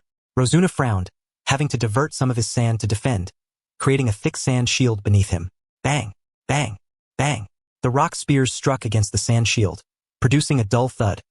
Although they failed to break through the defense, they successfully interrupted Rozuna's offensive, granting the Konohagakure ninja below a moment to breathe. Rinkuin. Orochimaru saw Rin arrive, a glimmer of brilliance flashing in his golden snake eyes. His sand defense was formidable and vast, but they needed to locate the core. Understood. Rin nodded, his Sharingan locking onto Rozuna tightly. With the dual perception of Sage Mode and the Sharingan, he could see the flow of chakra surrounding Rozuna, particularly the portion controlling the sand, which was exceedingly solid and immense. Was it similar to Gaara's so-called absolute defense? Compared to Gaara's mother, Kazekage, Rozuna's absolute defense was evidently of much higher caliber. In terms of pure defensive power, how could defenses constructed of sand compare to those of iron sand forged into steel walls? Sand ninja are truly troublesome. Flying Thunder God technique. Rin's figure vanished from the high ground, reappearing beside a Konohagakure ninja on the battlefield's edge. In Sage Mode, Rin's perception could cover an immense area, allowing him to appear anywhere on the battlefield at will. Sage Art. Fire Release. Great Fire Dragon Technique. As Rin appeared, he had already completed the hand seals. A massive fire dragon, even more refined than before and entwined with a purple sage aura, roared toward Rozuna. The flames were of such high temperature that the sand turned a faint red in their wake. Rozuna snorted coldly, waving one hand to raise a wall of sand, easily blocking the fire dragon. But Rin's attack was merely a feint. Now's the time. Sensei, Rin shouted, his figure vanishing once more. This time, he used Flying Thunder God to directly teleport to an exceptionally tricky angle behind Rozuna. This position happened to coincide with a relatively weak moment in Rozuna's sand defense. Kakashi style. Flashing Sage Lightning Blade. The ink-black short sword was drawn. As Rin perfectly fused Sage Chakra with Lightning Chakra at its tip, the first 3 gates of the 8 gates were instantly opened, unleashing a surge of overwhelming power. This strike was as swift as lightning and as fierce as thunder, aimed directly at Rozuna's back. This series of maneuvers was nothing short of exquisite. Orochimaru almost simultaneously exerted his strength, as several massive pythons erupted from the ground, coiling around Rozuna's legs to restrict his movement. A mere trick. Though surprised, Rozuna remained composed. As the future wind shadow, his combat prowess was exceptionally high. The sand around him quickly flowed back, forming a heavy golden shield behind him in an instant. Clang! The piercing sound of metal clashing reverberated across the battlefield. Rin's determined strike struck fiercely against the sand shield. The destructive power of Sage Chakra and lightning release poured forth wildly, causing the sand shield to tremble violently, deep cracks appearing on its surface, with sparks of lightning flying everywhere. Yet, in the end, it failed to penetrate completely. Rozuna's chakra reserves and the defensive power of the sand were truly astounding. Being a formidable opponent even for Orochimaru, Rozuna, currently at the peak of his power, would not easily be defeated. Magnetic Release. Sand Gold Binding. Luosha leveraged his momentum to pivot, while his other hand manipulated the sand gold into countless golden chains, coiling towards Lin like ethereal serpents.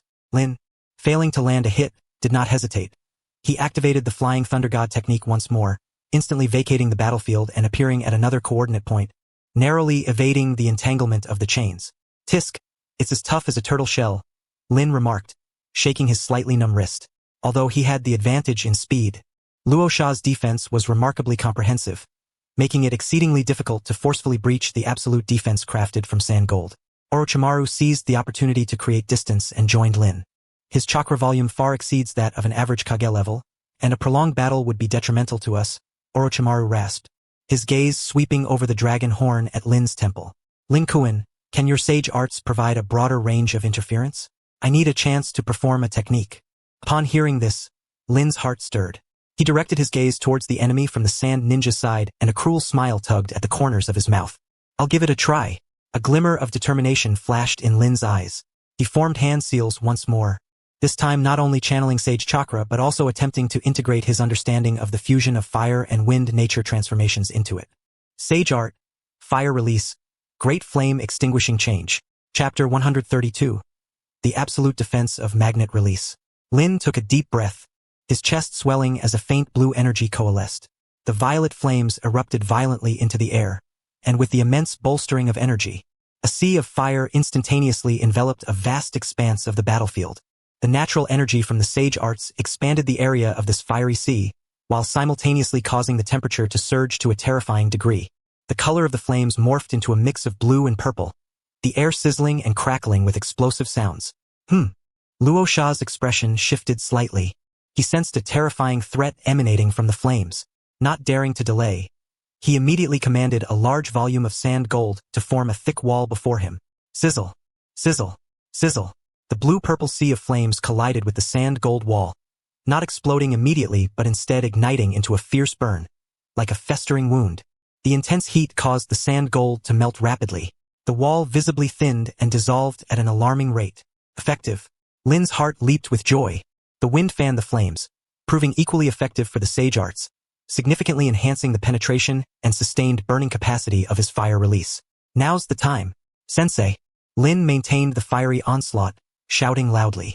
Orochimaru's eyes sparkled with intensity. This was the moment he had been waiting for. Seizing the instant Luosha's attention was diverted by Lin's bizarre flames. The defense wavered. Forbidden technique.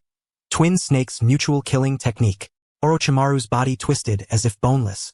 Two massive white-scaled serpents erupted from his sleeves, intertwining at a speed that surpassed the eye's perception, transforming into a spiraling wave of terrifying impact that shot straight at Luosha. This move, when executed by Red Bean, appeared childishly juggled, but in Orochimaru's hands, it carried an eerie precision and control. Having just withstood Lin's flames, Luosha found himself confronted with this sudden, lethal strike. There was no time to mobilize a comprehensive defense with sand gold. He could only hastily condense a small sand gold shield in front of him. Boom! The spiraling shockwave collided violently with the sand gold shield, unleashing an astonishing energy impact. The sand gold shield shattered instantly, and Luosha was flung backward by the tremendous force, blood spewing from his mouth, his breath faltering. Though he narrowly avoided a fatal blow, his internal organs had sustained injury. Success. Lin's heart surged with exhilaration. However, Luosha was, after all, a formidable Kage-level ninja, remaining unperturbed. Mid-flight, he clasped his hands together. Magnet release. Sand gold barrier technique. Countless grains of sand gold surged from behind him, rapidly constructing a spherical, airtight fortress of absolute defense around him, firmly protecting him within. Simultaneously, countless sand gold spikes protruded from the fortress's surface, resembling a hedgehog, rendering it difficult for anyone to approach. Cough, cough, the legendary three ninjas of Konoha and the Uchiha brat indeed live up to their reputation. Luosha's voice emerged from within the fortress, tinged with suppressed anger and gravity. However, to defeat me this easily is still a long way off. Once the fortress was formed, it began to slowly descend, as if Luosha intended to hold his position temporarily, waiting for an opportunity or reinforcements. He has retreated into it. Orochimaru landed beside Lin, observing the solid sand gold fortress with a furrowed brow. The twin snakes' mutual killing technique had consumed a significant amount of chakra, making it difficult to execute again in a short time. Lin also dissipated the flames, breathing slightly heavily. The consecutive use of sage arts and the flying thunder god technique had drained him considerably. However, the melding of numerous attribute points and drop rewards had not only enhanced his ninjutsu and taijutsu. Lin's chakra had accumulated to a terrifying extent. This energy expenditure was recovering at an astonishing speed, kindling a more fervent gaze from Lin towards Luosha. Compared to the scorch release, the magnet release, a bloodline limit of a bug-like caliber, inherently combined offense and defense, making it a viable means of combat.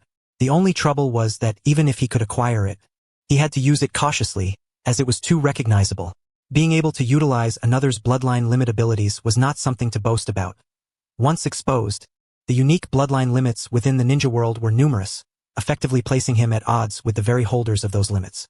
He regarded the reclusive Luosha, stroking his chin. This is troublesome. This turtle shell has grown thicker. Should we compete to see who starves first? Orochimaru. Sometimes, he truly struggles to keep pace with his disciples' erratic thinking. Although they had temporarily repelled Luosha's fierce assault, the opponent had shifted to defense, and Konoha could not expand their gains. The battlefield once again fell into a stalemate. However, this encounter had significantly bolstered Konoha's morale, as Lin and Orochimaru's collaboration had injured Luosha, forcing him into a defensive position. First, solidify our defenses and treat the wounded, Orochimaru commanded, then turned to Lin. Lin-kun, about your fire release earlier. Lin smiled, revealing a set of white teeth. It was merely a new idea fused under the enhancement of natural energy. It seems the effect was quite good. However, letting Yakura escape, such a strategic-level ninja, if we could have detained him here, Sand Village would surely feel the pinch. This made Lin anticipate his new bloodline limit. Whichever form it took would greatly enhance his personal combat power. While Yakura's scorch release shards could indeed amplify Lin's flame intensity, at this moment, the power within his eyes was on the cusp of transformation. Lin also wanted to see how this eye of mind's reflection, infused with energy from numerous shards, would evolve into a kaleidoscopic ability. His gaze inadvertently swept towards the southeast direction, where Yakura had retreated. Orochimaru instantly understood his intent and licked his lips. You are too eager, Linkuin. After all, Yakura is also a Kage-level powerhouse. Being able to engage him for so long, even forcing him to retreat, shows that you have grown far faster than I had anticipated. The outcome of war often hinges on the delicate interplay of these top-tier powers. Yet the real confrontations arise from each participant across various fronts. At this moment, the defeat of the two top-tier powers from the Sand Village undoubtedly provided Konoha with immense encouragement and a brief respite. Listening to the cheers from behind, Orochimaru's expression grew grave. Although they had temporarily gained the upper hand in the war, victory was not solely determined by high-level combat power. At the makeshift medical center, the toxins carried by the injured had already claimed many lives. Those who did not fall on the battlefield succumbed to the lack of medical resources within their own ranks. This was undoubtedly a heavy blow to him as the tactical commander. Regardless of how the battle ultimately turned out, he could not escape responsibility, and his personal reputation would inevitably be affected. With a silent sigh, he could only hope that Master Sarutobi would expedite his efforts to bring Tsunade back. The clashes with the Sand Shinobi could no longer withstand such attrition. Could not be that each time the burden fell upon him, Rin, and the elites of the various clans to confront the enemy, could it? Not to mention whether they could achieve victory. The sheer toll this took on individuals was unsustainable. As the Sand Gold, shrouded in the sandstorm, fell into the Sand Shinobi's ranks, supported by several elite Sand Shinobi, Orochimaru raised a hand to halt the pursuit of the Konoha ninja forces. Chapter 133. The Arrival of the Tailed Beasts. The stalemate at the front line of the Land of Rivers did not last long. Although Konoha, bolstered by the formidable performances of Rin Uchiha and Orochimaru, had temporarily repelled the elite forces of Sunagakure, forcing Rasha into a defensive position, the initiative in the war did not rest entirely in Konoha's hands. In the Elders' Council chamber of Sunagakure, Chiyo's face was as cold as water as she listened to the reports from the front lines. Yakura had suffered severe injuries and retreated, Rasha had been forced into defense, and the offensive at the front had been thwarted. This was undoubtedly a further blow to Sunagakure, whose morale was already low due to the disappearance of the Kazekage. Konoha had produced such a formidable figure. That guy, Hashirama, had truly sought out a piece of fertile ground, a generation after another of geniuses. Did the Sage of Six Paths truly refuse to bestow favor upon my Sand Shinobi? Chiyo's fingers tapped rhythmically on the table, her eyes glinting with cold light. Rin Uchiha and Orochimaru. There could be no more delays. She glanced at her younger brother, Aizo, who sat silently at the lower end of the table, as well as several influential elders. Collaborating with Inoki was merely a stopgap measure. That old fox, once he discovered that we had been unable to break through for so long and had suffered losses, would inevitably turn his ambition toward our vulnerable village. We must break the stalemate as soon as possible, even if it means resorting to our last resort. Aizo sighed, understanding his sister's meaning. You mean that Fubuki monk and the entity within him? Indeed. Chiyo stated firmly, it is time for Shikaku's power to fight for the village.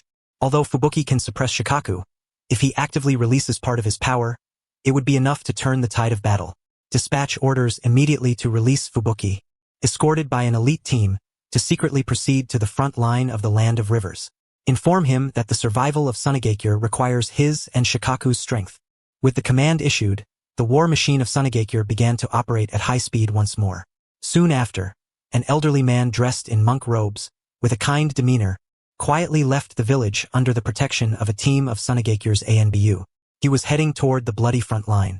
In the Land of Rivers, Konoha's defense line. The temporary victory had greatly boosted the morale of the Konoha ninjas, but Orochimaru and Rin dared not slacken their efforts in the slightest. They were acutely aware that Sunagakure would not simply concede defeat. The defense line was undergoing urgent repairs and reinforcements, and the medical team was doing everything possible to treat the injured. Yet the shortage of antidotes remained a grave issue. Master, is there still no news from Lady Tsunade? Rin asked, wiping his ink-short sword.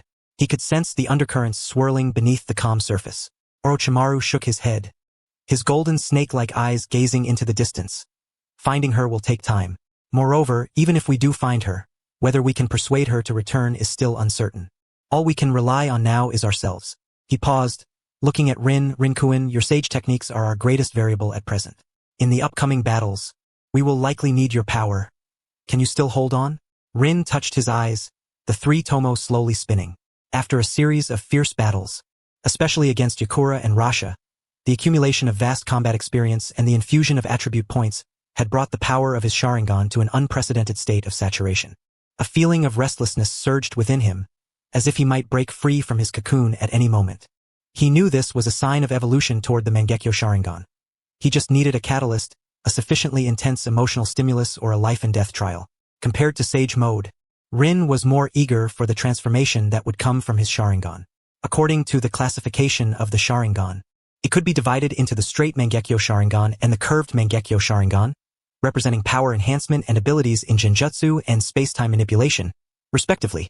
As he shared the same bloodline with his brother Obito, he should awaken in the direction that represented Genjutsu and space-time abilities.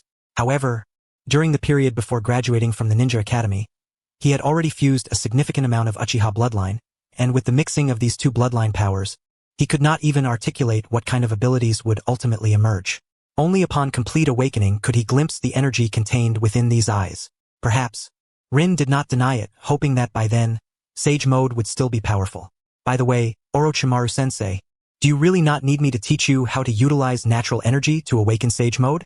Although the awakening characteristics are similar to those of the Dragon Cave S inheritance, my Sage Mode does not derive from the Dragon Cave S legacy, he said half-jokingly, yet a hint of anticipation lingered within him. The abilities of the Mangekyo are myriad and strange. He was curious about what he would awaken. However, the progress of the war was moving far faster than they had anticipated. On a certain evening a few days later, the sunset bled red. The reconnaissance team outside the Konoha defense line suddenly transmitted the highest level of alarm. Report: abnormal movements from Sunagakure detected. A small team escorting an elderly man dressed as a monk has appeared at the battlefield's flank. The chakra response from the enemy is extremely unusual. Massive and filled with ferocity, Orochimaru and Rin rushed to the frontline command center at once. Through the telescope, they spotted the old monk, Fubuki, sitting cross-legged in the distance. The Sand Shinobi forces were orderly retreating rapidly to the rear. Unlike the sealing techniques of the Uzumaki clan that contained the power of the Nine Tails, Shikaku's power was heavy and violent. Once unleashed, there would be no distinction between friend and foe.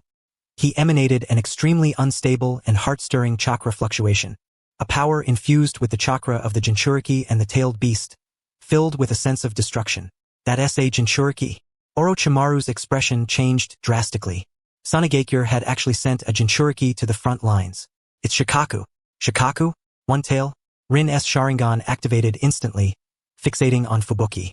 He could clearly see the terrifying energy within Fubuki, akin to a volcano on the verge of eruption. Not good. He is about to release Shikaku. Orochimaru urgently ordered the entire army to be on high alert. Withdraw immediately. Abandon the first line of defense. Quickly.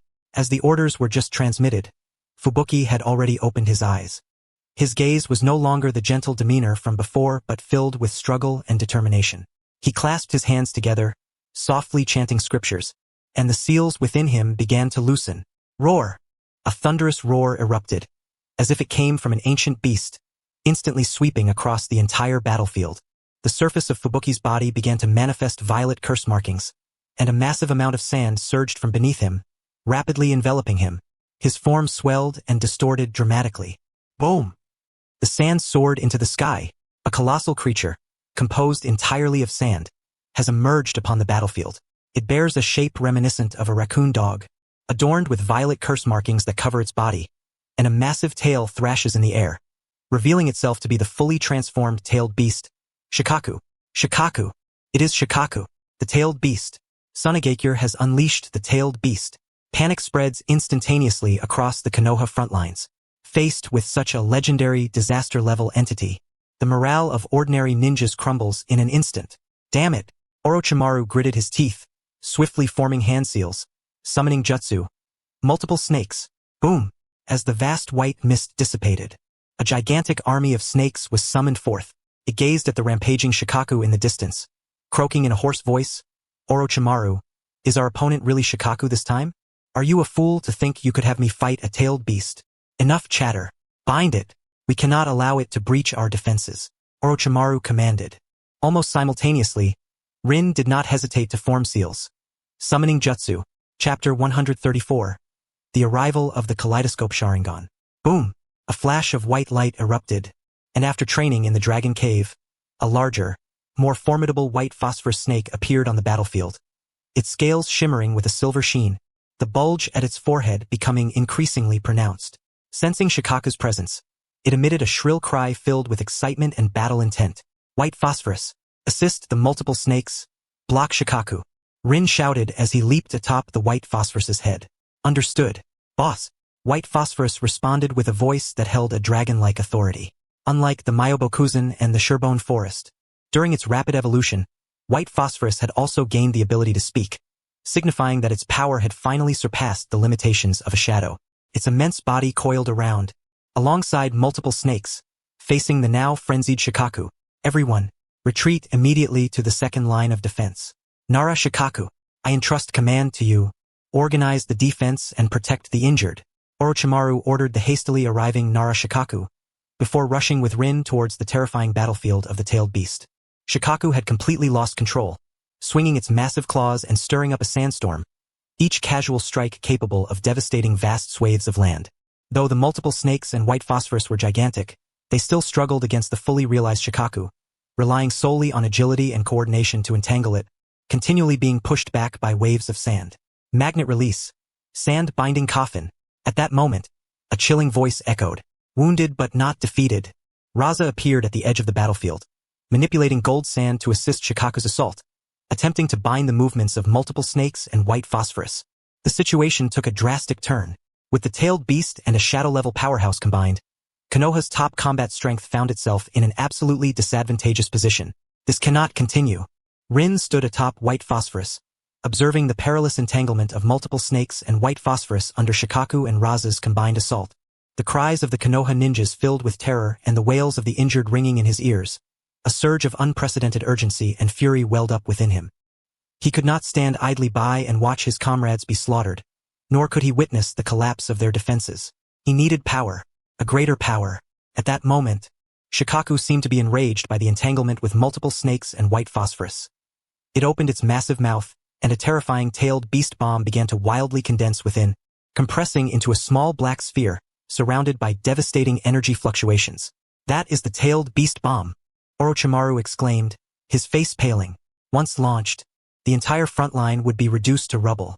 It must be stopped. Rin's pupils constricted sharply. A fierce will to protect and an anger born from facing despair erupted within him like a volcano. At the same time, the long-accumulated energy for the Sharingan evolution from his game interface surged forth, roaring to life. Detected hosts intense emotional fluctuations and saturated ocular power. Conditions met. The 3-Tomo Sharingan begins evolution, consuming all Sharingan evolution fragments and reserve energy. Evolving. Evolution successful. 3-Tomo Sharingan. Kaleidoscope Sharingan. Buzz. Rin felt a sharp pain in his eyes, followed by an indescribable sensation of coolness and an overwhelming sense of power. The 3-Tomo pattern in his eyes instantly twisted and morphed into a brand new, more complex and eerie design. Kaleidoscope Sharingan. Activate. Simultaneously, information regarding the abilities of his new eyes flooded into his mind as if instinctively. Left eye ability. Time stop. Momentarily halts the flow of time for a single target or a small area. Duration extremely short, with massive consumption. Can evolve. Right eye ability. Rewind reverts the state of oneself or a contacted target to a point just moments prior, usable for healing injuries or dispelling negative states, but cannot resurrect the dead with significant consumption. Can evolve. When both eyes are activated, one can summon Shisui. This is the power of the kaleidoscope. Rin felt the surging ocular power within him, along with the two abilities that could be deemed extraordinary. His heart filled with shock. Time stop and rewind? This is simply the time assassin echo? What the hell? But now was not the time for such deliberations. Shikaku's tailed beast bomb was nearly complete. Rin-kun, your eyes. Orochimaru keenly noticed the change in Rin's eyes, the eerie yet powerful pattern sending a shiver down his spine. Teacher, buy me some time. Rin did not explain.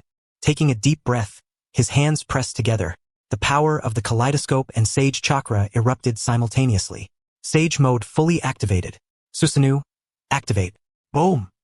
A torrent of purple energy surged forth from Rin's body like flames, instantly constructing a massive, translucent purple skeletal frame around him. This skeleton enveloped Rin, emanating an oppressive aura. But that was not all. Rin frantically infused natural energy into Susanoo. Sage art fusion. Susanu's Sage Transformation. Buzz.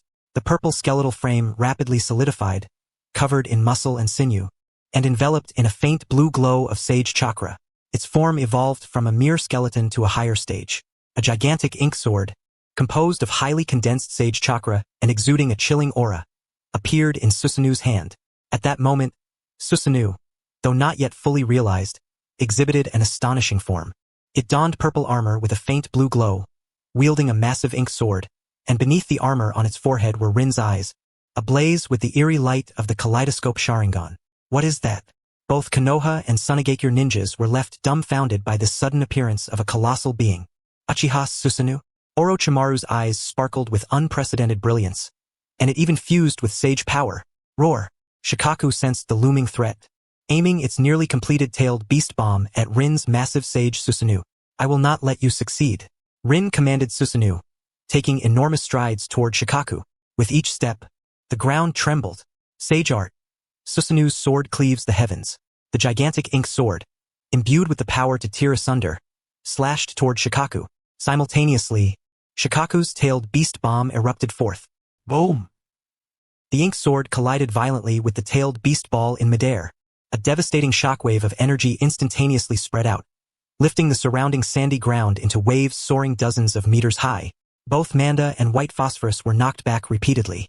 As the brilliance faded, Rin's Sage Art Susanu stood unyieldingly. Its arms and chest armor cracked, yet it ultimately blocked the tailed beast ball. However, Shikaku was also pushed back several steps by the immense recoil.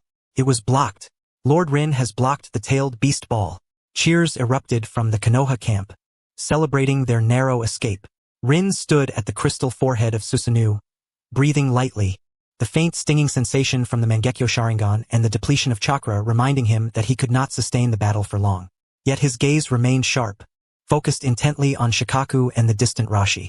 Next, it is our turn to counterattack. Orochimaru-sensei. The scales of war tipped once more due to the sudden and awe-inspiring power of Uchiha Rin. Chapter 135. The Might of Sage Art Susanu. The booming sound of the tailed beast ball being blocked still echoed across the desert. Yet the cheers of the Konoha ninjas abruptly ceased. For Shikaku had been thoroughly enraged. Roar! You damned brat! Daring to stand in my way! Shikaku let out a deafening roar. Its massive body made of sand shaking violently with anger, violet cursed markings flashing with a dangerous glow. To have its ultimate technique blocked head-on by a mere human, especially a Uchiha brat, was a tremendous disgrace for a tailed beast. The last individual who dared to provoke a tailed beast in such a manner had long been buried in the annals of history. In a ninja world without those two, Shikaku did not believe that anyone could stop it in its prime. Magnet release. Sand waterfall funeral. Shikaku slammed its claws down onto the ground. In an instant, the entire desert seemed to come alive. An endless sea of sand rising like a tsunami, forming massive waves dozens of meters high, surging toward Rin's Sage Art Susanu from all directions. This was not merely a physical attack. The sand waves contained Shikaku's magnet release power, imbued with potent sealing and binding effects, attempting to bury and crush Susanu entirely. At the same time, Shikaku opened its massive mouth, gathering a violent chakra. Wind release. Infinite sand dust great breakthrough. A terrifying storm mixed with sharp granules surged forth like countless blades, howling towards Susanu. The wind aided the sand's momentum, and the combination of magnet release and wind release formed a cataclysmic composite attack. Faced with this overwhelming offensive, Rin's expression turned grave as he exerted all his strength to activate Sage Art Susanu. The enormous purple armor giant swung the Sage Art Ink sword, slicing through the incoming waves of sand with fierce sword energy. Yet the waves of sand were endless. Each swing of the ink sword consumed tremendous energy. The blade began to emit a burdensome hum as it clashed with the sand infused with magnet release, and the surface aura of Sage Art flickered violently. Crack! Boom! Finally, after slicing through several waves of sand, the Sage Art Ink sword, having endured too many impacts, shattered in the middle, bursting into countless specks of light. Without its weapon, Susanu's defense immediately revealed a colossal gap. Simultaneously, the ink sword gifted by Kakashi in Rin's hand also finally succumbed to the strain and shattered. Not good.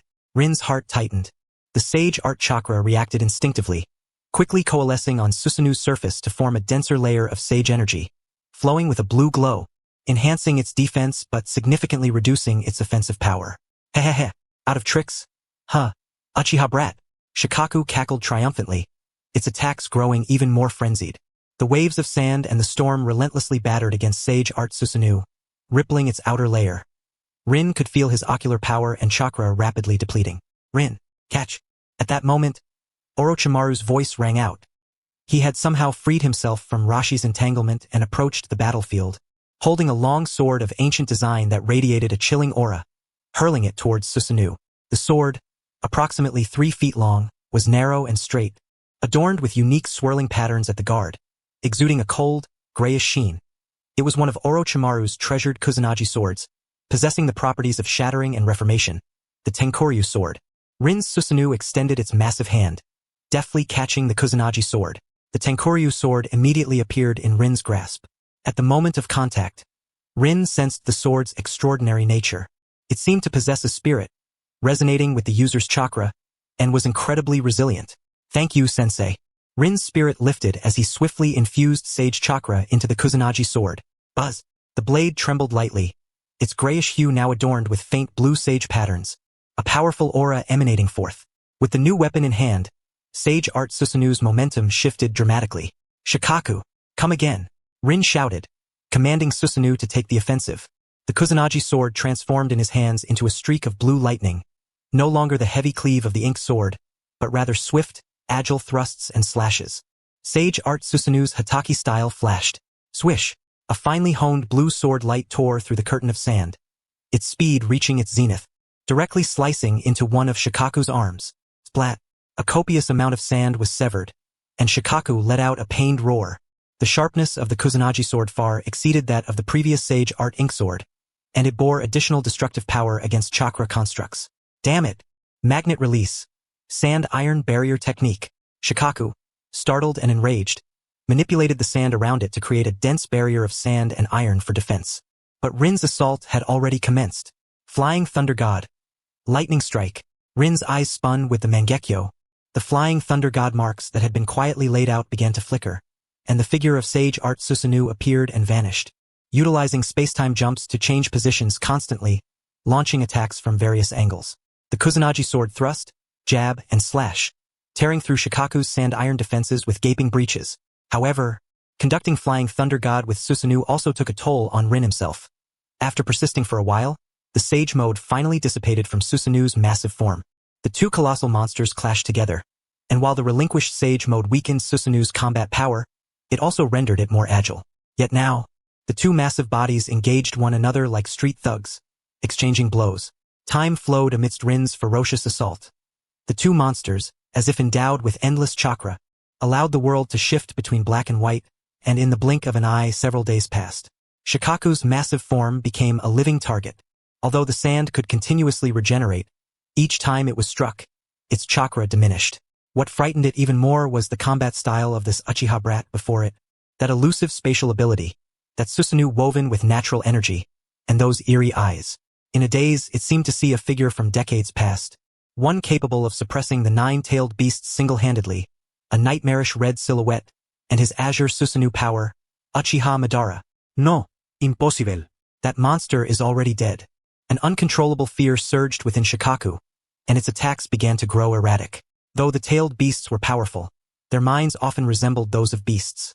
Once fear took hold, their fighting spirit would plummet drastically. Rin keenly sensed Shikaku's retreat, a glint of cold light flashing in his eyes. An opportunity. His left eye froze time. He exerted all his strength, activating the power of his kaleidoscope left eye, targeting the core of Shikaku, the monk, Fubuki, hidden within the giant body of sand. Buzz! An invisible force enveloped Shikaku, although Shikaku's chakra was overwhelmingly vast, causing the time-stop effect to be extremely brief, possibly only a few seconds. This was more than enough for a ninja of Rin's caliber. In that moment of Shikaku's motionless state, Rin's Sage Art Susanoo surged forward to its chest. The pattern of his right eye's kaleidoscope spun wildly. Time rewind. This time, the target was not the enemy, but himself. Before long, the empty left hand of the Susanoo grasped the void, and the shattered sage chakra quickly converged, reforming into a highly compressed, endlessly spinning azure energy sphere, the Sage Art Rasen Shuriken. It's over. Shikaku! Rin roared, the Sage Art Susanoo's left hand gripping the Rasen Shuriken, while the right hand held the Kusanagi sword, launching a dual assault. The Rasen Shuriken was forcefully pressed against Shikaku's chest, while the Kusanagi sword pierced directly towards its head. Chapter 136. The Submission of Shikaku. No! Shikaku emitted a desperate roar, the hastily assembled sand shield crumbling before the Rasen Shuriken and Kusanagi sword as if it were made of paper. Boom! The Rasen Shuriken exploded into a massive cavity in Shikaku's chest, the violent natural energy mercilessly eroding its sandy body. Meanwhile, the Kusanagi sword accurately pierced Shikaku's forehead, its blade penetrating directly towards its core. Shikaku's enormous body trembled violently, the sand collapsing, its breath rapidly fading. Through the gaping hole in its chest, Rin's Sharingan clearly saw the unconscious Fubuki within. Rin's body extended from the Susanoo, his hand crackling with lightning, resembling a precise scalpel, skillfully avoiding Fubuki's vital points, inserting into his chest cavity but accurately grasping his weakly beating heart. Rin's cold voice resonated through chakra amplification, clearly echoing across the battlefield. I shall take Shikaku's power. As his words fell, the kaleidoscope patterns in Rin's eyes shone to their utmost brilliance. He drew upon all his ocular power and sage chakra, combining the Sharingan's innate ability to manipulate chakra with his understanding of energy's essence gained from the game panel, initiating an extremely perilous operation to forcibly strip the tailed beast. Sharingan Jinjutsu, Chains of Restraint. The powerful illusion instantly invaded the chaotic mental world of Shikaku and Fubuki, suppressing their consciousness of resistance. Sage Art Sealing Technique. Imitation of tailed beast sealing. Rin used himself as a vessel, forcibly opening a vast sealing space within the chakra network system in his lower abdomen using sage energy. This process was excruciating. Cold sweat beaded on Rin's forehead, yet he gritted his teeth and persevered. Separation. Come to me, Rin shouted, his ocular power transforming into an invisible giant hand, forcibly extracting Shikaku's massive chakra core from Fubuki's body with the assistance of sage energy's pull. Roar! Shikaku's chakra emitted a reluctant howl, but under the dual suppression of the kaleidoscope Sharingan and sage arts, it could not resist the innate dominance over tailed beasts stemming from the Uchiha bloodline. The immense dark red chakra transformed into a torrent, being forcibly pulled towards Rin's body. Just as Shikaku's chakra was about to enter his body, Rin keenly sensed a subtle shift in Shikaku's originally violent will to resist. It was a sense of resignation, almost as if there was an eerie feeling of submission, as if it had found a stronger backing. Was it due to fear of the Uchiha's power, or did it sense the sage energy within Rin that was closer to the essence of nature, originating from the dragon cave? Rin had no time to ponder. He completely absorbed the last trace of Shikaku's chakra into his body, guiding it to the temporarily open sealing space in his lower abdomen.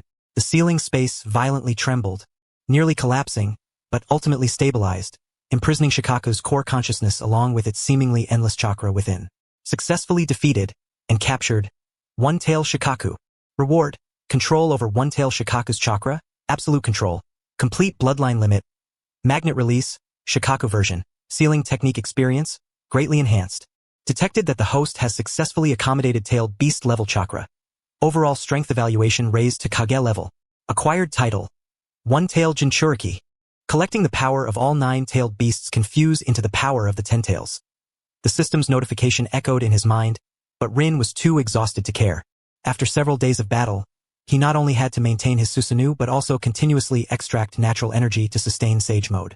The final forced separation and sealing of the tailed beast imposed a tremendous burden on his mind and body, the kaleidoscope Sharingan sending spikes of pain, his vision beginning to blur, and the Sage Art Susanoo could no longer be maintained, slowly dissipating. He stumbled to the ground, barely managing to steady himself.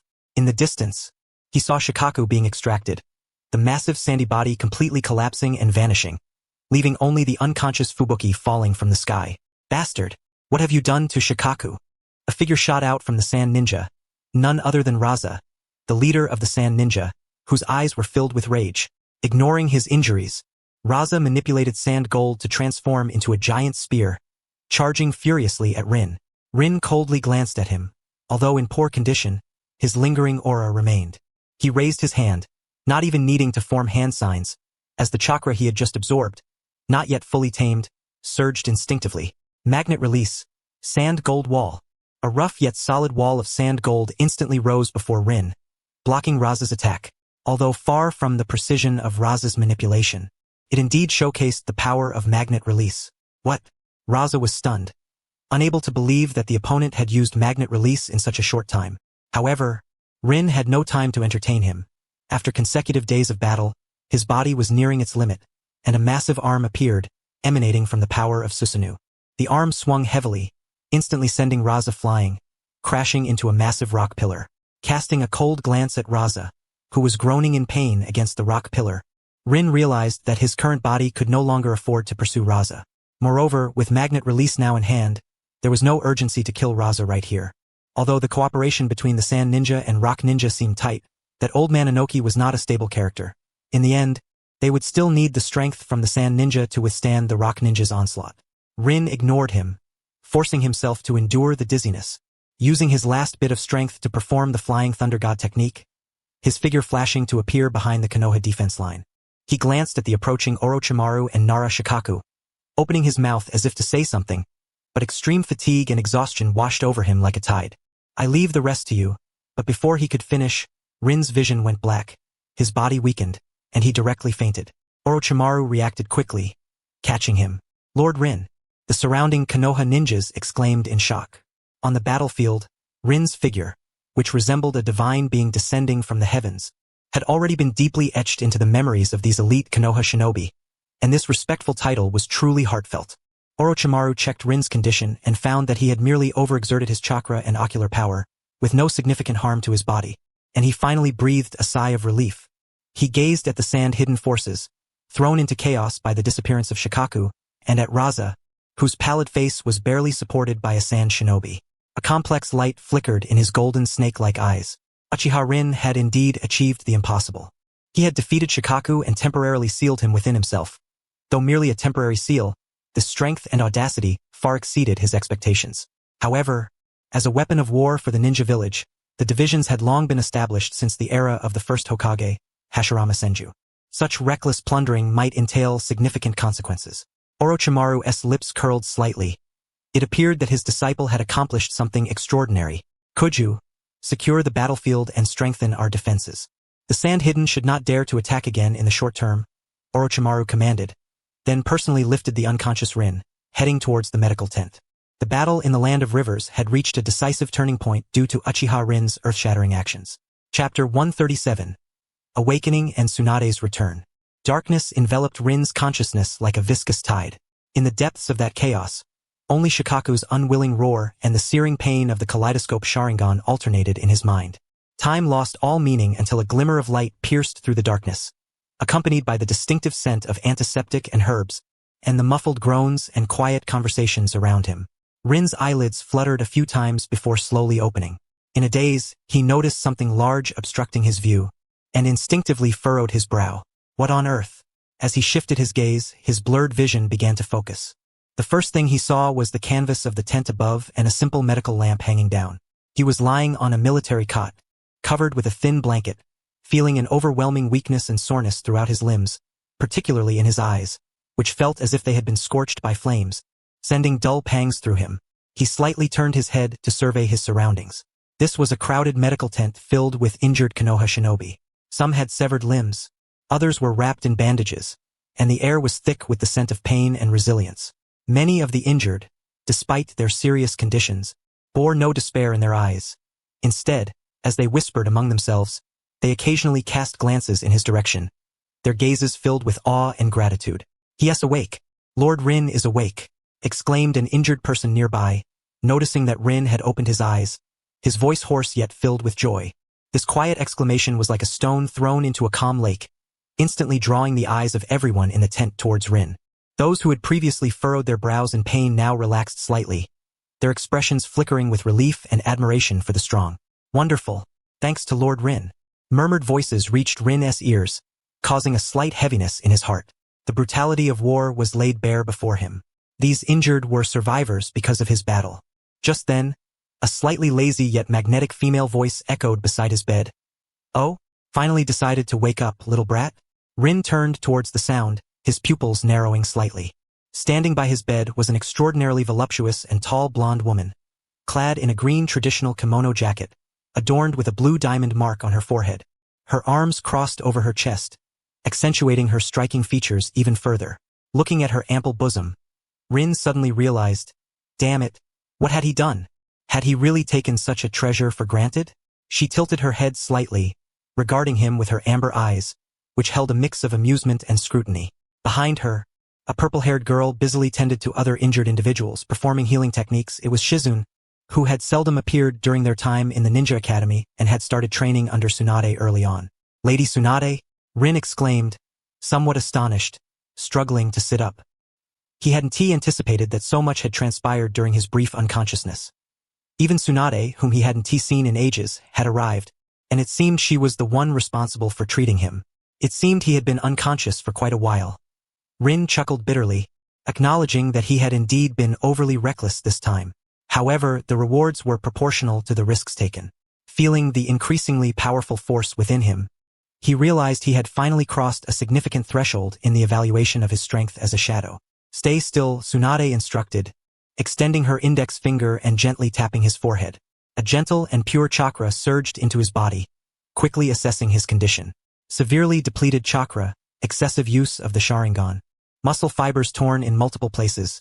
TCH, you're lucky to be alive. Yet a glimmer of surprise crossed her eyes. Your chakra level, little brat, is truly remarkable. The natural recovery speed while in a coma is almost comparable to when I release my Yin seal. She retracted her finger, crossed her arms, and looked down at Rin with a teasing smirk. At such a young age, your strength is absurdly high, and your chakra amount is monstrous. What a pity that upon waking, you're staring at things you shouldn't be looking at. You're quite the perverted little brat. Rin felt a wave of embarrassment wash over him at her words, instinctively wanting to defend himself, but he couldn't deny that the first image he saw upon awakening was indeed a bit awkward. He rubbed his nose sheepishly and coughed lightly. Lady Tsunade is joking. Thank you for saving me. It wasn't just me who saved you. Tsunade waved her hand, signaling Shizune to come over. You've been unconscious for 3 days. It was Orochimaru who brought you back. Your physical constitution is good. Most of your injuries were managed by your own recovery ability. I merely helped you untangle your chaotic chakra. She pointed at Rin's eyes, using medical ninjutsu to slightly nurture them. You've overused your Sharingan. The kaleidoscope Sharingan of the Uchiha clan. You certainly continue to surprise, or perhaps shock, us. The last time I heard Orochimaru mention you were still a kid struggling to perform ninjutsu, and yet now you've grown into a capable ninja. Shizune approached, adding softly, Lady Tsunade was sent by Lord Hokage a few days ago. She just arrived at the front lines. The special antidote and medical techniques she brought have saved many comrades poisoned by the sand. Rin understood.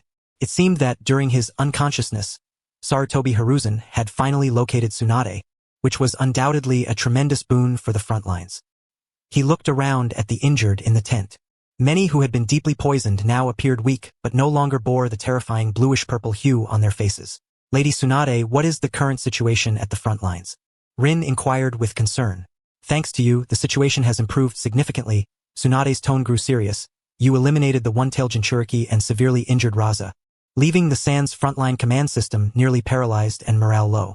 Here, the issue of the antidote has been largely resolved. The injured are receiving effective treatment, and morale is high. Kuju is organizing a counterattack, and the front lines have been pushed back to the borders of the Land of Rivers, even beginning to apply pressure on the Wind Country. She looked at Rin, her gaze filled with complex emotions. It seems you single-handedly altered the course of the battle. Even Shikaku. She did not finish her thought, but the implication was clear. Rin fell silent for a moment, sensing the vast and tumultuous chakra of Shikaku that he had sealed within himself. He understood that the matter was far from over. He propped himself up, still feeling somewhat weak, and managed to sit upright. Lord Rin, you still need to rest. A nearby Chunin, who had lost an arm, hurriedly remarked, his eyes filled with concern. Rin smiled at him and patted his remaining arm, his gesture imbued with a reassuring strength. Do not worry, the war will soon come to an end. We will surely triumph. His voice was not loud, yet it carried an undeniable conviction. The Chunin paused for a moment, then nodded emphatically, hope igniting in his eyes. Rin threw off the blanket and tore away the bandages that had lost their purpose. Under Tsunade's treatment, his external wounds had mostly healed, revealing an upper body that, though still somewhat pale, boasted well-defined muscles. He moved his limbs slightly, feeling the strength gradually returning. Where are you going? Tsunade asked with a frown. Your body has not fully recovered, especially your eyes. Standing at the edge of the bed, Rin's form was still a bit unsteady, yet his spine remained straight. He glanced back at Tsunade, Within his now calm Sharingan, there seemed to lie something deeper. 3 days of lying down is enough, Rin stated calmly. There are still battles outside, and comrades are fighting desperately. I cannot remain here any longer. Having said that, he stepped forward, somewhat unsteady yet resolutely moving toward the tent's entrance. Sunlight streamed in through the lifted door flap, outlining his gradually towering silhouette. Tsunade watched his back, momentarily lost in thought. That figure, against the light, seemed to overlap with two indistinct yet formidable shadows from deep within her memories. One was her grandfather, Hashirama Senju, who sought to bring peace to the world with his wood release. The other was Uchiha Madara, who, as both friend and foe to her grandfather, commanded respect in the ninja world with his eyes and Susanoo. At this moment, these two distinctly powerful presences bizarrely merged within this young Uchiha descendant. Grandfather, Madara, Tsunade murmured softly to herself. Ultimately, she did not voice any further objections, but merely watched as Rin vanished into the brightness outside the tent. Perhaps, this era truly needs such a monster. Stepping out of the infirmary camp, Rin took a deep breath of the air laced with smoke and blood, rejuvenated. Outside, the camp bustled with activity. Ninjas moved back and forth, their faces marked by fatigue, yet more so by a spirited determination. Upon seeing him emerge, many paused, bowing respectfully, their eyes brimming with fervor. Lord Rin, you've awakened. Is your body all right? Rin nodded in response to each one. He found a communication ninja and inquired about Orochimaru and Narashikaku's whereabouts, learning that they were discussing the next steps of the offensive at the front command post. Just as he prepared to head to the command post, a figure rushed toward him.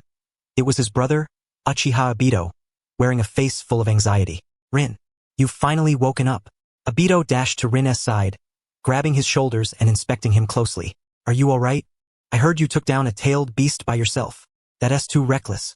Seeing the genuine concern in Obito's eyes warmed Rin's heart, and he smiled. I'm fine, tough as nails. What about you? How are Rin and Kakashi? We're all good. Rin is helping in the medical team, and that guy Kakashi is scouting the front lines with Lord Minato in the Land of Grass. The Rock Village seems a bit restless. Lord Minato is busy over there, and when I heard you were injured, I asked for leave from him. I didn't expect Lord Minato to send both Rin and me over here. Obito exhaled, then grew excited. You don't know, in the days you were unconscious, Lady Tsunade came. Once she distributed the antidote, the Sand Village's poison wasn't so terrifying anymore. We're currently pursuing them. Thanks to you, Rin. Rin patted Obito's shoulder. It's everyone's accomplishment. Let us go to the command post and see how we can thoroughly resolve this war. The two brothers walked side by side toward the command post. Sunlight bathed Rin, who, despite his still frail body and the lingering effects of the Mangekyo Sharingan, could feel the immense chakra of a Kage-level ninja within him, as well as the power of Shikaku, now fully tamed and obediently residing in the ceiling space of his lower abdomen, bringing him a sense of growing steadiness. Overall strength evaluation, Kage level, stable. Current status, chakra recovery, 85%. Mangekyo Sharingan burden, moderate, recovering. Shikaku ceiling, stable. A new challenge was about to begin, and this time, he would face everything with his true Kage-level strength. Chapter 138, Stubborn Tsunade. Inside the command post at the front lines of Konoha, the atmosphere remained serious, yet it felt noticeably lighter compared to the earlier oppressive tension. On the sand table, the blue flags representing Konoha had advanced significantly, penetrating deep into the Land of Rivers, with several small flags already planted along the border of the Land of Wind. After settling Obito, who insisted on accompanying him on missions but was firmly refused, Rin led him to the logistics department to assist in inventorying supplies. Upon seeing Rin, the Jonin in the logistics department promptly incorporated Obito into the logistics team. As the now renowned Rin in the battlefield, no one dared to refuse such a favor. Having arranged for Obito, Rin stepped into the command center.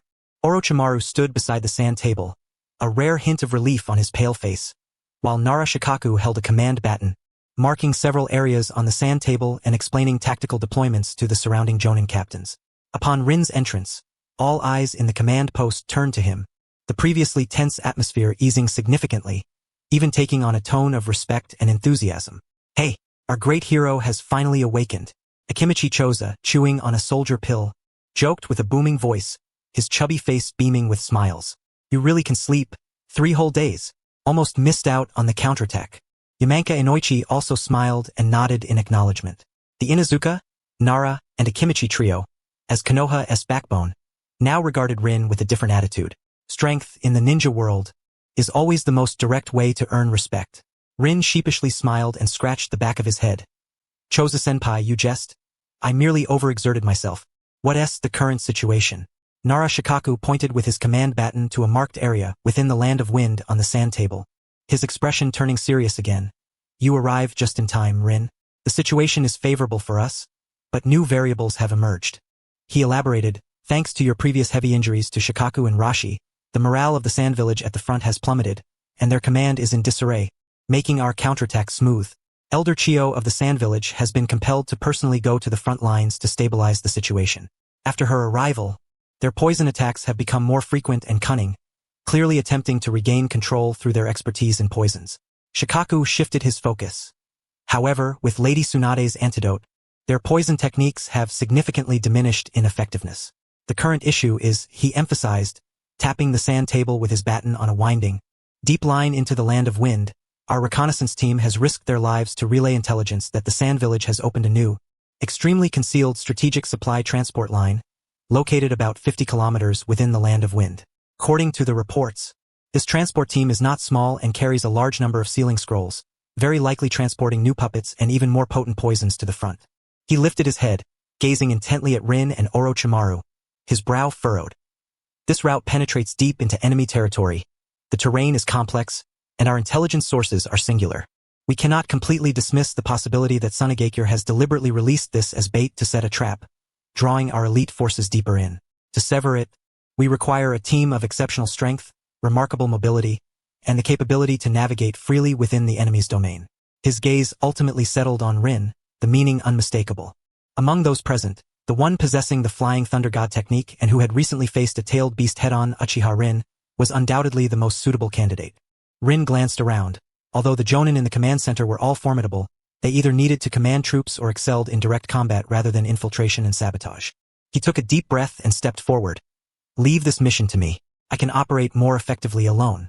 Orochimaru, with his golden snake-like eyes, regarded Rin for a moment before nodding and rasping, very well.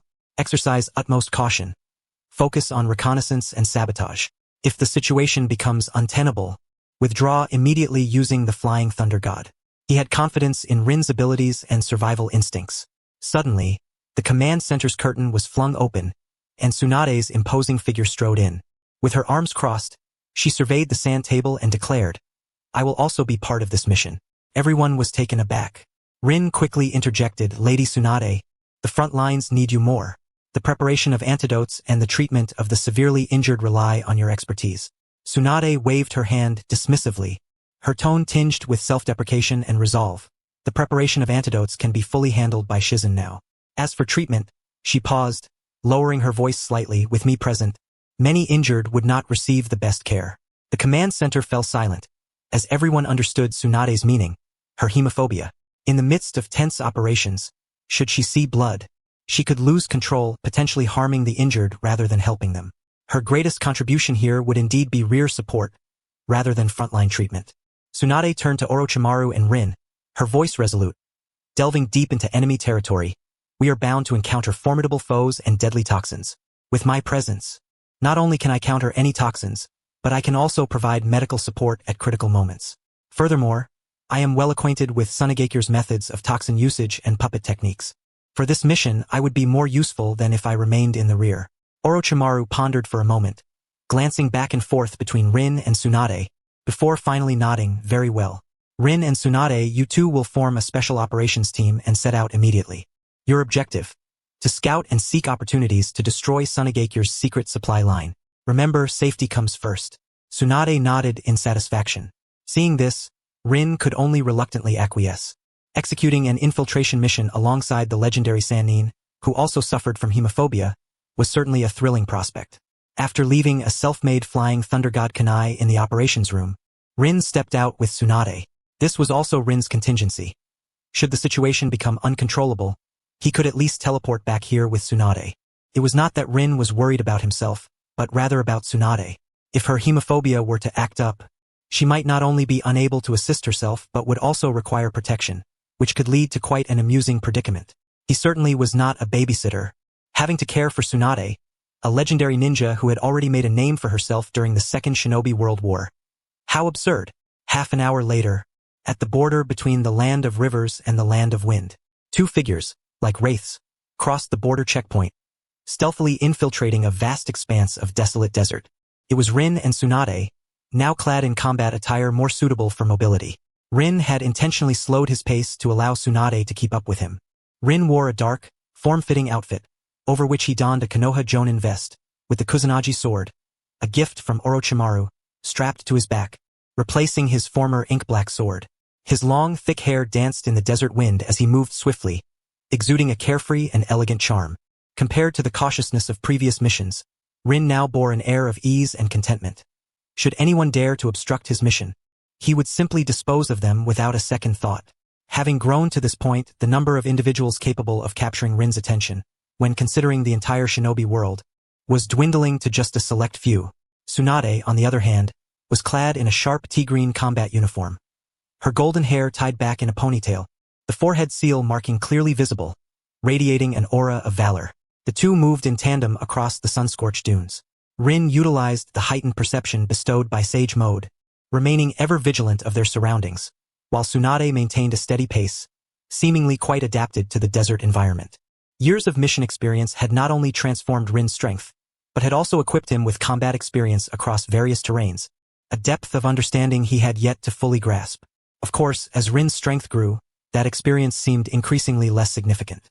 "Hey kid," Tsunade suddenly spoke as they ran. "That massive chakra within you, tinged with a bit of a metallic scent and sealing power. It's Shikaku's, isn't it? You've sealed it within yourself?" Rin's heart skipped a beat. Thinking to himself, as expected of one of the Sannin, her perception was astoundingly keen. He nodded, not concealing the truth. "Yes, Lady Tsunade, didn't you hear? I eliminated the Jinchuriki of Sunagakure. Instead of letting Shikaku descend into the shinobi world as a wild-tailed beast upon the Jinchuriki's death after a millennium, I might as well just take it directly." "What nonsense!" Tsunade shot him a glare. "Is being a Jinchuriki that easy? The chakra of a tailed beast is filled with negative emotions. If you're not careful, it will erode your mind. And if the seal is imperfect, could go berserk at any moment." Rin chuckled lightly, his tone relaxed. "Don't worry, Lady Tsunade. My Sharingan has a restraining effect on that sort of thing. Besides, with you around, if it does go berserk, I'm sure you can knock some sense back into me with a single punch." Rin teased lightly, though whether Tsunade could indeed defeat him if he truly went berserk remained to be seen, not to mention the creature sealed within his abdomen.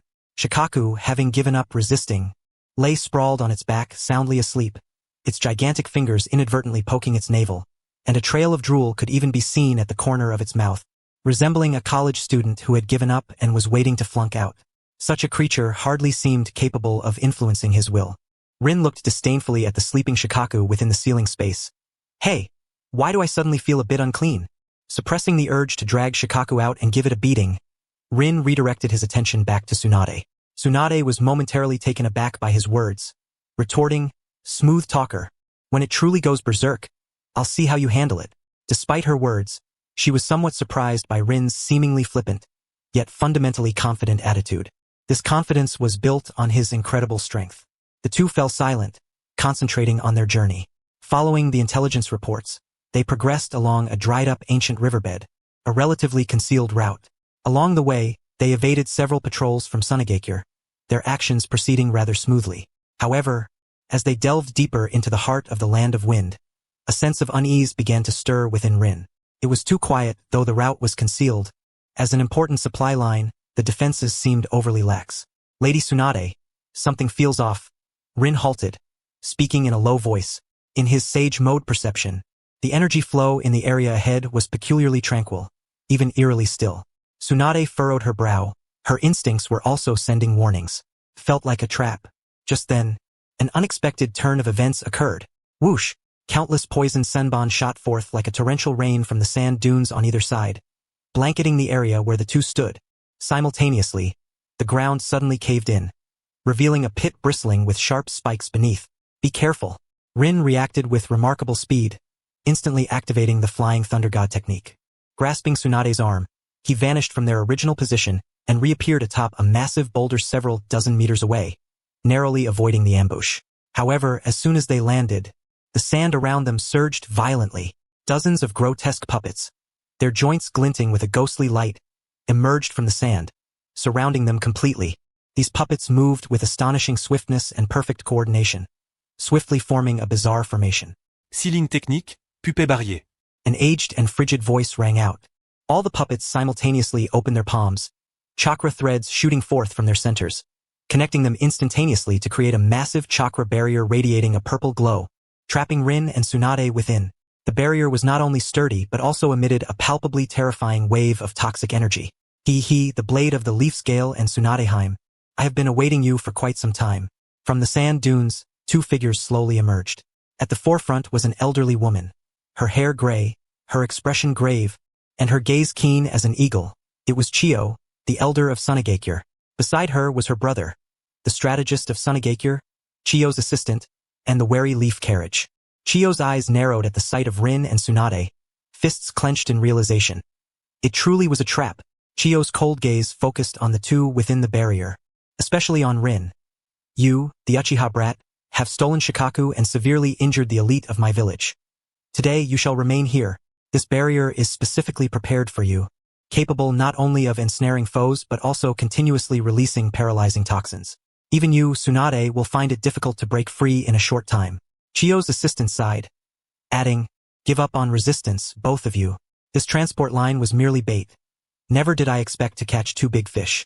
Rin surveyed the surroundings, the barrier, the menacing puppet army, and the Chiyo siblings ahead, yet a hint of excitement crept onto his face. I see, using a transport line as bait, with the main force lying in ambush, truly a classic tactic. Rin flexed his wrist, the three-tomo in his Sharingan slowly spinning. But, Chiyo Bazin, do you truly believe such a trap could ensnare us? He turned to Tsunade beside him, grinning widely. Lady Tsunade, it seems our warm-up is about to begin. How about you hold off the Chiyo siblings for a bit, while I take care of the leaf carriage? Tsunade regarded Rin's eager demeanor and the unmasked battle intent in his eyes, momentarily taken aback, then broke into a smile, her expression infused with the pride of the Sannin. Interesting, little brat, let us see who can eliminate their opponent first. A terrifying surge of chakra erupted from Tsunade's body, the seal on her forehead unbinding, as black markings spread forth. Superhuman strength. Ready? Meanwhile, Rin slowly drew the Kusanagi sword from his back, sage chakra beginning to quietly surge, a fleeting, eerie light shimmering in his Mangekyo Sharingan. The brutal battle in the desert was about to commence. Chapter 140. Toying with the leaf carriage. The purple toxic mist barrier loomed like an inverted giant bowl, trapping Rin and Tsunade in its center. Outside the barrier, Chiyo, her assistant, and the blazing user, leaf carriage, along with dozens of puppets emanating ghostly light, stood ready. Inside the barrier, the air grew thick with toxins that relentlessly eroded the bodies of the two.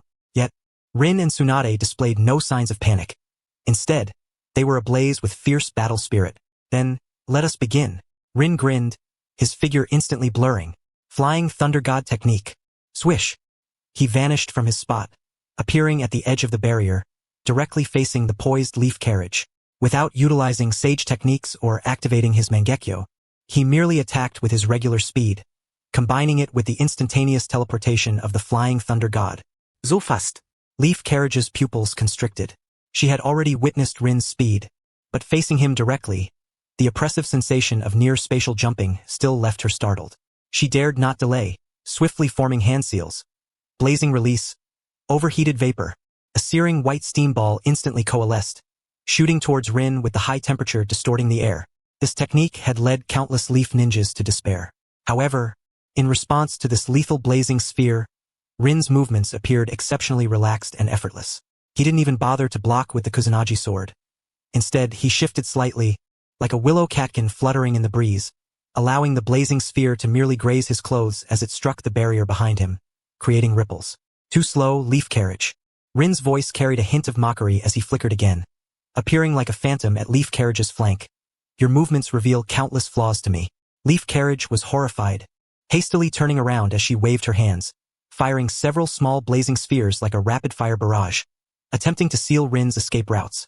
Yet Rin moved with an air of nonchalance, effortlessly weaving through the gaps between the blazing spheres, the Kusanagi sword still sheathed, merely using the scabbard to casually deflect several of the tricky steam balls. Kirigakure style. Willow Catkin. Rin exclaimed, his form becoming increasingly ethereal, as if he bore no weight. This was the high-level body technique he had comprehended after mastering the Kirigakure sword technique to its maximum, combined with his current shadow-level physical prowess and reflexes, making its execution nothing short of artistry. Leaf Carriage's blazing attacks were fierce and unrelenting, yet in the face of Rin's extreme speed and precise predictions, they appeared clumsy and ineffective. She resembled a burly man swinging a heavy hammer but could never land a blow on the agile butterfly. Rin even had the leisure to use his Sharingan to copy Leaf Carriage's hand seals and chakra flow. Although he couldn't directly replicate the blazing release due to its bloodline limitation, his understanding of the nature transformations of fire and wind had deepened significantly. Successfully copied skill. Blazing release. Overheated vapor chakra operation mode. Partial. Understanding of fire and wind nature transformations has improved. Successfully copied skill. Blazing release. Multiple steam balls manipulation technique. Chakra control precision has slightly increased. Damn it, don't underestimate me. Leaf Carriage was thoroughly enraged by Rin's playful attitude. She shouted angrily, pouring all her chakra into a fierce burst. Blazing release. 9 dragons flame kill. 9 massive blazing spheres materialized, interlinking to form a huge vortex of flames, charging towards Rin. The area of effect was vast, nearly covering all of Rin's escape routes. Now this is getting interesting. A glint of approval flashed in Rin's eyes, but he remained composed. He finally drew the Kusanagi sword, the blade gleaming with a cold light. Kirigakure style. IAI slash. Without infusing any elemental chakra, it was purely a demonstration of swordsmanship. A blade of light, honed to perfection, sliced through one edge of the flame vortex as if tearing through cloth. Rin's figure then slipped through the gap, closing in on Leaf Carriage once more. What? Leaf Carriage could hardly believe her eyes. Her ultimate technique had been so easily countered? The opponent's swordsmanship had truly reached a realm of perfection. Meanwhile, on the other side of the barrier, the battle unfolded in a completely different scene. Tsunade faced a vast army of puppets controlled by Chiyo, with Ebiashi providing support from the sidelines. Chiyo, renowned as one of the finest puppet masters in Sunigakure, deftly maneuvered dozens of puppets as if they were living beings, some responsible for launching a barrage of poison needles, others wielding sharp blades in close combat, while others focused on defense and setting traps. Ebiashi hid among the puppets, occasionally employing genjutsu or earth-style ninjutsu to disrupt Tsunade's efforts. Super strength. Crushing fist. Tsunade shouted, her fist enveloped in green chakra, smashing down hard on an advancing defensive puppet. Boom! The puppet, crafted from sturdy wood and metal, instantly shattered into countless fragments. Yet, immediately more puppets rushed to fill the gap. While toxins had no effect on Tsunade, the sheer number of puppets and Chiyo's exquisite control posed a significant challenge for her. She had to remain vigilant against attacks from blind spots, while also being wary of Ebiashi's underhanded tactics. Healing jutsu. Chakra scalpel. Tsunade's hands glowed with sharp chakra, resembling 2 invisible blades, as she precisely severed the chakra strings connecting to the approaching puppets. However, Chiyo's chakra strings were remarkably resilient, often employing multiple controls, so that cutting one would instantly have a backup string ready to connect. The Princess of Konoha is merely this, Chiyo sneered, controlling 2 particularly large puppets that flanked Tsunade in a pincer attack. Don't underestimate me, old hag. Tsunade gritted her teeth, every punch and kick infused with the strength to shatter mountains, sending the attacking puppets flying and breaking them apart. Yet the puppets seemed endless, her maneuvering space continuously constricted. What further aggravated her was Ebiashi, that old trickster, who constantly interrupted her rhythm with disgusting wind-style ninjutsu and various poison-based techniques. Tsunade-sama, it seems you are struggling a bit, huh? From the other side came Rin's leisurely voice. There he was, still teasing Yakumo, who was now panting and had several shallow cuts from Kusanagi's blade across her body, making her look quite disheveled, while Rin remained completely unfazed. That damned brat, are you done playing? Hurry up and take care of that girl, so you can help me. Tsunade cursed angrily, momentarily distracted, nearly getting sliced by a puppet's blade. Chiyo's eyes gleamed as she seized upon Tsunade's momentary lapse. Now's the time. Puppet technique. 3 treasures of absorption. 3 uniquely designed puppets instantly formed a triangular formation, their chests opening to create a tremendous suction, attempting to pull Tsunade in and crush her. Simultaneously, Ebiashi employed earth-style, yellow spring marsh, turning the ground beneath Tsunade into a treacherous mire. Tsunade's center of gravity faltered, pulled by the suction, her movements distorted, A long-hidden puppet seized the opportunity to launch a surprise attack from the side. Its poisoned blade aimed at her ribs. Oh no! Tsunade tried to dodge with all her might, but she was still a beat too slow. Swish! Chapter 141. Tsunade's Hemophobia Crisis. Her sleeve was torn, and a shallow cut appeared on her fair arm, blood seeping out almost instantly. Though it was merely a surface wound, the sight of that glaring red caused Tsunade's pupils to constrict. The entire world seemed to fall silent, leaving only the expanding bloodstain on her arm and the frantic beating of her heart. Blood is blood. Tsunade's voice trembled, her face turning as pale as paper. Her once mighty chakra receded like a tide, the patterns of the Ein seal rapidly dimming. Her body began to tremble uncontrollably, her gaze vacant, filled with terror and despair. Hemophobia had struck. Sister, what an opportunity! Ebiashi called out immediately upon seeing the situation. Tsunade's hemophobia was not an unfathomable secret within the ninja world, and witnessing its onset, Ebiashi's tone carried a hint of excitement. Chiyo wasted no time, forming hand seals, puppet technique, machine light chain kill. All puppets surged forth simultaneously, unleashing a barrage of dense poison needles and kunai entwined with steel wires, targeting Tsunade, who stood frozen in place, devoid of any capacity to resist. In this relentless assault, a direct hit would surely leave Tsunade severely injured, if not dead. Tsunade-sama. Rin had been keeping a watchful eye on the battle from the sidelines, and upon seeing Tsunade injured and bleeding, the relaxed expression on his face vanished, replaced by a chilling intent to kill. Get away, he barked at the persistent Yakumo, his right foot launching out with force. Wow! Rin's enraged kick caught Yakumo off guard, striking her in the abdomen, causing her to spit out blood and fly through the air, crashing into the ground with a long, deep impact. Seizing the opportunity, Rin's eyes suddenly lit up with a kaleidoscope pattern. Left eye, time stop, buzz. An unseen force enveloped all attacks directed at Tsunade. Although the field was wide, the effect of the time stop was extremely brief, lasting only a fraction of a second. Yet it was sufficient. Flying Thunder God technique. Rin's figure instantly vanished from before Yakumo, reappearing in front of Tsunade as if teleporting. He turned his back to the storm of poison needles and kunai, unhesitatingly opening his arms to embrace Tsunade, who trembled and looked vacant. Thud, thud, thud. The time stop's disruption was not permanent. The countless poison needles and kunai mercilessly embedded themselves into Rin's back and shoulders. Pain surged through him, yet not a single muscle in his face twitched. Tsunade, feeling something, lifted her dazed gaze, her eyes meeting Rin's, which had returned to calm but were still filled with a deep-seated fury. In those eyes, there was no fear, no panic, only a reassuring strength and a hint of barely perceptible concern.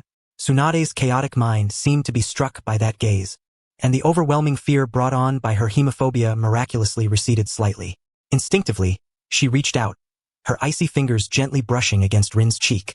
Little brat, Rin, feeling the pain in his back and Tsunade's slight tremor in his embrace, forced out a smile that carried a hint of mischief yet was resolutely firm. Tsunade-sama, pull yourself together. Is this little scene enough to scare you? This is hardly the legendary Sannin, is it? If you fall, who will heal me? I still expect you to help me knock that old hag away. Only then did Tsunade notice the numerous poison projectiles embedded in Rin's back. Blood was seeping from the wounds, staining his Jonin vest red. You're hurt. Tsunade snapped back to reality, her healer's instincts compelling her to struggle and rise to check Rin's injuries.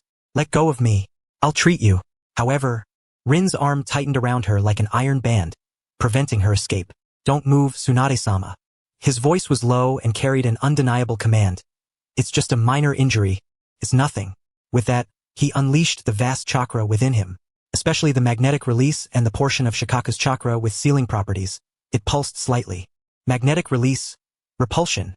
An invisible force erupted from behind Rin, forcibly expelling the poisonous needles and shurikens deeply embedded in his flesh, accompanied by a spray of blood as they clattered to the ground. The wounds on his back, under the immense chakra and remarkable regenerative power, began to rapidly twitch and heal, faintly exuding a monstrous self-healing ability reminiscent of Hashirama Senju.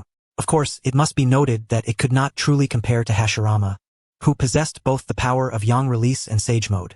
Although he did not heal instantaneously, the bleeding had ceased, and the toxins were neutralized by his own resistance. This scene left Chiyo and Ebizo, who were poised to continue their assault, utterly astounded. How could this be possible? How could he have magnet release? Chiyo exclaimed in disbelief, her face a mask of incredulity. Magnet release was a unique ability of the Suna Ninja Raza and the late third Kazekage. How could this Uchiha brat possess it? Ebizo's expression turned grave to the extreme. Moreover, he withstood the attack and instantaneously expelled the hidden weapons with such recovery power. Rin slowly turned around, shielding the still dazed Tsunade behind him. His cold gaze swept over the bewildered Chiyo and Ebizo, finally resting upon the equally shocked Yakumo, who had just extricated himself from the earth.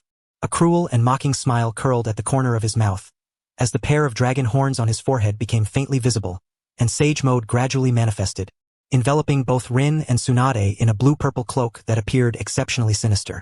It seems that the Suna Ninja are not entirely united. That guy Raza returned to the village without telling you anything.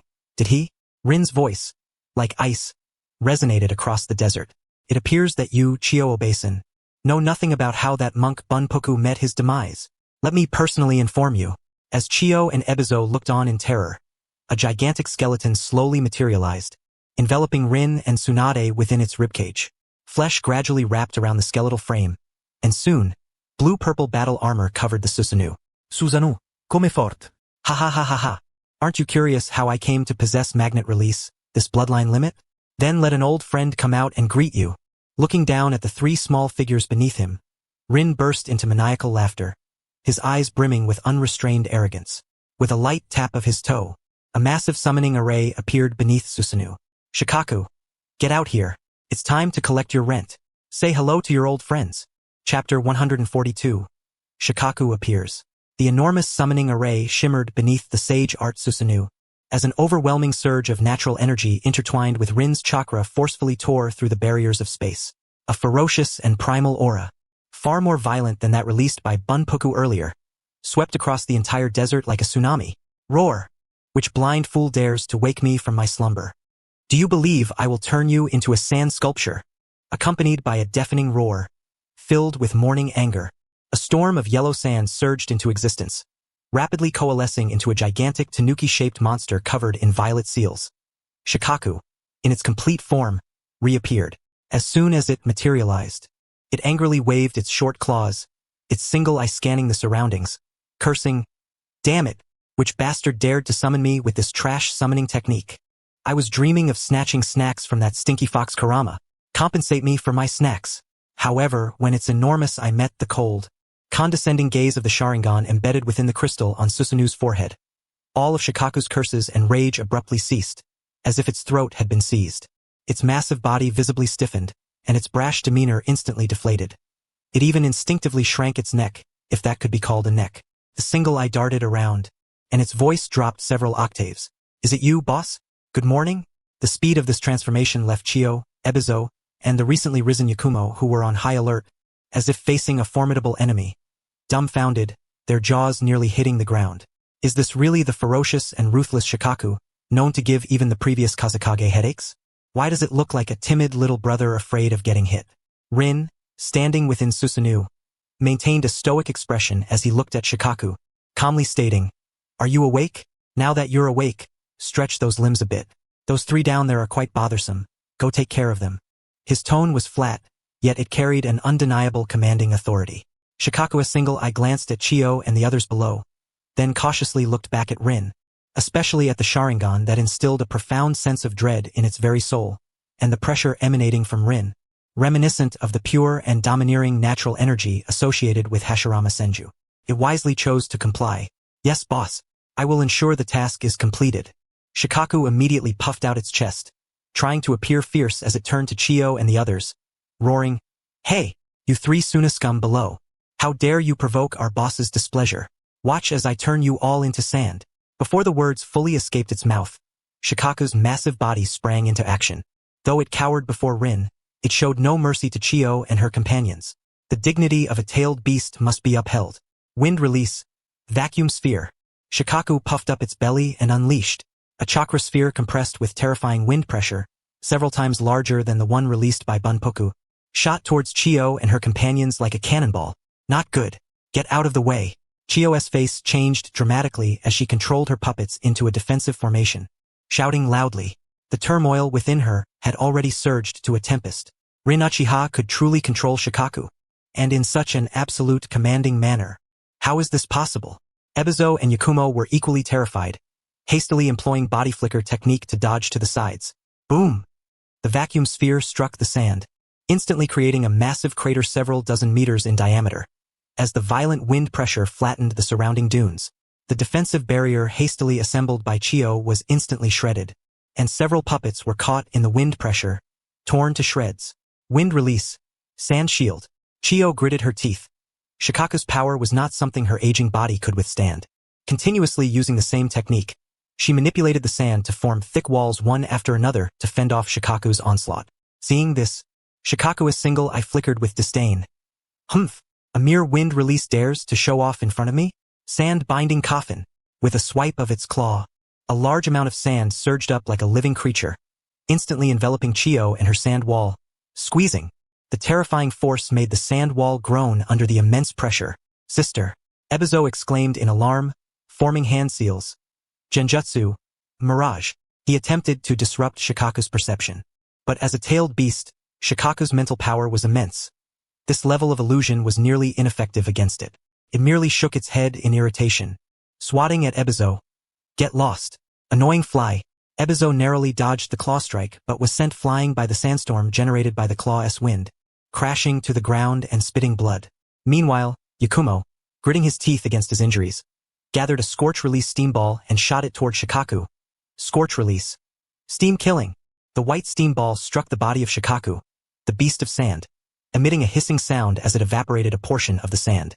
However, relative to Shikaku's massive size, this damage was akin to a mere tickle. Shikaku could hardly be bothered by her, instead focusing intently on the most troublesome Chio. The old Chio was no stranger. During the time of the sealing within the Shikaku, there would be a constant influx of individuals coming to reinforce the seal, and the Chio before him was one of them. Thus, when Shikaku decided to take action, it was without restraint. Puppet Jutsu. 10 of the Chikamatsu. Chio struggled desperately, summoning 10 of her strongest puppets, wielding sharp blades to relentlessly hack at the sand coffin that trapped her. Finally, she managed to break through a gap and escape, though in a state of utter disarray, with her chakra nearly depleted. Before Shikaku's overwhelming power, the 3 top-tier ninjas from Sunigakure appeared utterly powerless. Their attacks barely inflicted any effective damage on Shikaku, while a single blow from him put them in peril. Meanwhile, within the Susanoo, Rin had reverted the Susanoo from its complete form to its initial skeletal state, encasing both herself and Tsunade within its protection. Although the wound on her back had stopped bleeding thanks to her natural healing ability, the deeper embedded weapons and the residual toxins from the injuries still required attention. Hey, kid, don't move around. Tsunade had fully recovered from her brief bout of hemophobia, her instincts as a healer overriding everything else. She pulled out a medical kit from seemingly nowhere and skillfully began to clean the wound on Rin's back. Despite the bizarre scene outside, where Shikaku rampaged amidst swirling sand and continuous cries of anguish, inside, Tsunade was wholly focused on administering first aid, and both seemed to have adapted to this stark contrast. Rin even had the leisure to jest, Lady Tsunade, could you be a bit gentler when tearing my clothes? This Jonin vest is quite expensive. In her haste earlier, Tsunade had ripped a large portion of Rin's back garment to treat the wound, revealing a muscular torso marked by scars. Upon hearing his words, Tsunade smacked him lightly on the uninjured shoulder, producing a crisp sound. Stop talking nonsense. I'm a doctor. What kind of body haven tea I seen? You kid. Have a decent build. Just lie still. Move again, and I'll flatten you with a slap. Rin immediately sucked in a breath, the area around the spot where Tsunade had struck him going numb. Alright, manual anesthesia it is. However, Tsunade quickly demonstrated what it meant to be a legendary medical ninja. Her words were fierce, yet her actions were exceptionally gentle and professional. She cleansed the wounds with disinfectant, applied a special antidote ointment, and used healing techniques to promote muscle recovery. As she examined the numerous wounds on Rin's back, especially the few that were deep enough to expose bone, a flicker of unrecognized tenderness and complexity passed through her gaze. Chapter 143. The Return of Scorch Release. This kid had actually taken all the attacks for her, and to her surprise, during the process of treating his wounds and being in close contact with blood, her long-standing hemophobia had not flared up. Was it because her focus was entirely on the treatment? Or was it due to the peculiar sense of safety this kid provided? Shaking her head to suppress the unusual thoughts, Tsunade concentrated on the treatment. Rin felt the cool and tingling sensation spreading through his back, confirming that Tsunade's medical skills were indeed as renowned as they were said to be. He relaxed his body to accept the treatment while calmly observing the battle outside through the gaps in Susanu's skeletal structure. Shikaku had completely gained the upper hand. Chiyo's puppets were dismantled piecemeal. Aizo was gravely injured and unable to rise, and Yakumo was at his last gasp, his chakra nearly spent. Almost done, Rin spoke softly. Shikaku, reveling in the one-sided beatdown, paused momentarily upon hearing Rin's voice, reluctantly muttering, "Boss, just let me play a bit longer. These guys have often used sealing techniques to torment me." I said, "It's enough." Rin's voice turned colder. Shikaku's massive body trembled, obediently ceasing its actions, slumping down like a child caught misbehaving, with its disproportionately short legs sprawled out. "Oh, got it, boss." This scene once again pierced deeply into Chiyo's heart. She watched Shikaku, who was utterly submissive to Rin, along with her injured brother and the barely breathing Yakumo, and a wave of despair and sorrow surged within her. The greatest reliance of Tsunagakure had become the enemy's enforcer. This war had been lost utterly and completely. Rin signaled Tsunade that the treatment was complete and, feeling the refreshing and relaxed sensation on his back, slowly stepped out from the skeletal structure of Susanu. Tsunade followed behind him, her gaze complex as she looked at his back. Rin stood atop Susanu, looking down at the three below who had lost their capacity to resist. Gazing at the elder from Tsunagakure, who seemed to have aged decades in an instant, his voice cold as steel. "Chiyo, do you see clearly now? This is the war initiated by your Tsunagakure. As the instigator of this conflict, you must bear the consequences of your failure. I have seized Shikaku's power. You are not worthy to speak in this war." He paused for a moment, his tone laced with a cruel amusement. "I will not kill you. I want you to live, to witness Tsunagakure gradually decline under your decisions, bearing the shame of defeat and the loss of the tailed beast, and to endure a life of suffering. This will be your greatest punishment." At his words, Chiyo trembled violently, her face as pale as a sheet, her lips quivering, yet unable to utter a single word. Rin's words were more brutal than killing her outright. Rin no longer regarded her, his gaze shifting to the fallen Aizo and the barely standing Yakumo. "As for you two." Rin's eyes glinted with cold light. Swish, swish.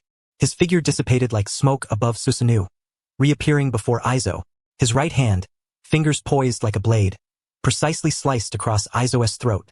Simultaneously, his left hand pierced through Yakumo's heart. The movements were as swift as lightning, with no hesitation whatsoever. Aizo's eyes widened in shock, a guttural sound escaping his throat as blood gushed forth, and he died instantly. Yakumo, on the other hand, stared in disbelief at the hand protruding from his chest. His body slumped down, his gaze quickly dimming. Successfully killed Tsunagakure Elder Aizo, elite Jonin strategist. Reward, complete skill. Wind release, great breakthrough, level B. Complete skill, wind release, wind cutter, level B. Attribute points, intelligence 10, spirit 08. Currency, various amounts. Successfully killed Scorch release user Yakumo, shadow level. Small chance triggered. Scorch release. Yakumo character card dropped. Reward. Complete bloodline limit Scorch release, inheritance. Attribute points. Fire affinity 20. Wind affinity 20. Physique 15. Reward. Gained partial battle experience and physique trait. High temperature adaptation. Significantly enhanced. Detected that the host already possesses both magnet release and Scorch release bloodline limits. Bloodline acquisition fusion progress. Significantly enhanced. The system's notification echoed in Rin's mind. Without hesitation, he immediately integrated the Scorch release Yakumo character panel into himself. Included within is not merely the complete inheritance of the Scorch release, but also the entirety of Yakura's strength, chakra, attribute points, and combat experience. Simultaneously, the two wind release techniques dropped by Ebizo were directly refined into experience points, which were invested into the training of the 8 gates of opening, visibly advancing the progress of the 4th gate, the injury gate. A fresh sense of power surged throughout his body.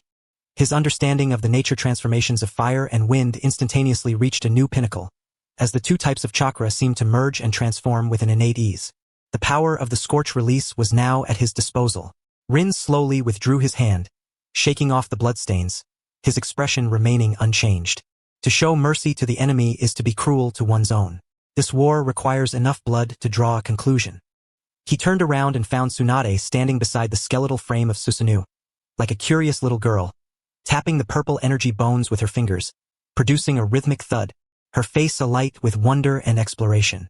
This is indeed the Susanoo of the Uchiha, containing fearsome power just as the legends say. Tsunade murmured to herself, entirely oblivious to the fact that Rin had just slain 2 individuals. Upon witnessing her demeanor, a genuine smile finally graced Rin's face, tinged with mischief. He approached Tsunade and said, "Lady Tsunade, since you are so curious, why not experience it for yourself?" Before Tsunade could react, Rin activated Susanoo once more. This time, it was not merely a skeletal form, but a more complete second stage, covered with muscle tendons and partial armor. The enormous Susanoo enveloped the 2 of them. "Hey, what are you doing, you brat?" Tsunade exclaimed, her footing unsteady as she instinctively grasped Rin's arm. Rin flashed a wicked smile and commanded the massive energy wings of Susanoo to flap vigorously. Boom! A powerful gust of wind stirred up clouds of yellow sand.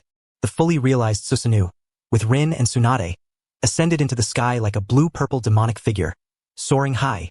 It instantly broke through the remnants of the barrier set by Shikaku, racing towards the Leaf Village's camp. "You little brat, put me down. I'm afraid of heights." Tsunade's voice rang out, filled with both fear and anger, amidst Rin's carefree laughter.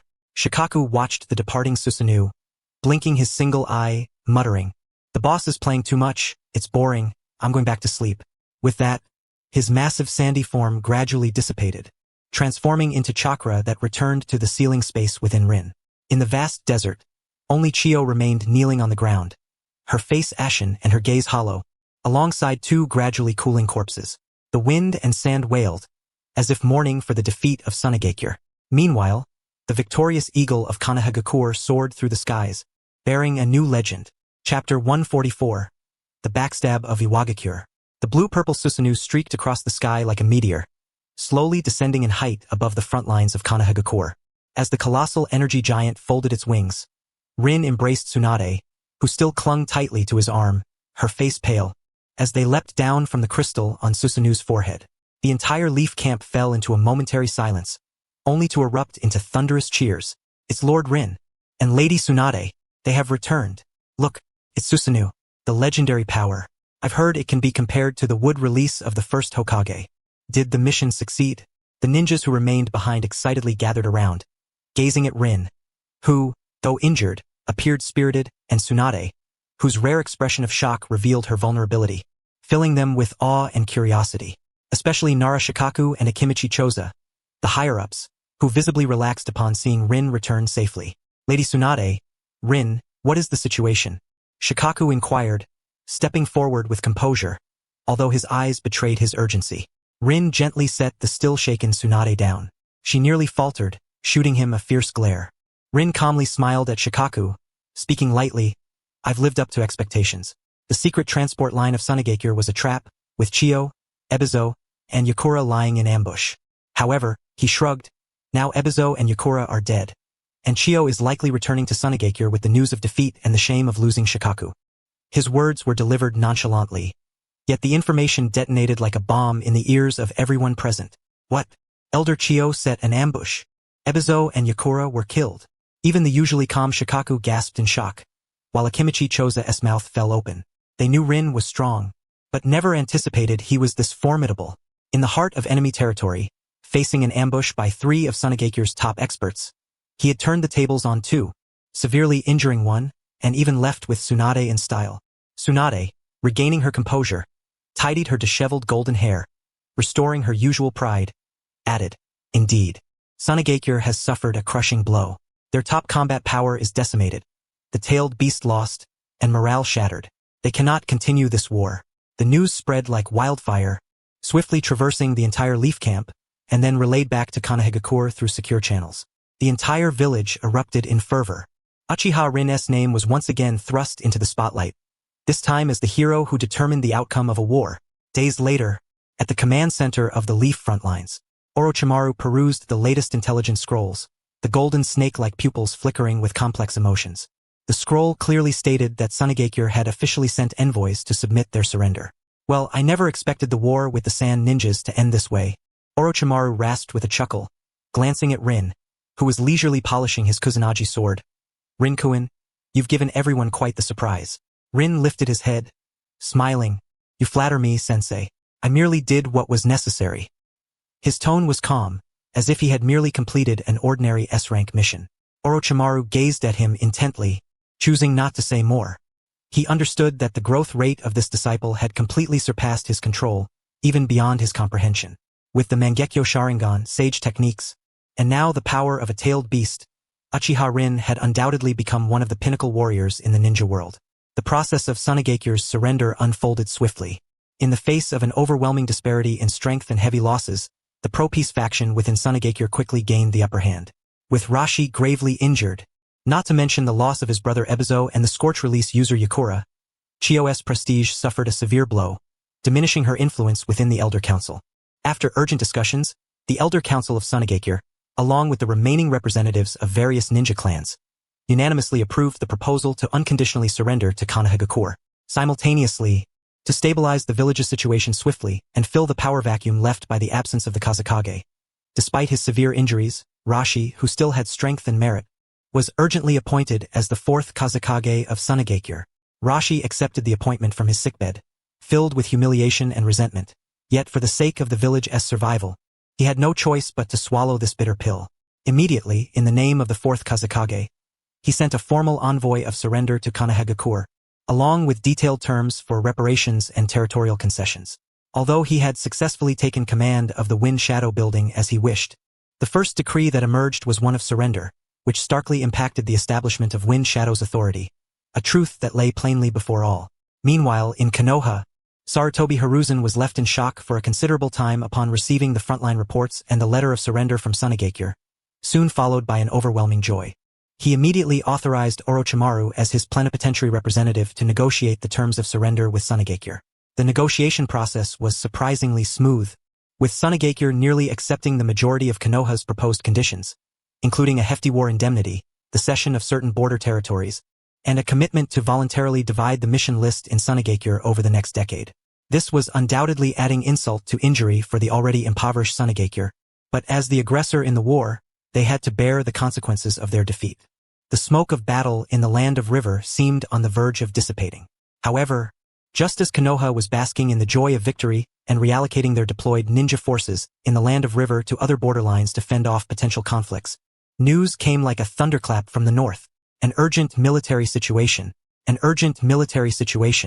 communication ninja rushed into the command center, rolling and crawling, his face pale, his voice trembling. Urgent report from the front line of the Land of Grass. Iwagakure has suddenly launched a full-scale attack on our positions. The scale is unprecedented. The main forces led by Kuratsuchi have already breached our first line of defense.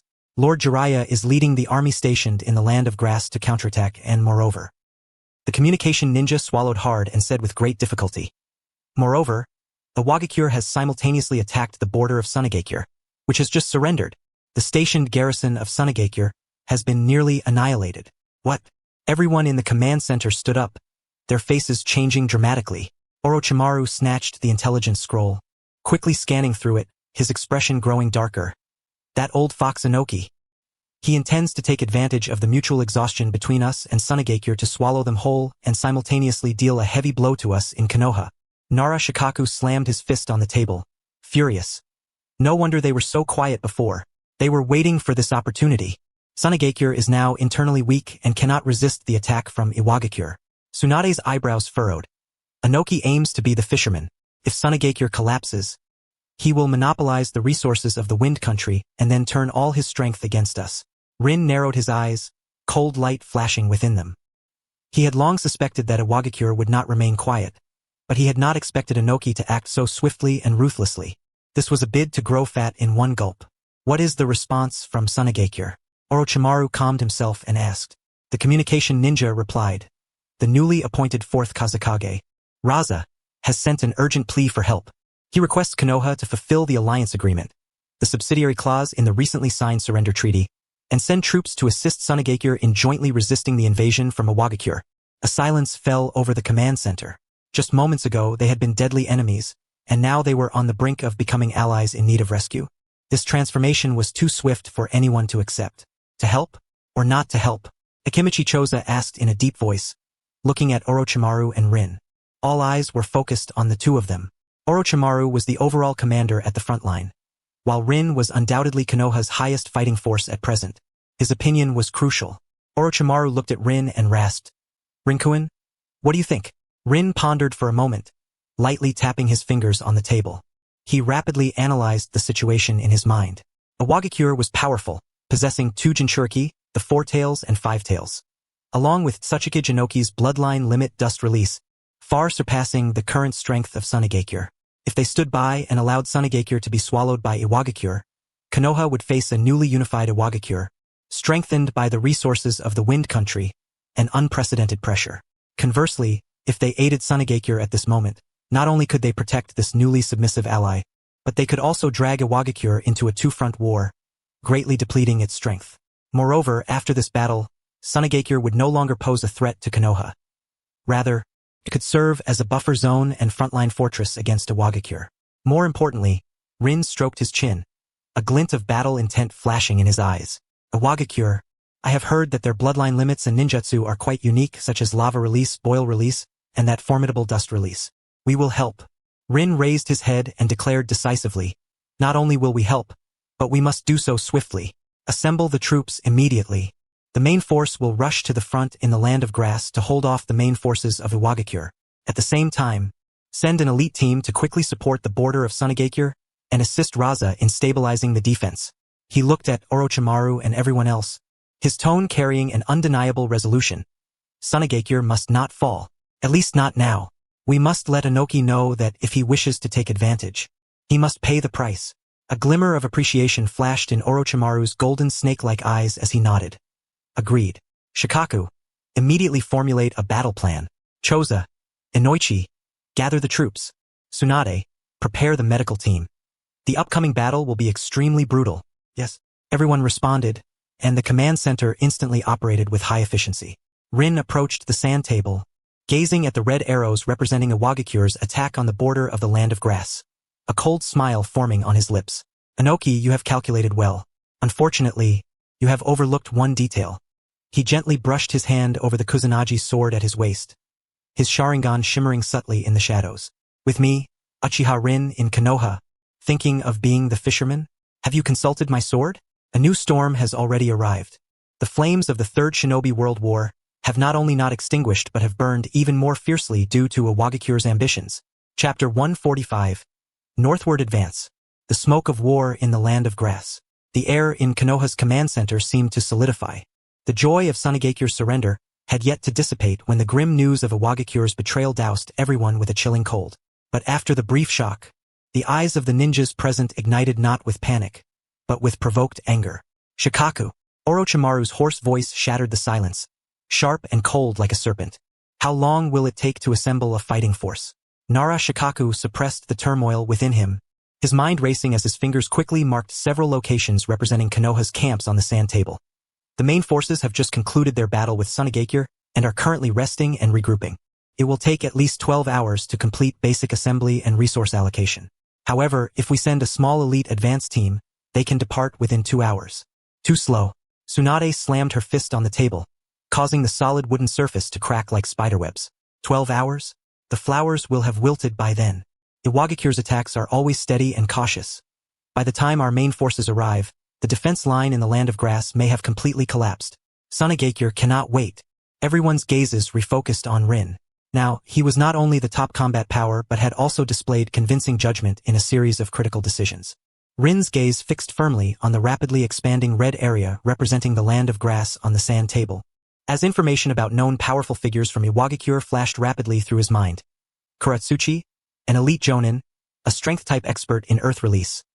Fumio, the captain of the demolition team, and those 2 Jinchuriki, the older Otsutsuki and the younger Han, and most troublesome of all, the 2-tailed Inoki, who wielded the dust release bloodline limit.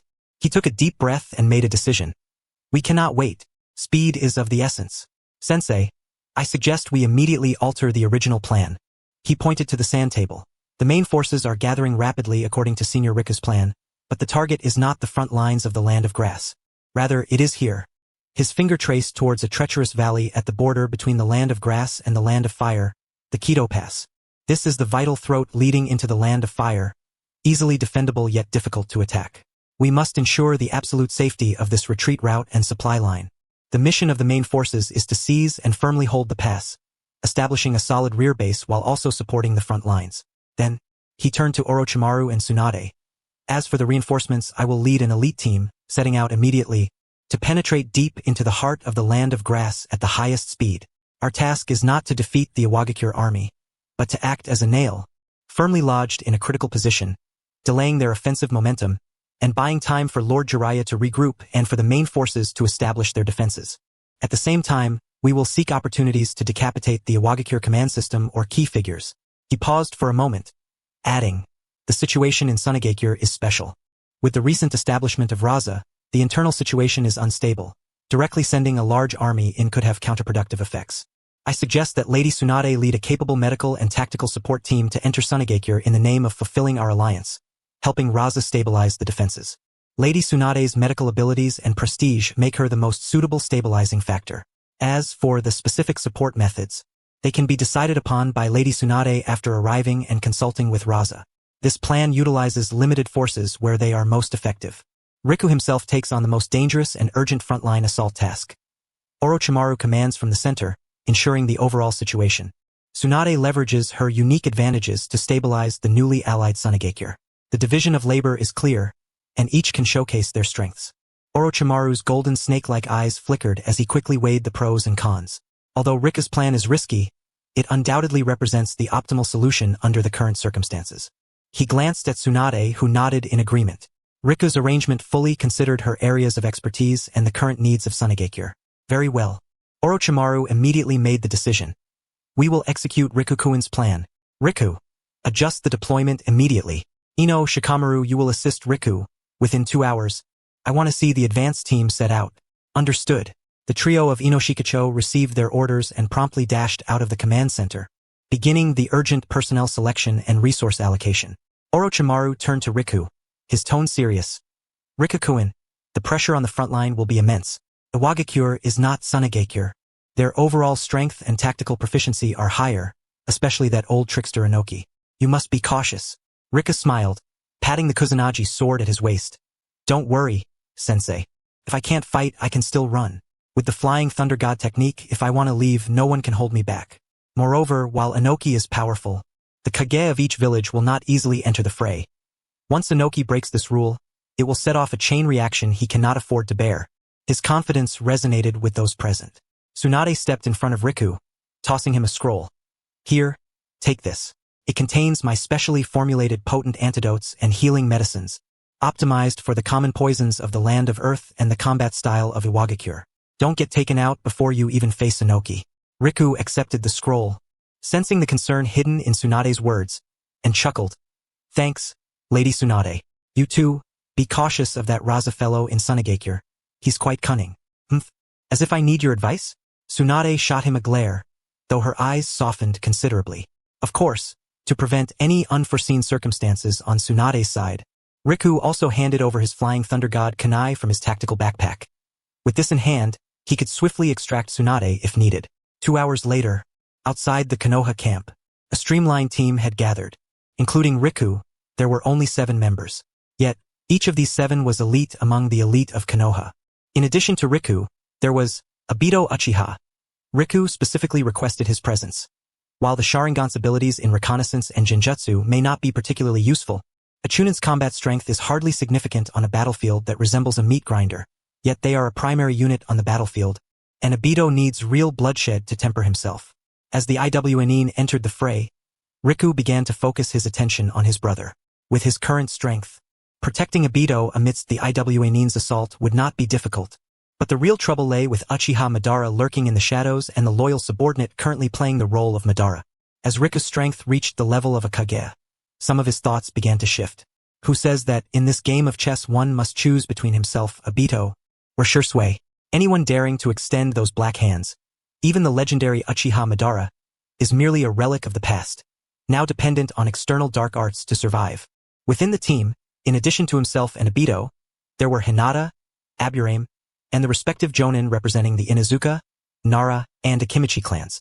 Their names were Hinata Takuma, Aburame Jin, Nara Kaneo, Akimichi Yui, and Yamanaka Kawa, all of whom were skilled practitioners and key combatants on the joint defense front of the Land of River. Among them, Hinata Takuma was a master from the branch family of the Hyuga clan, with the Byakugan's exceptional long-range vision and insight, making him the battlefield's absolute eye. Aburame Jin, as an elite from the Aburame clan, could manipulate the secret techniques of poisonous insects, excelling in stealth, poisoning, and area control. As for the Inuzuka clan, they needed no introduction. The combination of offense and defense, when the three Jonin unleashed their secret techniques, could pose a headache even for a Kaga-level opponent. The 7-member team encompassed reconnaissance, strong offense, control, support, surprise attack, and defense, boasting high mobility and formidable combat strength despite their small numbers. Chapter 146. The sharp blade interspersed in the rear. Orochimaru and Tsunade came to send them off. Riku, Obito, and the others. Orochimaru scanned the group, entrusting the safety of Konoha and the lives of thousands of compatriots in the land of grass to you. Remember, your mission is to delay and harass, not to engage in decisive battles. Your own safety is the top priority. Rest assured, Orochimaru-sensei. Riku and Obito echoed in unison, especially Obito, whose face was filled with excitement and nervousness. The Sharingan involuntarily activated, the now evolved double tomo spinning slowly. He finally had the opportunity to fight alongside his brother and partake in a significant event that would determine the outcome of the battle. Riku looked at everyone, speaking in a solemn tone. Everyone. This journey is perilous, but it holds great significance. The quicker we move, the more chance our comrades on the front line will have. Let us set out. Yes. Without grandiose speeches, 7 figures shot out like arrows, instantly vanishing into the vast northern mountains. Riku took the lead, utilizing the Flying Thunder God technique with Obito for long-distance jumps, while the others followed closely, employing body flicker techniques. The team resembled a sharp blade, piercing directly into the war-torn land of grass. Meanwhile, within the land of grass, chaos reigned. The assault from Iwagakure was akin to a landslide or tsunami. Thousands of Iwagakure ninjas surged like a yellow tide, crashing against the hastily constructed defenses of Konoha. Massive earth release techniques altered the terrain, and the sounds of explosions echoed incessantly. The Konoha defenders, under Jiraiya's command, fought desperately, yet the defenses continued to wane. Earth release, mountain earth technique. An Iwagakure Jonin slammed his hands into the ground, and 2 colossal hemispherical earthen mounds appeared out of thin air, targeting a section of the Konoha defenses for a pincer attack. Sage Art, Thousand Needle Jutsu. Jiraiya stood atop a colossal toad, the visage of a sage from Mount Myaboku materializing before him. It was evident that he was embroiled in a fierce battle, even resorting to the use of sage mode. His long white hair shot forth like a torrential downpour, shattering the earthen mountains with precision. Yet more Iwagakure ninjas surged forward, seizing the opportunity. Damn it! There are too many of them. Jiraiya wiped the sweat from his brow, his expression grave. He had received the village's call for aid first and had rushed back to defend, but the ferocity of Iwagakure's assault and their meticulous preparations had far exceeded his expectations. Lord Jiraiya, the left flank is about to be breached. A bloodied leaf ninja rushed in to report. Understood. Have the toad Gamma charge in. Jiraiya gritted his teeth, summoning another gigantic toad. The situation was dire. Just as the leaf defenses teetered on the brink of collapse, a sudden commotion erupted from the rear of the Iwagakure attacking forces. Report, Lord Kodo. The rear supply line has come under attack from a small elite unit from the Leaf. The escort team has been annihilated, and the supplies have been destroyed. Kodo, a tall and robust man commanding the operation, furrowed his brow at the news. A small unit? How many are there? Who is leading them? Currently confirmed to be only 7. The leader is Rin Uchiha. Rin Uchiha. Kodo's pupils constricted. This name was now resounding throughout the ninja world. The Leaf's rising star who had defeated Shikaku and forced Sunagakure to surrender. How could he possibly be here? And with only 7 people. That arrogant brat. How dare he penetrate deep into our territory? Kodo scoffed coldly, yet he dared not underestimate the situation. Send a squad from the demolition team to deal with them. We cannot allow them to disrupt our main offensive. Yes. However, shortly after the order was given, a series of bad news followed. Report. The pursuit team sent from the demolition squad has lost contact. Report. The right flank's guard unit has been ambushed, and the commander has been killed. Report. We've located the Leaf unit. They are rapidly moving towards our command center. What? Kodo finally realized the severity of the situation. This Leaf unit was not merely there to harass the supply line. Their target was the command hub itself. Moreover, their combat capabilities far exceeded expectations. Notify Lord Han. Request his intervention to intercept them. Kodo decisively resolved to summon Han, one of Iwagakure's top-tier combatants, the Jinchuriki of the Five Tails. At that moment, Rin's squad maneuvered like phantoms along the chaotic periphery of the battlefield. Hyuga Takemitsu's Byakugan acted as a radar, precisely avoiding the bulk of Iwagakure's forces, specifically targeting weak points and command nodes. Yamanaka Ino's swarm of insects silently acted as sentinels. The teamwork of Inazuka Kiba, Nara Shikamaru, and Akimichi Choji had been honed through years of collaboration, seamlessly integrating offense and defense. Uchiha Obito's Sharingan facilitated illusionary support and close-quarters combat. And Rin was the absolute spearhead. The Flying Thunder God technique rendered him elusive, and with the Kusanagi sword in hand, he faced no adversary that could withstand him. When encountering a troublesome enemy, he even refrained from using the Mangekyo, effortlessly wielding the newly mastered Scorch Release. Scorch Release, Steam Murder. A blazing white steam sphere shot forth, instantly dehydrating an Iwagakure Jonin attempting to form hand seals, along with several surrounding Chunin. The terrifying effect made Obito's scalp tingle with dread. As for how he could utilize Scorch Release from the leaf, Rin had already considered it. The power of the Mangekyo was largely unknown to most ninjas. The ability to deduce and mimic the techniques of bloodline limit ninjas might sound perverse, but in the face of absolute strength, it was trivial. Rin, that new technique of yours is quite ruthless. Obito swallowed hard. Rin shook the blood from his sword, calmly replying, being merciful to the enemy is cruelty to oneself. Quickly, our next target is their frontline supply transfer station. The 7-person squad moved like a scalpel, precise and lethal, carving wounds into Iwagakure's massive war machine. While not fatal, their actions significantly delayed Iwagakure's offensive rhythm and caused considerable chaos. However, just as they successfully destroyed a supply point and prepared to stealthily advance to the next target, a massive and searing chakra descended from the front like a volcanic eruption. Boom! A red figure entwined in scalding steam crashed through the rocks along its path, coming to a steady halt 100 meters in front of Rin's squad. The overwhelming aura made the surrounding air feel blisteringly hot. The newcomer was robust, clad in red steam armor, wearing a straw hat, and sporting a steam pipe resembling a tail. None other than Han, the Jinchuriki of the Five Tails. Rin Uchiha of the Leaf? Han's voice was deep and powerful, his gaze sharp as a knife beneath his hat. I heard you defeated Shikaku? Very well. Let me gauge whether you possess the qualifications to be so audacious as to penetrate my army's territory. Terrifying steam erupted from his body, his power rapidly escalating. Rin gazed at his formidable foe, not a trace of fear in his eyes, but rather an ignited battle spirit. He slowly raised the Kusanagi sword, addressing his teammates behind him. Continue with the plan, harass their flanks and logistics. This big guy is mine. Chapter 147. Clash of Steam Armor and Scorch Release. However, Nara Shikaku hesitated. After all, the opponent was a Jinchuriki. Trust me, Rin turned back, offering his comrades a reassuring smile. This guy's steam looks quite warm. It's just what I need to stretch my muscles. You staying will only distract me. Seeing Rin's confidence and recalling his earlier feat of defeating Shikaku, the others felt somewhat reassured. At present, the primary objective was not only to create chaos among the Iwagakure forces but also to slice through the Land of Grass frontline, launching a surprise attack on the Iwagakure rear lines at the border of the Land of Wind, in order to secure a breather for both villages. They could not linger here for too long. The trio of Inazuka, Nara, and Akimichi exchanged glances and nodded first. Understood. Captain Rin, be careful. They knew that intervening in a battle of this magnitude would only become a burden.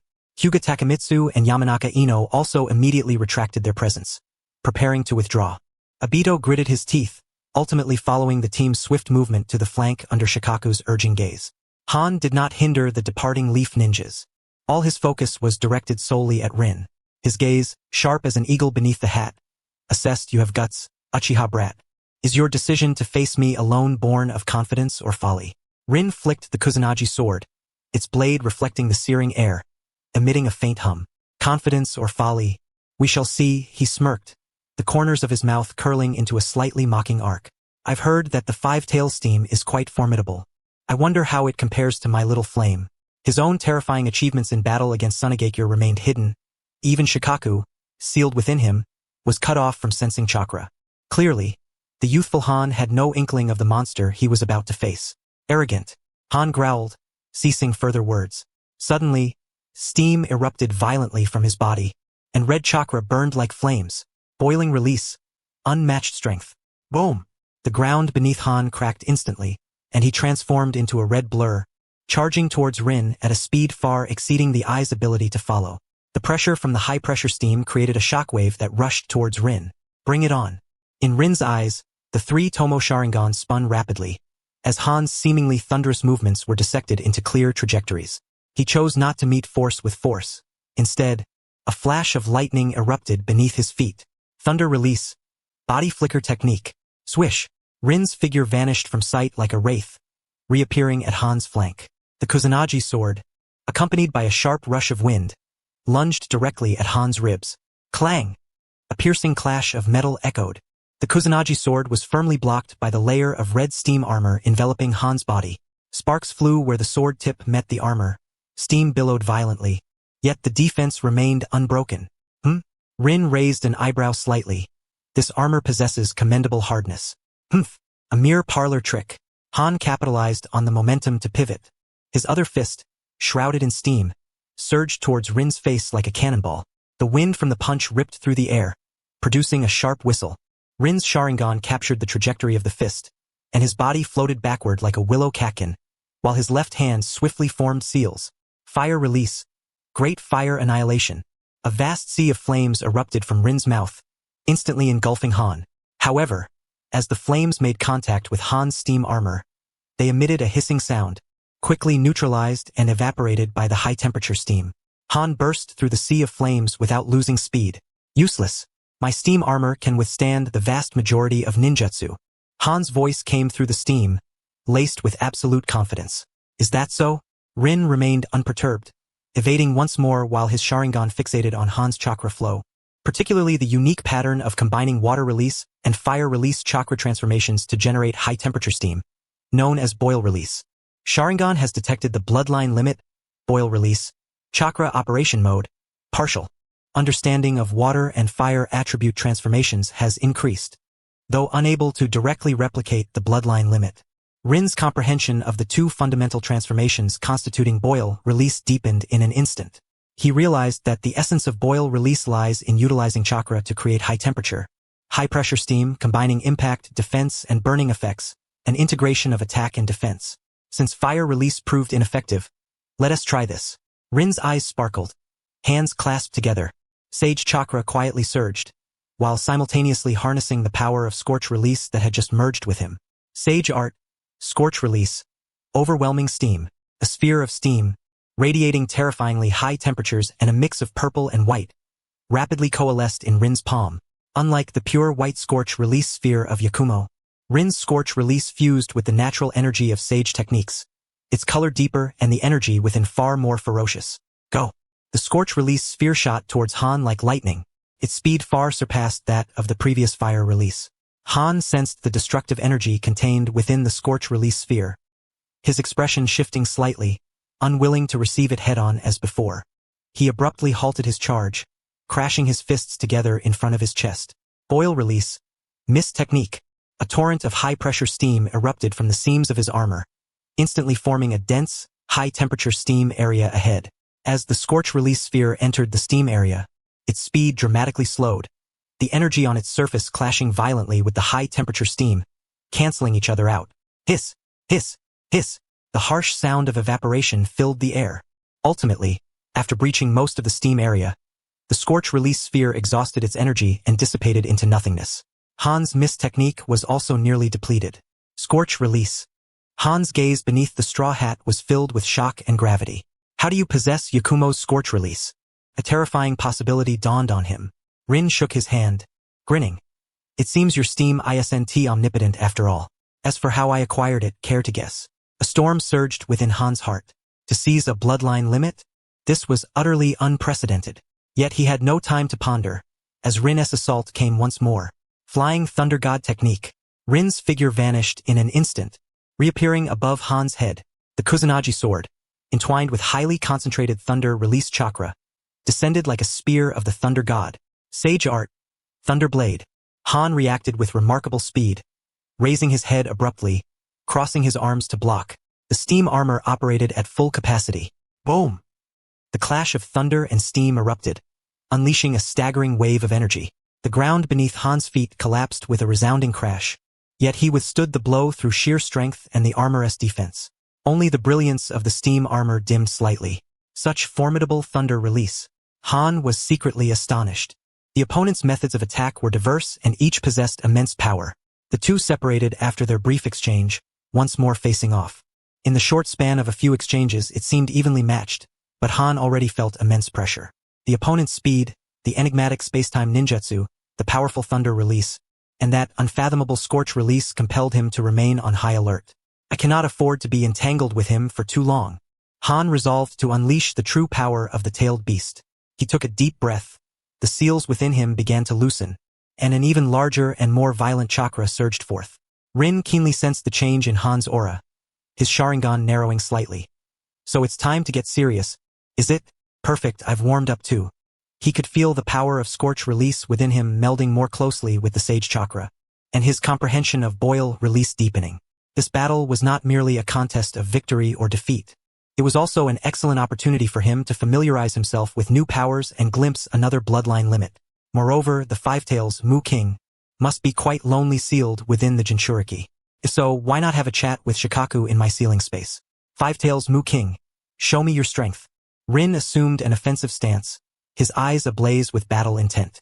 The steam surrounding Han deepened in color, shifting toward dark red, a more ferocious aura permeating the air. The battle was about to reach its boiling point. Meanwhile, Rin's team members had successfully executed their plan, launching a surprise attack on a supply point at the flank of Iwagakure, causing considerable chaos as they stealthily moved towards their next target. Obito displayed exceptional valor in battle, the dynamic vision and genjutsu assistance of his Sharingan proving crucial, earning him the admiration of Ruka and others. Far away at the border of the Land of Wind, Tsunade led a medical support team that had just arrived at Sunagakure, receiving a complex and opaque reception from Raza. The situation in Sunagakure was worse than anticipated. Chapter 148. Tailed Beast Transformation. The Roar of Mu King. On the scorched earth of the Land of Grass, the air seemed ignited. Han's body erupted in steam, shifting from a bright red to a dark crimson, viscous and dangerous like lava. A chakra far more violent than before, filled with bestial ferocity, erupted from him like a volcanic eruption, causing the rubble on the ground to tremble under its pressure. Uchiha Rin, forcing me to utilize this power is your misfortune. Han's voice grew low and hoarse, resonating with emphasis as if two voices spoke in unison. A dark red chakra cloak enveloped him entirely, the form of the steam armor transforming into something more grotesque. With a tail resembling a hybrid of a dolphin and a horse swinging behind him, this was the partial-tailed beast transformation of the Five-Tails, Mu King. Now this is getting interesting. The three Tomo Sharingan in Rin's eyes spun slowly, revealing not fear, but rather an expression of heightened excitement. He could sense Han's chakra skyrocketing several-fold, both speed and strength reaching a whole new level. Boil release, unmatched strength, tailed beast chakra mode. Boom! The ground beneath Han shattered completely, transforming him into a dark red streak of light, his speed now exceeding more than double what it had been before. Almost as soon as Rin's Sharingan captured the motion, Han had already appeared before him, his fists, entwined with high-pressure steam and tailed beast chakra, hurtling towards him with the force to tear everything apart. How swift! A shiver ran through Rin's heart as he activated the lightning release. Body flicker technique to dodge sideways with all his might. Swoosh! The force of Han's punch grazed Rin's body, creating a vacuum in the air behind him, while a distant boulder was shattered from the shockwave. It's not over yet. Han roared, his figure moving like a shadow, his fists raining down upon Rin like a torrential storm. Each punch contained the power to split mountains and shatter rocks, combined with the corrosive nature of tailed beast chakra and the extreme heat of steam, posing a tremendous threat. Rin pushed the dynamic vision and predictive ability of his Sharingan to the limit, utilizing the short-distance teleportation of the Flying Thunder God technique to navigate perilously through the flurry of punches. The Kusanagi sword occasionally struck out, colliding with Han's fists or armor, producing deafening booms, yet it was hardly capable of inflicting effective damage. The defensive power under tailed beast chakra was simply astonishing. Sage Art. Inorganic Rebirth.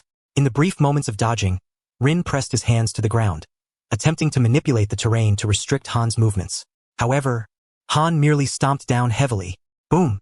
The overwhelming tailed beast chakra directly shattered the raised rocks. Such petty tricks are futile. The rhythm of battle was entirely under Han's control, and Rin found himself in a passive defensive position. The tailed beast-empowered Han was crushing his opponent with absolute strength and speed. Rin. From a distance, Obito, who was carrying out a disruption mission, saw this scene through the shared vision of the Byakugan and felt a surge of anxiety, wanting to assist. Don't get distracted. Trust Captain Rin. Nara Shikano calmly chided. Using the shadow imitation technique to subdue a rock village ninja. Our mission is to create chaos. Completing the directive is the greatest support for Captain Rin. Obito gritted his teeth, transforming his worry into fury. His Sharingan spinning wildly, unleashing a fireball technique that sent a rock ninja flying. At the center of the battlefield, although Rin appeared to be in a precarious situation, his gaze remained calm. He was adapting, observing. The Sharingan locked onto Han's chakra flow, especially the unique pattern formed by the merging of tailed beast chakra and boil release. The Sharingan has detected the chakra characteristics of the five tails. Mu King, partial. The understanding of the attribute changes in the fusion mode of boil release and tailed beast chakra has deepened, resulting in a slight increase in resistance to tailed beast chakra. The disparity in strength was indeed vast, but not without weaknesses, Rin mused. After transforming into a tailed beast, while Han's attacks were frenzied, his mode was relatively singular, relying more on overwhelming strength and speed to crush his opponent. I must break his rhythm. A glint of cold light flashed in Rin's eyes, as he once again utilized the Flying Thunder God technique to create distance, rapidly forming hand seals. Sage Art. Scorch Release. 9 Dragons Flame Kill. Boom! 9 purple and white spheres of Scorch Release, entwined with natural energy, instantly appeared around Rin. This time, he did not launch a single sphere but rather 9 in unison, forming a massive vortex of flames that surged towards Han, covering a vast area and blocking many of Han's attack routes. Han sensed the terrifying destructive energy contained within those 9 Scorch Release spheres, far more potent than before, and dared not face it head-on with the mist technique like before. He abruptly halted his charge, clenched his fists tightly, and concentrated the dark red-tailed beast chakra. Boil Release. Steam Explosion. He thrust his fists forward. 2 columns of super-high-pressure steam, refined to perfection, shot forth like cannonballs, colliding violently with the vortex of flames. Rumble. The ultimate clash of steam and fire. Blinding white light and terrifying heat erupted instantly, charring and melting the land within 100 meters. The energy shockwave spread like a tsunami, sending even distant battling ninjas flying. As the light faded, the Scorch Release vortex was forcibly blasted apart by the steam explosion. Yet Han was also pushed back several steps by the tremendous recoil, his tailed beast chakra coating fluctuating violently, clearly expending considerable energy. He actually blocked my full-force steam explosion. Han panted heavily, his eyes filled with shock. The power of Rin's Scorch Release far exceeded his expectations. Taking advantage of this opportunity, Rin formed seals once more. This time he drew upon pure Sage Chakra. Sage Art. White Lightning Technique. He exhaled a highly condensed white energy sphere. The moment the energy sphere appeared, high-frequency shockwaves surged forth, accompanied by a blinding light. Buzz! Han was caught off guard, temporarily blinded by the intense light. His ears assaulted by the high-frequency sound waves, his mind blank, and the control of his tailed beast chakra disrupted for an instant, causing his movements to stiffen. Now's my chance. The kaleidoscope pattern in Rin's eye lit up in an instant. Although his opponent was a Jinchuriki with high mental resistance, it ultimately depended on who was using it. This momentary weakness was sufficient. Left eye, time stop, buzz. An invisible force enveloped Han, forcibly extending that brief moment of stiffness just long enough to be fatal. Flying Thunder God Technique. Rin's figure appeared instantaneously behind Han. On the Kusanagi sword, Sage Chakra, Lightning Release Chakra, and a hint of the scorching heat from the Scorch Release were forcefully compressed and fused together by the Sharingan. The blade radiated a brilliant and dangerous light. Sage Art. Lightning Scorch Flash. This was a secret technique Rin had temporarily created by combining his various powers, merging speed, penetrating power, explosive force, and continuous burning damage into one. Swish! The sword light sliced through the night sky like a bolt of lightning, aiming directly at Han's back, where the tailed beast chakra coating was relatively thin, corresponding to the position of the human spine. Not good. Han sensed the lethal threat the moment time resumed, but it was already too late to completely evade or defend. Thwack! The Kusanagi sword successfully pierced the dark red chakra coating. Lightning erupted, and heat spread. Han let out a pained roar as the chakra coating on his back was torn open, blood splattering out. Though the wound was not deep, it marked the first time Rin had truly breached Han's defenses, and injured his true body since the battle began. Damn brat! Han erupted with rage. The ferocity of the tailed beast fully awakened. Ignoring his injuries, he forcefully turned around and punched towards Rin. Rin had landed a hit and did not linger, activating the flying thunder god once more to instantaneously withdraw from the battlefield. Han's punch struck empty air as he glared at Rin, who stood holding his sword in the distance, and then touched the fiery wound on his back, seething with anger. I will tear you apart. No longer holding back, the seal within him loosened further. An even larger chakra surged forth, the dark red coating becoming more solid, and the tail behind him transformed from 1 into 3. The degree of tailed beast transformation deepened. Mu King, lend me more power, Han roared within his heart. However, just as he prepared to unleash a more ferocious attack, Rin made an unexpected move. Rin slowly sheathed the Kusanagi sword, forming a peculiar hand seal, one not meant for an attacking jutsu. He looked at the furious Han, a meaningful smile curling at the corners of his mouth. The warm-up is about to conclude. Han, I have a general understanding of your boil release and the power of Mu King.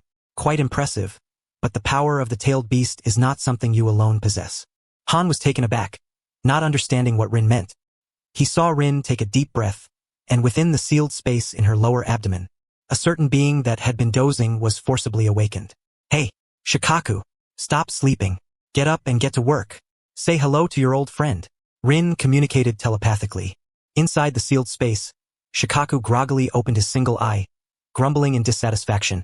What is all the noise? I was dreaming about counting money. That guy Mu's chakra? There is a fight outside? Stop wasting time. Lend me your chakra to scare him, Rin commanded. Though Shikaku was reluctant, under the dual pressure of Rin's Mangekyo Sharingan and Sage techniques, he obediently released a vast amount of chakra, filled with a desolate and heavy aura. In the outside world, a chakra emanating from Rin, starkly different from Han's, rose slowly like a sandstorm, dark and oppressive. At the same time, Rin's eyes twisted and transformed, the 3-tomo pattern morphing into that bizarre and intricate Mangekyo design. The pale blue halo of Sage Chakra, Shikaku's somber sand chakra, and the crimson power of the Mangekyo intertwined and fused upon Rin, creating a unique and heart-pounding aura of pressure. What is this? Han felt that familiar yet repugnant chakra presence. His pupils constricting suddenly, his voice wavering. Shikaku's chakra, wasn't he that the power of the tailed beast from Sunagakure? How could it appear on you? And those eyes? Mangekyo Sharingan. What kind of monster are you? Rin did not respond but slowly raised her hand. Aiming at Han. The chakra of Shikaku, mixed with sage energy, gathered in her palm, spinning like a raisingan. But its color was an eerie purple-black, radiating an ominous aura, a miniaturized version of Shikaku's tailed beast ball, derived from Shikaku's sealing and magnet release powers. As a turn-based game, Han Mu. Let us commence the second round. To Han's eyes, Rin's smile at that moment resembled that of a demon. Chapter 149. The Power of Shikaku in Sage Mode. Rin observed Han's ghostly expression, her smirk widening. Han, it seems your information network in Iwagakure is rather lacking. You will soon learn about Sunagakure's surrender to Konohagakure. Her seemingly casual words struck Han like a heavy hammer on his heart. Is the surrender of Sunagakure related to this guy in front of me? Han's pupils narrowed sharply. The surrender of the Sand Ninja Village was no secret, but now, the war machine of the Wind Country appeared before him in the form of this Uchiha brat, meaning that the distribution of Sunagakure's fortune was indeed related to this being, who had even stripped the tailed beast power away. Based on the fragmentary information Rin had revealed, Han quickly analyzed the situation, combining it with the frequent reports of victories from the battlefield in the Wind Country. Yet there was still no sign of Sunagakure's top combatants joining the fray. It seemed that Sunagakure had suffered far greater losses in the battle against Konohagakure than the village had received news of, and Rin, who actively disclosed this information, was either unafraid of leaks or simply did not fear for her own safety. However, looking at the young face of Rin, with those eyes radiating absolute confidence, how could this be possible? Just as Han's mind was shaken, caught in a moment of daze, Rin moved. The second round. Begin. Whoosh! The purple-black mini-tailed beast ball shot forth from Rin's palm as if teleporting, its speed at its peak, aimed directly at Han's chest. The deadly sense of crisis pulled Han back from his chaotic thoughts. He roared in response, with no time to think, the tailed beast chakra instinctively boiling. Boiling release. Steam armor at full power. The dark red chakra coating instantly solidified to the utmost. high-pressure steam enveloping his entire body like a tangible armor. Simultaneously, he crossed his fists over his chest, attempting to withstand this bizarre attack. However, the nature of the mini-tailed beast ball was not purely one of impact. Just as the energy sphere was about to collide with the steam armor, the Mangekyo pattern in Rin's eyes flickered slightly. Boom! The mini-tailed beast ball did not directly collide but expanded violently at the moment of contact. Exploding, there was no deafening roar. Instead, it produced a low, rumbling sound as if the very space was being torn apart. The purple-black energy instantly spread, forming a small destructive domain with a diameter of several meters. Hiss, hiss, hiss. The moment Han's steam armor made contact with this destructive energy, it emitted a nerve-wracking corrosive sound. The tailed beast chakra clashed violently with the mini-tailed beast ball, annihilating everything. High-pressure steam was forcibly decomposed and dispersed. Han felt as if countless burning needles were piercing through his chakra defenses. Ugh! Han let out a pained grunt. His body violently hurled away by the explosion's shockwave, rolling through the air for several meters before crashing heavily to the ground. The tailed beast chakra coating on him became erratic, and the armor over his chest showed clear signs of damage and charring. Though he had not suffered a direct breach and serious injury, the depletion of chakra and the mental shock were immense. A tailed beast ball. Han struggled to rise, his eyes filled with horror. It had only been a little over a month since Sunagekyo's surrender. In such a short time, how could he wield Shikaku's power so freely? What kind of monster is this? Just a little trick, nothing compared to Mu's true-tailed beast ball. Rin shrugged her hand, her tone casual, yet her gaze became more focused. Though she feigned modesty, Rin's aura grew sharper. Damn it! Han was completely enraged, the continuous blows and humiliation stripping away his reason. No matter how you obtained Shikaku's power, you must die today. Mu! He no longer held back. The seals within him nearly fully released. A massive chakra surged skyward, the dark red coat rapidly expanding and transforming. His body began to twist and elongate, skin displaying patterns reminiscent of a hybrid between a dolphin and a horse, as a gigantic tail made of chakra solidified completely. Half-tailed beast transformation. Half of Han's body had already taken on the characteristics of the five tails. Mu. A terrifying aura swept across the area, even stirring the heavens, as dark clouds began to gather. Roar. No longer a human voice, but a roar that combined Han's will with Mu's. In this half-tailed beast transformation, Han's speed and strength surged again, and his attack methods leaned more towards the instincts of a beast, increasing the danger exponentially. Finally looking somewhat like a tailed beast, Rin's expression grew solemn. The half-tailed beast transformed Han had firmly entered the ranks of seasoned Kaga-level strength. Perhaps even stronger. She dared not underestimate him any longer. Activate Sage Mode fully. Buzz. A torrent of natural energy surged into Rin's body, the dragon horns on her forehead gradually revealing themselves as Sage Mode activated, while the snake scale shadows beneath her eyelids glimmered with brilliance. Sage Chakra and Shikaku's Chakra, under the harmonization of the Mangekyo, fused together more vibrantly. Boiling release. Steam impact. Half-tailed beast transformed Han opened his massive mouth, spewing forth an ultra-high-pressure steam column several meters in diameter, shooting towards Rin like a laser cannon. The speed far exceeded that of before. Flying Thunder God. Induction Thunder. Rin instantly activated the space-time ninjutsu, her figure vanishing from the spot, as the steam column blasted away the very ground she had been standing on, creating a bottomless pit. In the next moment, Rin appeared above Han's side, hands forming seals. Senjutsu. Magnetic Release. Sand Gold Rain. Benefiting from the understanding and power of magnetic release acquired from Shikaku and Rasha, Rin manipulated the sand and metallic particles on the battlefield, instantly condensing them into countless shimmering sand gold sunbon, shooting towards Han's massive body like a torrential downpour. This was an imitation of Rasha's sand gold technique, augmented with senjutsu. Clang, clang. The sand gold sunbon struck against Han's tailed beast cloak, most of them bouncing off, but the attached senjutsu energy and the penetrating properties of magnetic release still caused Han to feel a sting and an obstruction in his chakra. Roar! Han bellowed, his enormous tail sweeping like a steel whip, stirring up a terrifying gale. Rin teleported away once more, quickly calculating in his mind. After partial-tailed beast transformation, his defense and power were impeccable, but the target was larger. Although his movements were frenzied, his agility in straight-line charges and turns would relatively decrease, and maintaining this state must be a tremendous burden on him. Strategy change. No longer pursuing a head-on clash, but instead utilizing the absolute mobility of Flying Thunder God to engage in high-speed guerrilla warfare. continuously harassing him with mid to long-range ninjutsu, depleting the opponent's chakra and stamina. Scorch release, overheating vapor, lightning release, false darkness, senjutsu, inorganic rebirth. Rin's figure flitted about the battlefield, each appearance accompanied by a powerful ninjutsu attack. The high temperature of scorch release evaporated, the paralysis of lightning release penetrated, and the terrain-altering capabilities of senjutsu constrained various attribute attacks in succession.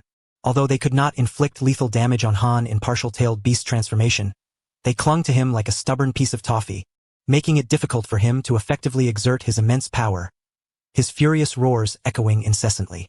Han felt as if he were attacking a slippery loach. Every seemingly certain strike landed in empty space, only to be vexed by the opponent's various cunning attacks. The tailed beast chakra was rapidly depleting. Damn it! That infuriating Uchiha brat. If you have the ability, fight me head-on. Han roared, his massive claws shattering a protruding rock. Only a fool would engage you in a direct confrontation. Rin's voice came from another direction, accompanied by another scorch release sphere. Your vapor seems to be running low, Han-senpai. Indeed, the continuous high-intensity battle and the maintenance of partial-tailed beast transformation had severely drained Han's chakra, the steam surrounding him no longer as thick and surging as it had been at the start. In the distance, the members of the Konoha team, executing their harassment mission, watched this battle that transcended their understanding through Hinata Takuma's Byakugan, each one dumbfounded. Captain Rin, is he playing tag with the tailed beast? Ikimichi Yui murmured, swallowing hard. This fighting style is terrifying, Inazuka Kiba remarked, as the insects from the Oil Girl clan became somewhat restless due to the terrifying chakra fluctuations emanating from afar. Obito clenched his fists, his Sharingan filled with longing and determination. Is this Rin's power? I want to become that strong too.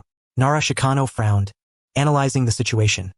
Captain Rin is depleting the opponent, but the chakra volume of a Jinchuriki in partial-tailed beast transformation is unfathomable. The longer this drags on, the greater the variables. We must quickly find an opportunity to secure victory. At the center of the battlefield, Rin also recognized this issue. A prolonged standoff would inevitably lead to loss, and no one knew if a Wagakure had any further tricks up their sleeves. He had to find a way to break the deadlock.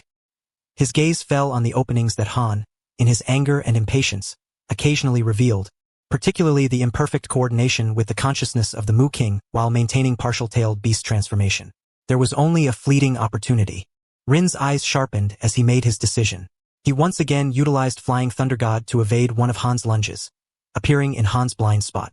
This time, he did not immediately launch an attack. Instead, he pressed his hands together, wildly compressing the remaining Senjutsu chakra and Shikaku's chakra within him. Simultaneously, the kaleidoscope pattern in his eyes shone at its peak, the power of his gaze surging like a tide. Left eye, time stop. The target was not Han in his entirety, but rather the key node connecting Han's human consciousness with the Mu King's tailed beast consciousness within him. The effect of time stagnation was extremely brief. Although it lasted only a moment, it was sufficient for a top-tier expert. Buzz. Han's massive body suddenly stiffened, exhibiting an extremely subtle lack of coordination. The state of partial-tailed beast transformation even experienced an instant fluctuation. Now, Senjutsu, Shikaku's spear.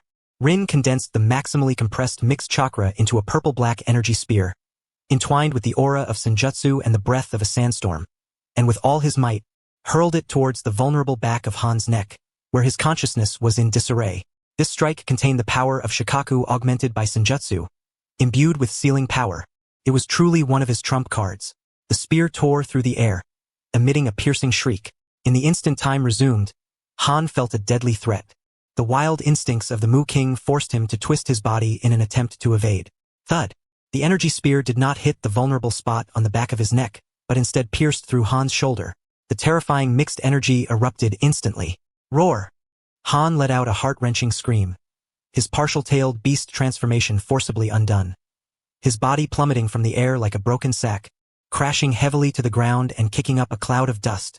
His right shoulder was left mangled, the chakra fluctuations sharply dwindling, clearly indicating he had sustained serious injuries.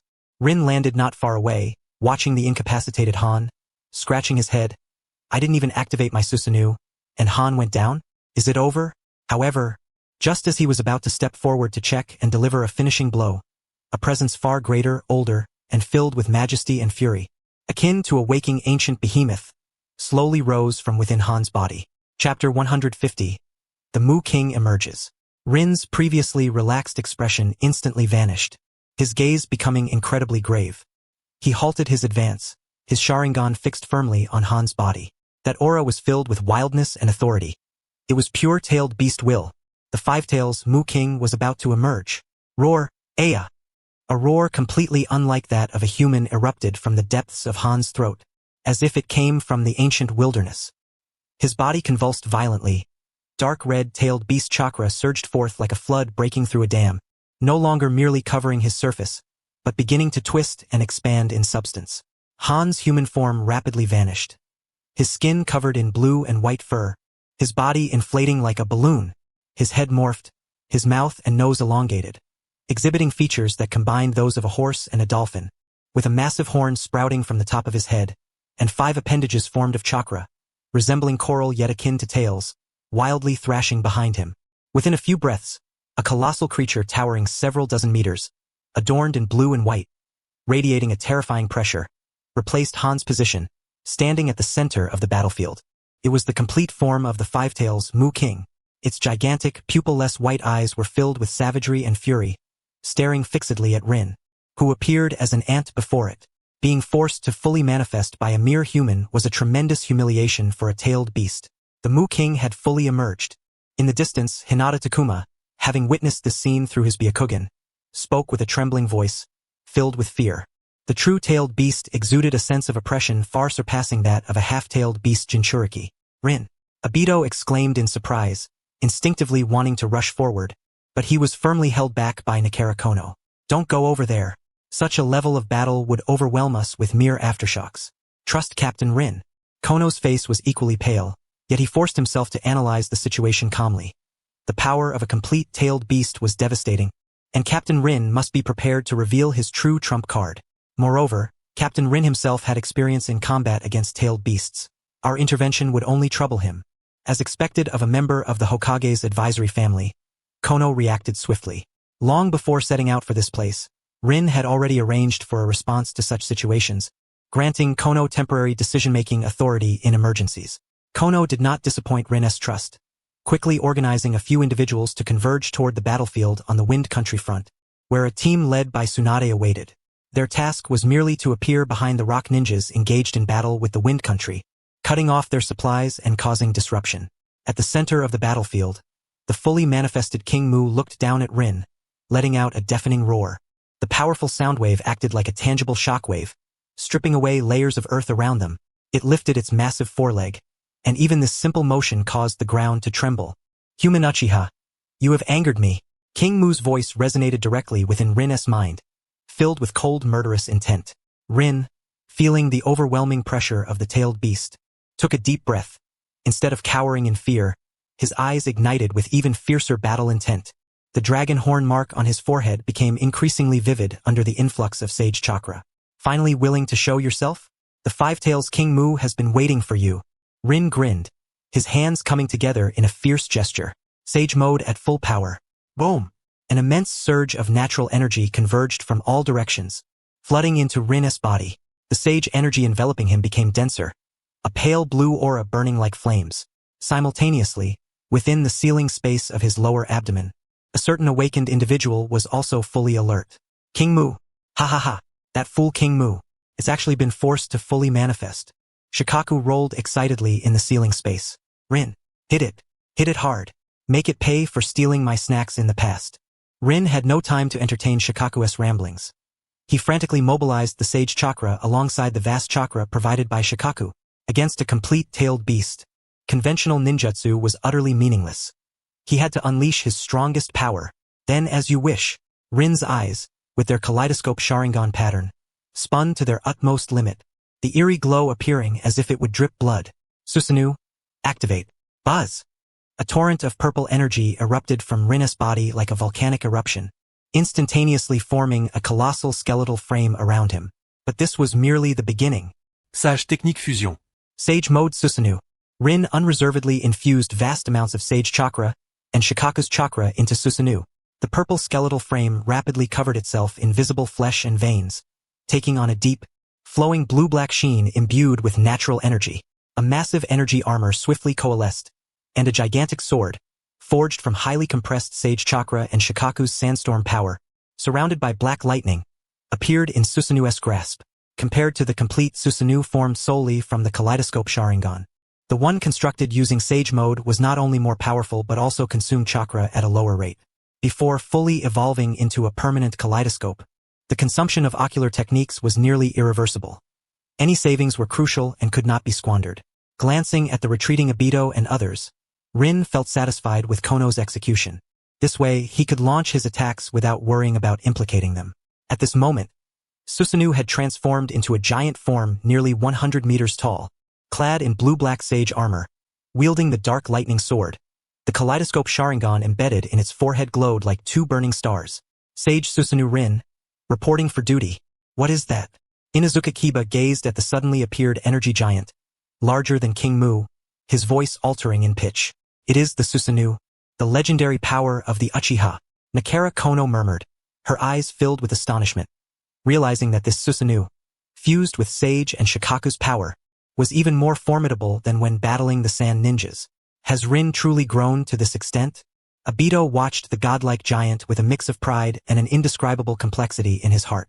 King Mu, observing the energy giant that had suddenly appeared and radiated pressure rivaling its own, flashed a moment of surprise within its white giant eye, but it was swiftly replaced by an even more ferocious rage.